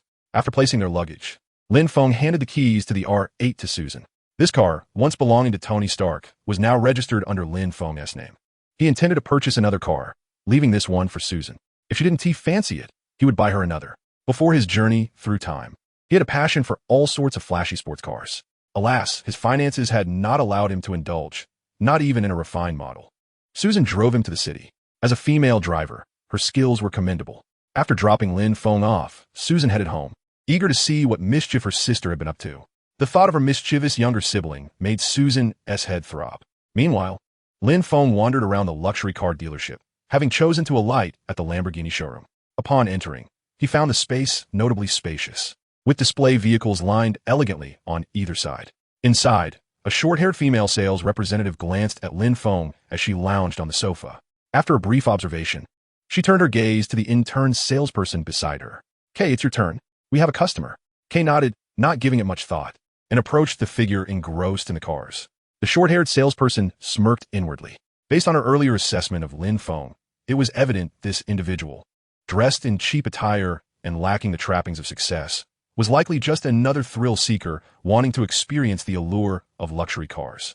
The dark ring on their finger hardly suggested sophistication. They had even entered on foot. Aside from decent looks, there was little else to commend.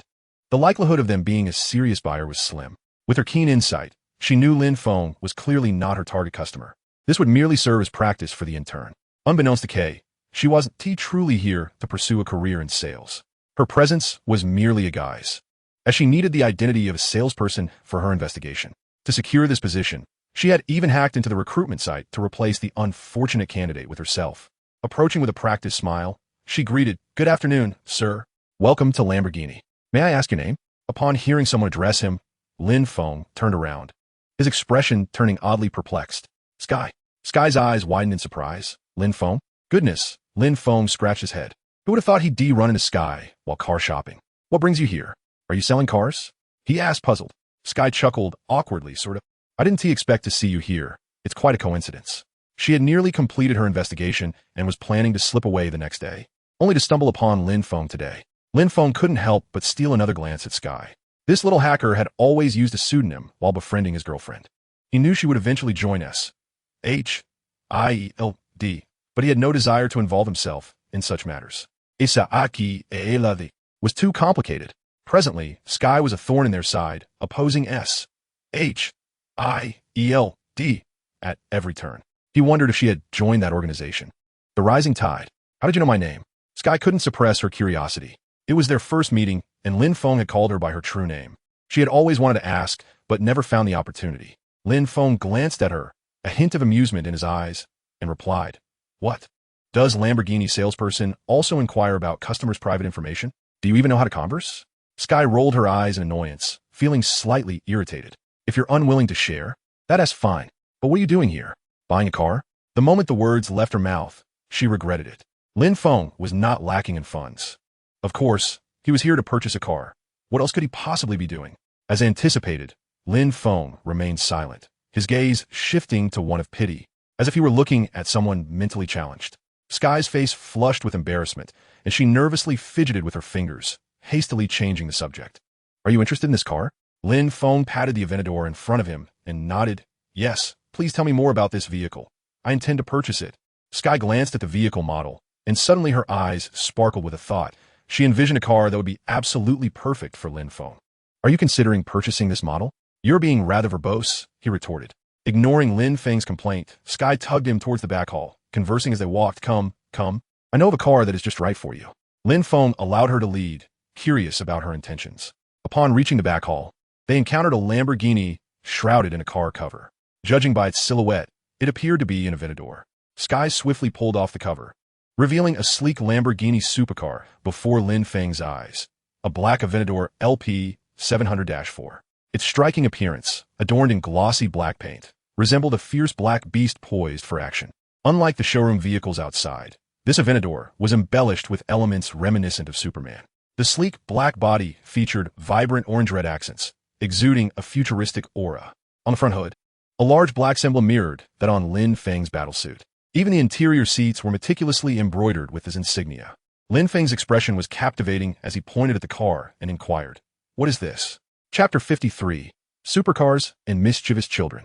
With a gleeful smile, Sky gestured toward the sports car, saying, "What do you think? It's quite fitting for you, isn't it?" Lin Feng instinctively nodded in agreement. Despite the abundance of Superman motifs, the integration was executed flawlessly, avoiding any semblance of gaudiness, rather enhancing the car's sense of speed and power. He couldn't help but express his admiration. This car must have been custom-made for some wealthy individual, right?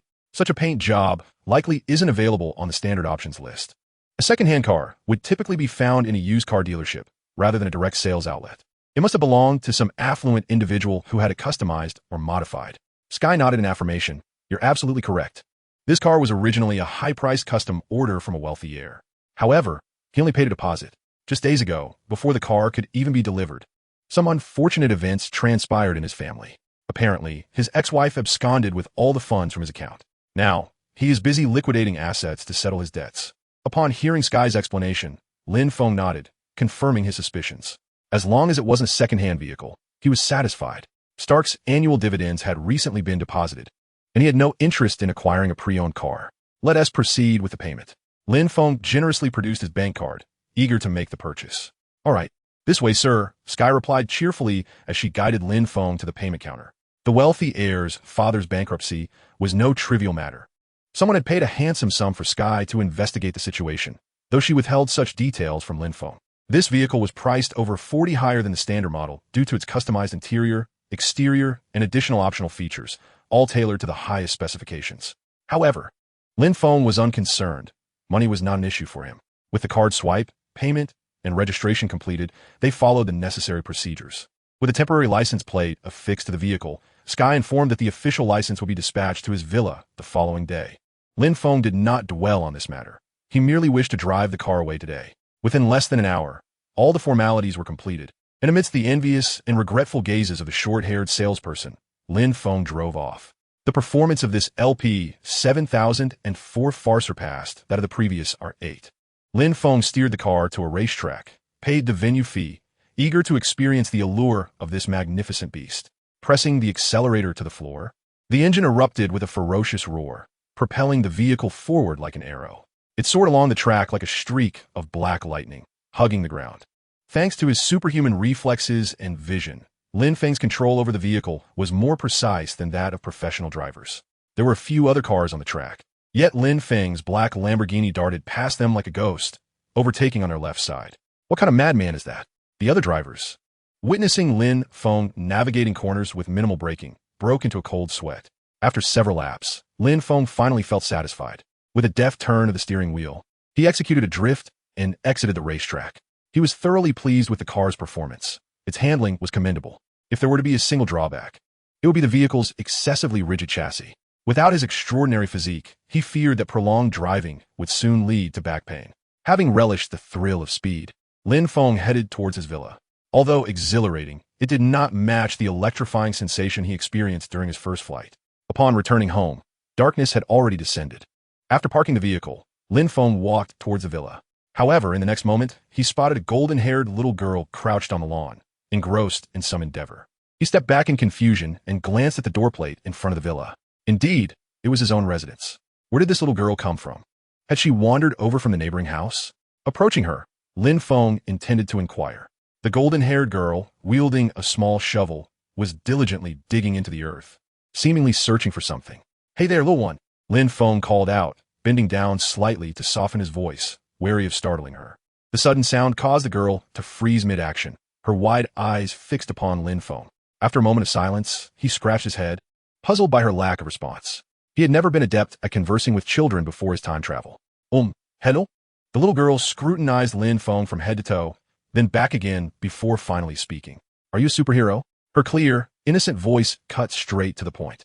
Huh? Lin Feng was even more bewildered. Little one, are you looking for a superhero? The girl nodded, reiterating, are you a superhero? Lin Feng instinctively glanced around, failing to spot the girl's parents. After a moment of hesitation, he inexplicably denied, I am not a superhero. Can you tell me why you're looking for one? Upon receiving his denial, the girl's demeanor shifted to one of immediate wariness. With a sudden turn, she dashed toward the villa, calling out, Sister, there's a bad man. Lin Feng slapped his forehead, a look of anguish crossing his face. Indeed, children possess a remarkable capacity for imagination. What kind of farce is this? Surely, they must have mistaken the door. Where is this so-called bad man? The villa doors swung open, and Susan emerged, her expression somewhat flustered.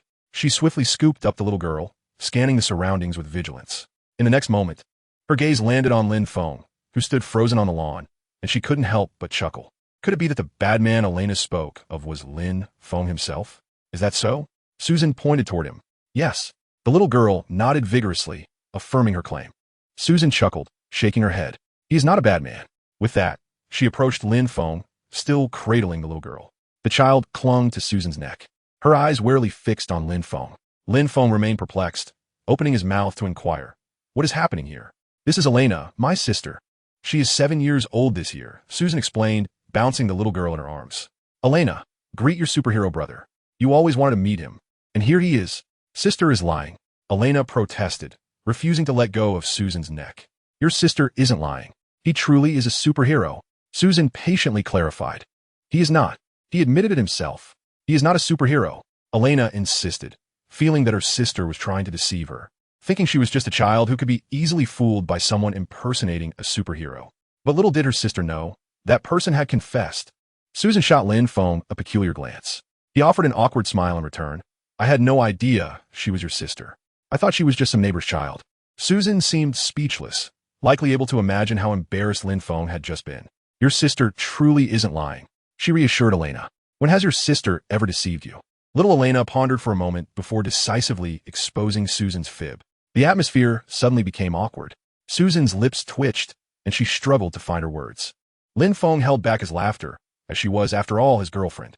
He looked at the little girl and attempted to diffuse the tension. "Elena, right? I truly am a superhero." Little Elena scrutinized Lin Feng, maintaining her stance. "I don't believe you. You just said you weren't. Unless..." Little Elena's eyes twinkled with mischief. "Unless you prove it to me." Chapter 54. Elena's Cosmic Journey, a tale I could recount for a lifetime. "Prove it?" The little one demands proof. Lin Feng contemplated for a moment. "All right, I will prove it to you." With that, he levitated into the air, a black cape cascading down his back. The classic superhero attire appeared, identical to what the little girl had seen on television. Elena's eyes sparkled with excitement as she exclaimed, "You really are a superhero." She began to squirm in Susan's embrace, eager to be set free. Susan, unable to hold her, finally let her down.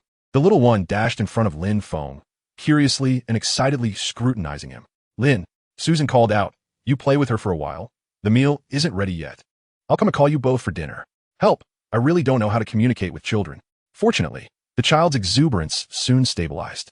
5 minutes later, Elena ran back to the pit she had just begun to dig, raising her small shovel to continue her efforts. Lin Feng squatted opposite Elena, gazing at her as she excavated. He couldn't comprehend how the situation had evolved into this. The child's curiosity was remarkably intense, her hands never ceasing their movements, while she continued to chatter away to Lin Feng. In no time, she had bombarded him with no fewer than 10 questions, such as, "Are you my sister's boyfriend? Do superheroes get paid? Do superheroes eat carrots too?" She even inquired if he cuddled her sister's bear while sleeping, recalling how much her sister enjoyed doing that when she was at home. Lin Feng felt a wave of anxiety wash over him. He realized he had to take the initiative and counter her barrage of questions. The little one had been digging the pit all along, and initially, Lin Feng thought she intended to till their lawn. However, her strength was too feeble. After all this time, she had only managed to create a hole too small even for a squirrel to fit into. "Were you digging?" Lin Feng asked. Upon hearing his question, Elena perked up. "I'm digging a hole. Whom did you learn this nonsense from?" Little Elena seemed to sense something and elaborated. "Mom said that burying oneself in the earth helps one grow faster. I want to bury myself. I want to grow up quickly. Then I can be like you, super brother, and fight the bad guys every day." Lin Feng felt his face contort involuntarily. He truly could not fathom the thoughts and behaviors of children. He resolved to remain silent. The two of them, one large and one small, stared at the hole for quite some time. Elena was dripping with sweat from her efforts.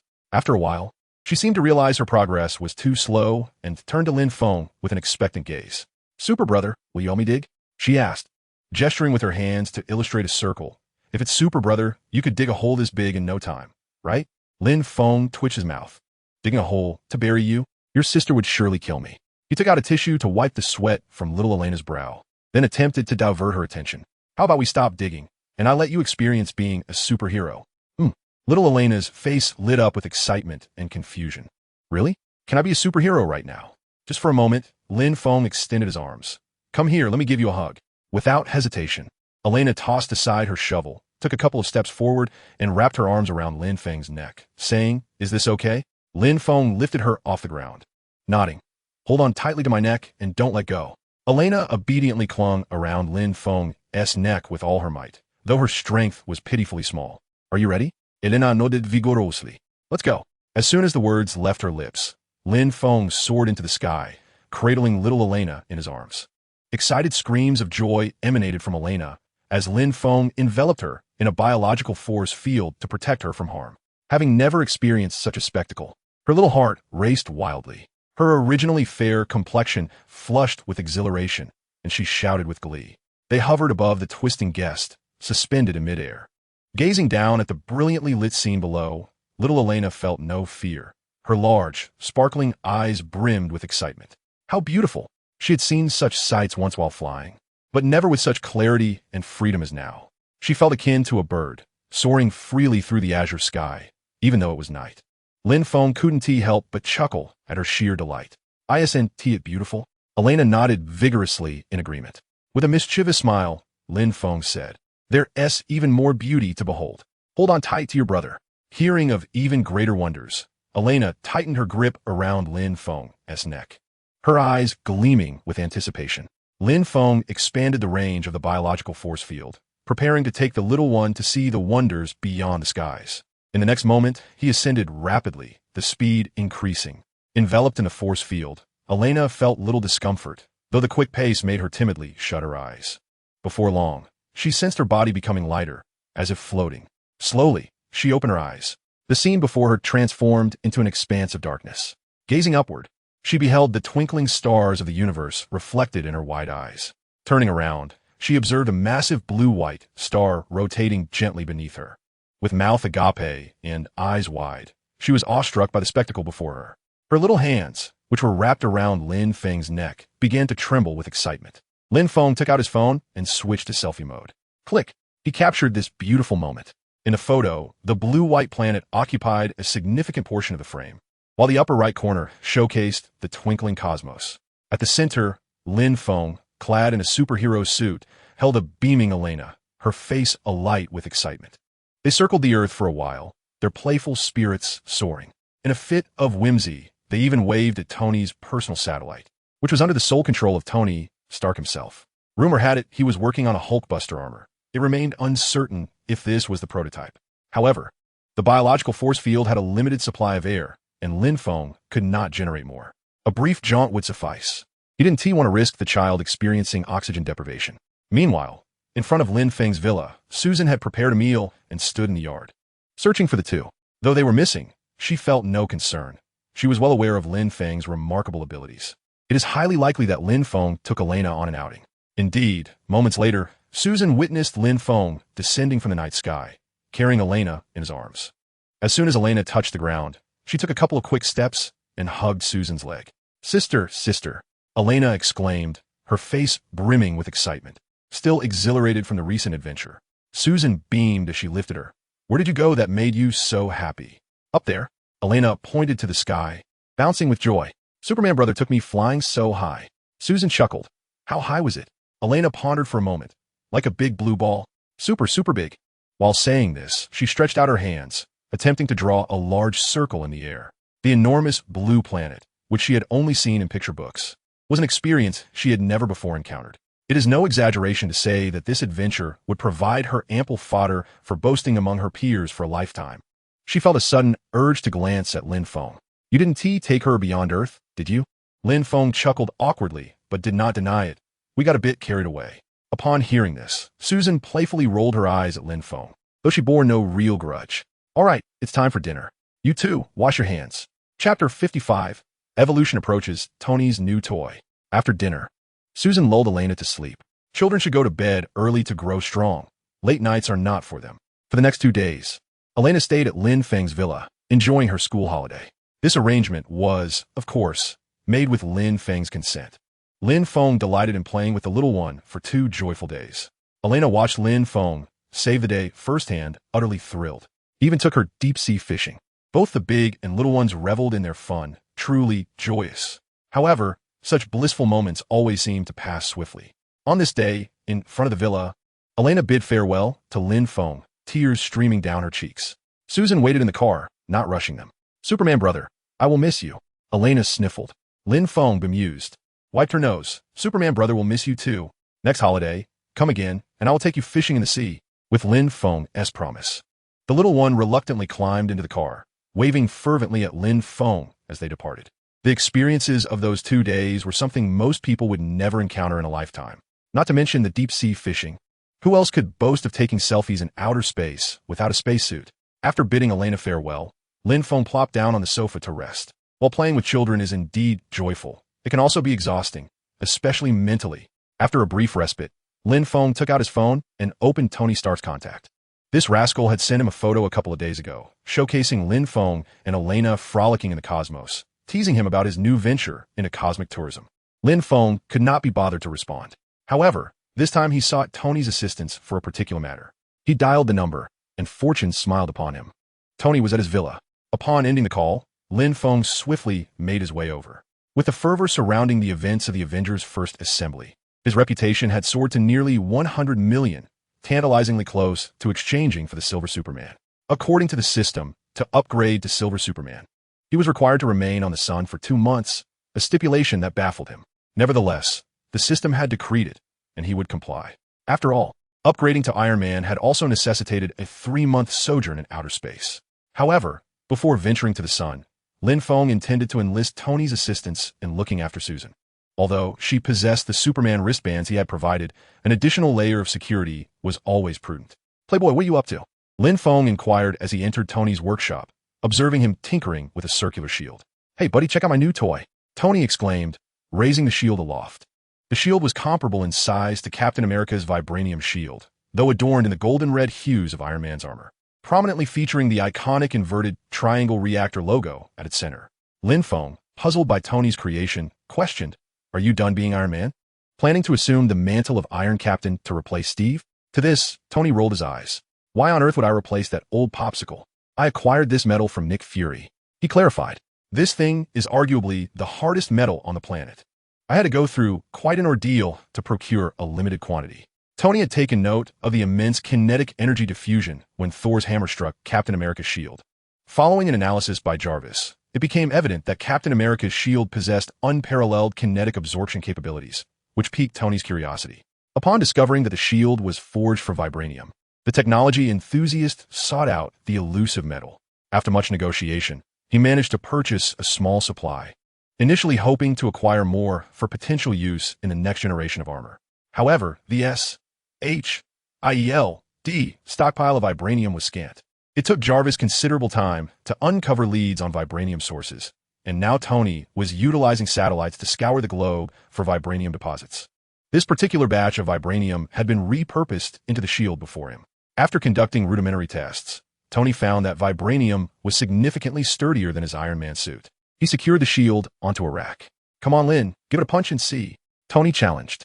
Lin Feng raised an eyebrow. "Are you certain? Come on, let us see if it can withstand your assault," Tony urged, retreating behind a prepared barricade, clearly having set up for this testing moment. Lin Feng shook his head, opting for silence. Given his current strength, he could shatter the vibranium shield without the amplification of the Infinity Stones.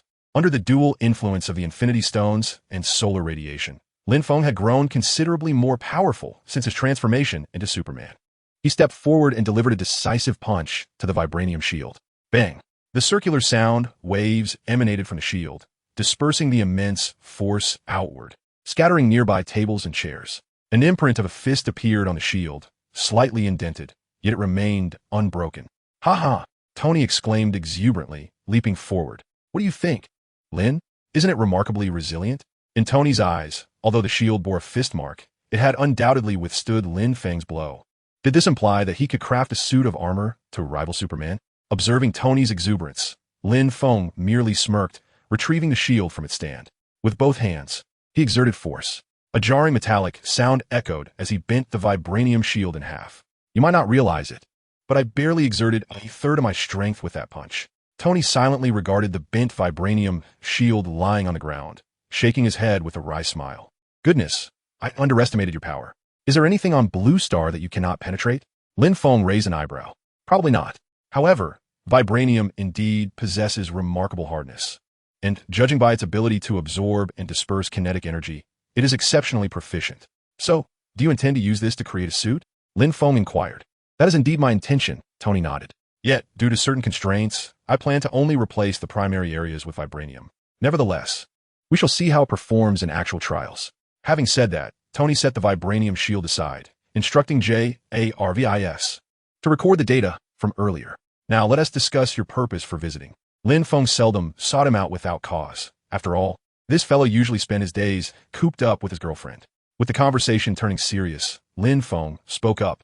Tony, I wish to embark on a journey to outer space. What? Tony replied, a hint of familiarity in his tone. Lin Feng scratched his nose. Just hear me out. Tony gestured for him to continue. I plan to travel to outer space for about 2 to 3 months. During this time, I would appreciate it if you could arrange for someone to look after Susan. Ensure she is not bullied. Who would dare bully Superman's girlfriend? Tony said, incredulous. Are you jesting with me? Lin Feng shook his head, his tone earnest. I'm being serious, Tony.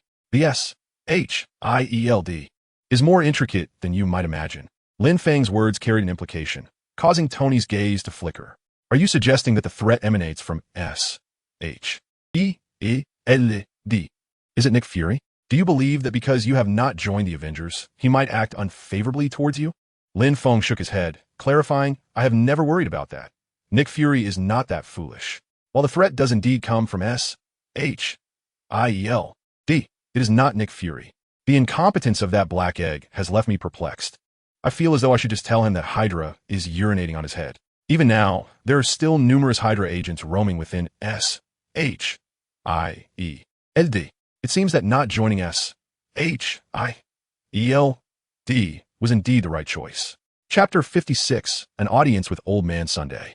After an extensive exchange of boasts with Tony, Lin Feng departed from Tony's villa. He refrained from divulging excessive information, allowing Iron Man to unravel the mystery step by step.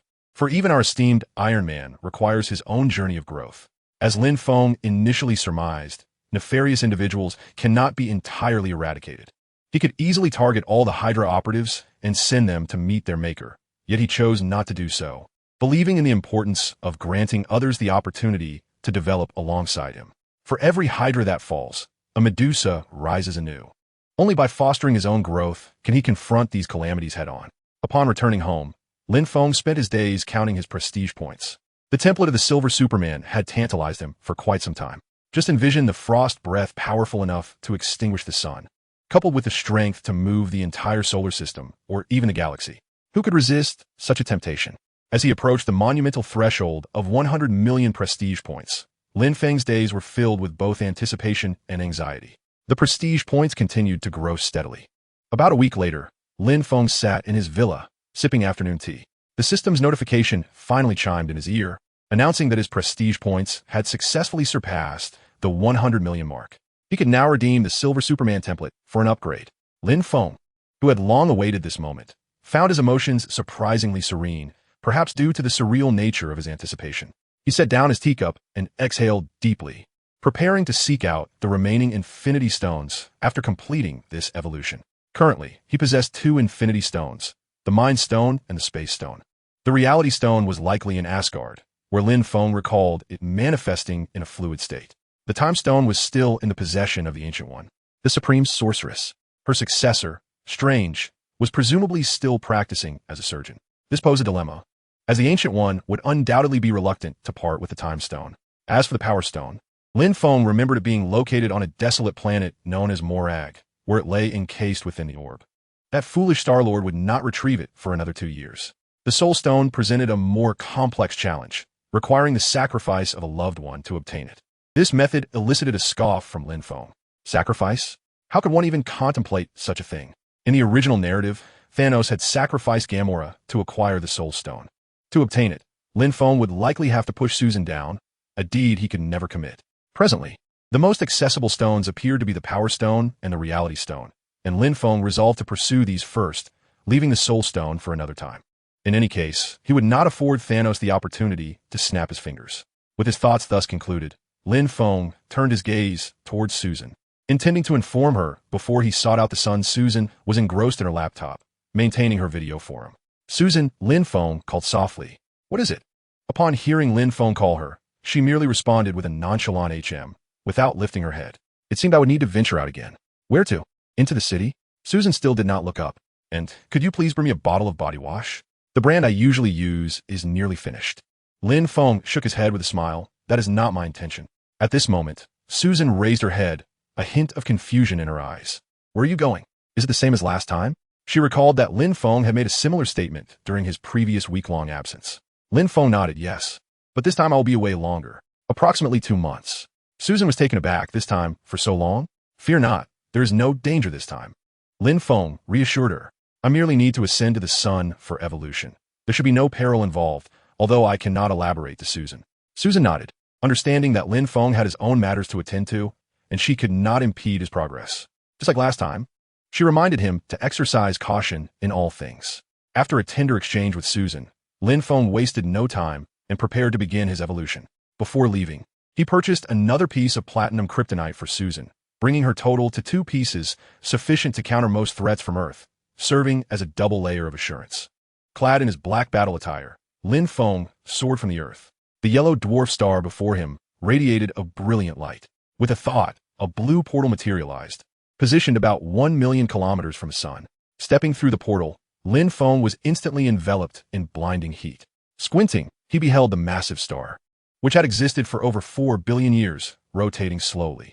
The sun's surface continuously erupted with plasma, perpetually engaged in nuclear fusion. Observing the sun up close revealed hues far beyond the yellow perceived from the blue planet. Lin Feng struggled to find a fitting description for its color. He steadied his mind and summoned the system within his thoughts. System exchanged for the Silver Superman template. As his words fell, his 100 million reputation points vanished in an instant, leaving him with a meager sum. The system's voice followed. Silver Superman template has been exchanged. Please proceed to fly into the sun to commence evolution. Estimated evolution time, 60 days. The loss of accumulated reputation points weighed on Lin Feng's heart. Yet he deemed it worthwhile. With a solemn expression, he directed himself toward the sun, ready to embark on his evolution. Based on Marvel's power estimations, the strength of the Silver Superman was approximately cosmic level, capable of confronting the majority of threats within the universe. The absence of formidable figures in films did not imply their non-existence. As long as no multiverse-level entities intervened, Lin Feng, after evolving into Silver Superman, would stride confidently. As for the next tier, the multiverse-level Golden Superman template, it required 1 billion reputation points and level 3 store access. Resources beyond Lin Feng's current reach. Currently, Lin Feng is content with his evolution into the Silver Superman. He soared to the surface of the sun, where the temperature had yet to reach a discomforting level. Gradually, his form sank into the sun, imparting upon him a sensation akin to the soothing warmth of a hot bath. At this moment, he was completely bare, save for a wrist guard adorned with 3 radiant gems. The searing energy and radiation enveloped Lin Feng, causing his abilities to grow at a visibly slow pace. He closed his eyes and, under the influence of the system, gently drifted into slumber. As before, Lin Feng commenced his evolution. Chapter 57. Something feels amiss in the vast cosmos. In a shadowy corner where even the stars failed to illuminate, stood 2 peculiar figures cloaked in black robes. One tall and the other short, their faces obscured. The taller figure picked up a compass-like instrument and cast a glance. It was hard to fathom how he could see so clearly in such darkness. How is it? The tall figure inquired, his voice raspy, akin to sandpaper rubbing against a wall. The shorter figure, also with a gravelly tone, chuckled softly. Very smoothly. Thus far, everything is proceeding as planned. The tall figure nodded, poised to ask another question when an anomaly abruptly manifested. A rift tore through the void, revealing a colossal, fiery red eye that burned with an unsettling black flame. Hadyatin Ashidinyoha. They had been discovered. The tall figure halted, swiftly glancing at his companion. Let's depart. With that, the 2 figures in black gradually vanished from sight. Observing their disappearance, the eye in the void displayed a hint of human-like exasperation before it too slowly faded into the emptiness. On the arm of Orion, the solar system continued its ceaseless dance. Within the defining star of the solar system, the yellow dwarf star, a pair of eyes slowly opened. It was Lin Feng, awakened from his slumber within the sun, having upgraded to the Silver Superman. His gaze was bright as he leapt forth, departing from the sun. At this moment, he remained unclad, save for the wrist guard embedded with 3 gems. After 2 months of slumber in the sun, his mind still felt a bit foggy. Lin Feng shook his head to regain clarity. His heart brimmed with joy. He had awakened, signifying that he was now a Silver Superman. He lowered his gaze to his hands, clenching his fists, eager to experience his newfound strength. Gradually, however, a frown creased Lin Feng's brow. He uttered a soft sound of surprise, a glimmer of confusion flashing in his eyes. It seemed that his power had not significantly increased. Looking around, he spotted a nearby meteorite and swiftly flew towards it. The meteorite was of a manageable size, perfect for practice. Lin Feng raised his hand and struck down with force. The meteorite shattered instantly, disintegrating into countless fragments that scattered in all directions. His strength was impeccable, yet something felt amiss. This punch validated Lin Feng's conjecture. His strength had not experienced a substantial enhancement. According to the template of the Silver Superman, such a forceful strike should have reduced the meteorite to mere dust instantaneously. A sense of doubt arose within Lin Feng. Had he failed in his evolution to become the Silver Superman? Yet, the system had never indicated that evolution could fail. Since he had awakened, it should signify that the evolution was indeed successful. Unable to fathom the cause, he called out to the system in his mind, seeking clarification about this situation, suspecting that perhaps the system had been negligent. However, after a prolonged silence, the system's voice did not materialize. Lin Feng felt somewhat exasperated. Was the system once again in slumber? System? He called out again in his mind. Silence. The vastness of space enveloped him in an eerie stillness. Lin Feng's expression grew solemn. System, come forth at once. Where are you? After several attempts to summon the system, there was still no response. A sense of foreboding gradually crept into Lin Feng's heart. System, do not jest with me. Reveal yourself. He persistently attempted to call upon the system. Something was amiss. Profoundly amiss. Lin Feng pondered that if his evolution had indeed succeeded, the system should have awakened him. Yet, from a moment he regained consciousness, the system had remained ominously silent. Typically responsive, the system was now shrouded in silence. After contemplating for a while, without reaching a definitive conclusion, the space gem emitted a radiant glow, and a familiar blue portal materialized. Lin Feng directed the portal to his villa. Stepping through the portal, he found himself on the familiar lawn of his villa. The sun hung high in the sky, suggesting it was around noon. As he mulled over the system's predicament, he approached the front door of the villa. Upon nearing the entrance, he heard the sounds of laughter and conversation emanating from inside, both male and female voices. Raising an eyebrow, he wondered if Susan had invited friends over. In his perplexity, Lin Feng retrieved his keys and opened the door, only to be taken aback by the scene inside. 3 or 4 individuals were gathered, engaged in playful games. There were adults and children, resembling a family. As the door swung open, the frolicking group halted their antics. Among them, a man in his 40s stepped forward, smiling as he looked at Lin Feng, discreetly reaching toward his lower back with his right hand. Friend, whom are you seeking? The middle-aged man inquired, fixing his gaze on Lin Feng. Lin Feng opened his mouth, but words eluded him. He realized that the entire villa bore no resemblance to the one etched in his memory. The color and style of the sofa, the television on the wall, the fireplace. Even the hall was adorned with a family portrait hanging on the wall. Lin Feng's gaze lingered on the portrait, where the very man questioning him sat at the center. Glancing down at the key still inserted in the door, a thought struck him. Susan, Lin Feng exclaimed loudly, suspecting that perhaps Susan had been inspired by content on a video platform, playing a trick on him. Otherwise, let's not discuss the erroneous portal openings or the inexplicable means by which the key unlocks the door. Goodness, Susan certainly knows how to amuse herself. Has she forgotten her ability to see through obstacles? Most likely, that little minx is hiding somewhere, preparing to revel in her own folly. However, at this moment, with the upgrade incomplete and the system unresponsive, Lin Feng evidently lacks the enthusiasm to engage in this game. He let out a sigh and activated his ability to see through barriers, searching for Susan's figure. Yet, after surveying the entire villa, he found no trace of her. Could it be that Susan is outside? Lin Feng glanced out, but still saw no sign of her. A sense of irritation began to brew within him. Susan, show yourself. I am not in the mood for games. I am facing some issues. He called out as he retreated into the room. Stop. The middle-aged man, who had just been wearing a smile, now wore an expression of alarm. He shouted, drawing a handgun from behind him, aiming it squarely at Lin Feng. The sudden intrusion of Lin Feng into his villa set off alarm bells in the man's mind. The muscular contours beneath the tight black attire exuded a sense of explosive power. He did not perceive Lin Feng as an ordinary individual. Uncertain of Lin Feng's intentions, whether he was a thief, a robber, or merely an innocent civilian who had wandered into the wrong place, he felt compelled to act. As his family was present, he could not afford to take any chances. Thus, he drew his weapon. Confronted by the gun, Lin Feng halted, his gaze flashing with a dangerous intensity. Behind the man, a small figure timidly peeked out. It was the little girl from the family portrait, presumably the man's daughter. She looked at Lin Feng with a hint of fear and softly uttered, Are you looking for Susan? She's not here. "Sir, we do not have the Susan you seek. Please leave our home." Though framed as a question, the man's tone brooked no dissent.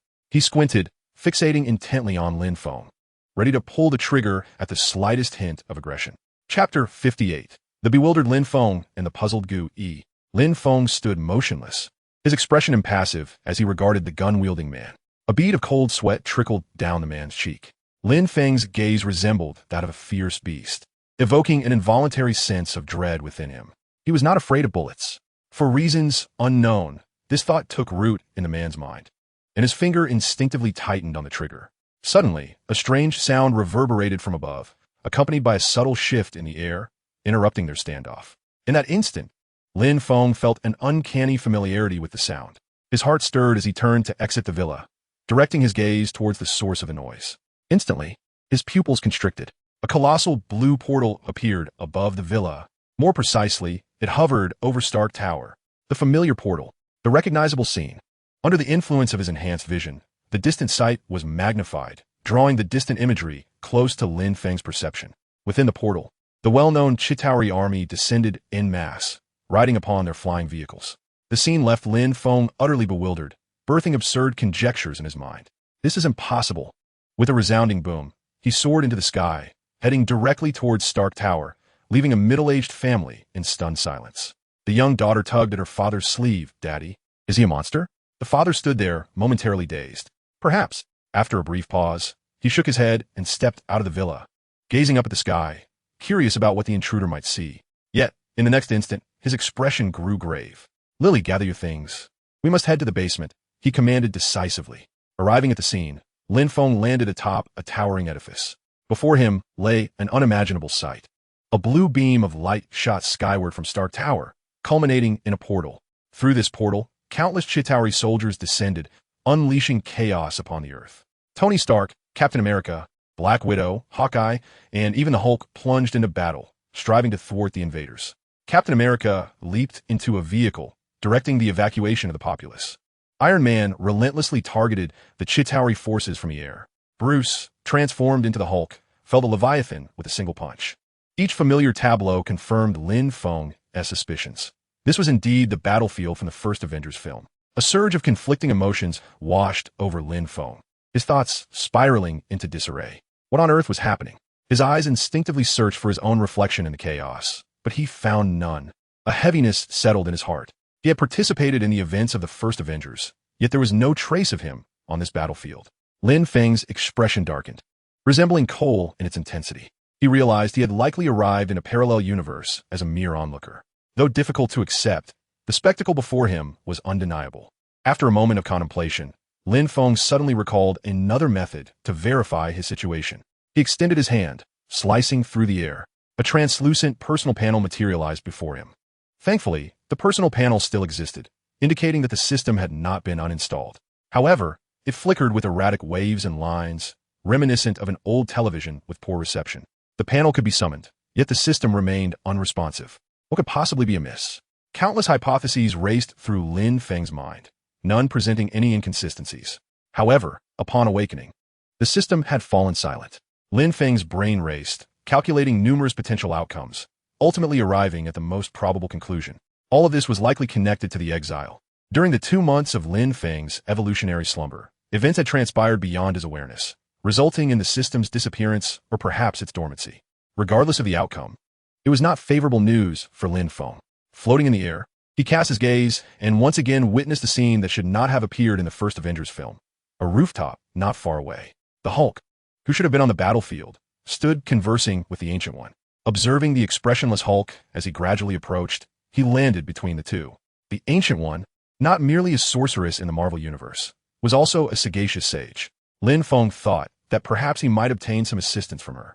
Suddenly, an unfamiliar figure soared through the air, causing both the Ancient One and Bruce to cease their conversation and turn their gazes toward the newcomer. "Bruce?" Lin Feng spoke, gazing at the obviously rational yet slightly smaller Hulk before him, letting out a sigh within. "Who are you?" Bruce asked, puzzled, as he did not recognize the young man clad in battle attire, though he appeared to be a superhero. Lin Feng shook his head in resignation, replying, "Please don't tell me you've come from 2023." Bruce was taken aback. "How did you know?" Lin Feng stroked his chin, momentarily at a loss for words. Bruce's statement validated another hypothesis in his mind. The Hulk before him was indeed Bruce, who had merged with the Hulk in Avengers Endgame. This implied that Captain America and Tony Stark from the future were also present here. Meiji wondered whether the Ancient One might recognize him, though it seemed unlikely. As anticipated, the Ancient One scrutinized Lin Feng with a look of suspicion before furrowing her brow. She conjured a magical circle with her hands, which began to spin continuously. Closing her eyes, the time stone materialized within the circle, emitting a green luminescence as it twirled. "What is she doing?" Bruce asked, perplexed, turning to inquire of Lin Feng.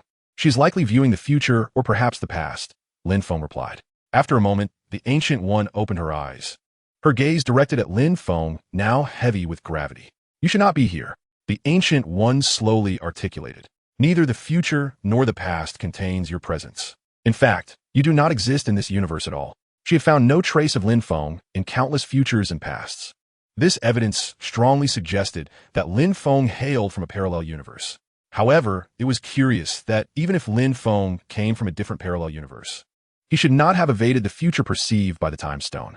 Yet, like a specter, Lin Feng eluded detection entirely. After a moment's hesitation, the Ancient One voiced her thoughts. "Young man, could you enlighten me on the purpose of your arrival here?" Lin Feng's unexpected presence began to raise her concerns about the trajectory of the future. This was an unprecedented occurrence that even the Ancient One found perplexing. Upon hearing her inquiry, Lin Feng offered a wry smile and shook his head. "I too am uncertain as to why I am here," the Ancient One pondered for a moment before similarly shaking her head. Chapter 59, The Key to the Future. The Ancient One loans the Time Stone.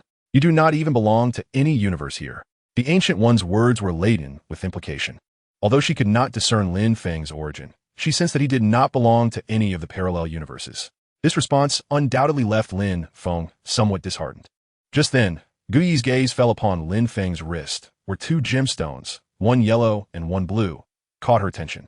"Do you possess the Infinity Stones on your wrist?" Lin Feng followed Gu Yi's line of sight and, without hesitation, raised his left hand, revealing the stones. "Indeed, the Space Stone and the Mind Stone. In another world, I could be considered a superhero," Lin Feng explained. "These two stones were acquired during this incident." He gestured towards the Avengers, who were engaged in battle against the Chitauri. "I am more powerful than any Avenger. None are more suited to safeguard them than I. With these stones in my possession, Thanos cannot snap his fingers." His words brimmed with confidence. Possessing the template of a superhuman and wielding two Infinity Stones, the probability of the purple potato being able to snap his fingers was virtually zero. Upon hearing this, Gu Yi's eyes flickered with intrigue. After a moment of contemplation, she addressed Lin Feng. "May I see the two stones? Your existence is quite extraordinary. They seem to resonate with your essence. Perhaps I can glean some insights through them." Sensing that Lin Feng might misunderstand her intentions, Gu Yi clarified. Lin Feng hesitated for a brief moment before removing the stones and offering them to her. He harbored no concerns that Gu Yi might covet the Infinity Stones. If she desired them, she could have easily visited S.H.L.D. earlier. Furthermore, two Infinity Stones were currently housed within Stark Tower. Relinquishing the stones to Gu Yi was a reluctant choice. He was at a loss regarding the current situation. And if Gu Yi could provide any valuable information, it would be most welcome. Gu Yi accepted the stones, manipulating them with her hands as she summoned a magical array once more. She positioned the two stones on either side of the Time Stone. The magical array began to rotate slowly, and Gu Yi closed her eyes. She commenced her observation of Lin Feng's information and future.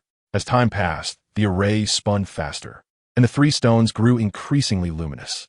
At a certain moment, it seemed to reach its zenith, and the magical array erupted with a thunderous explosion, generating a powerful gust of wind. The shattered magical array gradually dissipated, and the three stones floated down, landing in Gu Yi's hands.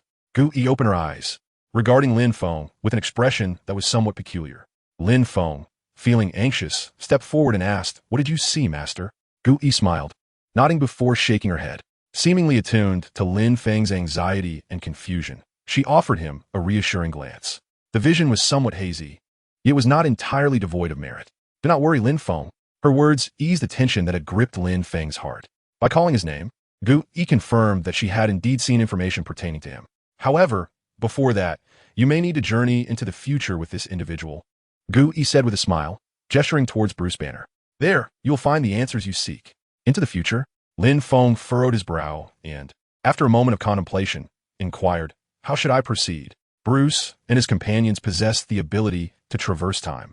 Yet the most crucial elements are the quantum suit and Pym particles crafted by Tony, which he lacks. Should he resort to pilfering from Bruce? Clearly, that is not a viable option. How would he possibly reach the future? Someone will guide you, young man. Ancient One continued. I sense that another version of myself from a different realm has aided you. Sometimes certain things manifest when you're in dire need. At this juncture, Ancient One suddenly glanced upward and declared, "It is imminent." With an enigmatic utterance, she thrust 3 infinity stones into Lin Feng's hands and turned to Bruce, saying, "Your future has already been altered. Take him to your future. He shall assist you." The two on the rooftop exchange a glance. Can you comprehend her words? Bruce scratched his green head. Lin Feng gazed at the 3 stones in his grasp, shaking his head. Even the parallel universe's Ancient One spoke in ways he found perplexing. "Well, it seems you're not entirely clear either," Bruce remarked. "However, it appears you need to accompany me." Bruce did not fully grasp Ancient One's words, but he understood her final statement. Their future had once again shifted, and the young man named Lin Feng would provide them with assistance. Ancient One's intention in bestowing the Time Stone upon Lin Feng was evident. To obtain the Time Gem, they must take Lin Feng to the future. Unexpected occurrences had transpired, yet Bruce had not anticipated a smooth journey. The pressing matter was how to transport Lin Feng to the future. Things had become complicated.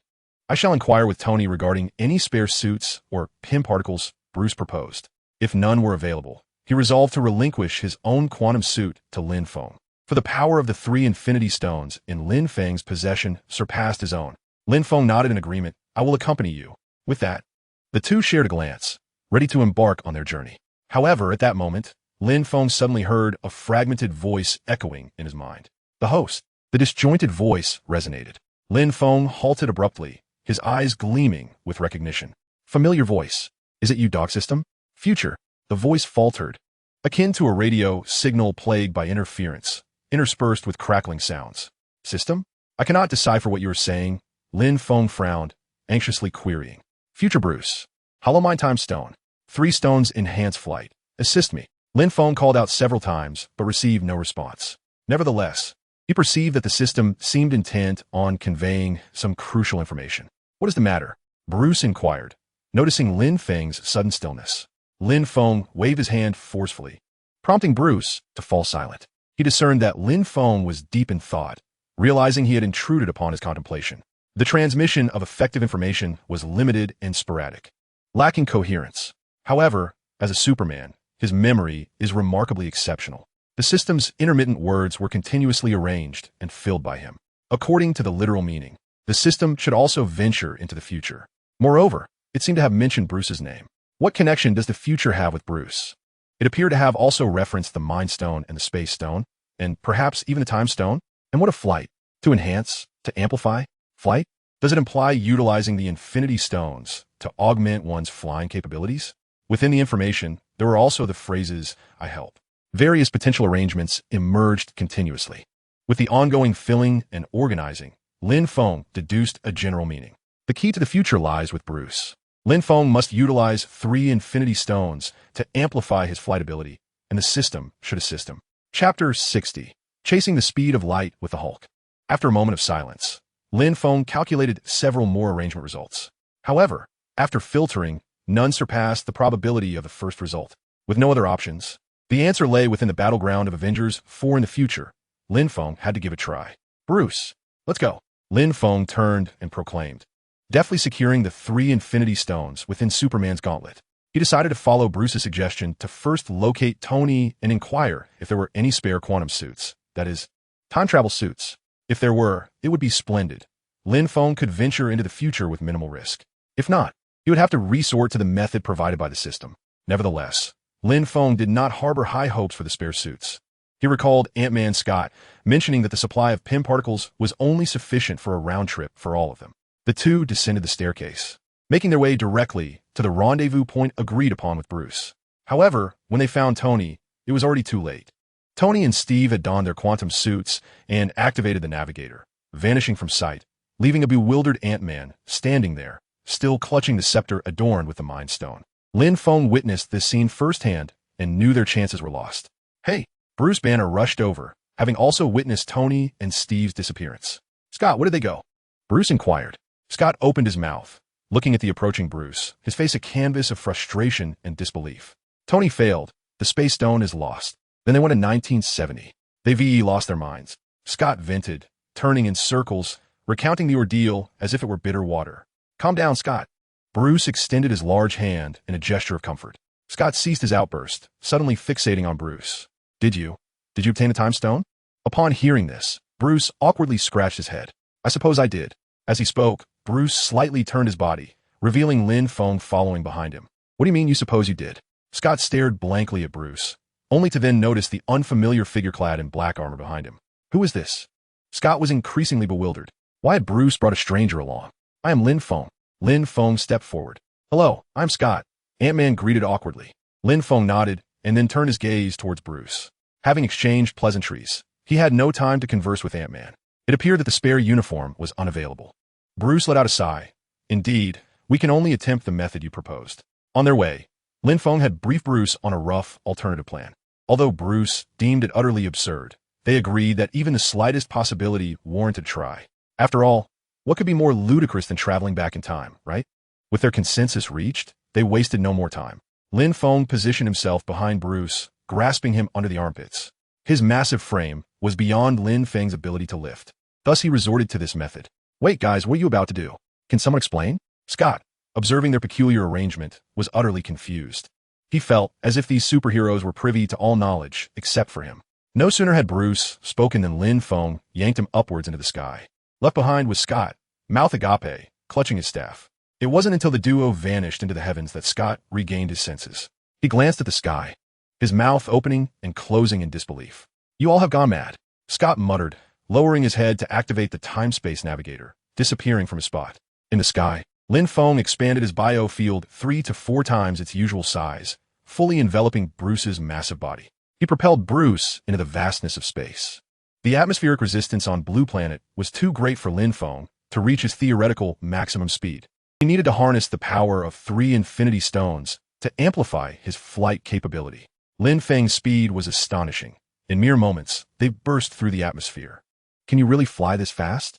Bruce exclaimed, surprised by Lin Feng's unexpected power and speed, realizing he could be pulled out of the atmosphere. This speed was likely faster than a rocket. There's even more speed to come. Are you ready? Lin Feng's expression turned serious as he assessed the optimal flight path. Ready for what? Bruce asked, puzzled. Wait for my signal and activate the navigator. Lin Feng instructed. Without waiting for Bruce to respond, Lin Feng surged forward, propelling them both ahead. The biofield enveloped them, and within seconds, their speed reached its zenith. When Lin Feng sensed that he had reached peak velocity, he activated the Infinity Stones. 3 gems of different hues glowed in succession, intertwining into an indescribable energy that surged into Lin Feng's body. Their flight speed skyrocketed, and as the gems continued to emit energy, Lin Feng's velocity kept climbing, causing him to emanate a soft glow. The once transparent biofield began to shimmer with radiant light. Lin Feng surged forward like a beam of light, propelling Bruce straight ahead. The velocity approached sublight speed, and Bruce felt a wave of dizziness wash over him, nearly overwhelming him with nausea. Despite being enveloped by Lin Feng's biological force field, he had never experienced such rapid acceleration. Even with the formidable resilience akin to that of the Hulk, he struggled to endure this velocity. As they neared sublight speed, Lin Feng began to feel discomfort as well. The immense energy coursing through his body caused him excruciating pain. He was unsure how fast they needed to fly to meet the system's demands. For now, he gritted his teeth, pushing the energy output to the limit, akin to a torrent of light. As they advanced, the tiny meteoroids they encountered disintegrated in the wake of their passage.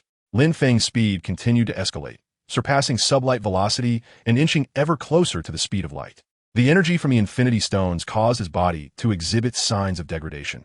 Patches of skin flaked away, disintegrating into fine particles before vanishing into nothingness.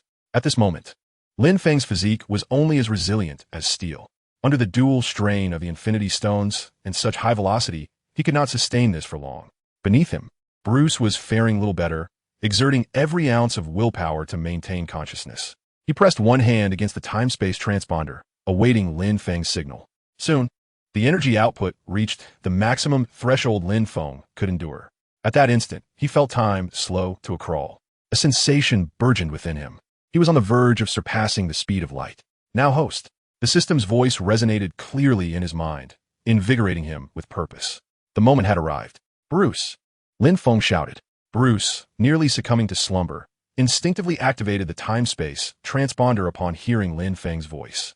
In the next instant, the two of them shrank rapidly, their flight interrupted as they vanished from the cosmos. Chapter 61. Natasha's Sacrifice? Perhaps there is still hope. Bruce's navigator swiftly guided them into the quantum realm, traversing its passageways. The scenery before them resembled a cold-toned drainage pipe. It was Lin Feng's first encounter with such a sight. The navigator adeptly transported them to the year 2023, then unceremoniously expelled them as if discarding refuse. A resonating hum echoed.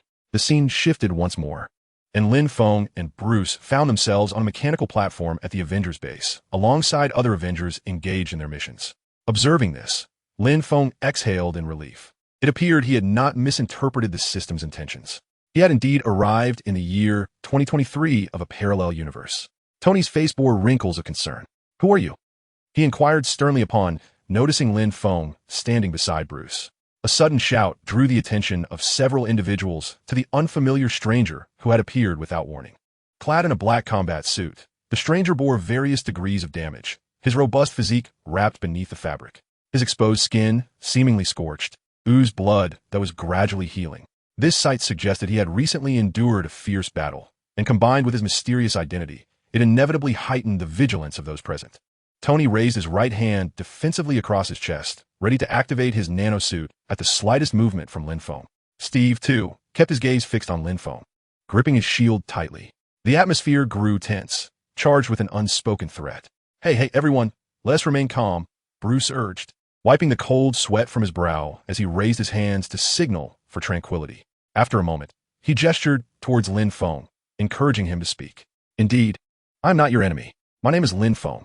Lin Feng, sensing the situation, stepped forward to greet them, striving to convey a benign demeanor, indicating that he meant no harm. The individuals from this universe were unfamiliar with him, and his current appearance could easily lead to misconceptions. As Lin Feng's lack of hostility became apparent, the tension began to ease slightly. The remark made Lin Feng's lips twitch, even in a parallel world. Tony's tongue remained as sharp as ever. "The time stone is in my possession," Bruce added, pointing at Lin Feng. At this, several eyebrows arched, and quizzical glances were cast in Lin Feng's direction. He nodded affirmatively to Bruce's statement. "Indeed, the Ancient One lent me the Infinity Stones and facilitated my journey to this time alongside Bruce." "All right," Tony said, stroking his chin. "Lin Feng, is it? Pray tell, what brings you here?" Despite the misunderstanding being resolved, Tony was still intent on probing Lin Feng further. He was aware of the Ancient One, the enigmatic mentor of Strange. Those sorcerers were always shrouded in mystery, and he couldn't fathom her reasons for sending Lin Feng to the future. Just as Lin Feng was about to elaborate, a sudden loud bang interrupted their amicable exchange. The group turned to see Hawkeye kneeling on the ground, which sparked confusion among them. However, as they discerned the expression on Hawkeye's face, their countenances grew solemn. Hawkeye's eyes flickered with sorrow and anguish, and Steve's brow furrowed in concern. Tony opened his mouth, as if coming to a realization, scanning around Clint with a deepening frown. One among their ranks was missing. Natasha was not by Hawkeye's side. "Clint, where's Natasha?" Bruce inquired softly, a sense of foreboding creeping into his heart. Hawkeye shook his head in agony, unable to utter a single word. Silence enveloped them. A profound, indescribable grief began to permeate the hearts of all present. The actions of Hawkeye eloquently convey an undeniable truth, one that many are reluctant to accept yet must confront. Natasha has met with misfortune. The gazes of several individuals flicker with a mix of emotions. Despite their preparations, this journey through time was never destined to be seamless. Yet, when the moment arrives, its weight is almost unbearable. In a pavilion outside the base, Hawkeye recounts the tale of Natasha as sacrifice. The afternoon sun filters through, casting an unusually cold light. Bruce stands by the lake, his back turned to the others, obscuring his expression. Steve sits quietly, listening intently to Hawkeye's narration. After a prolonged silence, tears cascade uncontrollably down his cheeks, landing on his face and lips before falling to the ground. He struggles to recall the last time he wept. Perhaps it was when he missed a long-awaited dance. Just before their departure, she had cheerfully assured everyone, "See you in a minute." Natasha had been with them for years, their bond akin to that of family. Yet this family member sacrificed herself in pursuit of the Infinity Stones, striving to save half of all lives taken by Thanos. In that moment, the weight of grief envelopes them all. Tony steps forward and places a comforting hand on Steve's shoulder. Although his connection with Natasha was not as profound as Steve's, they're all Avengers, united by numerous shared experiences. Over the years, Tony had come to regard them as friends. His throat constricts, and with a hoarse voice, he inquires, "Did she have family?" Steve nods, yet his words deepen their sorrow. "We are all she has left, I suppose." The gravity in the air intensifies with his declaration. Unable to endure the somber atmosphere, the disheveled Thor approaches Tony with a pointed question. "What do you mean? Why act as if she is gone?" Thor gazes at the grieving group, his emotions tangled. "So, can we dispense with the idle chatter? We are Avengers. We must rally." Tony's brow furrows as he meets Thor's gaze, rendered speechless. His own voice bears the same raspy quality. The irreversible nature of their loss weighs heavily upon him. Natasha had become as family to him, and he could never erase the memory of her sacrifice before his very eyes. No one could fathom how desperately he wished that it had been he who had jumped instead. Thor forces a smile, unable to contain his retort. "I may be a bit blunt, but you are merely a human, and we're discussing cosmic magic. Do you understand? To claim it as impossible is far too absolute." Hawkeye's expression grows increasingly complex, his emotions surging once more. "Yes, I acknowledge that I may lack authority regarding the stone's powers. Yet perhaps you should converse with him. Take your hammer and fly to him for discussion." At Hawkeye's outburst, Thor is momentarily taken aback. He doesn't feel anger, but instead furrows his brow in silence, a sense of dejection washing over him. As the melancholic emotions enveloped the crowd, Lin Feng, who had been largely overlooked, suddenly spoke up. Perhaps there was a glimmer of hope. Chapter 62, The Revitalized Avengers, the Voice of the Absurd System. Lin Feng, who had been disregarded by several individuals, stepped forward, appearing contemplative. Bruce, who had been facing away from the group, turned around, his gaze towards Lin Feng somewhat unsettling. "Lin Feng, please elaborate," Tony urged. Bruce recounted Lin Feng's origins pertaining to the superheroes of parallel universes. Initially, the others were skeptical until Lin Feng produced his phone, revealing a few rare photographs with Tony as evidence. Under the scrutiny of Friday's analysis, the authenticity of the images was confirmed. Coupled with the Mind Stone and Space Stone he possessed from another universe, along with the Time Stone endorsed by the Bald Sorcerer, the group reluctantly began to accept Lin Feng's claims. Lin Feng scanned the solemn faces of the Avengers and began to explain. "Your understanding of the Infinity Stones is woefully inadequate. I have a plan that holds a significant chance of success. However, it requires experimentation to ascertain its viability." He then turned to Hawkeye, saying, "The entity you encountered on Vormir is known as Red Skull. His knowledge of the Infinity Stones is not much greater than yours. The methods of utilizing the Infinity Stones are numerous, and I cannot detail them all. I can only suggest that rather than placing your trust in someone bound by the Infinity Stones, consider trusting me instead. What do you think?" Lin Feng's reasoning resonated soundly, prompting the attendees to nod instinctively.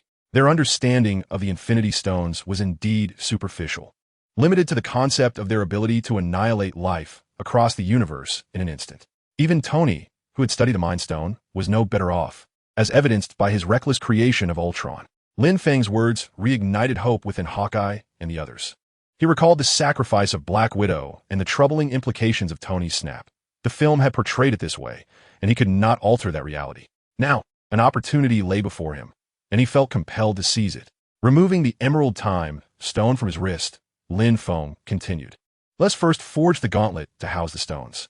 You must rally yourselves. For Natasha, and for the half of all life taken by Thanos." The group nodded in agreement once more. A shift had emerged, and the Avengers' spirits began to lift. Though their acquaintance with Lin Feng had been brief, they were willing to place their hopes in this superhero who had brought forth the Time Stone.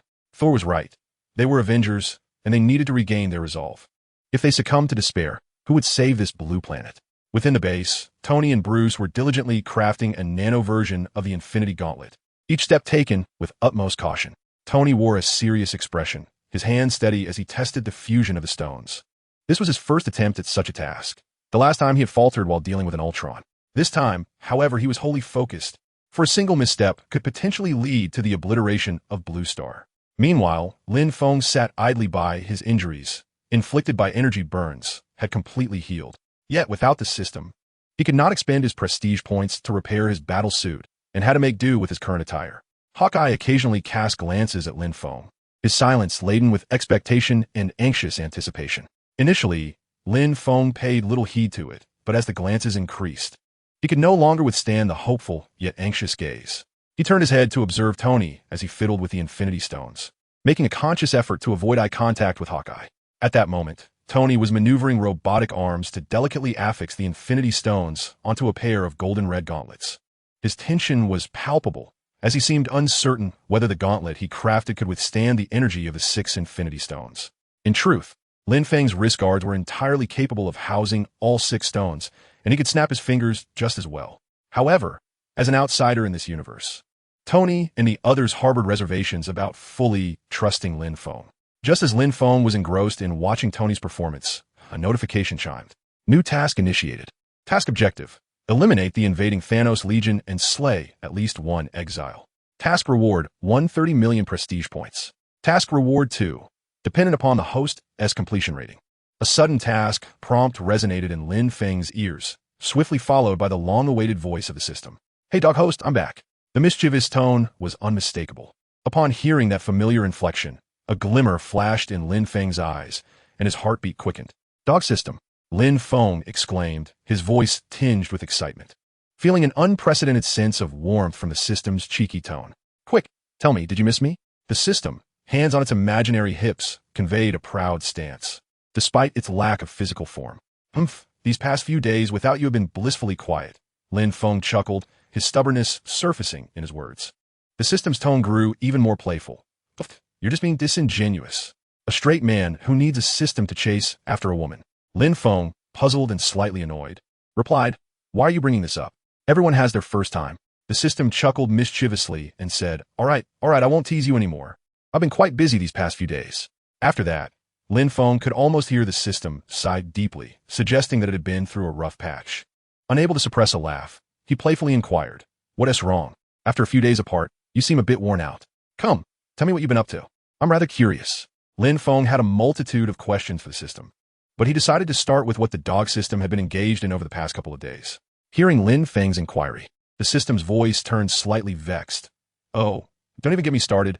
I was outsmarted by 2 little miscreants. Chapter 63. The gauntlet is ready. How about I take a shot at that snap? 2 little miscreants? Lin Feng expressed his confusion. Do you recall the exiled one from last time? Lin Feng nodded. The black-robed figure from the DC universe, right? What's going on? Is he behind this? Not only him. He has enlisted the help of the exiled one from the Marvel universe. The system continued. These 2 shameless individuals, employing underhanded tactics, aim to seize the Superman template you just exchanged for, and my system as well. At this point, the system's voice grew increasingly indignant. The main system over there has intervened. These rascals, relying on the main system, even aspire to tamper with my database and draw me into their ranks. Such delusions are utterly preposterous. A bunch of morally bankrupt characters. I disdain to associate with them. Upon hearing this, Lin Feng felt a slight tremor of trepidation in his heart.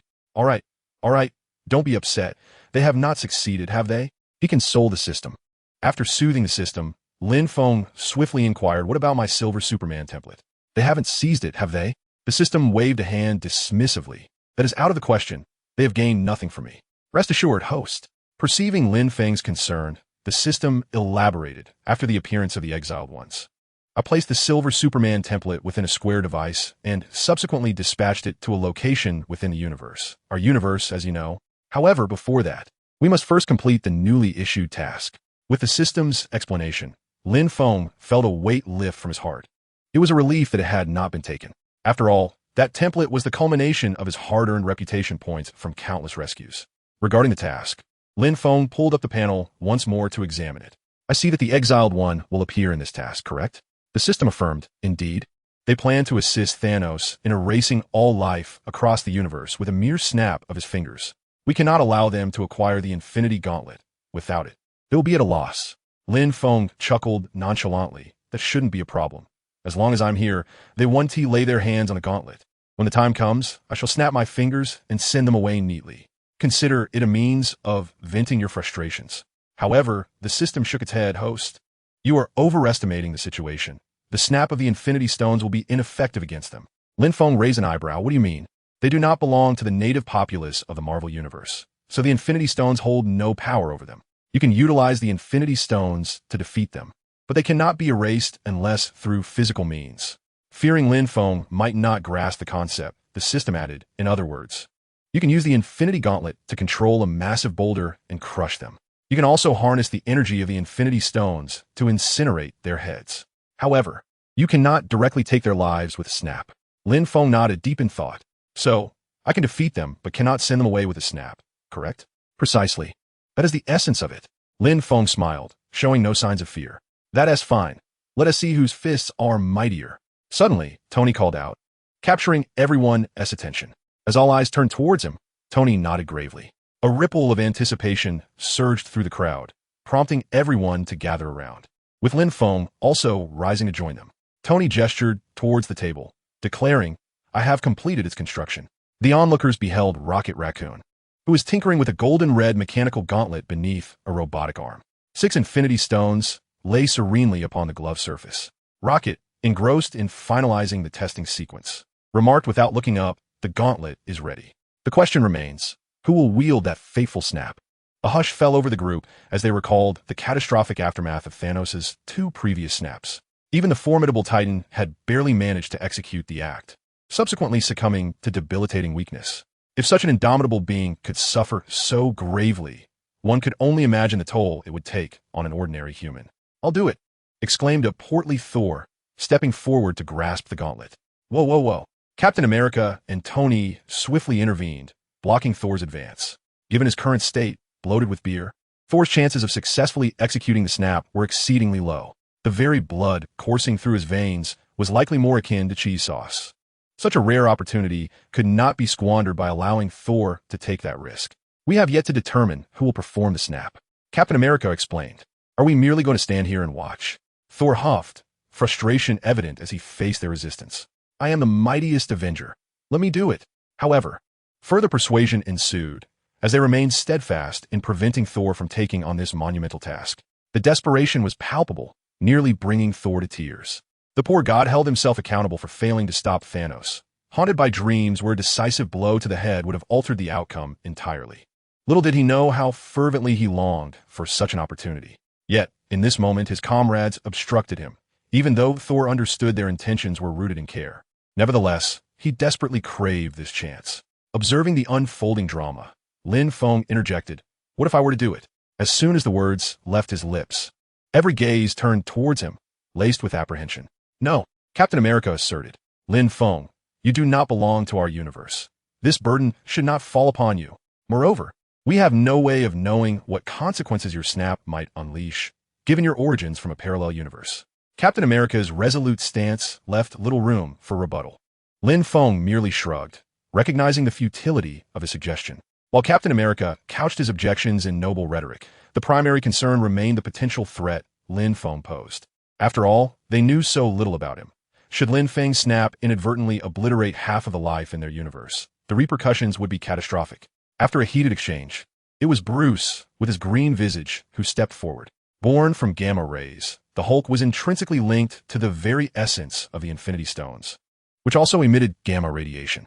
He felt as though his existence was destined for this pivotal moment to execute the snap. Before the gaze of many, Bruce grasped the glove adorned with 6 radiant gems. Chapter 64. The snap of the fingers has concluded. It is time to engage the purple mind. Friday, initiate defensive protocols. With Tony's command, the entire base reverberated with the sounds of machinery coming to life. In no time, the facility transformed into an impregnable fortress. The small room where they gathered morphed into a completely sealed chamber. The expressions of those present grew grave as they assumed defensive postures, uncertain of the consequences that this snap might unleash. Seeing that everyone was prepared, Bruce hesitated no longer and slowly donned the glove. The moment the glove fitted snugly upon his hand, the 6 Infinity Stones emitted a resonant hum. Under the relentless onslaught of energy, Bruce's arm began to crumble. The outer layer of skin resembling charred wood, devoid of vitality. A wave of excruciating pain surged through him, and he knelt, releasing a cry of agony. The onlookers, filled with trepidation, witnessed once more the terrifying power of the assembled Infinity Stones. Enduring the torment wrought by the swirling energy, Bruce struggled to rise. This was a singular opportunity earned through the sacrifices of all, with Natasha having given her life for one of the stones. He would not squander this chance. Veins pulsed violently on his forehead, as his formidable willpower prevailed. With a sharp crack, he executed the fateful snap. In an instant, a ripple of indescribable power emanated outward from Bruce's core. Upon completing the snap, Bruce instantly fell drained, his massive form collapsing backward, caught by Steve. The Infinity Gauntlet slipped from his arm, clattering to the ground and emitting wisps of smoke. None attended to the glove. They rushed forward to assess Bruce's condition. His left arm was a ghastly sight, resembling charred remains. "Do not touch him," Tony shouted, leaning down as his suit dispensed cooling agents. With little time to ponder his own injuries, Bruce gasped for breath, weakly inquiring, "Did it work? Have I succeeded?" At that moment, an unknown phone on the table vibrated abruptly. It was Hawkeye's. A flicker of emotion stirred within him as he approached it slowly under the watchful eyes of his companions. The caller ID brought tears to his eyes. It was Laura, who had not reached out in 5 long years. Trembling, he lifted the phone. From the receiver emerged the voice he had longed for. "My dear Hawkeye." Her voice trembled, choked with emotion, unable to articulate further. Gazing out at the chirping birds beyond the window, a profound sensation rose within the hearts of all present. Bruce's snap had seemingly taken effect. Steve gently patted Bruce's uninjured arm, exhaling a sigh of relief. It appeared they had triumphed. Tony, too, sank to the ground, wiping the sweat from his brow, as if he had just emerged from a fierce battle. He would soon see that chatty little spider again. In this moment, an unexpected tranquility enveloped them, a gentle wave of joy blossoming within their spirits. Yet, unbeknownst to the assembly, the true calamity of this temporal voyage was only just beginning. Lin Feng stepped forward, squinting his eyes as he gazed out the window, interrupting the group's jubilation. "Ladies and gentlemen, trouble has arrived." The still recovering individuals were taken aback, their gazes following Lin Feng's. Almost immediately, their pupils dilated, alarm bells ringing in their minds. Outside, a colossal spaceship loomed over the base, accompanied by several missiles trailing crimson tails, approaching in succession. A thunderous explosion erupted in midair, a mere 10 meters from the base. Fire soared into the heavens, yet astonishingly, the base remained unscathed. It appeared that a massive, transparent protective shield had deflected the missiles. Lin Feng raised his left hand. 2 gemstones, one yellow and one blue, on his wrist shimmered with brilliance, enveloping the entire Avengers base in a biofield fortified by the gems. The missiles detonated like fireworks, but posed no threat to the onlookers. However, despite their safety, the group could not muster any joy. Beneath his mask, Tony's expression was grave as he intoned, "If you toy with time, time will toy with you." The others contemplated his words, their eyes fixed intently on the view outside. As the fiery explosions dissipated like fireworks, the enormous spaceship reappeared. With Lin Feng's shield, the Avengers base did not meet the same fate as in the original narrative. "Let us proceed, my friends. Opportunities await us," Lin Feng declared, leading the charge out of the base and beneath the spaceship. The others exchanged glances, remaining silent yet gripping their weapons tightly as they followed Lin Feng, their expressions solemn as they stared at the spaceship. Suspended in the air, the spacecraft refrained from launching more missiles. Instead, a beam of light suddenly shot down to the ground. A figure descended alongside the beam. As the light faded, an unexpectedly familiar, yet rationally acceptable purple visage emerged into view. It was Thanos, the Titan who had eradicated half of the universe with a snap of his fingers. However, unlike the memory etched in their minds, this Thanos donned a helmet, clad in golden armor, wielding an enormous double-edged blade, exuding even greater menace than the one they had encountered 5 years prior. What was the meaning of this? Gazing at their former adversary, who had once been decapitated, the group felt a wave of disorientation. "This is Thanos from an alternate timeline," Lin Feng spoke slowly. "Tony was right. If you manipulate time, time will manipulate you in return." Upon hearing this, the expressions of the group darkened further. Steve, his face serious, raised his shield. "We cannot allow him to acquire the Infinity Stones." Tony furrowed his brow, his visor rapidly closing, his gaze unwaveringly fixed on Thanos. With a fierce roar, Thor summoned dark clouds overhead, crackling with lightning. A bolt of thunder descended from above as Thor, his eyes alight with white lightning, spread his arms wide. With a hum, a hammer and axe flew through the air and landed in Thor's grasp. As the electric light faded, he donned his armor. "It is but another chance to sever his head. This time, I shall not miss." However, it seems that Thanos harbors no immediate intention to wage war. He firmly planted his colossal blade into the ground, surveying the assembly with a leisurely gaze, lingering for a moment longer upon Lin Feng. "It appears that you are unwilling to accept defeat. What thoughts cross your minds upon seeing me again? Chapter 65. The War Begins, Lin Feng versus 2.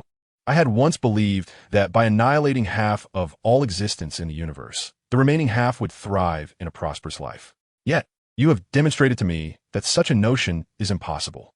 Thanos caressed his gleaming bald head, regarding the individuals before him as diminutive as ants. Even after his triumph, they remain unsatisfied.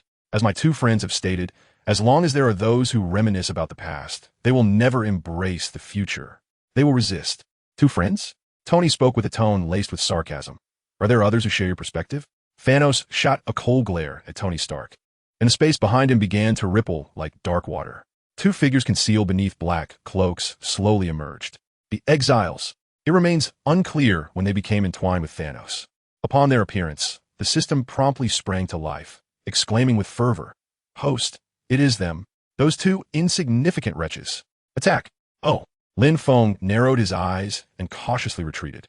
Very well, allow me to gather my strength. His gaze fixed intently on the two cloaked exiles. Lin Feng discreetly concealed his left hand behind him. Two gems began to emit a faint glow, immense energy surging into Lin Feng's being.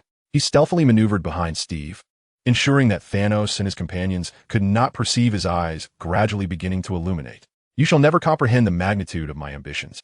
Thanos unsheathed his dual-edged blade, delivering his final proclamation. I am grateful to you for aiding me in locating all the Infinity Stones. I shall utilize them to erase the entire universe. Then, I will create an entirely new cosmos. As his words hung in the air, Thanos brandished his weapon, adopting a battle stance. Steve raised a shield, scoffing. A new universe steeped in blood debt? Just as his words faded, a sharp sound pierced the air. An orange-red beam of light surged from behind Steve, striking the cloaked exiles. Lin Feng's eyes sparkled as he leaped forth. A sneak attack? He could execute one as well. A scorching energy beam was unleashed, heralding the commencement of war. The exiles appeared to be prepared, for as Lin Feng sprang into action, they swiftly waved their hands.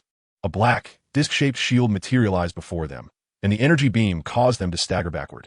They exchanged glances, and one of the exiles advanced, drawing a black and gold blade from behind, lunging at Lin Feng. The energy beam faltered, and Lin Feng sidestepped the strike, delivering a powerful punch in response. Bang! The exile was sent flying, crashing to the ground. He rose as if unscathed, brushing off the dust, seemingly unharmed. Realizing his attack had failed, the other exile teleported before Lin Feng, mimicking his stance and unleashing a punch. Bang! Another sound echoed, and this time it was Lin Feng who was sent flying. What the hell? Lin Feng rose, bewildered, and touched his forearm. To his surprise, the punch had caused him pain. The fierce gust from the punch blew back the hood of the exile, revealing a grotesque green face marred by red veins.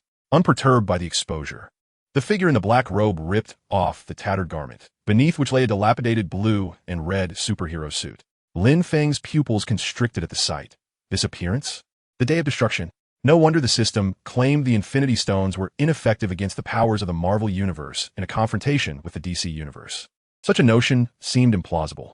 This entity likely required kryptonite. Seemingly affirming his suspicion, the exile unleashed a heat ray towards Lin Feng. With no time to ponder, Lin Feng retaliated with a heat ray of his own. The two beams collided in midair, battling for dominance. I shall not yield in this contest, Lin Feng roared, the Superman wristbands glowing as the Infinity Stones once again channeled energy. An ambush. The exile, armed with a blade, lunged forward, aiming for Lin Feng's eyes. The blade glimmered with a black sheen, and Lin Feng sensed the imminent danger. He could not take it head-on. Damn it! Lin Feng cursed under his breath, evading the blade's edge and soaring into the air. Subsequently, he unleashed a torrent of heat rays upon the two exiles, attacking relentlessly. The exiles leaped to follow Lin Feng into the sky, coordinating their assault with precision. In a flurry of lasers and flashing blades, the three engaged in a chaotic melee. Below, the Avengers were embroiled in a fierce battle with Thanos. Thor, cover me. Tony seized an opportunity against Thanos, retreating while his nano-energy device unfolded behind him. Understanding the cue, Thor shouted, his eyes crackling with lightning as he brought his hammer and axe together. A bolt of lightning, as thick as a barrel, surged towards the energy device. Buzz! The laser weapons of the nanosuit blazed to life, unleashing high-energy beams toward Thanos. With a furious roar, Thanos spun his double-bladed sword, deflecting the incoming lasers. He pressed forward against the onslaught, seizing Tony Stark in one hand, abruptly halting the barrage. Realizing the precarious situation, Thor hurled his hammer, and with a powerful swing of his axe, launched the God of Thunder's hammer like a projectile. Thanos raised Tony in front of him as a human shield. Bang! The hammer struck Tony, sending him crashing into a pile of rubble, where he struggled briefly before losing consciousness. Thanos picked up his sword and hurled it at Thor. Thor deftly sidestepped, swinging his axe at Thanos' head. However, the indulgent lifestyle had diminished the endurance and explosive power of the now portly Thor. Faced with the peak strength of Thanos, he found himself nearly defenseless. The Stormbreaker was swiftly knocked away, and he was soon toppled to the ground by Thanos' relentless blows. Thanos' fists rained down upon Thor, leaving him dazed. As he reached for the Stormbreaker, Thanos seized it and brought it crashing down towards Thor's chest. In an instant, Thor regained his consciousness, extending his hand to grasp the incoming battle axe. Gritting his teeth, he exerted all his strength to push back. Yet, in terms of sheer power, he was no match for Thanos. The sharp axe sliced through Thor's armor as if it were mere tofu. Just as Thor was on the brink of being cleaved open by Thanos, a sudden flash of silver light surged forth, staggering Thanos and saving Thor. The silver object, having rescued Thor, soared through the air with a whistling sound into Steve's grasp. It was the mighty Mjolnir. Thor stared in astonishment at Captain America wielding the hammer, then erupted into gasping laughter. I knew it. Back at Star Tower, Steve had once caused Mjolnir to tremble.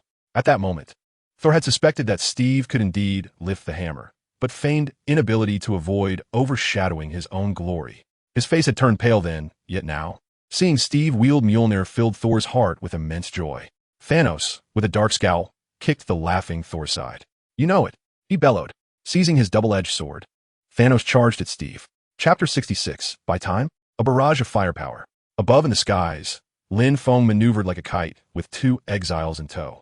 The heat rays from Doomsday intermittently interrupted Lin Feng's flight path. The gleaming blade of the black-robed exile posed a significant threat, and Lin Feng dared not confront it directly. After narrowly evading another strike, Lin Feng unleashed a heat ray that forced Doomsday to retreat. The relentless barrage of heat rays left his eyes slightly swollen. Seizing an opportunity, he delivered a punch, breaking the sound barrier as it struck the sword-wielding exile. The exile raised his sword defensively, absorbing the formidable blow. The blade let out a mournful wail, and the exile was sent reeling backward. For a moment, the three engaged in a fierce exchange, both sides fiercely contesting. The combat prowess of the 2 exiles exceeded Lin Feng's expectations. They seemed disinterested in a fatal confrontation with him, instead appearing intent on stalling for time. Host, accelerate. The system's voice echoed. They aimed to allow Thanos to perform that fateful snap. Carol had long been ensnared in the cosmos, unable to partake in this battle. Given the current trajectory, the Avengers were insufficient to withstand Thanos' might. After a brief pause, the system resolved to provide support for Lin Feng. I will guard against their underhanded tactics. Host, charge forth. Upon hearing this, Lin Feng's form flickered once more, pressing towards the 2 exiles. Out of the corner of his eye, he kept a vigilant watch on the ground battle. Below, Steve, having executed a swift combination of moves, was nearly incapacitated by Thanos. Though he had injected himself with the super serum, he remained bound by the limits of human endurance. With a final, devastating strike, Steve was slammed heavily to the ground. Dusty and bloodied, he lay there, struggling to rise. On the battlefield, members of the Avengers were sprawled or lying flat. Throughout my years of conquest, I have never allowed a trace of personal emotion to cloud my judgment. Your obstinacy is utterly irksome. Thanos' words were devoid of any wavering, chillingly cold. Now I shall show you how I will treat your insignificant planet, akin to mere ants. I will revel in this process. As Thanos' voice resonated, a colossal blue light descended from the heavens. Subsequently, a multitude of conical spacecraft plummeted towards the ground. The doors of these vessels swung open, and immense shadows emerged, accompanied by the deafening roars of countless beasts. The formidable Leviathan reappeared on the battlefield, alongside ferocious creatures restrained by devices and extraterrestrial soldiers wielding advanced weaponry. Under Thanos' command, innumerable monsters surged forth like a relentless tide, exuding an aura of despair.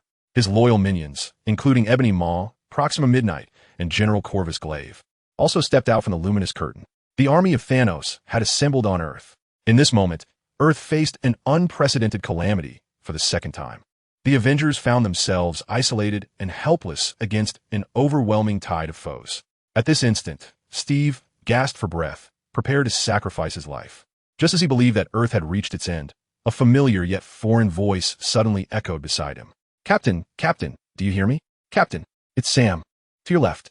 Struggling, Steve turned his head. Delicate golden threads traced a circle in the air, emanating from the spatial sorcery of Kamartaj. Following this, a portal opened, and falcons soared forth from behind it. The second, third, and fourth portals opened simultaneously in the sky and on the ground, connecting realms across the globe and even the depths of the cosmos. Black Panther emerged from one portal, accompanied by countless valiant warriors, their triumphant battle cries piercing the sky. Riding atop a white Pegasus, Valkyrie led the brave Asgardian army. Ant-Man, stationed at the Avengers base, transformed into a giant towering several meters high, shaking the earth with each step. Doctor Strange, Star-Lord, Spider-Man, Bucky, Groot, Wanda, and even the sorcerers from Kamartaj all joined the fray. A glimmer of light began to appear in Steve's eyes. It was the radiance of hope. At this critical juncture for Earth, the guardians of the planet revealed themselves. In its direst moment, they stood united, summoning an unprecedented fighting spirit. 5 years had passed since the snap took them away. Now, 5 years later, they possessed a precious opportunity to retaliate. They gathered in this moment, bearing humanity's final hope as they prepared to engage in battle. Waking from his stupor, Tony and Thor converged around Steve. He suppressed the surge of emotions within him, inhaling deeply, extending his right hand, and proclaiming loudly, "Avengers!" His gaze locked onto Thanos, his voice deep and resolute. "Assemble!" Roars erupted as countless allied forces surged forward, racing to the battlefield, swords aimed at Thanos' army. Beneath their feet, the earth trembled, the air thickened, and morale soared. They bore not only the fate of Earth but also that of humanity and all the souls that had vanished under the snap in the cosmos. The collective spirit was unprecedentedly high. The final battle commenced. Thanos' forces charged into the fray at his command. Yet how could they withstand the wrathful Avengers? A warrior falls, only to be replaced by another. The Avengers have cast aside the fear of life and death. Their sole intention is to eradicate these loathsome extraterrestrial creatures. The cries ascend to the heavens as the monsters emit their anguished wails, and humanity roars in fury. Gunfire erupts, metal clashes. The battlefield echoes with shouts and lamentations. The flames of war consume the land, transforming the very sky. The air is thick with smoke, battles rage, struggles ensue, and the specter of demise looms. Thanos' expression darkens. In his campaign, Earth has proven to be the greatest obstacle to his ambitions, and his purple visage cannot fathom why this planet possesses such formidable retaliatory force. Yet, he need not ponder long. The Scarlet Witch, Wanda, descends from the heavens, her eyes ablaze with hatred.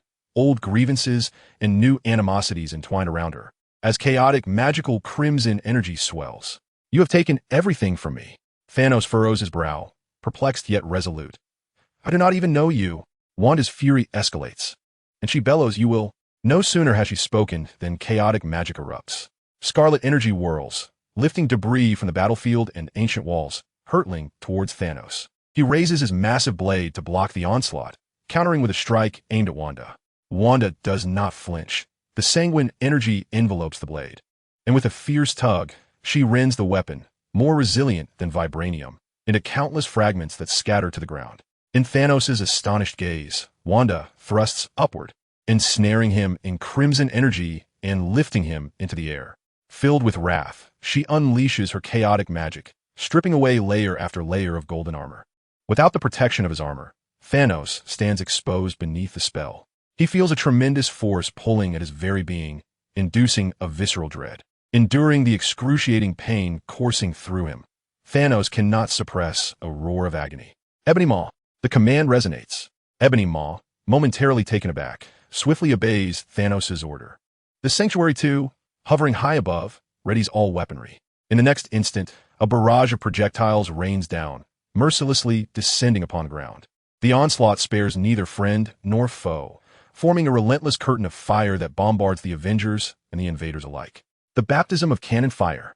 The explosive cacophony mingles with cries of despair, as both armies suffer grievous losses. Almost immediately, a second and third wave of projectiles descends, an unceasing deluge of destruction. Chapter 67. The exile has fled? A humiliation for the villains. The earth-shattering explosions capture Lin Feng's attention. He turns toward the sound, witnessing the Sanctuary 2 relentlessly firing its ordnance, conducting a merciless cleansing of the battlefield. Thanos, consumed by madness, shows no regard for the lives of the Leviathan beasts. They are mere fodder in his quest. To achieve his aims, he would sacrifice everything. Gamora is the most poignant testament to this truth. Otherwise, Thanos would not have shed a single tear for her. Amidst the bombardment, the Avengers scramble for cover, their ranks dwindling under the relentless assault. Lin Feng felt a surge of determination and swiftly directed himself towards Temple No. 2. His objective was crystal clear: to obliterate this formidable foe. However, the two exiles were determined not to let him pass. One of them moved with agility, positioning himself ominously on either side of Lin Feng. "Where do you think you're going?" For the first time since the battle commenced, one of the exiles spoke, his voice grating like sandpaper against Lin Feng's ears. "Get out of my way." Lin Feng had no time for idle chatter. His eyes reddened as he unleashed a searing energy beam, only for the exile to evade it with a swift teleportation. The black gold blade came crashing down once more, and Lin Feng bent low to dodge, retaliating with a powerful punch. Yet, the exile wielding the blade was nearly as swift as Lin Feng, and regardless of whether his strike landed, he promptly retreated. In an instant, the other exile, Destruction Day, appeared behind Lin Feng, delivering a swift kick. Just as Lin Feng turned, Destruction Day withdrew, allowing the blade-wielding exile to advance once again. The two exiles moved like slippery eels, one engaging Lin Feng while the other incessantly harassed him. They were not fighting to the death. Rather, they were toying with him, leading Lin Feng in circles. Gradually, a fire of indignation ignited within Lin Feng. If this continued, Thanos would surely unleash his devastating snap. With a resolute thought, Lin Feng activated the special red kryptonite. A flash of crimson light enveloped him, elevating his physical capabilities to unprecedented heights. Now, his energy threshold had multiplied exponentially. Lin Feng's figure flickered as he accelerated, his speed doubling from before. Destruction Day's pupils constricted. Lin Feng's sudden surge of speed exceeded his ability to react. A fist loomed larger within his vision. Boom! The force of Lin Feng's punch caved in Destruction Day's chest. Disbelief filled Destruction Day's eyes as he coughed up a mouthful of black blood, propelled out of sight by the sheer might of the blow. He hadn't even had the chance to employ his trump card, utterly bewildered by how Lin Feng, once his equal, had become such a formidable opponent in the blink of an eye. The exile wielding the blade hesitated mid-air, then retreated at breakneck speed, seemingly intimidated by Lin Feng's display of power. Lin Feng had no time to concern himself with this. If Thanos continued his assault, the Avengers would surely be scattered. He rapidly descended to the ground, raising his gaze to the energy beam enhanced by the Infinity Stones. Time was of the essence. Lin Feng had not amassed a significant amount of energy, yet even so, the potency of his attack was not to be underestimated. The orange-red laser pierced through Temple No. 2 in an instant, as Lin Feng shifted his focus, cleaving the temple in two with ease. The once mighty Temple No. 2, which had fought alongside Thanos for countless battles, was now severed in half, its rupture erupting in a series of explosions. The rain of cannon fire abruptly ceased. The two segments of the spacecraft, belching thick black smoke, plummeted from the sky with a resounding hum. Boom! A thunderous noise echoed as onlookers lifted their eyes. The once mighty barrage now vanished, replaced by the sight of Temple No. 2, split in two, crashing into the lake and sending towering waves surging. Good heavens! Steve gasped for breath, having witnessed the entire spectacle. His gaze towards Lin Feng was filled with incredulity. What on earth was happening? Were his eyes capable of emitting lasers? Tony also expressed his astonishment, as the data within his visor revealed that the recent laser shot had exceeded Friday's measurement limits. A significant portion of the Avengers witnessed Lin Feng's laser, unaware that such a formidable presence existed among their ranks. Rocket Raccoon stood beside Groot, his eyes wide with disbelief. Good heavens, I nearly attempted to steal his wrist guards. Fortunately, I refrained from doing so. Where is he? Searching the surroundings, he could only see the battered Doomsday lying a kilometer away, struggling for survival. But the wielder of the black gold blade, the exile, was nowhere to be found. Host, the exile has escaped. What? Lin Feng dug at his ear. He fled? Is that for real? The exile is so cowardly? Lin Feng was both surprised and perplexed. This narrative was entirely off. Should not the antagonist be immensely powerful, unwavering in death, and, at the very least, curse the protagonist with a counterattack upon demise? Moreover, typically, villains are supposed to possess several trump cards. How could one simply flee, merely to harass me and then take off? The villain's reputation has been utterly tarnished by these two useless fools. Soon, the system provided an explanation. They had previously attempted to tamper with my database, triggering my automatic defense mechanism. My defense mechanism is no trifling matter. In their attempt to escape, they had already exhausted their trump cards. Even so, these two fools sustained considerable injuries. Otherwise, they would not have been so significantly weakened today. Lin Feng nodded in understanding. Why not eliminate them directly? Why grant them the opportunity to leap about? The system hesitated. Isn't this to give you a chance to practice? Well, I must thank you for that. Lin Feng chuckled, noting the system's reluctance to divulge certain information. However, he was not in a rush to expose it. He would address everything post-battle. Lin Feng soared towards the direction of Doomsday. It turned out that it was not that these two exiles were weak, but rather that they had already been thoroughly beaten by the system. After a lengthy struggle, the two fools could not even breach Lin Feng's defenses. Had Lin Feng been in the Silver Superman template at that moment, the two exiles would likely have been unable to withstand even a single punch. If the exiles were of such caliber, even at their peak, Lin Feng could easily dispatch them with a mere blow. As if sensing Lin Feng's mindset, the system sprang forth, unreservedly revealing more information. Host, do not be complacent. The strength of the exiles is categorized into several tiers. These two are merely the lowest tier lackeys. The true first-tier exiles possess unimaginable power. The ease with which you dealt with the exiles this time is closely tied to their diminished strength and exhausted trump cards. Did you think today was merely about harassing you without ever launching a lethal strike? Upon hearing this, Lin Feng was taken aback, his flying form momentarily faltering. Multiverse level? Such simple words concealed immense power. As far as he knew, the Silver Superman was only of a single universe level. With the Silver Superman template, he could easily contend with any singular entity of the universe.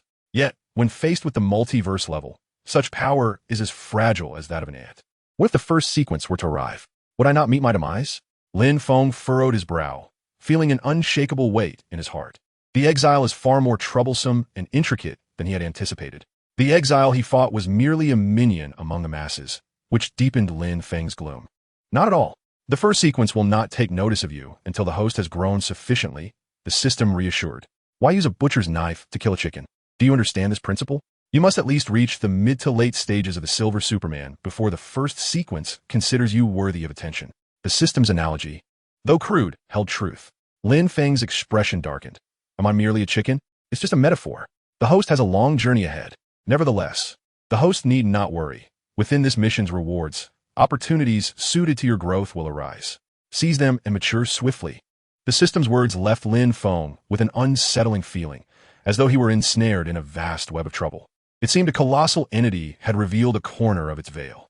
Indeed, after this battle, he would need a thorough discussion with the system regarding his unexpected crossing from beyond the fourth wall and the secrets it had chosen to withhold.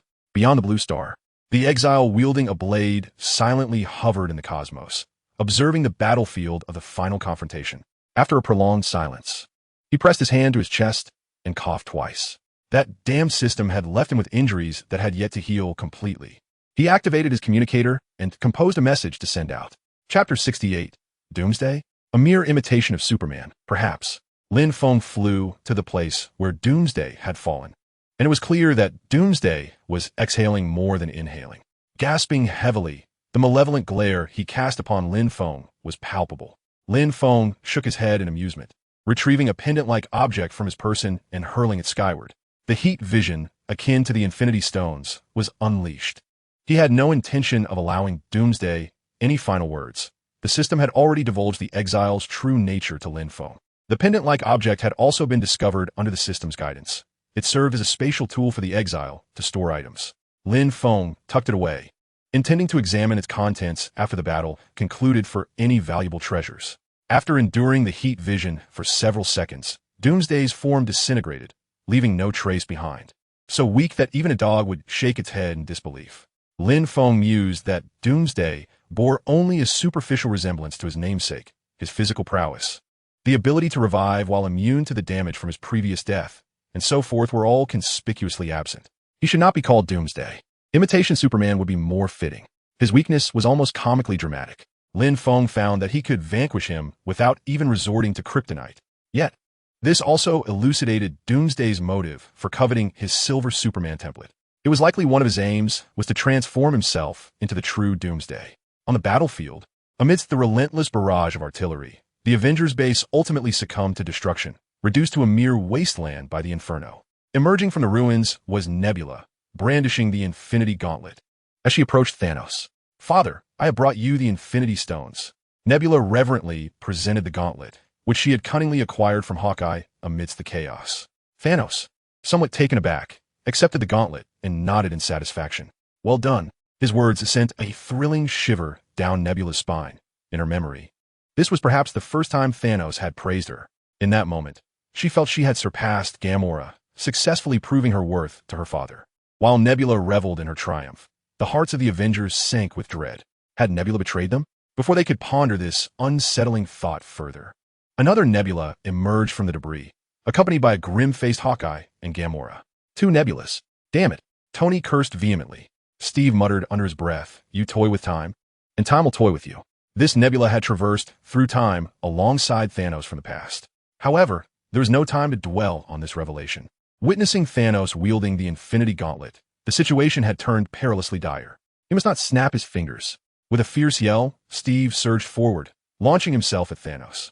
The understanding among them was clear, and one by one, they charged at Thanos. Fire erupted from beneath Tony's feet as he soared into the air, unleashing a barrage of laser weaponry upon Thanos without regard for resources. Thanos, stripped of his armor, grimaced as he braved the onslaught with his flesh, the lasers scorching his titan skin and leaving crimson trails.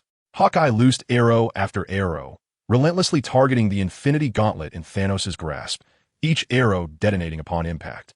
The combined force of Tony's lasers sent Thanos staggering backward. At that moment, Steve arrived, seizing the opportunity to strike Thanos' right hand, which clutched the gauntlet, with his hammer. The impact echoed as Thanos roared in pain and was sent flying. The gauntlet slipped from his hand and fell to the ground. The 2014 Nebula rushed forward to claim the gauntlet, but was intercepted by her future counterpart, and the two engaged in a fierce struggle. A perfect opportunity. Tony, sensing the moment, darted toward the falling gauntlet. Just as he bent to retrieve it, Thanos charged forward, his formidable fist propelling Tony over 10 meters. With a thunderous roar, Thor took a running leap, swinging his axe at Thanos' head. Thanos deftly crouched and sidestepped, countering with a brutal strike aimed at Thor's heart. The hefty Thor, unable to evade in time, took the blow squarely, gasping for breath. Thanos, seizing the moment, lifted Thor and hurled him at the relentless archer. Hawkeye, unable to evade, braced himself for the collision, and they both fell to the ground, momentarily incapacitated. As the combatants engaged, Tony hastily approached the gauntlet, seizing it with unwavering determination to ascend into the sky. However, a colossal hand emerged from behind, firmly grasping his ankle. With a resounding crash, Tony was hurled to the ground by that mighty hand.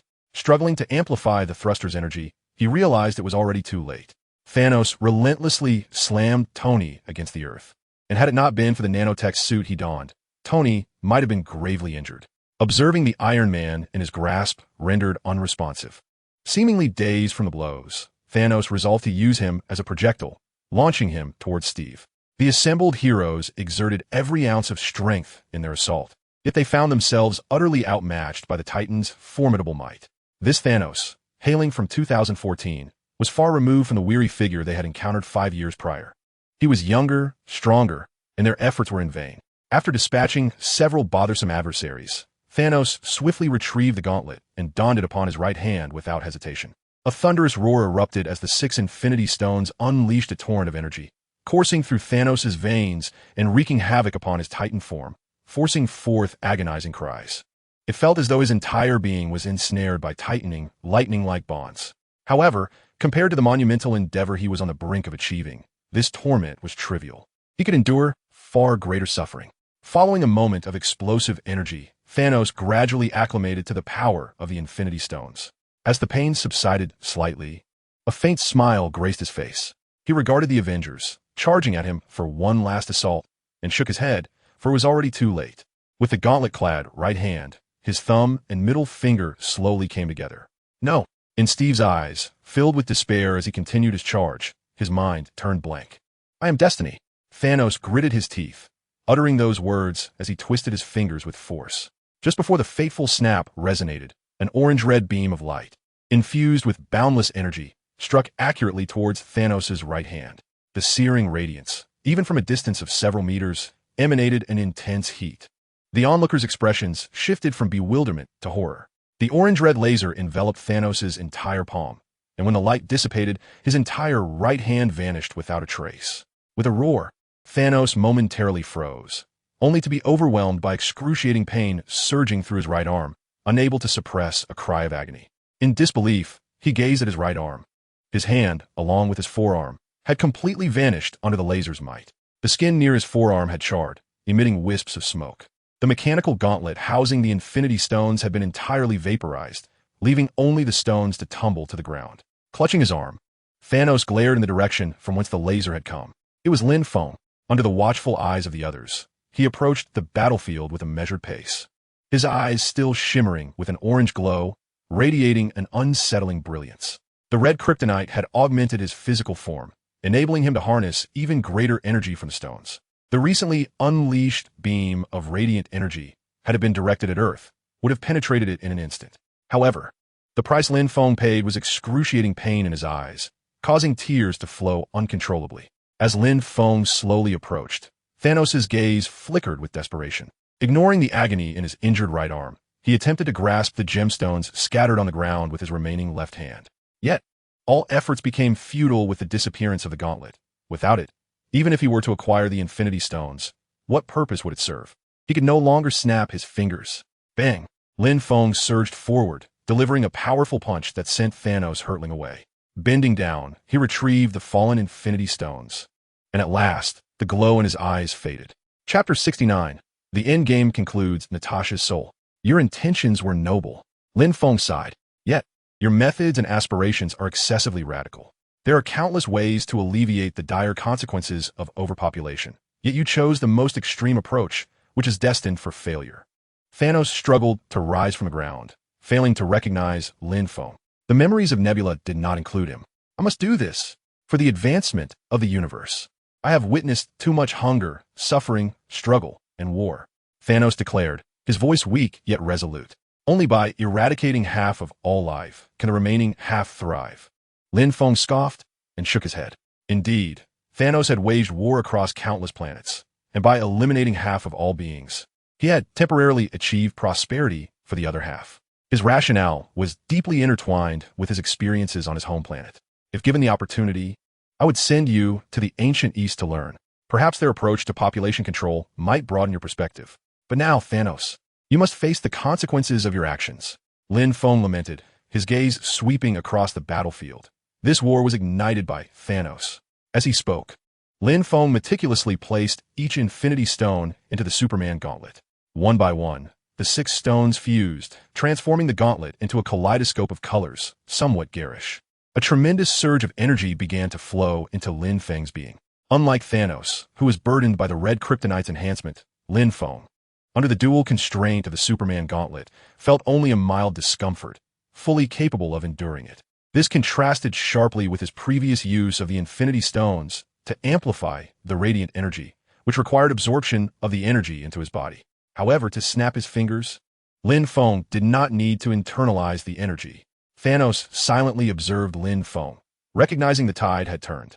He was acutely aware that had the recent orange-red laser been aimed at his head, he would no longer exist.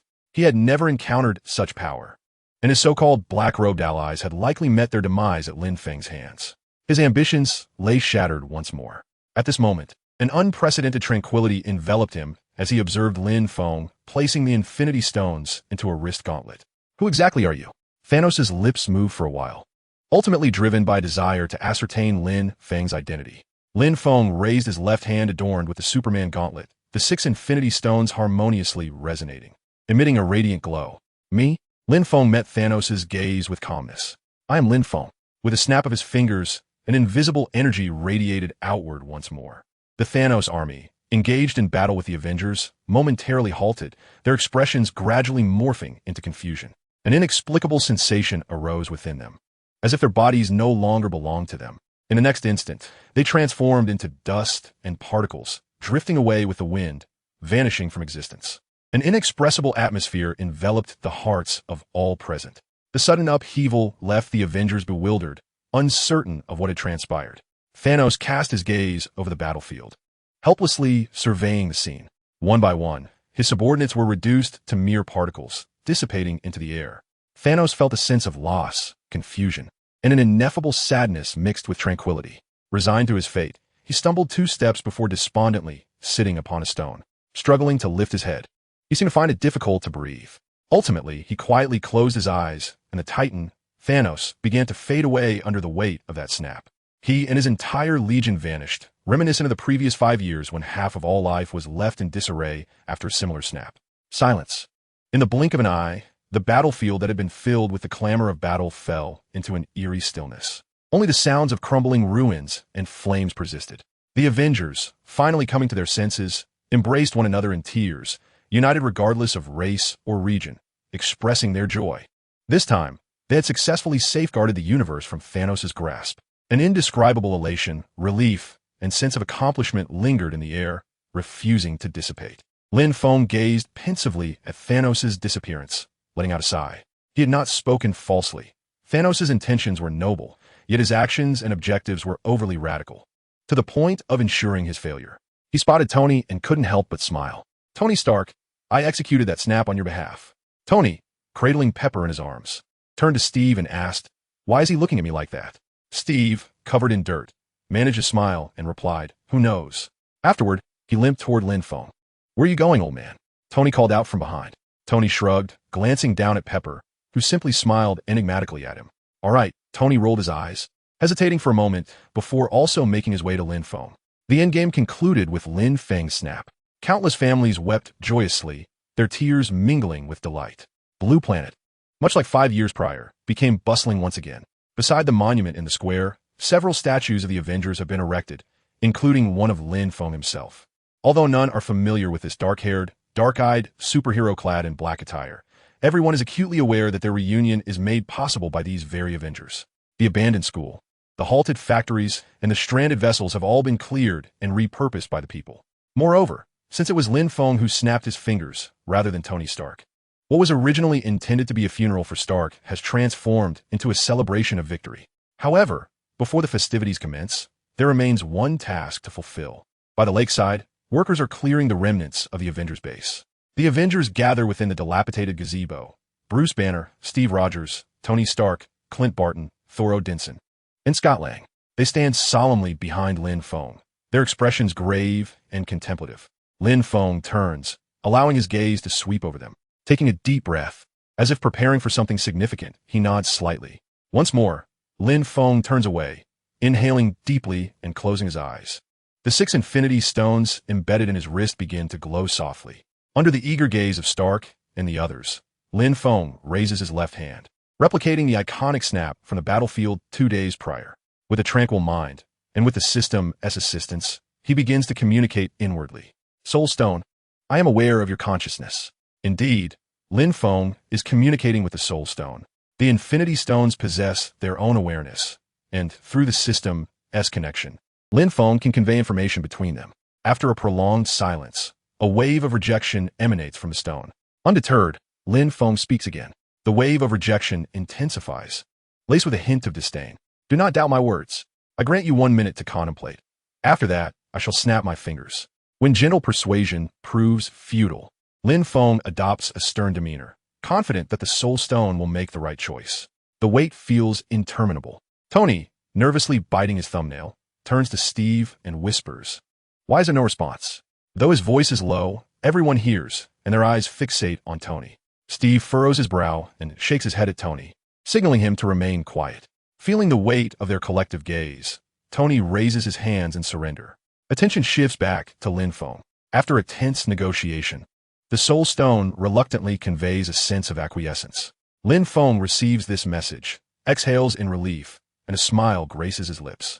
The Soul Stone is not devoid of wisdom. It understands the gravity of choosing between its own existence and that of a soul. With a decisive snap, Lin Feng brings his fingers together. The others perk up, their eyes widening. Before Lin Feng, visible waves ripple through the air, and from within them emerges a figure, the bewildered Black Widow, Natasha, her hair styled in braids. Chapter 70. The True Face of the Exile, Homecoming. The infinite gems yield vastly different outcomes depending on their usage. Much like a goddess, one approaches her with caution, and a mere casual comment from her can bring joy for days. Yet, upon removing her divine aura, one discovers that she is not markedly different from other women. In Lin Feng's eyes, the infinite gems serve as a formidable enhancement tool, akin to a legendary artifact in an online game. One must become its master, rather than a mere sycophant. Blue Star has reached a delightful conclusion, as a gathering of Avengers congregates in a club to celebrate their triumph. The atmosphere within the club is warm and harmonious. The older Tony has grown more composed compared to his youth. Otherwise, one might expect a throng of vivacious ladies to create a lively ambience. Groups of friends converse in clusters, savoring the rare moments that belong solely to them. Beaming smiles adorn every face, and bursts of laughter occasionally erupt as excitement fills the air. An evening feast awaits, and Lin Feng has received an invitation. No one could possibly forget his pivotal role in swiftly resolving the conflict with just a few decisive blows. Natasha and Hawkeye share a seat, occasionally glancing at Lin Feng. And when their eyes meet, they smile and nod in gratitude. Lin Feng, reclining on the sofa, dismisses the one-eyed egg with a few casual words before indulging in his drink, a content smile illuminating his face as he observes the revelry. A delightful chime resonates in Lin Feng's ears. The system announces the completion of this mission. The rewards for this task are as follows. Main quest, reward of 30 million prestige. Defeating one exile, reward of 10 million prestige. Mission evaluation, considering the task's difficulty and plot progression. Rewards, 3 special red kryptonite shards, 30 packets of enhanced life tree leaves, a weak artificial intelligence program, the Temple 2 spaceship, and a universal key, 3 uses. In addition to the prestige, an assortment of peculiar items has been bestowed. Upon seeing the Temple 2 spaceship, Lin Feng pauses momentarily. Isn't this the vehicle of Thanos?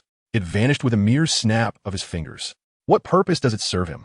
Surely, it cannot exceed his own speed of flight. After some contemplation, Lin Feng resolves to find an opportunity to hand it over to Tony for research.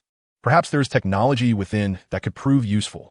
As for the universal key, Lin Feng inspects its description. Universal key, 3 uses a key that can unlock worlds with coordinates. The description is succinct and to the point. It seems to be an item that can transport him to the DC universe. Regarding the 10 million prestige from the exile, it feels like an unexpected windfall, as both exiles were surprisingly weak. The cinematic version of Thanos is hardly formidable. The abundance of prestige likely stems from the main storyline and event-related bonuses. After all, had Lin Feng not intervened, Thanos would have undoubtedly executed that fateful snap. As the rewards were settled, Lin Feng could not restrain his curiosity and began to question the system. It was evident that the system had concealed a plethora of information from him, and without clarifying these queries, Lin Feng found himself unable to sleep. Under Lin Feng's persistent and relentless inquiries, the system reluctantly divulged additional insights.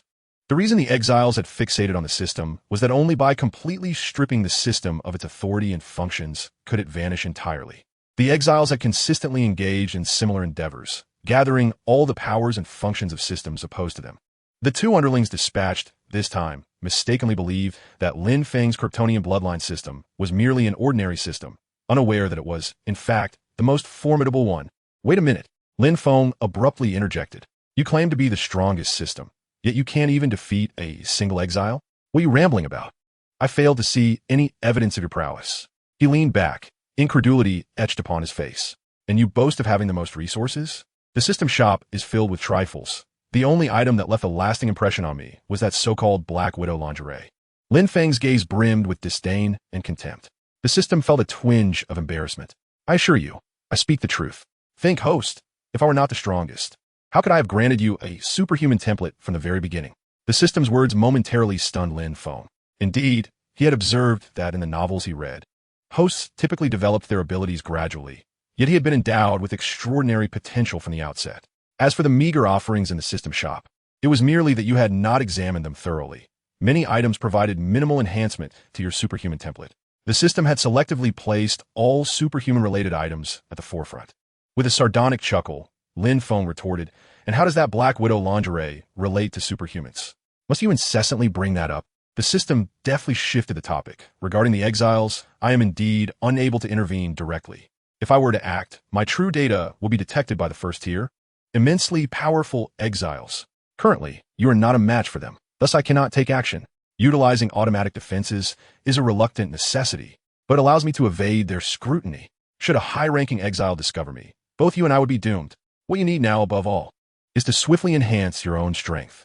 For according to the system's calculations, one of the exile's ultimate objectives may very well be the blue star beyond the fourth wall, your original world before your crossing. Lin Feng paused, his hand holding the wine glass momentarily still, lost in thought. Are you certain? He asked, a hint of disbelief in his voice. The system's revelation struck him like a bombshell, leaving him both shaken and vulnerable. Why would they target the blue star beyond the fourth wall? Was there something there they coveted? In Lin Feng's recollection, the blue star had never displayed any extraordinary powers, nor had it even produced a single superhuman. Why would the exiles take an interest in the world beyond the fourth wall? Anticipating Lin Feng's thoughts, the system continued. Though the blue star beyond the fourth wall lacks extraordinary items or powers, yet beyond the fourth wall lies the Azure Planet, the very origin of all elements of fantasy. The host may ponder where the narratives of the Marvel Universe, the DC Universe, or even the anime universe originate. Lin Feng's eyes shimmered as he grasped the system's intent, murmuring, "Is the tales crafted by the denizens of the Azure Planet beyond the fourth wall?" His breath quickened, giving rise to a terrifying thought. Indeed, is all their creation, with a mere stroke of their pen. They could elevate one's power from that of an ant to a cosmic omnipotence. If they truly ventured beyond the fourth wall, can you fathom the repercussions? Chapter 71. I scarcely had time to catch my breath. Lin Feng fell silent, his expression darkening. Should the exile truly breach the fourth wall, they could effortlessly reduce all universes to dust. He somewhat regretted pressing the system for this information. Help! I am but a child, Lin Feng lamented, his face etched with despair. You summoned me here precisely because I am a native of the Azure Planet beyond the fourth wall. You possess a unique identity among all universes, and even if they were to erase every universe with a single stroke, you would remain. This implies that the host has ample opportunity for reprisal. Moreover, there is no need for excessive concern. Throughout countless ages, the exile has never discovered a means to reach the Azure Planet beyond the fourth wall. Even with numerous Deadpools captured from various universes, they have achieved no success. For now, we have ample time to cultivate and grow. Very well, Lin Feng sighed, digesting this alarming information. The exile's ultimate goal is to reach the Azure Planet beyond the fourth wall. Whatever their intentions may be, the outcome will surely not be favorable. Fortunately, he still has sufficient time to develop. Lin Feng was not a pessimist. He resolved to make the best of his situation. Initially, he believed that starting with the Superman template was a trump card, only to realize it was merely an appetizer. Now, Lin Feng felt an urgent desire to upgrade his Superman template. Before departing, he was laden with gifts from Steve and the others.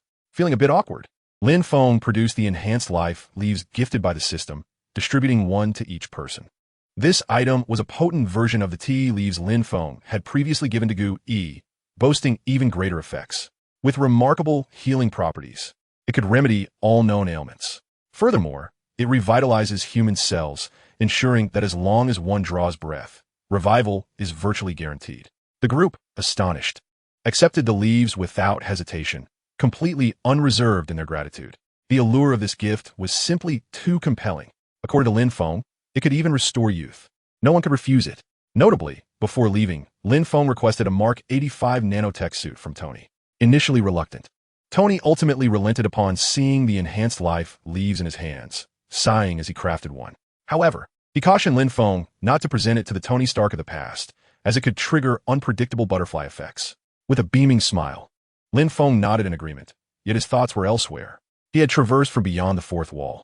This place was akin to a second homeland for him, and he was unwilling to witness any nefarious deeds wrought by the exiles. To preempt any future calamities, Lin Feng felt compelled to take the initiative.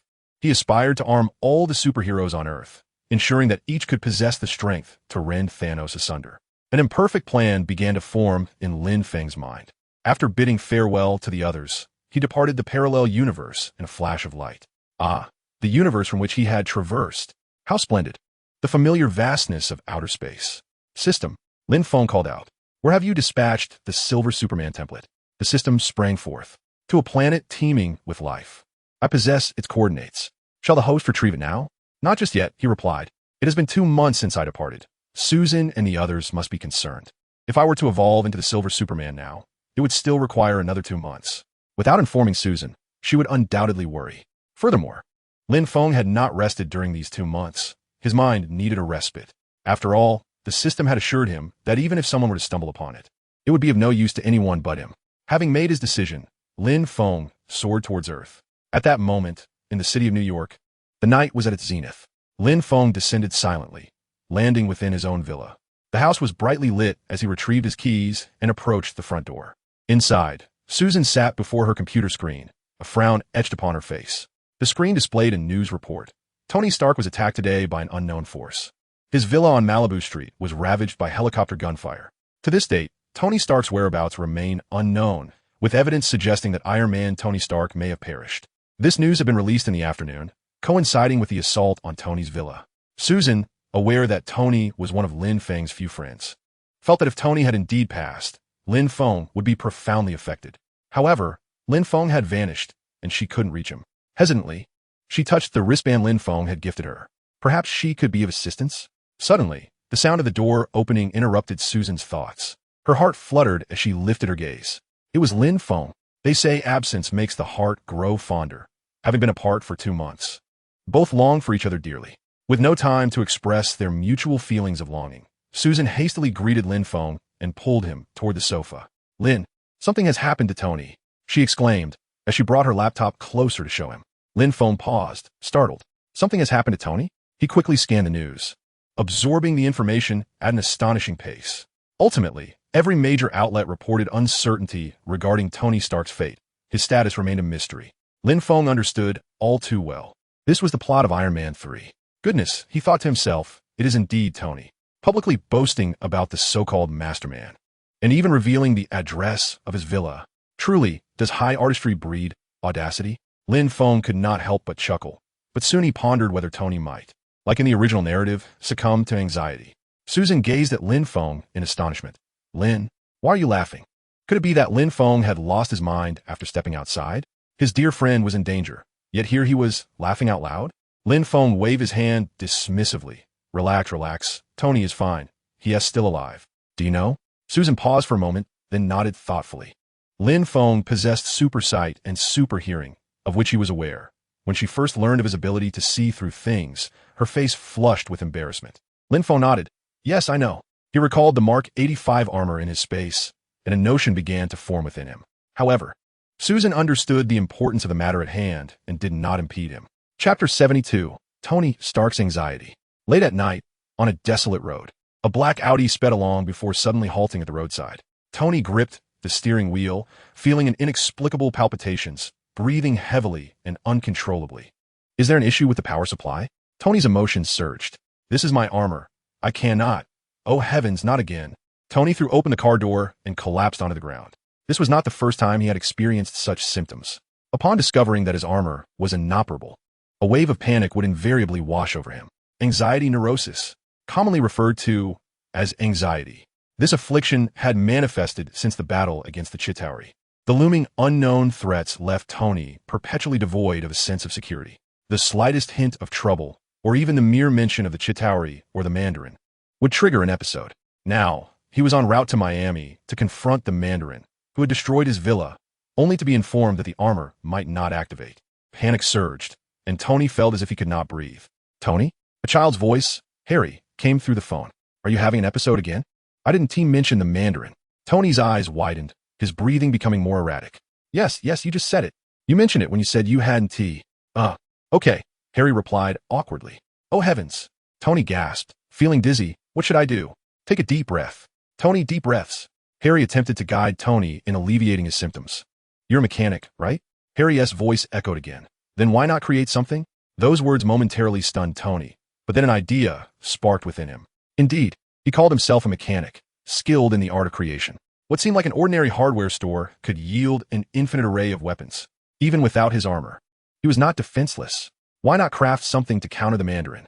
With this thought, Tony's symptoms gradually eased, the inexplicable panic subsiding, and his breathing steadied. Tony nodded, his tone regaining some semblance of calm. Yes, I am a mechanic. Perhaps I should create something. However, in the next moment, as Tony beheld the approaching dark figure from afar, a sudden shift in his thoughts ensued. All right, thanks, kid. Perhaps I have a better plan. Let us discuss this another time. With that, Tony severed the communication, leaving Harry on the other end in a state of bewilderment. A better plan? What on earth was he talking about? Harry glanced at the charging Mark 42. Jarvis, do you have any idea what he meant? I'm afraid not. Dressed in a sleek black suit, Lin Feng landed before Tony. From a distance, he had witnessed Tony's outburst, prompting a flicker of confusion within him. With his presence, the Chitauri invasion had been resolved at minimal cost. No nuclear bombs, and Tony had not ventured through the wormhole. Why then was he afflicted with anxiety? Hey, Tony. Lin Feng suppressed his curiosity, preparing to approach the matter indirectly. After surveying Tony's disheveled appearance from head to toe, Lin Feng remarked with a teasing tone, "Did you manage to anger Pepper again?" Not even allowed on the couch. Tony promptly dismissed his earlier embarrassment. Indeed, as you can see, I'm now relegated to this desolate wilderness. Overwhelmed by a multitude of recent troubles, he was reluctant to engage in a lengthy conversation with Lin Feng. What did you bring? That enormous teddy bear? Lin Feng inquired, recalling that in the original narrative, Tony had gifted an absurdly large plush rabbit, leaving Pepper quite speechless. Was Tony implying that she was too petite? Tony's confusion was palpable. How did you know? Lin Feng, at a loss for words, acknowledged that it was indeed that ridiculously oversized rabbit. Who would cherish such an absurdity, other than Tony himself? Well, let's not dwell on trivial matters. I saw the news. Lin Feng continued, your home was showcased, and someone named Master Man made an appearance. You are quite the talent, revealing your address to the entire world. At this, Tony sighed. He was well aware of his newfound notoriety, with newspapers plastering his information everywhere. I do have some regrets now. The news is practically organizing my funeral. Not a big deal. Just try not to be so impulsive next time, Lin Feng remarked, clicking his tongue. He recognized that Tony had been grappling with a plethora of concerns, most of which stemmed from his anxiety. Contemplating for a moment, Lin Feng retrieved 2 small boxes from his system space, which he had casually purchased on his way. He handed one to Tony, saying here. Tony instinctively accepted it. What is this? A Christmas gift? As he opened the box and revealed its contents, a smile spread across his face. It was a cheeseburger. Without hesitation, Tony settled onto the ground once more and began to devour the burger. Lin Feng, not one to be pretentious, joined him on the ground with his own burger, and casually posed his question, so, how did you come to suffer from anxiety? Upon hearing Lin Feng's inquiry, Tony paused mid-bite. How do you know everything? The two sat there, sharing their meal in silence, with Lin Feng watching Tony, awaiting his response. The prolonged silence was heavy and uncomfortable. Before long, Tony found himself feeling quite uncomfortable under the gaze of others, the hamburger in his hand losing its appeal. Taking a deep breath, he conceded, despite his initial reluctance to speak, as he deemed it somewhat embarrassing. I'm not quite sure how to articulate this.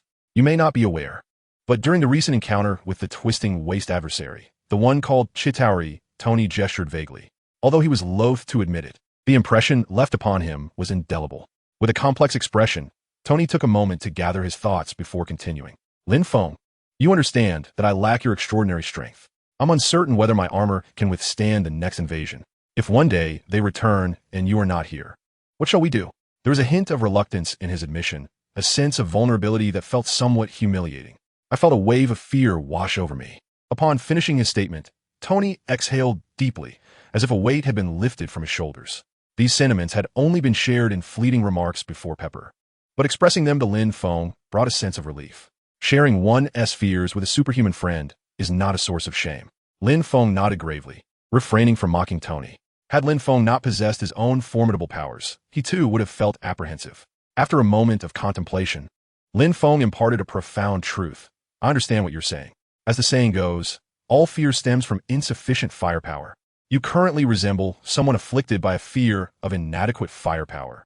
Taken aback by Lin Feng's earnestness, Tony pondered his words, realizing the wisdom behind them. Your watch is quite charming. It suits you well, Lin Feng jested, attempting to lighten the heavy atmosphere. Tony wore a child's watch, a gift from the young Harry. Honestly, Tony, do you need my assistance this time? You know I could easily deal with that, Mr. Man. Lin Feng refrained from offering direct help. Tony was proud and fiercely protective of his dignity. That so-called Mr. Man was his responsibility. Respecting their friendship, Lin Feng believed that if Tony truly needed help, he would ask. Chapter 73. This is your daughter. Are you still anxious? No, Tony replied after a moment of silence, resolutely declining. I want to handle this myself. To personally take down that Mr. Man and show him I am not to be trifled with. When he first saw Lin Feng approaching, Tony had intended to seek his help. However, after their conversation, he had a change of heart, choosing instead to confront the challenge with fortitude. Of course, Lin Feng remained as a backup plan. Having voiced his feelings, Tony felt a sense of relief. He knew his friend could easily navigate the present predicament. Yet, he was reluctant to overly rely on Lin Feng's assistance. Now, let us talk about you. What has kept you preoccupied for the past 2 months? Tony shifted the conversation. It had been precisely 2 months since Lin Feng's departure, during which he had entrusted Tony with the care of his young girlfriend. Lin Feng looked up at the sky, recalling his experiences over the past few days, and suddenly broke into a smile. Are you certain you wish to know? Tony was perplexed. What is there that I cannot know? Well, go ahead and say it. You might not believe it. Lin Feng sat on the ground, his fingers drumming against his knees, torn between the desire to speak candidly and a sense of hesitation. The Mark 85 was merely a large toy to Lin Feng, yet no man could resist the allure of such a splendid and solitary creation. Once Tony had finished his examination, he would have him prepare a set for Susan. After all, while the platinum kryptonite was somewhat excessive for dealing with mundane threats, it certainly did not come cheap. Though he could afford it, Lin Feng was reluctant to squander resources. Gathering his thoughts, Lin Feng slowly began. I traveled to the future these past 2 months and even encountered your future self. This revelation struck Tony like a thunderclap, leaving him skeptical of Lin Feng's words. Leaning back, Tony regarded Lin Feng with an expression akin to disbelief, as if he were staring at a fool. Was this some kind of fairy tale? Perhaps you should share it with Susan. Maybe so, Lin Feng mused, scratching his nose as he fumbled for images on his phone.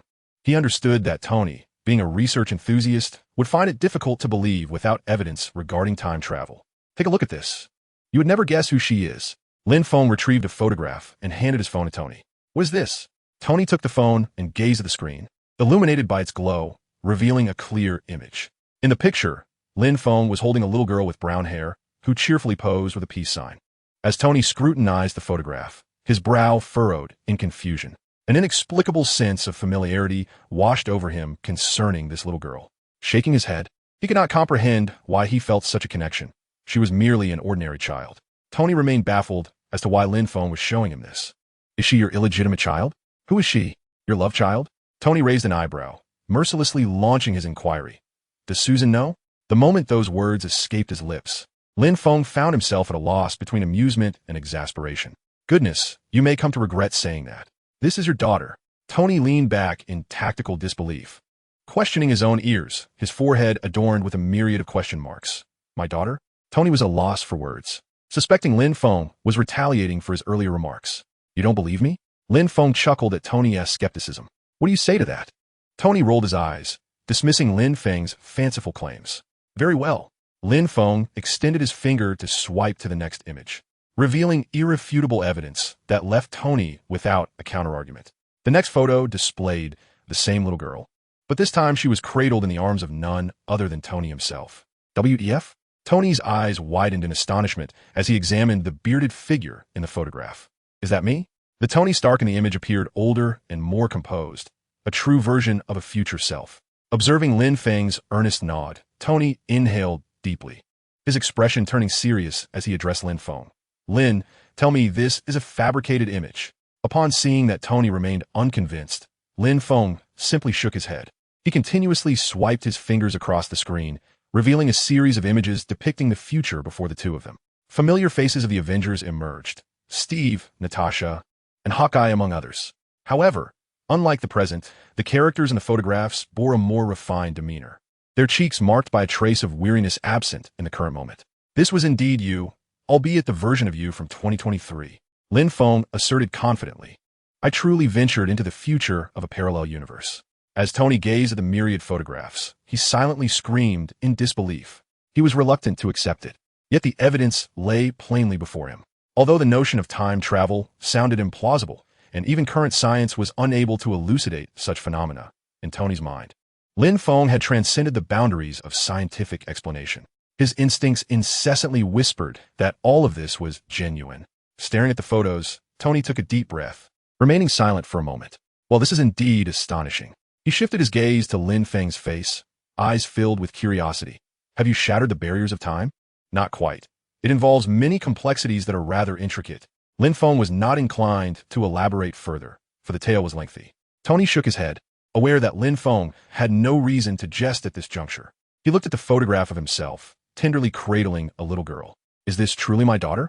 Tony's eyes flickered as his fingers incessantly zoomed in and out on the image. The once ordinary little girl suddenly appeared beautiful and endearing. This is his daughter, Tony Stark. How delightful. After gazing at the image for a while, Tony suddenly pondered a question. Whose is she? With Pepper, the innocent visage of the little girl brought an unprecedented calm to Tony's heart. Wow, I can't believe it so. How do you feel now? Tony shook his head, then nodded. It's about right. I truly can't fathom that you traveled to the future. This is utterly unscientific. Lin Feng chuckled lightly and pointed at himself, saying, There are far more unscientific things. Do you consider me scientific? You are the most unscientific person I have ever encountered. Tony shot a glance at Lin Feng, whose physical prowess defied everything Tony had learned in his lifetime. Lin Feng shrugged nonchalantly, as if to say that is just how it is. Tony extended his finger to touch the screen, as if yearning to stroke the girl's hair from afar. You shouldn't have told me this, Lin. His expression turned serious. I shouldn't know this. It could potentially lead to unpredictable butterfly effects. Tony's concerns were not unfounded. Foreknowledge of the future could indeed alter it. If something were to go awry, if his daughter were to vanish, Tony shuddered at the thought of the anguish he would endure. Lin Feng waved his hand dismissively. This is merely to alleviate your anxiety. For Pepper, for your daughter Morgan, you must overcome your anxiety, mustn't you? Moreover, the situation is not as dire as you imagine. Morgan is your and Pepper's daughter.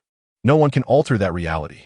Lin Feng nonchalantly remarked that even if Tony's relationship with Pepper Potts faltered, various circumstances would inevitably bring them back together. After all, this realm was not the blue star beyond the fourth wall. It was governed by a script. In simpler terms, it was a correction from the fabric of the multiverse.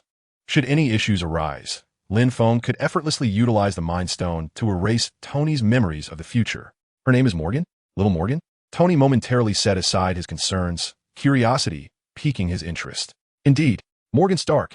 Tony beamed with the pride of a father, exclaiming, What a splendid name. Lin Feng's expression darkened.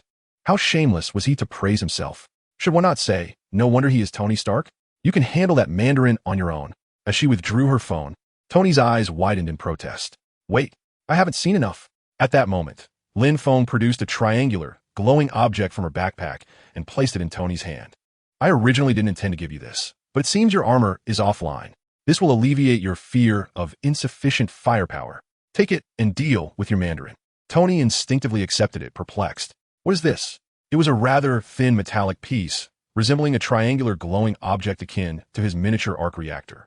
Chapter 74, 85 Malawian Kwaches. Another day of overtime. Oh right, I just remembered you probably won't know how to use it. In the next instant, countless nanobots surged forth like a swarm, startling Tony. Wow, what is this? He gazed in astonishment at the changes unfolding upon him. The silver swarm moved swiftly, climbing along Tony's limbs. Nanotechnology. Tony, remember to return it when you're done. With that, Lin Feng floated into the air, patted her backside, and soared away. With this set of nanotechnology armor, Tony's safety and plans for revenge were assured. In no time, the nanobots enveloped Tony entirely, transforming his exterior into a dazzling gold and crimson ensemble. A futuristic suit that made its debut in an era that was not its own.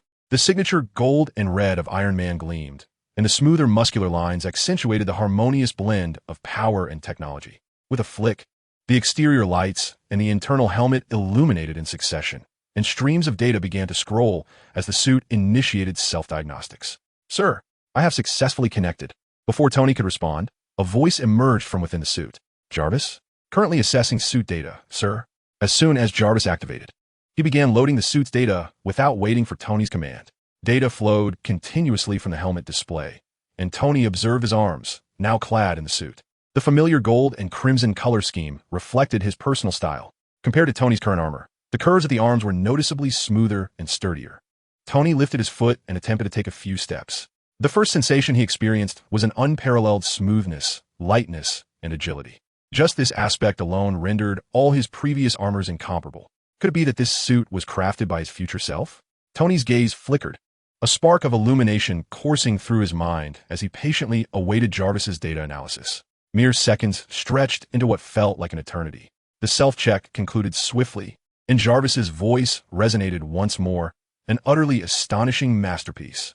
How did you manage to create it? As lines of data were meticulously organized, even Jarvis, an artificial intelligence, was left in awe.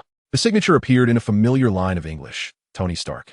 Upon seeing his name, Tony felt his heart race uncontrollably with excitement. "Release the armor data," he commanded, regaining his composure.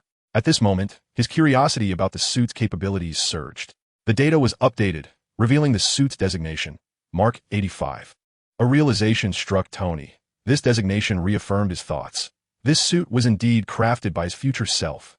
This armor employed nanotechnology, with supplementary nanites that enabled self-repair in the event of localized damage. It was equipped with conventional weapons such as a shoulder and arm-mounted missiles, a field-enhanced proton cannon, impact beam amplifiers, impact spikes, and laser-cutting devices. There were nanalloy shields, energy shields, and the versatile nanomaterials could morph into melee weapons. It even included medical spray and emergency repair fillers. Tony found himself slightly breathless. Lines of data cascaded within the helmet, integrating technologies that existed only in theory until now, surpassing all previous iterations of his Iron Man suits. The Mark 42 suddenly seemed lackluster. The suit boasted flight capabilities several times the speed of sound, and even the ability to engage in space combat. Its destructive power and defensive capabilities were nothing short of extraordinary, coupled with ease of use, multifunctionality, and impeccable endurance.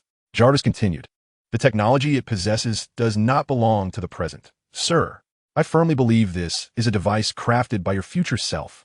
After all, it bears the designation 85 Malawian kwaches." Indeed, Tony thought, his conviction solidified. Lin Feng had truly traversed into the future. Gazing at the astonishing data of the armor before him, he murmured, "This suit is incredibly futuristic, so much so that it feels like a dream." Yet, contemplating that this nanotech suit was forged by his future self ignited a fervor within him. "Truly, it is a reflection of my own brilliance. This suit encapsulates all my visions. It is nothing short of perfection." Jarvis, incorporate all the technologies of the Mark 85 into the new armor project. Conduct reverse engineering on all technologies. Let's start with the nanites. After the excitement, Tony, clad in the new nanotech armor, soared into the sky, heading towards Manhattan. At that moment, he felt an unparalleled confidence in his vengeance, armed with technology developed by his 2023 self. In this era, there was but one term to describe it: overwhelming dominance. With the Mark 85 as his ally, neither Mandarin nor the lurking Killian would pose a fatal threat any longer. 2 months had passed without a word, and Lin Feng was nearly suffocating from the weight. On a moonless night, some tread the path of vengeance, while others delve into long-forgotten mysteries. However, the blissful Lin Feng was unaware that elsewhere, another soul was also grappling with a darkening countenance. On board the air and space carrier, director Nick Fury, with a grave expression, scrutinized a series of reports. Another day of relentless overtime. "Director," Hill entered carrying a new document. "Should we contact him?" she inquired while setting down her folder. Nick Fury, not glancing at the new file, continued tapping his fingers restlessly on the desk. "Contacting him would be futile. First, we must eradicate the remaining Hydra bases. Send Steve, Natasha, and Clint together, and ensure Bruce Banner is on standby. Let's hope we won't need his wrath this time." Hill nodded, then recalled something. "Should we involve Tony Stark?" Nick Fury waved his hand dismissively. "Not for now. He is currently preoccupied with his own fiery dilemmas. Let him resolve those first." Nick Fury maintained continuous surveillance over the current affairs of all superheroes. Tony's foremost objective was to address the recent uproar involving the Mandarin.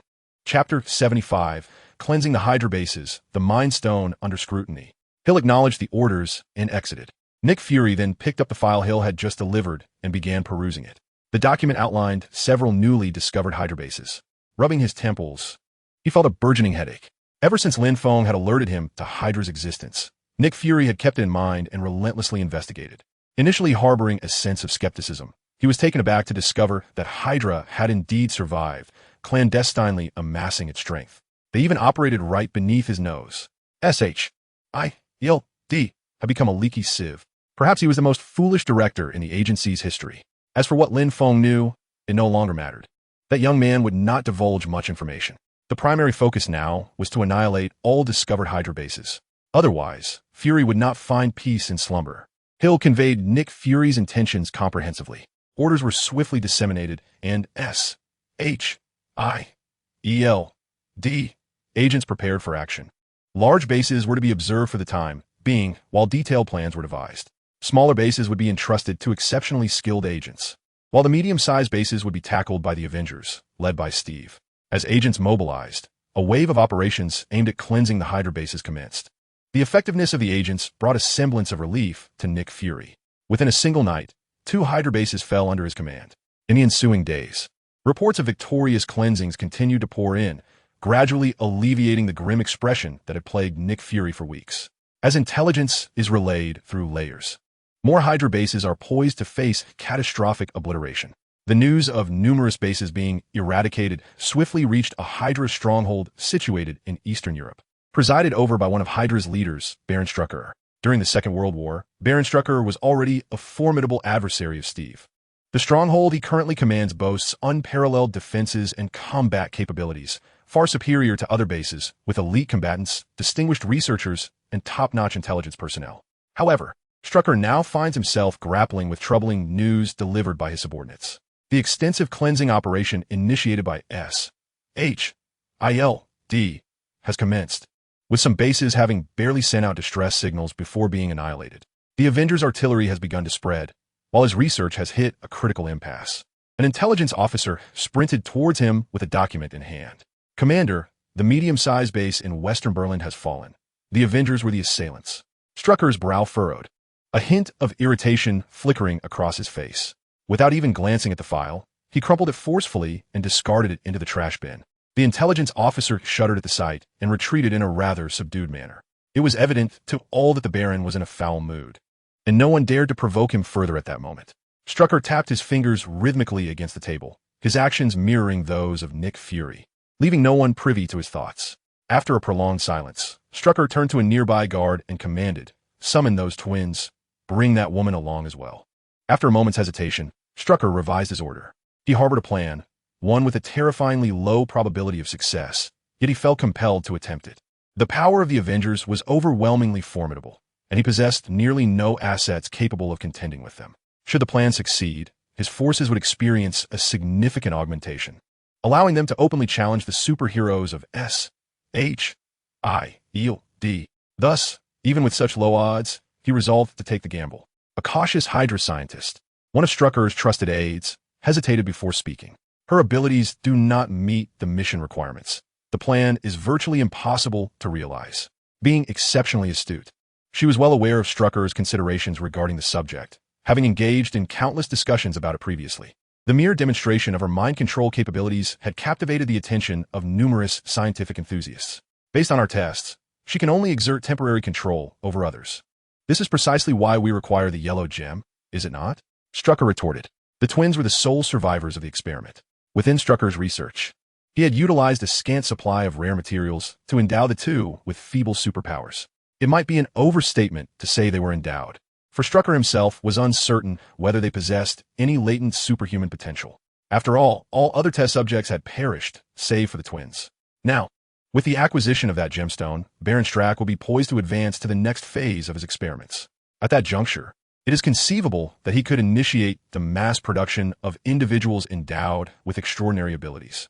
With this thought in mind, Baron Strack became increasingly resolute in his convictions. According to the data at his disposal, it could potentially amplify the power of mind control several-fold. Is a risk worth taking? Observing Strack's determination, the scientist let out a sigh, fully aware of Strack's intentions. After a moment's hesitation, he ventured to remind him, "I understand your aspirations, but the gemstone currently rests in the hands of that individual." Before he could finish, Strack's agitation resurfaced as he began to pound the table. "Do you think I desire to seize it from him?" Strack's expression darkened. He was well aware of whom his subordinate referred to. Although that individual was not a member of the Avengers, his prowess surpassed that of all the Avengers combined. Strack would rather confront SHIELD than face him. However, the present circumstances afforded him little choice. Taking the initiative was preferable to passively enduring assaults. Multiple bases had already been destroyed, and our time is running short. Currently, this gemstone is our sole means of becoming more formidable. We have no alternative.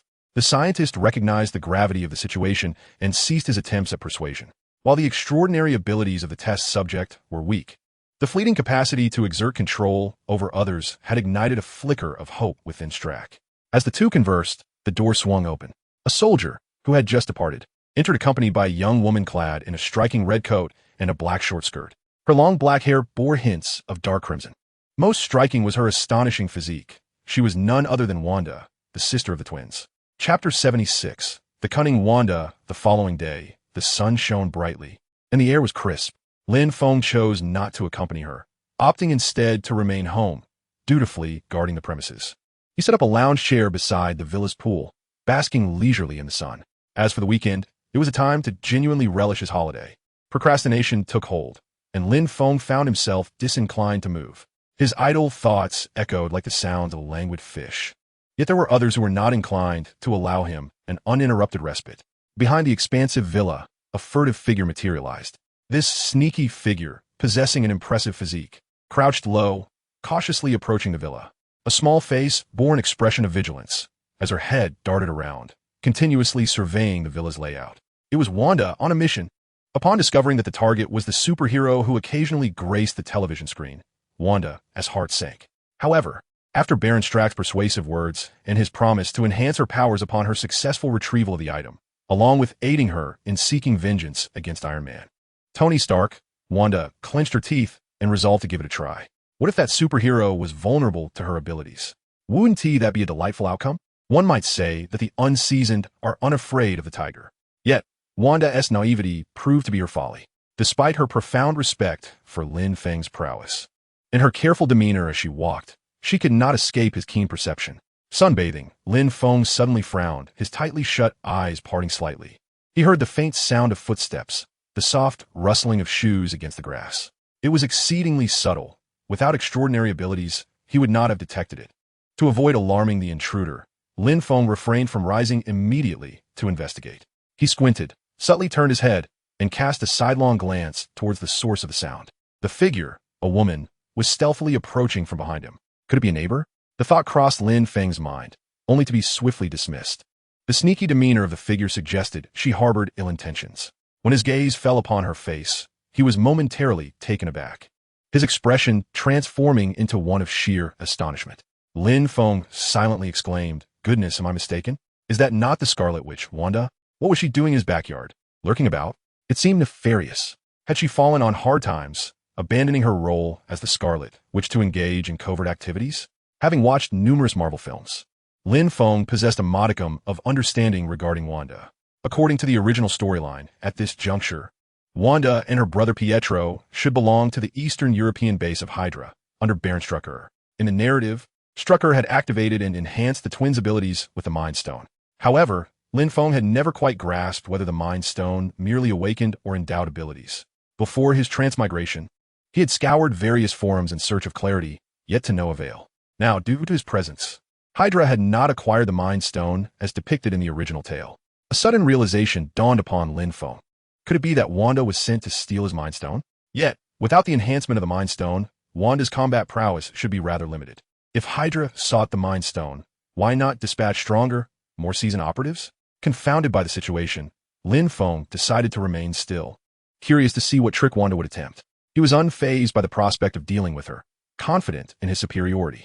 Meanwhile, Wanda, on tiptoe, had stealthily positioned herself beside the pool, her gaze fixated on Lin Feng, fearing that he might awaken and deliver her a punch, which would spell her doom. Observing Lin Feng, who reclined leisurely on a sun lounger like a slumbering elder, Wanda breathed a sigh of relief. As she drew closer, she spotted the gleaming yellow gem on Lin Feng's left wrist, her intended target. Suppressing her excitement, she cautiously approached Lin Feng, intent on using her powers to deepen his slumber and secure her subsequent actions. Wanda's eyes sparkled with exhilaration, her heart racing uncontrollably. She quietly extended her hands, gesturing in the void behind Lin Feng's head. A faintly translucent, red energy slowly surged forth with her movements. The scene was exceedingly comical. Lin Feng tilted his head slightly, casting a sidelong glance at Wanda, who was engrossed in her self-performance. After a prolonged moment, long enough for Lin Feng to nearly doze off, Wanda finally concluded her preparatory actions. She thrust her hands forward, and the energy gradually surged toward Lin Feng. Instantly, he felt a feeble, pitiable sensation enveloping his mind. Internally, he scoffed. This force was hardly sufficient even to tickle himself.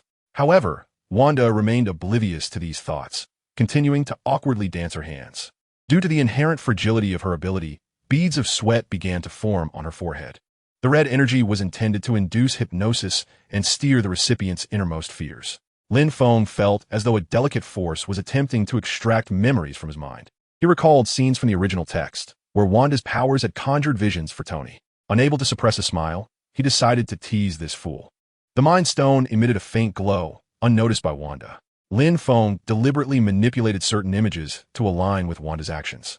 After a moment's hesitation, he selected a few scenes, starting with a blazing sun to whet their appetites. With a flicker of thought, the dark imagery before Lin Feng abruptly transformed. The experiences of the past enveloped them as if they were living in reality. As the scene shifted, Wanda's eyes widened, and her mouth fell agape. Before them appeared an enormous star. Its surface churned like molten lava, erupting with explosions and ejecting plasma outward. The star was alarmingly close, and its searing heat instantly engulfed them. Surely it was the sun. Wanda, mouth agape, felt as though she were a steak sizzling on a grill, enduring the intense heat. In an instant, she was drenched in sweat, utterly stunned by the spectacle before her, as if her mind had short-circuited. The sun's blinding radiance compelled her to shut her eyes, and she couldn't help but exclaim internally, "Is this truly the experience of a superhero?" Chapter 77. Lin Feng. Have you finally transformed into an ancestral being? The sight before Wanda was utterly astonishing. Lin Feng, observing Wanda's reaction from the corner of his eye, couldn't suppress a mischievous smile. The sun was merely an appetizer. Next, he would unveil the wonders of extraterrestrial life. Lin Feng adjusted the scene once more, and the imagery shifted dramatically. The dazzling light instantly vanished. Only when the brightness faded did Wanda dare to open her eyes. The sun had disappeared completely. At that moment, they found themselves amidst a battlefield. It was as if the play button had been pressed on a paused film. Deafening cries of battle drowned them.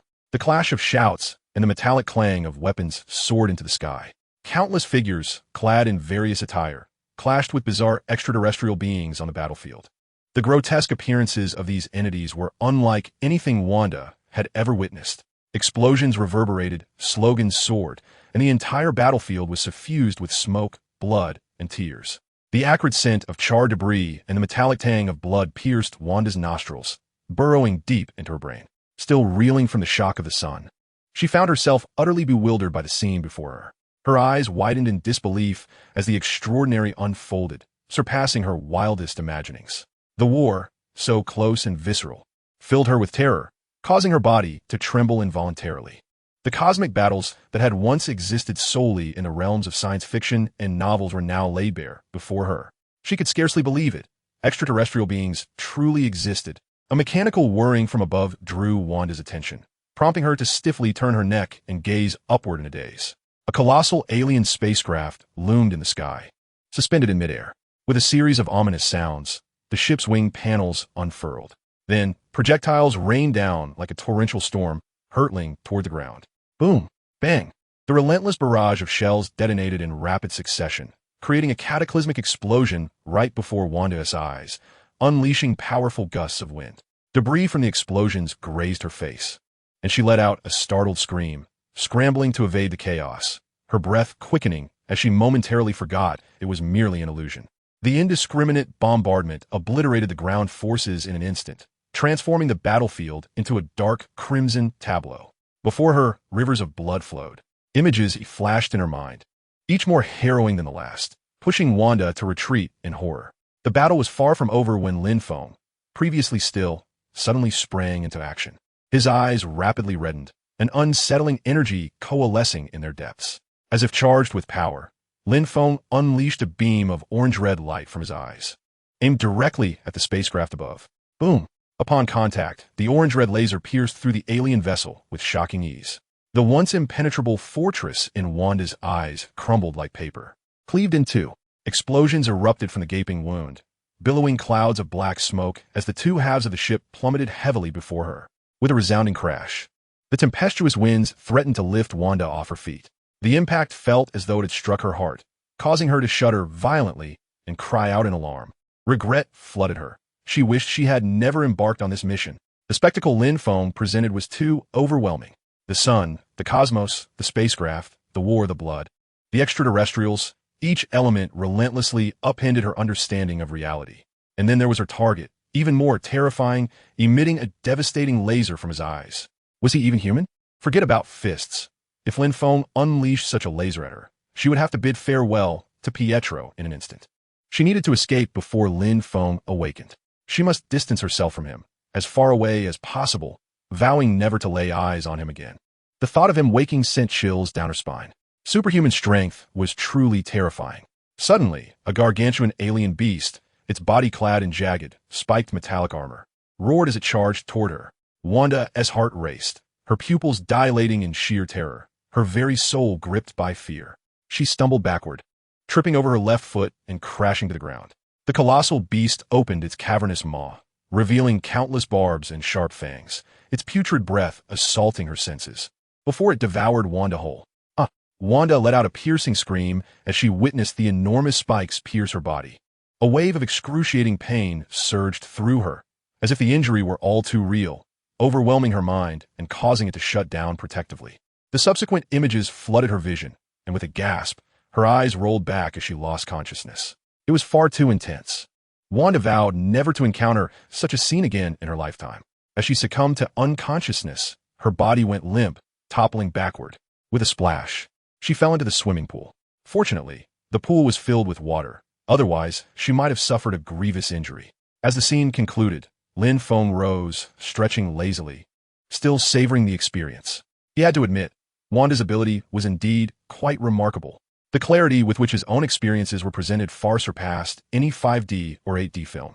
Reflecting on it, Lin Feng directed his gaze toward the pool, appearing somewhat bemused.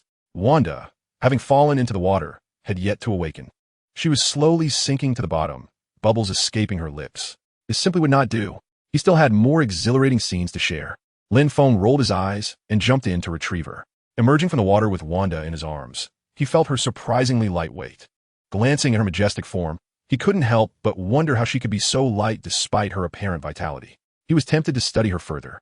Initially intending to drop her onto the ground, he reconsidered, for Wanda was a lady, and Lin Feng had always treated beautiful women with care. So, through, Wanda's clothing clung tightly to her skin, accentuating her alluring figure. Lin Feng focused his gaze elsewhere, repeatedly muttering to himself to avert his eyes.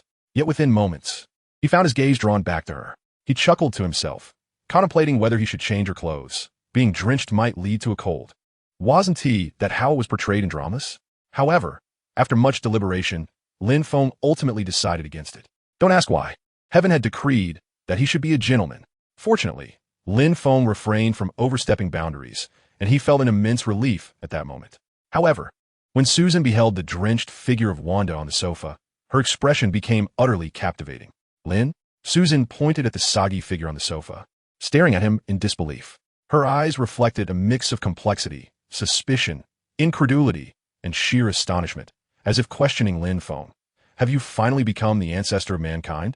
Chapter 78. A Conversation with Wanda. Lin Feng's thoughts. Observing Susan's expression, Lin Feng rolled his eyes in exasperation. Accepting the items Susan had purchased, he placed them aside and explained, "This is merely a little thief that wandered into our home. Do not overthink it." Susan tilted her head, her expression one of bewilderment, clearly skeptical of Lin Feng's words. Could the big bear sister truly be a thief? Lin Feng was well aware of her thoughts. He raised his left hand, shaking the wrist guard. This was likely her target, as the young girl hailed from a rather ancient nefarious organization. You know my character, do you not? Susan nodded, seemingly understanding, as she too found it hard to believe that Lin Feng would engage in the abduction of virtuous women.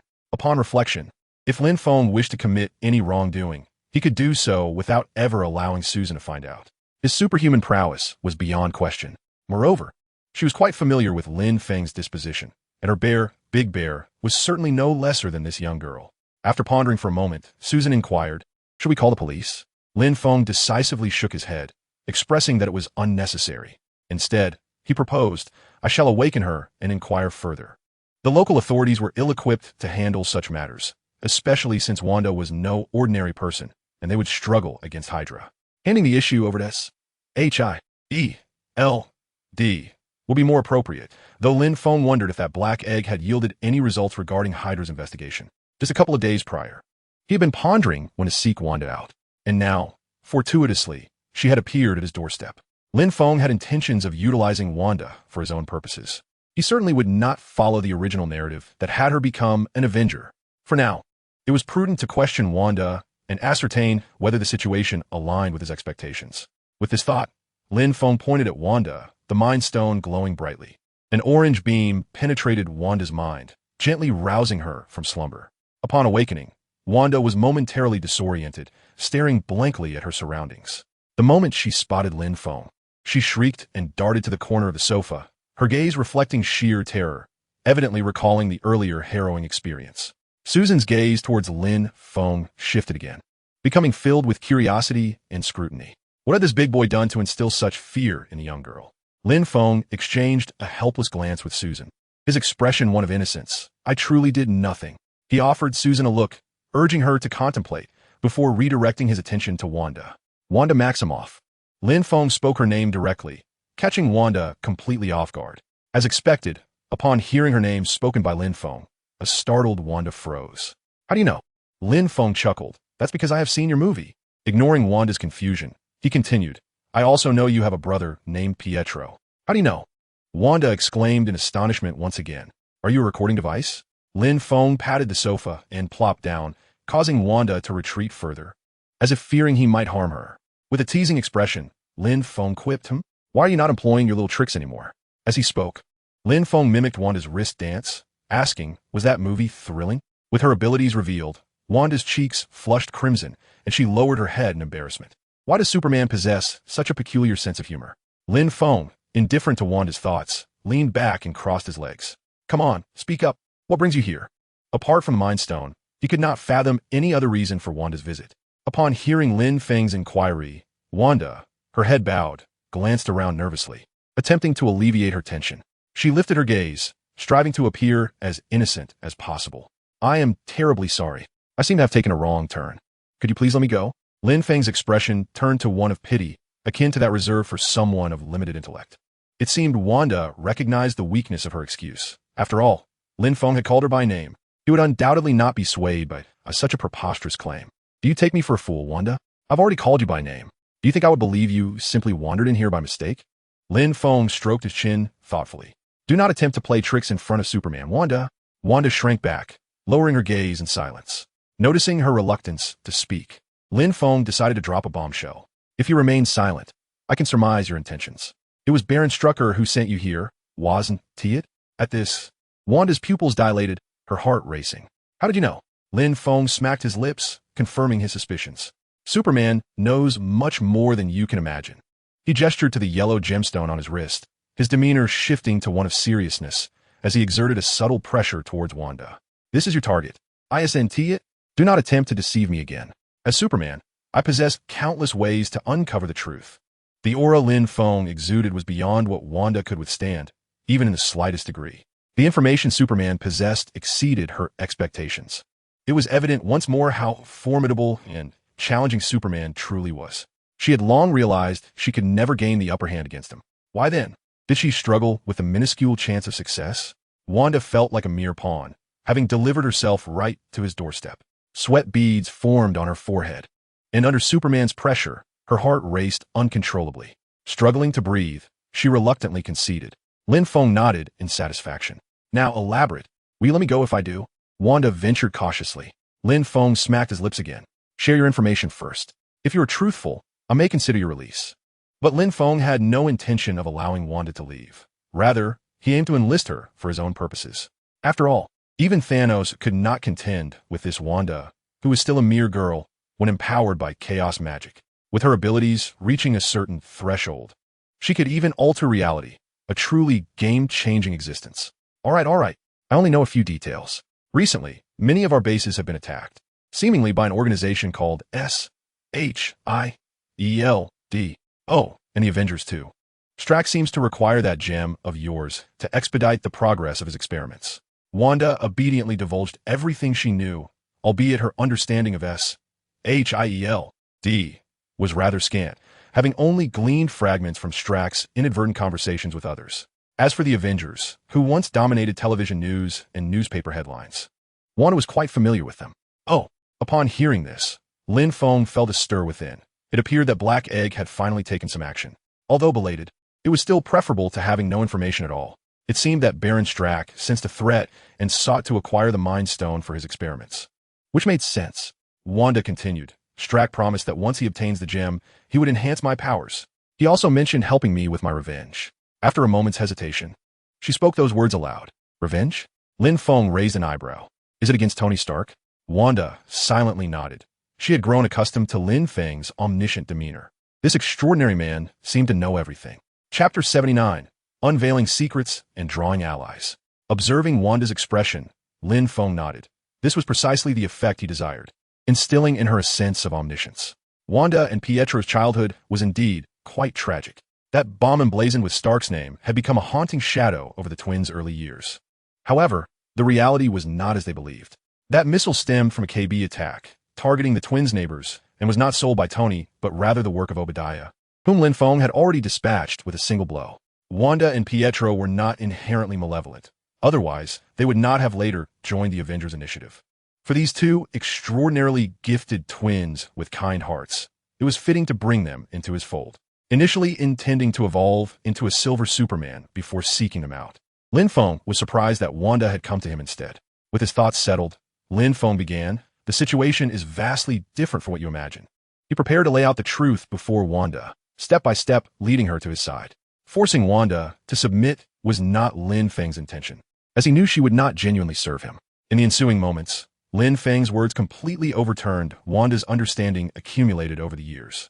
He unveiled the origins of Hydra, their ambitions to control the world, and the circumstances surrounding Stark's missiles, presenting them in a comprehensive manner. At crucial points, he intertwined the origins of the Chitauri and various cosmic threats to create a shocking impact.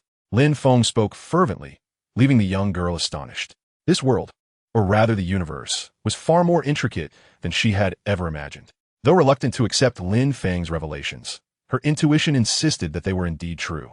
Lin Feng, a figure of immense renown, had no reason to deceive a mere member of a shadowy organization. She possessed nothing of value for him to covet.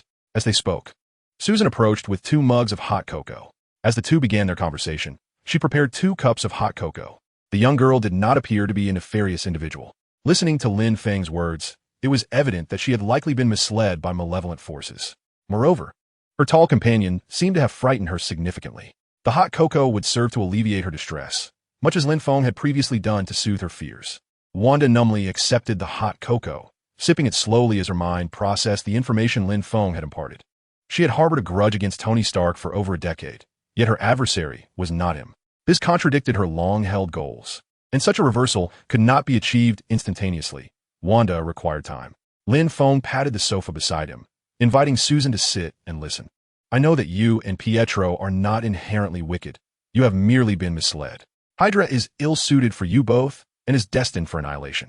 As he sipped his hot cocoa, Lin Feng gradually guided Wanda's thoughts.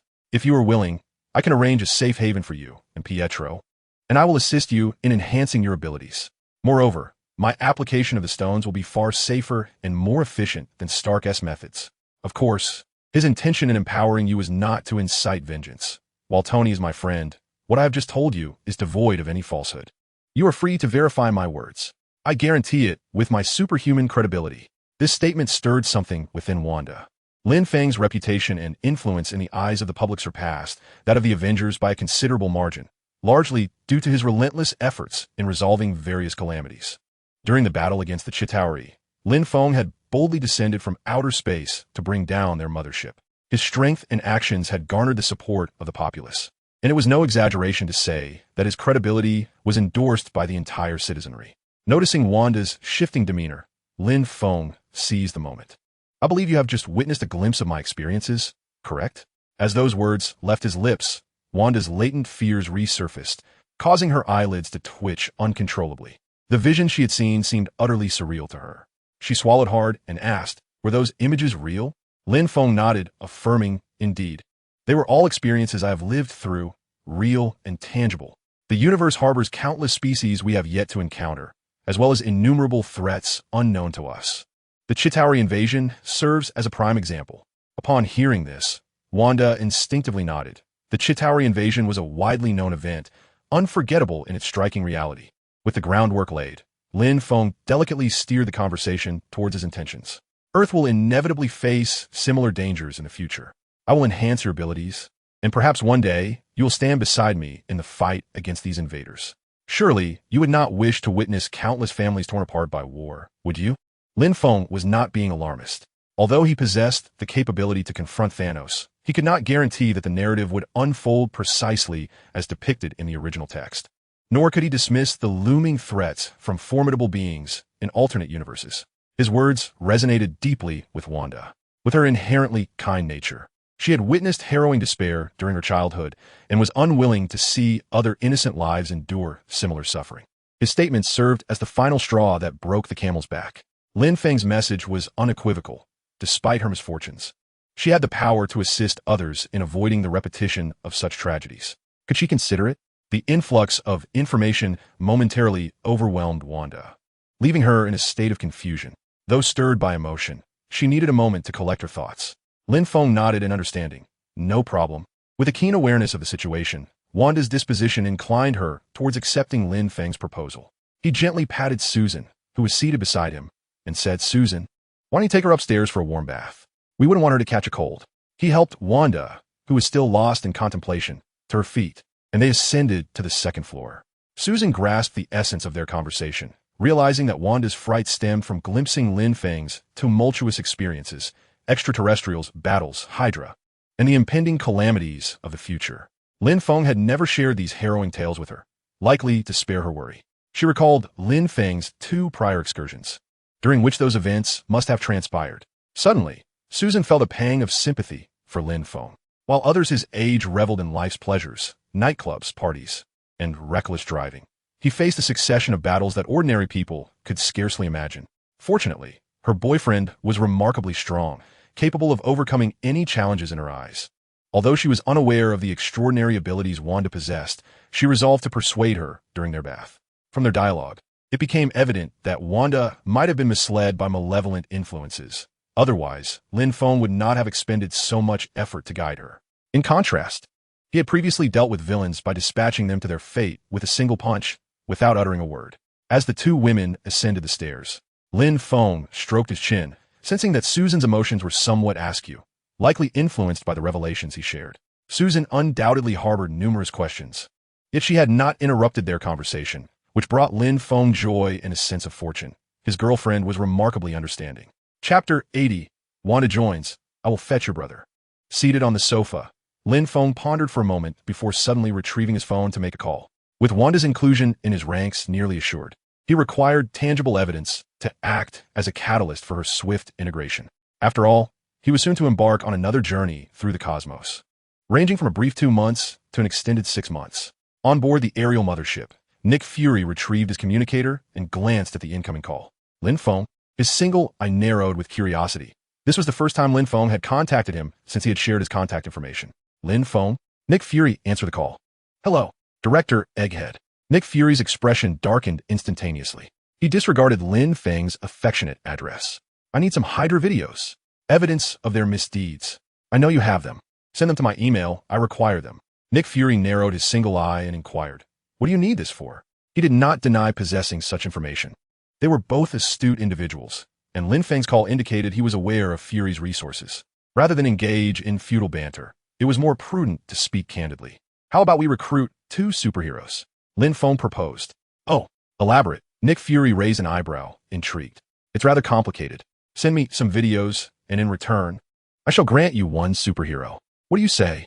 Lin Feng's suggestion caused Nick Fury's eye to narrow again. Could Lin Feng truly be so benevolent? Deal. Nick Fury concluded the call, meticulously analyzing Lin Feng's intentions. The incriminating evidence against Hydra was not particularly classified, at least not among superheroes. If Lin Feng desired it, he could have it. This posed no detriment to S.H.I.L.D. It was a reciprocal relationship. Lin Feng sought something now, and in the future, he would likely receive assistance when needed. Such is the nature of adulthood. S.H.I.E.L.D. required Lin Feng's goodwill.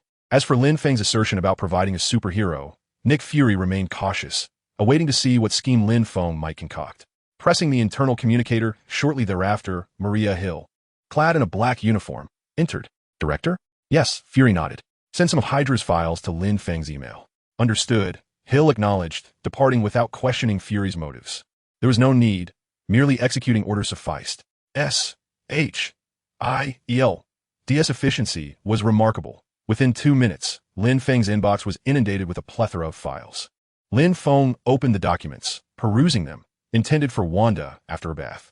While the information was not essential, it would not adversely affect Wanda's decision to join his cause. Lin Feng intended to assign Quicksilver to S.H.I.L.D., but if he hastily assigned a superhero to Fury, he might misconstrue it as a plot. Requesting these documents from Fury not only provided Wanda with clarity, but also allowed Lin Feng to return a favor to S.H.I.L.D. Regarding Wanda, Lin Feng planned to have her reside in his home alongside Susan, thus elevating Susan's level of security. This phone call arranged for Wanda's brother and indirectly offered S.H.I.L.D. a superhero. If assessed, it could be argued that S.H.I.L.D. owed Lin Feng a favor. It was a masterstroke indeed. Lin Feng couldn't help but commend himself silently. As for Fury's thoughts, Lin Feng remained unconcerned. Once Fury witnessed Quicksilver's abilities, he would undoubtedly make the correct choice, unless he were to exhibit poor judgment. During his browsing, Susan had already descended with the freshly bathed Wanda. Wanda donned Susan's casual attire. Her bear-sized figure was comparable to Susan's, resulting in a comfortable fit. She sat on the sofa, her expression troubled. Though she had already contemplated aligning herself with Lin Feng, she felt it prudent to discuss the matter with her brother first. Lin Feng, noticing Wanda's demeanor, refrained from further commentary and placed a notebook before her, unveiling the dossier on Hydra. Come, take a look at the information concerning you and your brother's affiliation with Hydra. The missiles and assaults you witnessed in your youth were perpetrated by organizations akin to theirs. Human experimentation, organizational bombings, arms trafficking, such malevolence knows no bounds. Here lies the undeniable truth, presented through documents and video evidence. Wanda gazed at the materials with a complex expression, her mind somewhat adrift.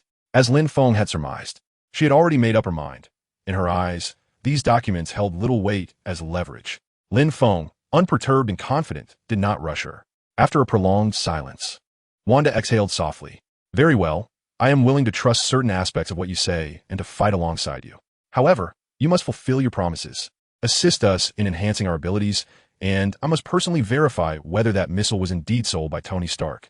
Upon agreeing, Wanda felt an unexpected lightness in her heart, as if she had cast aside a heavy burden. Kind-hearted yet astute, she understood the choice between heroes and wicked organizations was clear. With a smile, Lin Feng rose and extended his right hand. Welcome to the side of justice, Wanda. Wanda stared at the outstretched hand in a daze before chuckling softly and clasping it. Since we have made our decision, let us not delay. I shall fetch your brother, and, while at it, meet Baron Strucker. As she spoke, Lin Feng produced a map from seemingly nowhere. Despite his usual laid-back demeanor, he was a man of action, eager to implement decisions without delay, lest they linger in his mind. Show me their address, Wanda. Wanda nodded, observing the map before pointing to a specific location. She felt no sense of belonging to Hydra.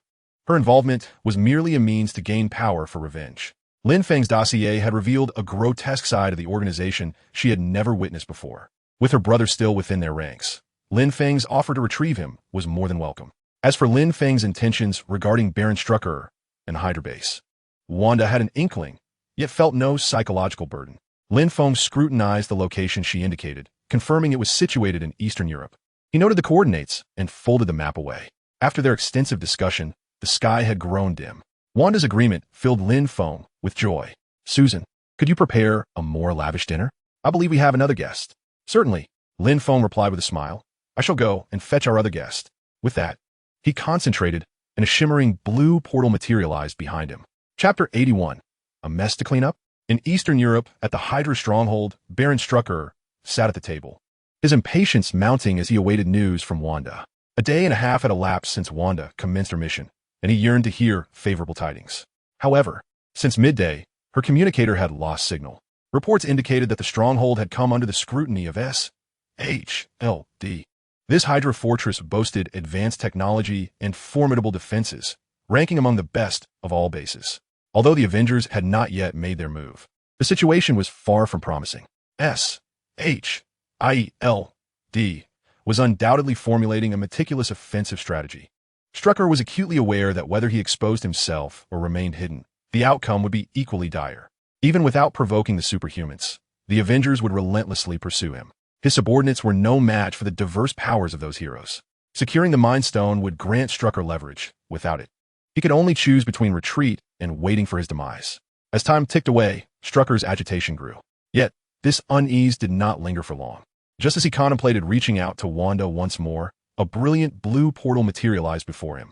Alert! The Hydra guards shouted at the sight of the portal. A fully armed squad rushed into the room, their weapons trained on the shimmering entrance.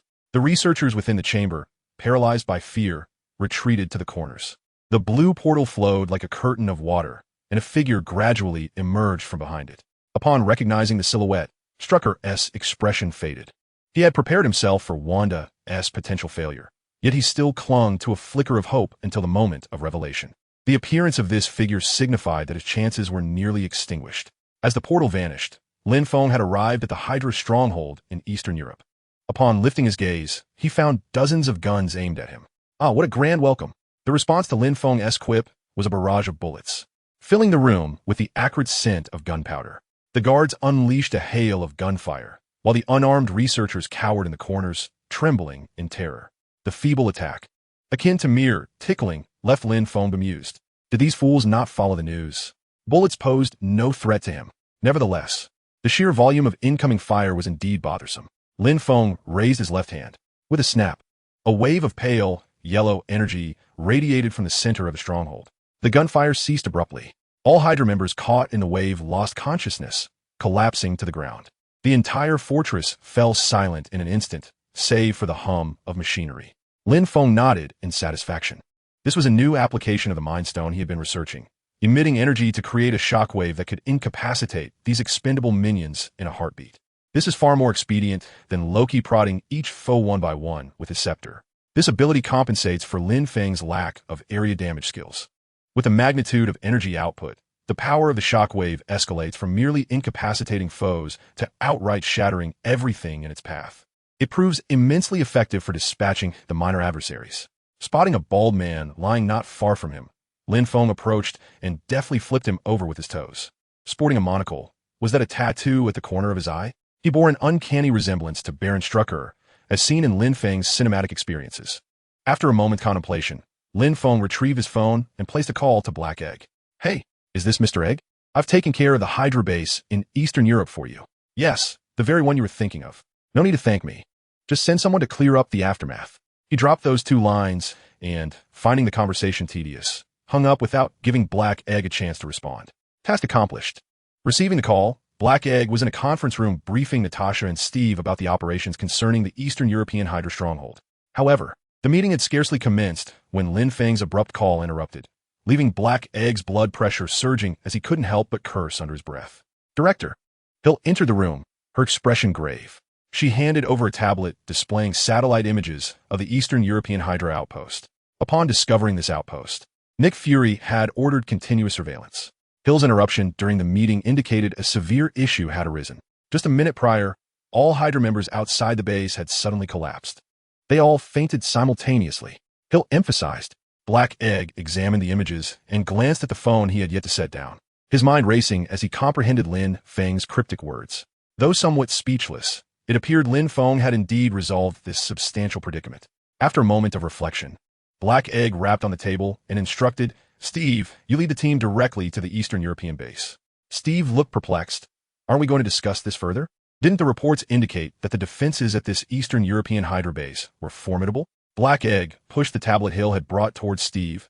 No further plans are necessary.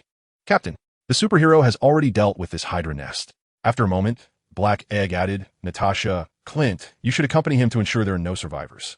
The group exchanged glances, momentarily at a loss for words. Just a second ago, they had been discussing strategies for obliterating the stronghold, and now they were informed they could simply proceed to collect the spoils.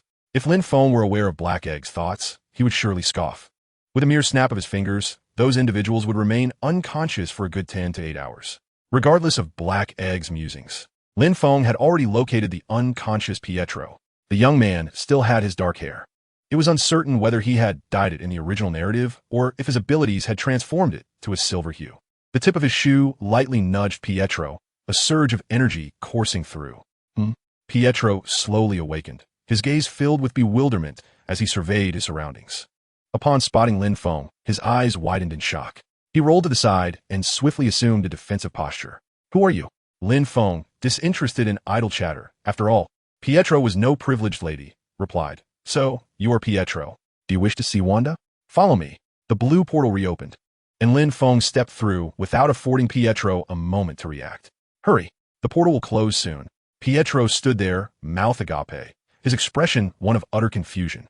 The young man's actions left him perplexed. However, after a brief hesitation, Pietro gritted his teeth and plunged into the portal after Lin Feng. Wanda had been on a mission for nearly 2 days, and Pietro was well aware that she had lost contact around noon, which only fueled his anxiety. The man had accurately called both his and Wanda's names. Even if it were a trap, Pietro felt compelled to follow, for Wanda was his only family. Chapter 82. Wanda has settled in. Stepping through the portal alongside Lin Feng, Pietro found himself in a grand villa. His eyes immediately landed on Wanda, seated on the sofa. Pietro! Wanda exclaimed, rushing forward to envelop him in a comforting embrace. Thank you. This expression of gratitude was directed at Lin Feng. Lin Feng nodded, saying, Please update Pietro on the current situation. I will check on the dinner preparations. He preferred not to repeat himself, believing that Wanda's communication with Pietro would be far more effective. Wanda nodded obediently, pulling the inquisitive Pietro to the sofa as she began to recount the events. Granting the siblings their space, Lin Feng made his way straight to the kitchen, where Susan was busy preparing the meal, her back to him. Wow! Lin Feng glanced at the dinner spread before him, his eyes lighting up. Roasted meats, salads, seafood, and a selection of his beloved hometown dishes. What a feast! With a chuckle, Lin Feng scratched his head, quietly observing Susan as she cooked. The rhythmic clanking of utensils filled the air, while Susan remained silent. Outside the kitchen, the two siblings engaged in hushed conversation. Inside, the usual light-hearted banter between Lin Feng and Susan was notably absent. The atmosphere had inexplicably turned strange. As he watched the vegetables under Susan's knife, unevenly sliced, Lin Feng sensed her distraction. Oh, by the way, I need to make a trip to the universe in a couple of days. It might take 2 or 3 months. Lin Feng casually mentioned his upcoming plans. The knife froze mid-air. Susan's shoulders trembled slightly, yet she refrained from responding. After 2 seconds of silence, even the most oblivious of men, Lin Feng recognized that something was amiss with Susan's demeanor. He stepped closer, gently wrapping his arms around her from behind, his tones softening. What is wrong, Susan? The embrace caused Susan to shiver again, and she let out a small sigh. She turned around and buried her small head into Lin Feng's chest, concealing her expression from him. I'm somewhat worried about you, Lin. After Lin Feng departed, she could not restrain her curiosity and inquired about what Wanda had witnessed that had so frightened her. Without hesitation, Wanda recounted the scene: a colossal spaceship, a war filled with smoke and blood, and an overwhelming tide of cosmic invaders. As Wanda vividly described the imagery, Susan felt as though she were witnessing the enormous spaceship crash before her very eyes, her heart racing in alarm. She recalled Lin Feng's 2 departures, realizing that those experiences had transpired during those moments. She had believed that the invasion by the Chitauri was the most brutal scenario imaginable, yet in Lin Feng's experiences, the Chitauri appeared merely as an appetizer, merely the beginning. Sensing Susan's concern, Lin Feng felt a sense of comfort in her caring demeanor. He gently patted her back to offer solace, saying, There are countless threats in the universe, and our defenses are exceedingly weak. Some things must be undertaken by someone, Susan, still nestled in his embrace. Susan replied with a muffled voice, Then why must it be you? Can't others do it? We need to gather all possible energies to confront the potential dangers. Trust me, Susan, I can manage everything. Susan silently nodded, tightening her embrace around Lin Feng's waist. Lin Feng found her concern both amusing and endearing, and he felt joy in being cared for. He continued to pat her back. All right, this cosmic journey does not involve any extraterrestrial beings attacking me. I am merely seeking something. Rest assured, there is no danger this time. You promise? Susan said, her voice low and uncertain. Lin Feng chuckled softly. Of course I can assure you. With Lin Feng's promise, Susan lifted her little head, and he noticed her eyes were slightly reddened. He pinched her cheek gently and offered her a reassuring smile. Do not worry, for I am Superman, and this quest will make me even stronger. By the way, there is something else I wish to discuss with you. Seizing the moment, Lin Feng swiftly shifted the weighty topic. I would like Wanda to stay with us. Susan's worried demeanor vanished instantly, and her gaze turned perilous. You want Wanda to move in? Have you taken a liking to her? Lin Feng leaned back in surprise, playfully pinching Susan's cheek. What are you thinking? Of course not. Wanda possesses remarkable abilities, and with my assistance, she will become unexpectedly powerful. The primary purpose of her staying here is to protect you. As for her brother Pietro, I have other plans. Lin Feng had already devised a plan for Pietro, intending to enhance him before sending him directly to S.H.I.E.L.D., leaving him in the hands of Nick Fury, that sly character. Like Tony, his villa could only accommodate him as the sole male. However, upon hearing this, Susan shook her head and raised her matching Superman wrist guards. But I already have these. Lin Feng smiled and said, it is not solely due to this reason. Wanda possesses a kind heart, yet she lacks considerable life and societal experience. To put it simply, she is easily deceived. I wish for you to guide her, steering her clear of the treacherous paths. My little reporter. Lin Feng's assertion held truth. Wanda indeed appeared rather gullible. In the film, she was deceived by Hydra and then by Ultron, while her brother, Pietro, was not much better off. Pietro could be entrusted to S.H.I.E.L.D., but Wanda must remain aligned with me. As long as Wanda is with me, no matter what S.H.I.E.L.D. does, Pietro will find his sense of belonging here. Susan feigned disappointment. You truly have taken a liking to her. Instantly, Lin Feng's expression contorted. Observing Lin Feng's wonderfully exaggerated reaction, Susan could not help but laugh. All right, I shan't tease you further. I agreed to let Wanda stay. She found it entirely acceptable for Wanda to reside there. Firstly, Wanda is a woman, and their conversations revealed her good nature. Secondly, with Lin Feng away for months, it would be rather dull for her to guard such a large villa alone. Her little friend seemed preoccupied lately, often going a week without contact. Having someone to share the vast villa with would alleviate its solitude. Chapter 83. Awakening to find the car damaged by Wanda? Before long, the four gathered around the dining table. Wanda and Pietro sat together, the twins appearing somewhat uneasy, as they had scarcely dined with others since the loss of their parents. Pietro, Wanda has shared everything with you, hasn't she? Pietro nodded silently. Wanda recounted all she knew to Pietro, including their adversary, Tony Stark. He understood that as a superhero, Lin Feng would not deceive him. However, having the truth he had held for over a decade overturned in an instant left him feeling profoundly surreal. Seeing Pietro nod, Lin Feng continued, Now, please tell me your choice, Pietro. Pietro hesitated noticeably, prompting Wanda to gently prod him. Wanda's choice is my choice as well, but there are some matters I wish to verify for myself, Pietro declared. Lin Feng expressed indifference, as he had a fair idea of what Pietro wished to ascertain, whether Tony Stark truly constituted his enemy. Since you both consent, allow me to outline your arrangements.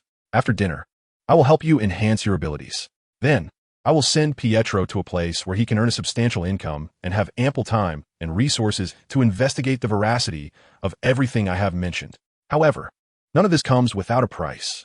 I believe you can comprehend that, Lin Feng emphasized. As compensation, Wanda would reside in my villa to protect Susan. Of course, this poses no danger to you. The duration is tentatively set for 1 year. During this time, I will provide you with a salary. For now, that is all. Do you agree? The two siblings exchanged glances, both nodding in agreement, signaling their lack of dissent. With the Hydra base dismantled by Lin Feng, they found themselves without a place to go, as neither of them relished a life of wandering. Moreover, the conditions presented by Lin Feng were exceedingly generous, leaving them with no compelling reason to decline. As for Wanda residing in the villa, Pietro deemed it highly improbable that Lin Feng would harbor any ulterior motives. Firstly, Lin Feng was a superhero, a public figure. Secondly, his girlfriend, Susan, also lived there. Even if Lin Feng had any intentions, Susan would surely intervene. Were Lin Feng privy to Pietro's thoughts, he would undoubtedly chuckle, thinking, youth is so naive. Seeing the siblings in agreement, Lin Feng smiled with satisfaction. With the negotiations concluded, it was time to enjoy a delightful meal. Let's dine first. Afterward, I shall assist you in enhancing your abilities. The twins, already eager at the sight of the sumptuous dinner, had little in terms of finances, and the meals at Hydra had been far from delectable. Having roamed for years, they seldom encountered such an abundance of food. Without further ado, they relished the lavish feast, leaving them thoroughly content. After dinner, Lin Feng arranged for the two to stay in the guest room. His villa boasted numerous rooms, yet for the sake of convenience during their evolution, he had chosen to place the siblings together. Pointing to 2 single beds, Lin Feng instructed, Lie down, each on your own bed. I will guide the energy within you. You shall fall into a deep slumber, and when you awaken, your abilities will have significantly amplified. The twins nodded in unison and lay down fully clothed, resembling naive fawns. utterly unconcerned about any potential harm from Lin Feng. No wonder the characters in the original story were so easily deceived. "Close your eyes," Lin Feng commanded. The siblings obediently complied. Lin Feng raised his left hand, and the mind gem emanated a golden glow. This golden radiance, akin to mist, gradually drifted toward the twins' minds under Lin Feng's influence. A wave of dizziness washed over them, and they swiftly succumbed to unconsciousness. System commence. Lin Feng, of course, was unaware of how to directly channel the siblings' latent abilities, but he had the system at his disposal. No use in letting it go to waste. It would merely cost him some reputation points. With the system's assistance, the energy from the mind gem continuously beckoned the twins' powers, activating and enhancing them. The output fluctuated, causing the siblings to frown unconsciously. After approximately 10 minutes of sustained energy infusion, Lin Feng ceased the flow. His role was solely to guide and amplify. Excessive energy was unnecessary. Furthermore, this was already at the limit of what the twins could endure, and their abilities were undergoing significant transformation. All that remained was to await their awakening to discern the results. However, Lin Feng surmised that it would likely be until the following day before they stirred. After closing the door, Lin Feng too sought rest, having endured another busy day as a superhero. The night passed in silence. The next day, the twins awoke earlier than Lin Feng had anticipated. Early in the morning, Lin Feng was roused by the clattering sounds emanating from the yard. Opening the window, he beheld the two siblings excitedly experimenting with their abilities. Wanda's previously meager crimson energy now swirled around her hand with a newfound intensity, almost palpable to the naked eye. While Lin Feng felt a sense of gratification at her enhanced powers, his expression darkened upon observing the subject of her experiment. The chaotic red magic gently levitated a strikingly stylish car, causing it to hover playfully in the air. It was none other than Lin Feng's recently acquired Lamborghini. Purchased at great expense. Seemingly astonished by her own prowess, Wanda's wrist danced with even more fervor than the previous day, causing Lin Feng's Lamborghini to joyfully sway in the air. Meanwhile, Pietro dashed around the yard in a circular pattern, his speed so remarkable that he left behind faint silver streaks in his wake. Lin Feng felt a dull ache in his head as he stepped out of the villa. Wearing an expression of exasperation, the lawn was nearly trampled by Pietro's antics. Surely, these two must possess some juvenile traits. "Wanda," Lin Feng called out, his tone tinged with irritation. The sudden sound startled Wanda, causing her still awkward chaotic magic to spiral out of control. With a crash, the Lamborghini plummeted to the ground, shattering its windows and deflating its tires. Wanda recoiled slightly, her powers having surged in her excitement. "I am so sorry," she mumbled, resembling a timid turtle. Pietro rushed over to inspect the Lamborghini and then glanced sheepishly at the damaged lawn, scratching the back of his head in embarrassment. "My apologies, Mr. Superhero. I'll work to repay you." Lin Feng pinched the bridge of his nose, feeling both baffled and pained. "Forget it. Come inside for breakfast. Afterward, I'll take you to your workplace, Pietro." He resolved to escort Pietro to SHIELD after their meal. Chapter 84. Arranging for Pietro and preparations before departure after breakfast, Susan took Wanda shopping again. Having barely escaped Hydra with nothing but a few coins and no luggage, Wanda needed to procure personal items and clothing for her stay. As for Lin Feng, he took Pietro directly to the helicarrier. He was determined to arrange Pietro's placement quickly. Like magnets of the same polarity, they would repel each other. On the deck of the helicarrier, Nick Fury greeted them with his customary scowl. "Is this what you call a superhero?" He scrutinized Pietro with his singular eye. Dressed in a simple bodysuit and sneakers, he appeared just like any ordinary individual in a crowd, lacking any discernible uniqueness. However, it was unwise to underestimate. Fury was already aware that Wanda and Pietro were the only two survivors of Hydra's inhumane experiments. Yet, he couldn't comprehend why Lin Feng claimed he possessed superheroic strength, as Hydra's records indicated that neither had any remarkable abilities. Lin Feng chuckled softly. Fury's data was clearly outdated, and his villa was not something Fury could monitor at will. Lin Feng would never have anticipated that he could enhance the twins' superpowers. Pointing towards a small black dot in the distance, Lin Feng patted Pietro on the shoulder. "Young man, show your future boss what you can do." Pietro nodded and, in an instant, vanished from their sight. He understood that to prove his worth, the more exceptional his abilities, the more recognition he would receive. Coulson, utterly bewildered, was still holding documents and processing data when, in a blink, he found himself inexplicably hoisted before his superior. The sudden speed left his mind reeling. The dark figure paid him no heed, but looked at Pietro with intrigue. How did you manage that? The figure inquired, having felt only a gust of wind before Pietro disappeared and returned with Coulson in less than a second. Of course, it's not quite fast yet. With training, he will become even swifter. What do you think? The dark figure extended a thumbs up, clearly impressed. I accept this individual. Thanks to our Superman. But do you truly harbor no ulterior motives? The figure's tone shifted, unable to resist questioning Lin Feng again. After all, would Lin Feng really gift such a superhero without hidden intentions? Lin Feng rolled his eyes, having been asked this by Nick Fury 3 times already. Do you think everyone is as paranoid as you? Upon hearing this, the figure chuckled, unperturbed. Pietro's displayed abilities would greatly benefit S.H.I.E.L. And who wouldn't he desire such power? Yet, the figure remained cautious, suspecting Lin Feng might have other plans. However, he was not overly concerned. S.H.I.E.L. Dia's specialized team had already established a personal profile for Lin Feng, concluding that while somewhat laid back, he held correct values, a sunny disposition, and a sense of justice, capable of staying true to himself. Indeed, if one cannot maintain their integrity, Lin Feng might have long since transformed into a villain. After all, if an ordinary person were to gain superhuman abilities, their darker impulses and desires could amplify exponentially. The dark figure was thoroughly satisfied with Pietro's initial display of power. After confirming once more that Lin Feng had no ulterior motives, he instructed Coulson to take Pietro for a personal data assessment. You should have a sister, right? After arranging for Pietro, the figure casually inquired, does his sister possess any special abilities? As soon as the figure spoke, Lin Feng realized he had let slip an unintended thought. One was not enough, and now he was eyeing Wanda. Forget about Wanda. I'll take care of that little girl personally. Lin Feng's refusal raised an eyebrow from the dark figure, who couldn't help but ponder whether Wanda's abilities surpassed Pietro's. After a moment's contemplation, the figure smirked and made a teasing remark. You're taking care of the girl? Will Susan agree to that? How about letting me train her instead? Lin Feng decisively rejected the suggestion, humorously asserting, you can dream. Oh, my Wanda! There is little to be said regarding the dark egg, as Pietro was promptly arranged, and Lin Feng simply departed.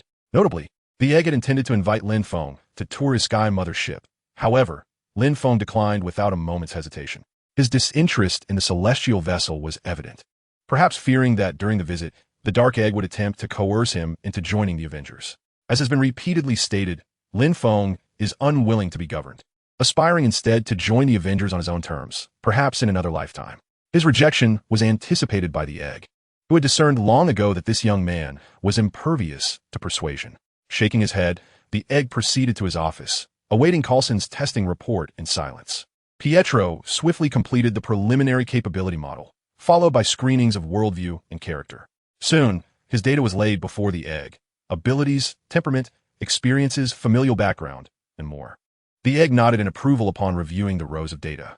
To become an Avenger, possessing the right mindset and sense of responsibility is paramount. Without these qualities, one could only aspire to be an ordinary agent of S.H.I.E.L.D. Fortunately, the data indicated that Pietro exhibited considerable potential. After a moment of contemplation, the egg summoned Steve, who was engaged in physical training. With Pietro's commendable temperament and exceptional abilities, the testing data clearly suggested he was yet another superhero-level candidate for the Avengers. Given his youth, the egg planned for Steve to mentor him, simultaneously instilling some positive ideologies in Pietro. Regrettably, it was a missed opportunity that Wanda, as noted in Pietro's profile, could not be persuaded to join them. Lost in thought, the egg lamented as Lin Feng soared towards Tony Stark's new villa. Though the Malibu villa had been destroyed, one must remember who Tony is: a magnate. A villa is not merely a singular establishment. Following the events of Iron Man 3, Tony had relocated to another villa, and it was unlikely he would return to Malibu, as the address had been exposed to the world. While Tony was unperturbed by potential attacks, the incessant visits from curious onlookers would undoubtedly wear on his nerves. Sir, Mr. Lin Feng has arrived, came J.A.R.V.I.S.S. voice from the workspace. Tony looked up, squinting, while he continued to examine Mark 85. Let him in. How is the reverse engineering progressing? Approaching 20%, sir. J.A.R.V.I.S.S. response caused Tony to furrow his brow. The pace was slower than he had anticipated. Without complete technical deconstruction, producing a finished product would be far more challenging than he had expected. Hey, Tony, how's the suit working for you? Lin Feng entered with a smile. Without a doubt, it's fantastic, Tony exclaimed without hesitation. This suit embodies nearly all my concepts and inspirations. It is nothing short of perfection. Truly, it is I alone who could forge such an exquisite suit." As he spoke, he marveled at his creation. At present, Tony Stark's technology remained unparalleled globally, and the Mark 85, crafted by Lin Feng's future self, contained a staggering breadth of technological prowess. Very well, very well. I did not come here to listen to your self-aggrandizement. How is the progress of your research? A couple of days ago, the two had communicated over the phone. Tony expressed his desire to delve into the technology within the suit, but could not return the armor just yet. Perhaps 20 days. He explained, mainly because the time frame is too short, and certain technologies require extensive simulation and testing. Lin Feng nodded in understanding. The armor had only been in Tony's possession for a few days, and even someone as formidable as Tony could not replicate such a marvel in mere days. After all, the Mark 85 was not merely a few years ahead of the world, but rather several years ahead of Tony himself. Hasten the replication. Do ensure that you prepare a set for both Susan and me. Though the suit held little practical use for Lin Feng, he could not deny the allure of looking dashing in it. Upon hearing this, Tony nodded in agreement, stating that it was entirely feasible. While others might dream of obtaining Iron Man's armor, even Tony's close friend Rhodey had only received a modified Mark II suit. However, Lin Feng was different. Chapter 85, Journey to an Alien World, a template among acquaintances? Lin Feng contemplated before speaking, "I shall be venturing out again tomorrow, and this time it will be for no less than 2 months. If the suit is completed, please ensure a set is sent to Susan first." "You're leaving again? Off to the future, I presume?" Tony instinctively glanced at the wallpaper on the display screen, which had now changed to a photo of little Morgan. However, this image only appeared when he was present, as he had not mentioned this matter to Pepper to avoid unnecessary complications. After a moment's hesitation, Tony inquired, "Can I accompany you this time, if it is convenient?" Ever since learning that he would have a daughter named Morgan in the future, Tony often found himself smiling at her photograph, yearning to catch a glimpse of his little girl, even if only from afar. Yet Lin Feng shook his head in refusal. "I cannot bring you along. I'm not heading to the future. I am merely seeking something in the cosmos. If you're in a hurry, why not ask Pepper to create a child? The time frame is only a few years away." Although he said this, with the corrections in the timeline, it would be quite challenging for Tony to conceive little Morgan before the designated time. Since traveling to the future was out of the question, Lin Feng did wish he could take Tony for a stroll in 1970 someday. After all, according to his plans, the events of Avengers 4 would likely not transpire, and Tony would not have the opportunity to meet his father as in the original storyline. Lin Feng felt that would be a regrettable loss. Very well. Hearing that Lin Feng was not traveling to the future, Tony felt a tinge of disappointment, but it was not overwhelming. After all, Morgan was his daughter. They would have another chance to meet in due time. "Next time you travel to the future, if it is convenient, remember to take me along." "Certainly. If the opportunity arises, I shall make it happen." Lin Feng nodded, unfazed by the promise he made. After a casual conversation with Tony, Lin Feng glanced outside. Evening had descended. Their pleasant weekend was drawing to a close, and he was set to embark on a journey into space the following day. Lin Feng planned to spend the evening cherishing time with Susan. Susan has certainly endured much. While other couples bask in each other's company daily, Lin Feng roams the cosmos, often for months on end. One of the reasons Lin Feng invited Wanda to stay was to ensure that someone could keep Susan company in his absence. Of course, it had to be a woman. Early the next morning, amidst the farewells between Susan and Wanda, Lin Feng soared beyond the atmosphere. Gazing at the distant sun, he felt a twinge of sentiment. After his last unsuccessful evolution, he hoped this time would unfold without any complications. If worse came to worst, he could always venture to another world for his evolution. "System," Lin Feng called out in his mind, "provide me with the coordinates for the Superman template." The system promptly appeared, relaying a series of coordinates. "The deployment coordinates have been marked. Host. Simply proceed to this location." Nodding in acknowledgement, Lin Feng examined the coordinates sent by the system and utilized the space gem to open a portal. According to the system, the designated location was a planet inhabited by intelligent life. Had this been prior to Lin Feng's journey through dimensions, it would have caused quite a stir. The world he had left behind had invested copious amounts of time and effort in the search for extraterrestrial beings, yet had yielded not a single clue. However, in the Marvel Universe, the existence of aliens was hardly astonishing. The blue portal transported Lin Feng to a planet dominated by deep crimson hues. This world had been transformed into a relay station, a common sight within the Marvel cosmos, facilitating a plethora of transactions. An energy shield enveloped the planet's atmosphere, capable of withstanding energy assaults. Countless spacecraft, both large and small, hovered just beyond the shield, continuously arriving and departing, primarily for shopping or resupplying. The portal opened directly onto the planet's surface, revealing a bustling cyberpunk metropolis. Stepping through, Lin Feng raised an eyebrow in surprise at the unexpected sight. He had anticipated a primitive forest teeming with perhaps a couple of alien savages, but instead, he found himself amidst a vibrant cyberpunk city. The peculiar beings that passed him by barely glanced at the portal. They simply continued on their way. Curiosity piqued, Lin Feng began to explore the city.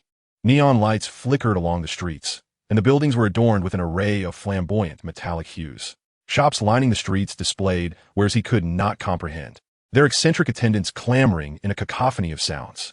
As far as the eye could see, the street was a whirlwind of noise and rhythmic music, none of which Lin Feng could understand. The shops were crowded, leaving no space to breathe. Some even floated in midair. A colossal Ferris wheel and an alien-style vintage suspension bridge spanned above a stream of bluish-black liquid. The entire city was a tapestry of metal and mechanical gears. What an eye-opening experience. When the time comes for Lin Feng to retire, he envisions transforming this place into a thriving tourist destination. Interstellar travel. It would undoubtedly yield substantial profits. In order to facilitate his endeavors, Lin Feng exchanged 10,000 prestige points for a universal language, instantly transforming the cacophony of incomprehensible chatter into intelligible discourse. This method proved far more convenient than acquiring knowledge through superhuman abilities. System, where precisely is the template. After a brief exploration, Lin Feng set about his business. Although the urban scenery was intriguing, he was not there merely to admire the view. In the next moment, a circular electronic map appeared in the upper left corner of his vision, resembling a radar, with a red dot flickering incessantly above. However, this red dot was moving slowly, suggesting that the system's speculation was accurate. The superhuman template box had likely been retrieved by another being. The red dot proceeded forward with a sense of purpose, and Lin Feng followed at a leisurely pace. As he anticipated, the red dot soon came to a halt. Upon lifting his gaze, Lin Feng realized it had stopped at a cyberpunk-themed nightclub. The vibrant neon sign illuminated the entrance, where two blue-skinned creatures, with oversized heads and bodies resembling speakers, stood guard. Their bellies vibrated rhythmically, emitting an energetic melody. A variety of peculiar beings flowed in and out, embracing each other in a carefree manner. The dimming star bar? Lin Feng mused, reading the neon inscription. It turned out to be a bar, and upon glancing back at the red, he confirmed it was indeed inside. Stepping inside, the imposing speakers at the entrance offered no resistance. As he crossed the threshold, the light dimmed, and a torrent of colorful lasers danced through the air. The thunderous music enveloped him, accompanied by an unfamiliar scent that resembled perfume, strange and unusual. The ambience resembled that of the bars on Blue Star. Yet the pole dancers were not human. They appeared akin to skinless hippos, their physiques commendable, but their presence far too bizarre for Lin Feng's appreciation. Following the red dot, Lin Feng navigated through the crowd and soon spotted a creature marked by a prominent symbol. The system had thoughtfully outlined the creature's silhouette in red. Host. The superhuman template resides within this being. The system alerted him. Lin Feng turned his gaze in the indicated direction. To his astonishment, it was a raccoon clad in tactical gear, sporting a large firearm on its back. Strikingly familiar. Lin Feng's expression turned peculiar. Was this not Rocket? Chapter 86. Rocket? Or perhaps more fittingly, Rascally Rocket. Experiment 89P13 was the raccoon's true name, a bioweapon genetically and mechanically enhanced from the depths of a half-world. It was said that a neural mechanism was implanted within it. Perhaps this was the reason Rocket possessed remarkable skills in mechanical modification and fabrication, rivaling the infamous Tony Stark, who bore the curse of knowledge. Agile and proficient with various weapons, Rocket, accompanied by Groot, traversed the cosmos as a bounty hunter. Lin Feng had encountered this character during the timeline of Avengers. In-game, yet they had exchanged but a few words. In the bar, Rocket was seated at a table, his short legs kicking in the air as he scanned the surroundings, seemingly awaiting the arrival of someone. Seemingly indifferent, Rocket was, in fact, keenly observing his surroundings. A seasoned bounty hunter, he remained ever vigilant to the slightest movements nearby. After a moment's contemplation, Lin Feng approached directly and seated himself opposite Rocket, fixing his gaze upon him. "Hey, buddy, why are you staring at me?" Rocket snarled, baring his teeth upon noticing Lin Feng's scrutiny. "There's already someone here, pal. If you're looking for amusement, seek it elsewhere." Rocket's temperament was notoriously volatile and irritable, exhibiting a rather unpleasant disposition. "Rocket, Lin Feng boldly called out his name. Oh, Rocket was taken aback. You know my name. Are you a buyer? No, wait, you're not a buyer. Perhaps a fan of mine? Ha ha ha. Am I already so famous across the cosmos? Rocket laughed heartily, but his expression abruptly shifted as he drew a blaster, aiming it at Lin Feng. Whoever you are, do not impede my business. Get lost before I lose my temper. In the face of Rocket's dramatic mood swing, Lin Feng found it quite entertaining, wondering if this was a skill cultivated through formal training in the East. I have something to discuss with you. Lin Feng cast a sidelong glance at Rocket's blaster, maintaining a calm demeanor that made Rocket feel as if he were wielding a mere stick. Oh, many seek me for various matters, but I do not have the luxury of time. Did I not make myself clear? Would you like to experience the power of my modified weapon? Rocket threatened, brandishing a blaster. See this? It's a weapon, an energy weapon. One shot could blow your brains out. Lin Feng shook his head and slid a photograph across the table toward Rocket, getting straight to the point. You possess this item, do you not? The image depicted a rectangular metallic box, adorned with a diamond-like frame and featuring a distorted emblem. Oh, Rocket recognized the object. He had stumbled upon it on this planet months prior. Yet no matter what methods he employed, he had been unable to open it. His mind raced as he spoke. Do you know what this is? He did not deny having it, as it was evident that Lin Feng was well prepared and even knew his name, indicating some level of familiarity. I certainly do. As it is mine, Lin Feng replied with a nod. I wish for you to return it to me. What are you talking about? Rocket dug his little finger into his ear, his expression shifting from disbelief to uproarious laughter. He leaped onto the table, carelessly aiming the blaster up and down at Lin Feng. Your item? Does it bear your name? Oh, I'm certain it does not. Even if it did, it would surely be under the name of Rocket. Everything that comes into my possession belongs to me. Now, tell me again, whose item is this? Rocket pressed the gun against Lin Feng's forehead, his fiery demeanor unabashedly challenging. Lin Feng pinched the bridge of his nose, his gaze turning icy. Damn it, this is infuriating. I wish to flatten him with a single punch. Yet, he recalled that in the original narrative, Rocket, though sharp-tongued, was not this brazen, was he? The raccoon, who appeared relatively subdued in Avengers Endgame, had been so audacious a few years prior. Initially, Lin Feng intended to resolve the matter amicably. Yet this impudent wretch seemed unwilling to grant him that opportunity. With superhuman speed, Lin Feng seized the Rocket's hand cannon, crushing it with a decisive snap. The meticulously engineered mechanical energy weapon failed to endure even a second, collapsing into a heap of debris. Rocket's eyes widened in disbelief as he staggered back 2 steps. He scarcely perceived Lin Feng's movement before his hand cannon was reduced to fragments. A chill gripped his heart. He had clearly stumbled upon a formidable opponent. Hey buddy, I was merely jesting. Seeing Lin Feng's expression grow cold, Rocket forced a smile, attempting to feign camaraderie once more. Truly, he was a seasoned bounty hunter. Gradually retreating, he pressed one hand downward while the other stealthily sought the weapons behind him. However, such trivial maneuvers did not escape Lin Feng's keen gaze. Before Rocket could react, Lin Feng effortlessly lifted him, his superhuman speed rendering the raccoon utterly helpless. This is not a place for idle chatter. With that declaration, a portal materialized behind Lin Feng. He hoisted Rocket and stepped through it. As the two vanished through the portal, the bar continued to pulsate with music and revelry, oblivious to their departure. What scenes had they not already witnessed? As long as they were not disturbed, their merriment would persist. Lin Feng emerged in a narrow alley, having noted its potential as an ideal location for nefarious deeds prior to visiting the bar. Wow, buddy, do you possess a teleportation device? Rocket exclaimed, his initial fear eclipsed by intrigue upon witnessing Lin Feng's ability to teleport. In his experience traversing the cosmos, he had never encountered such a remarkably convenient means of transport.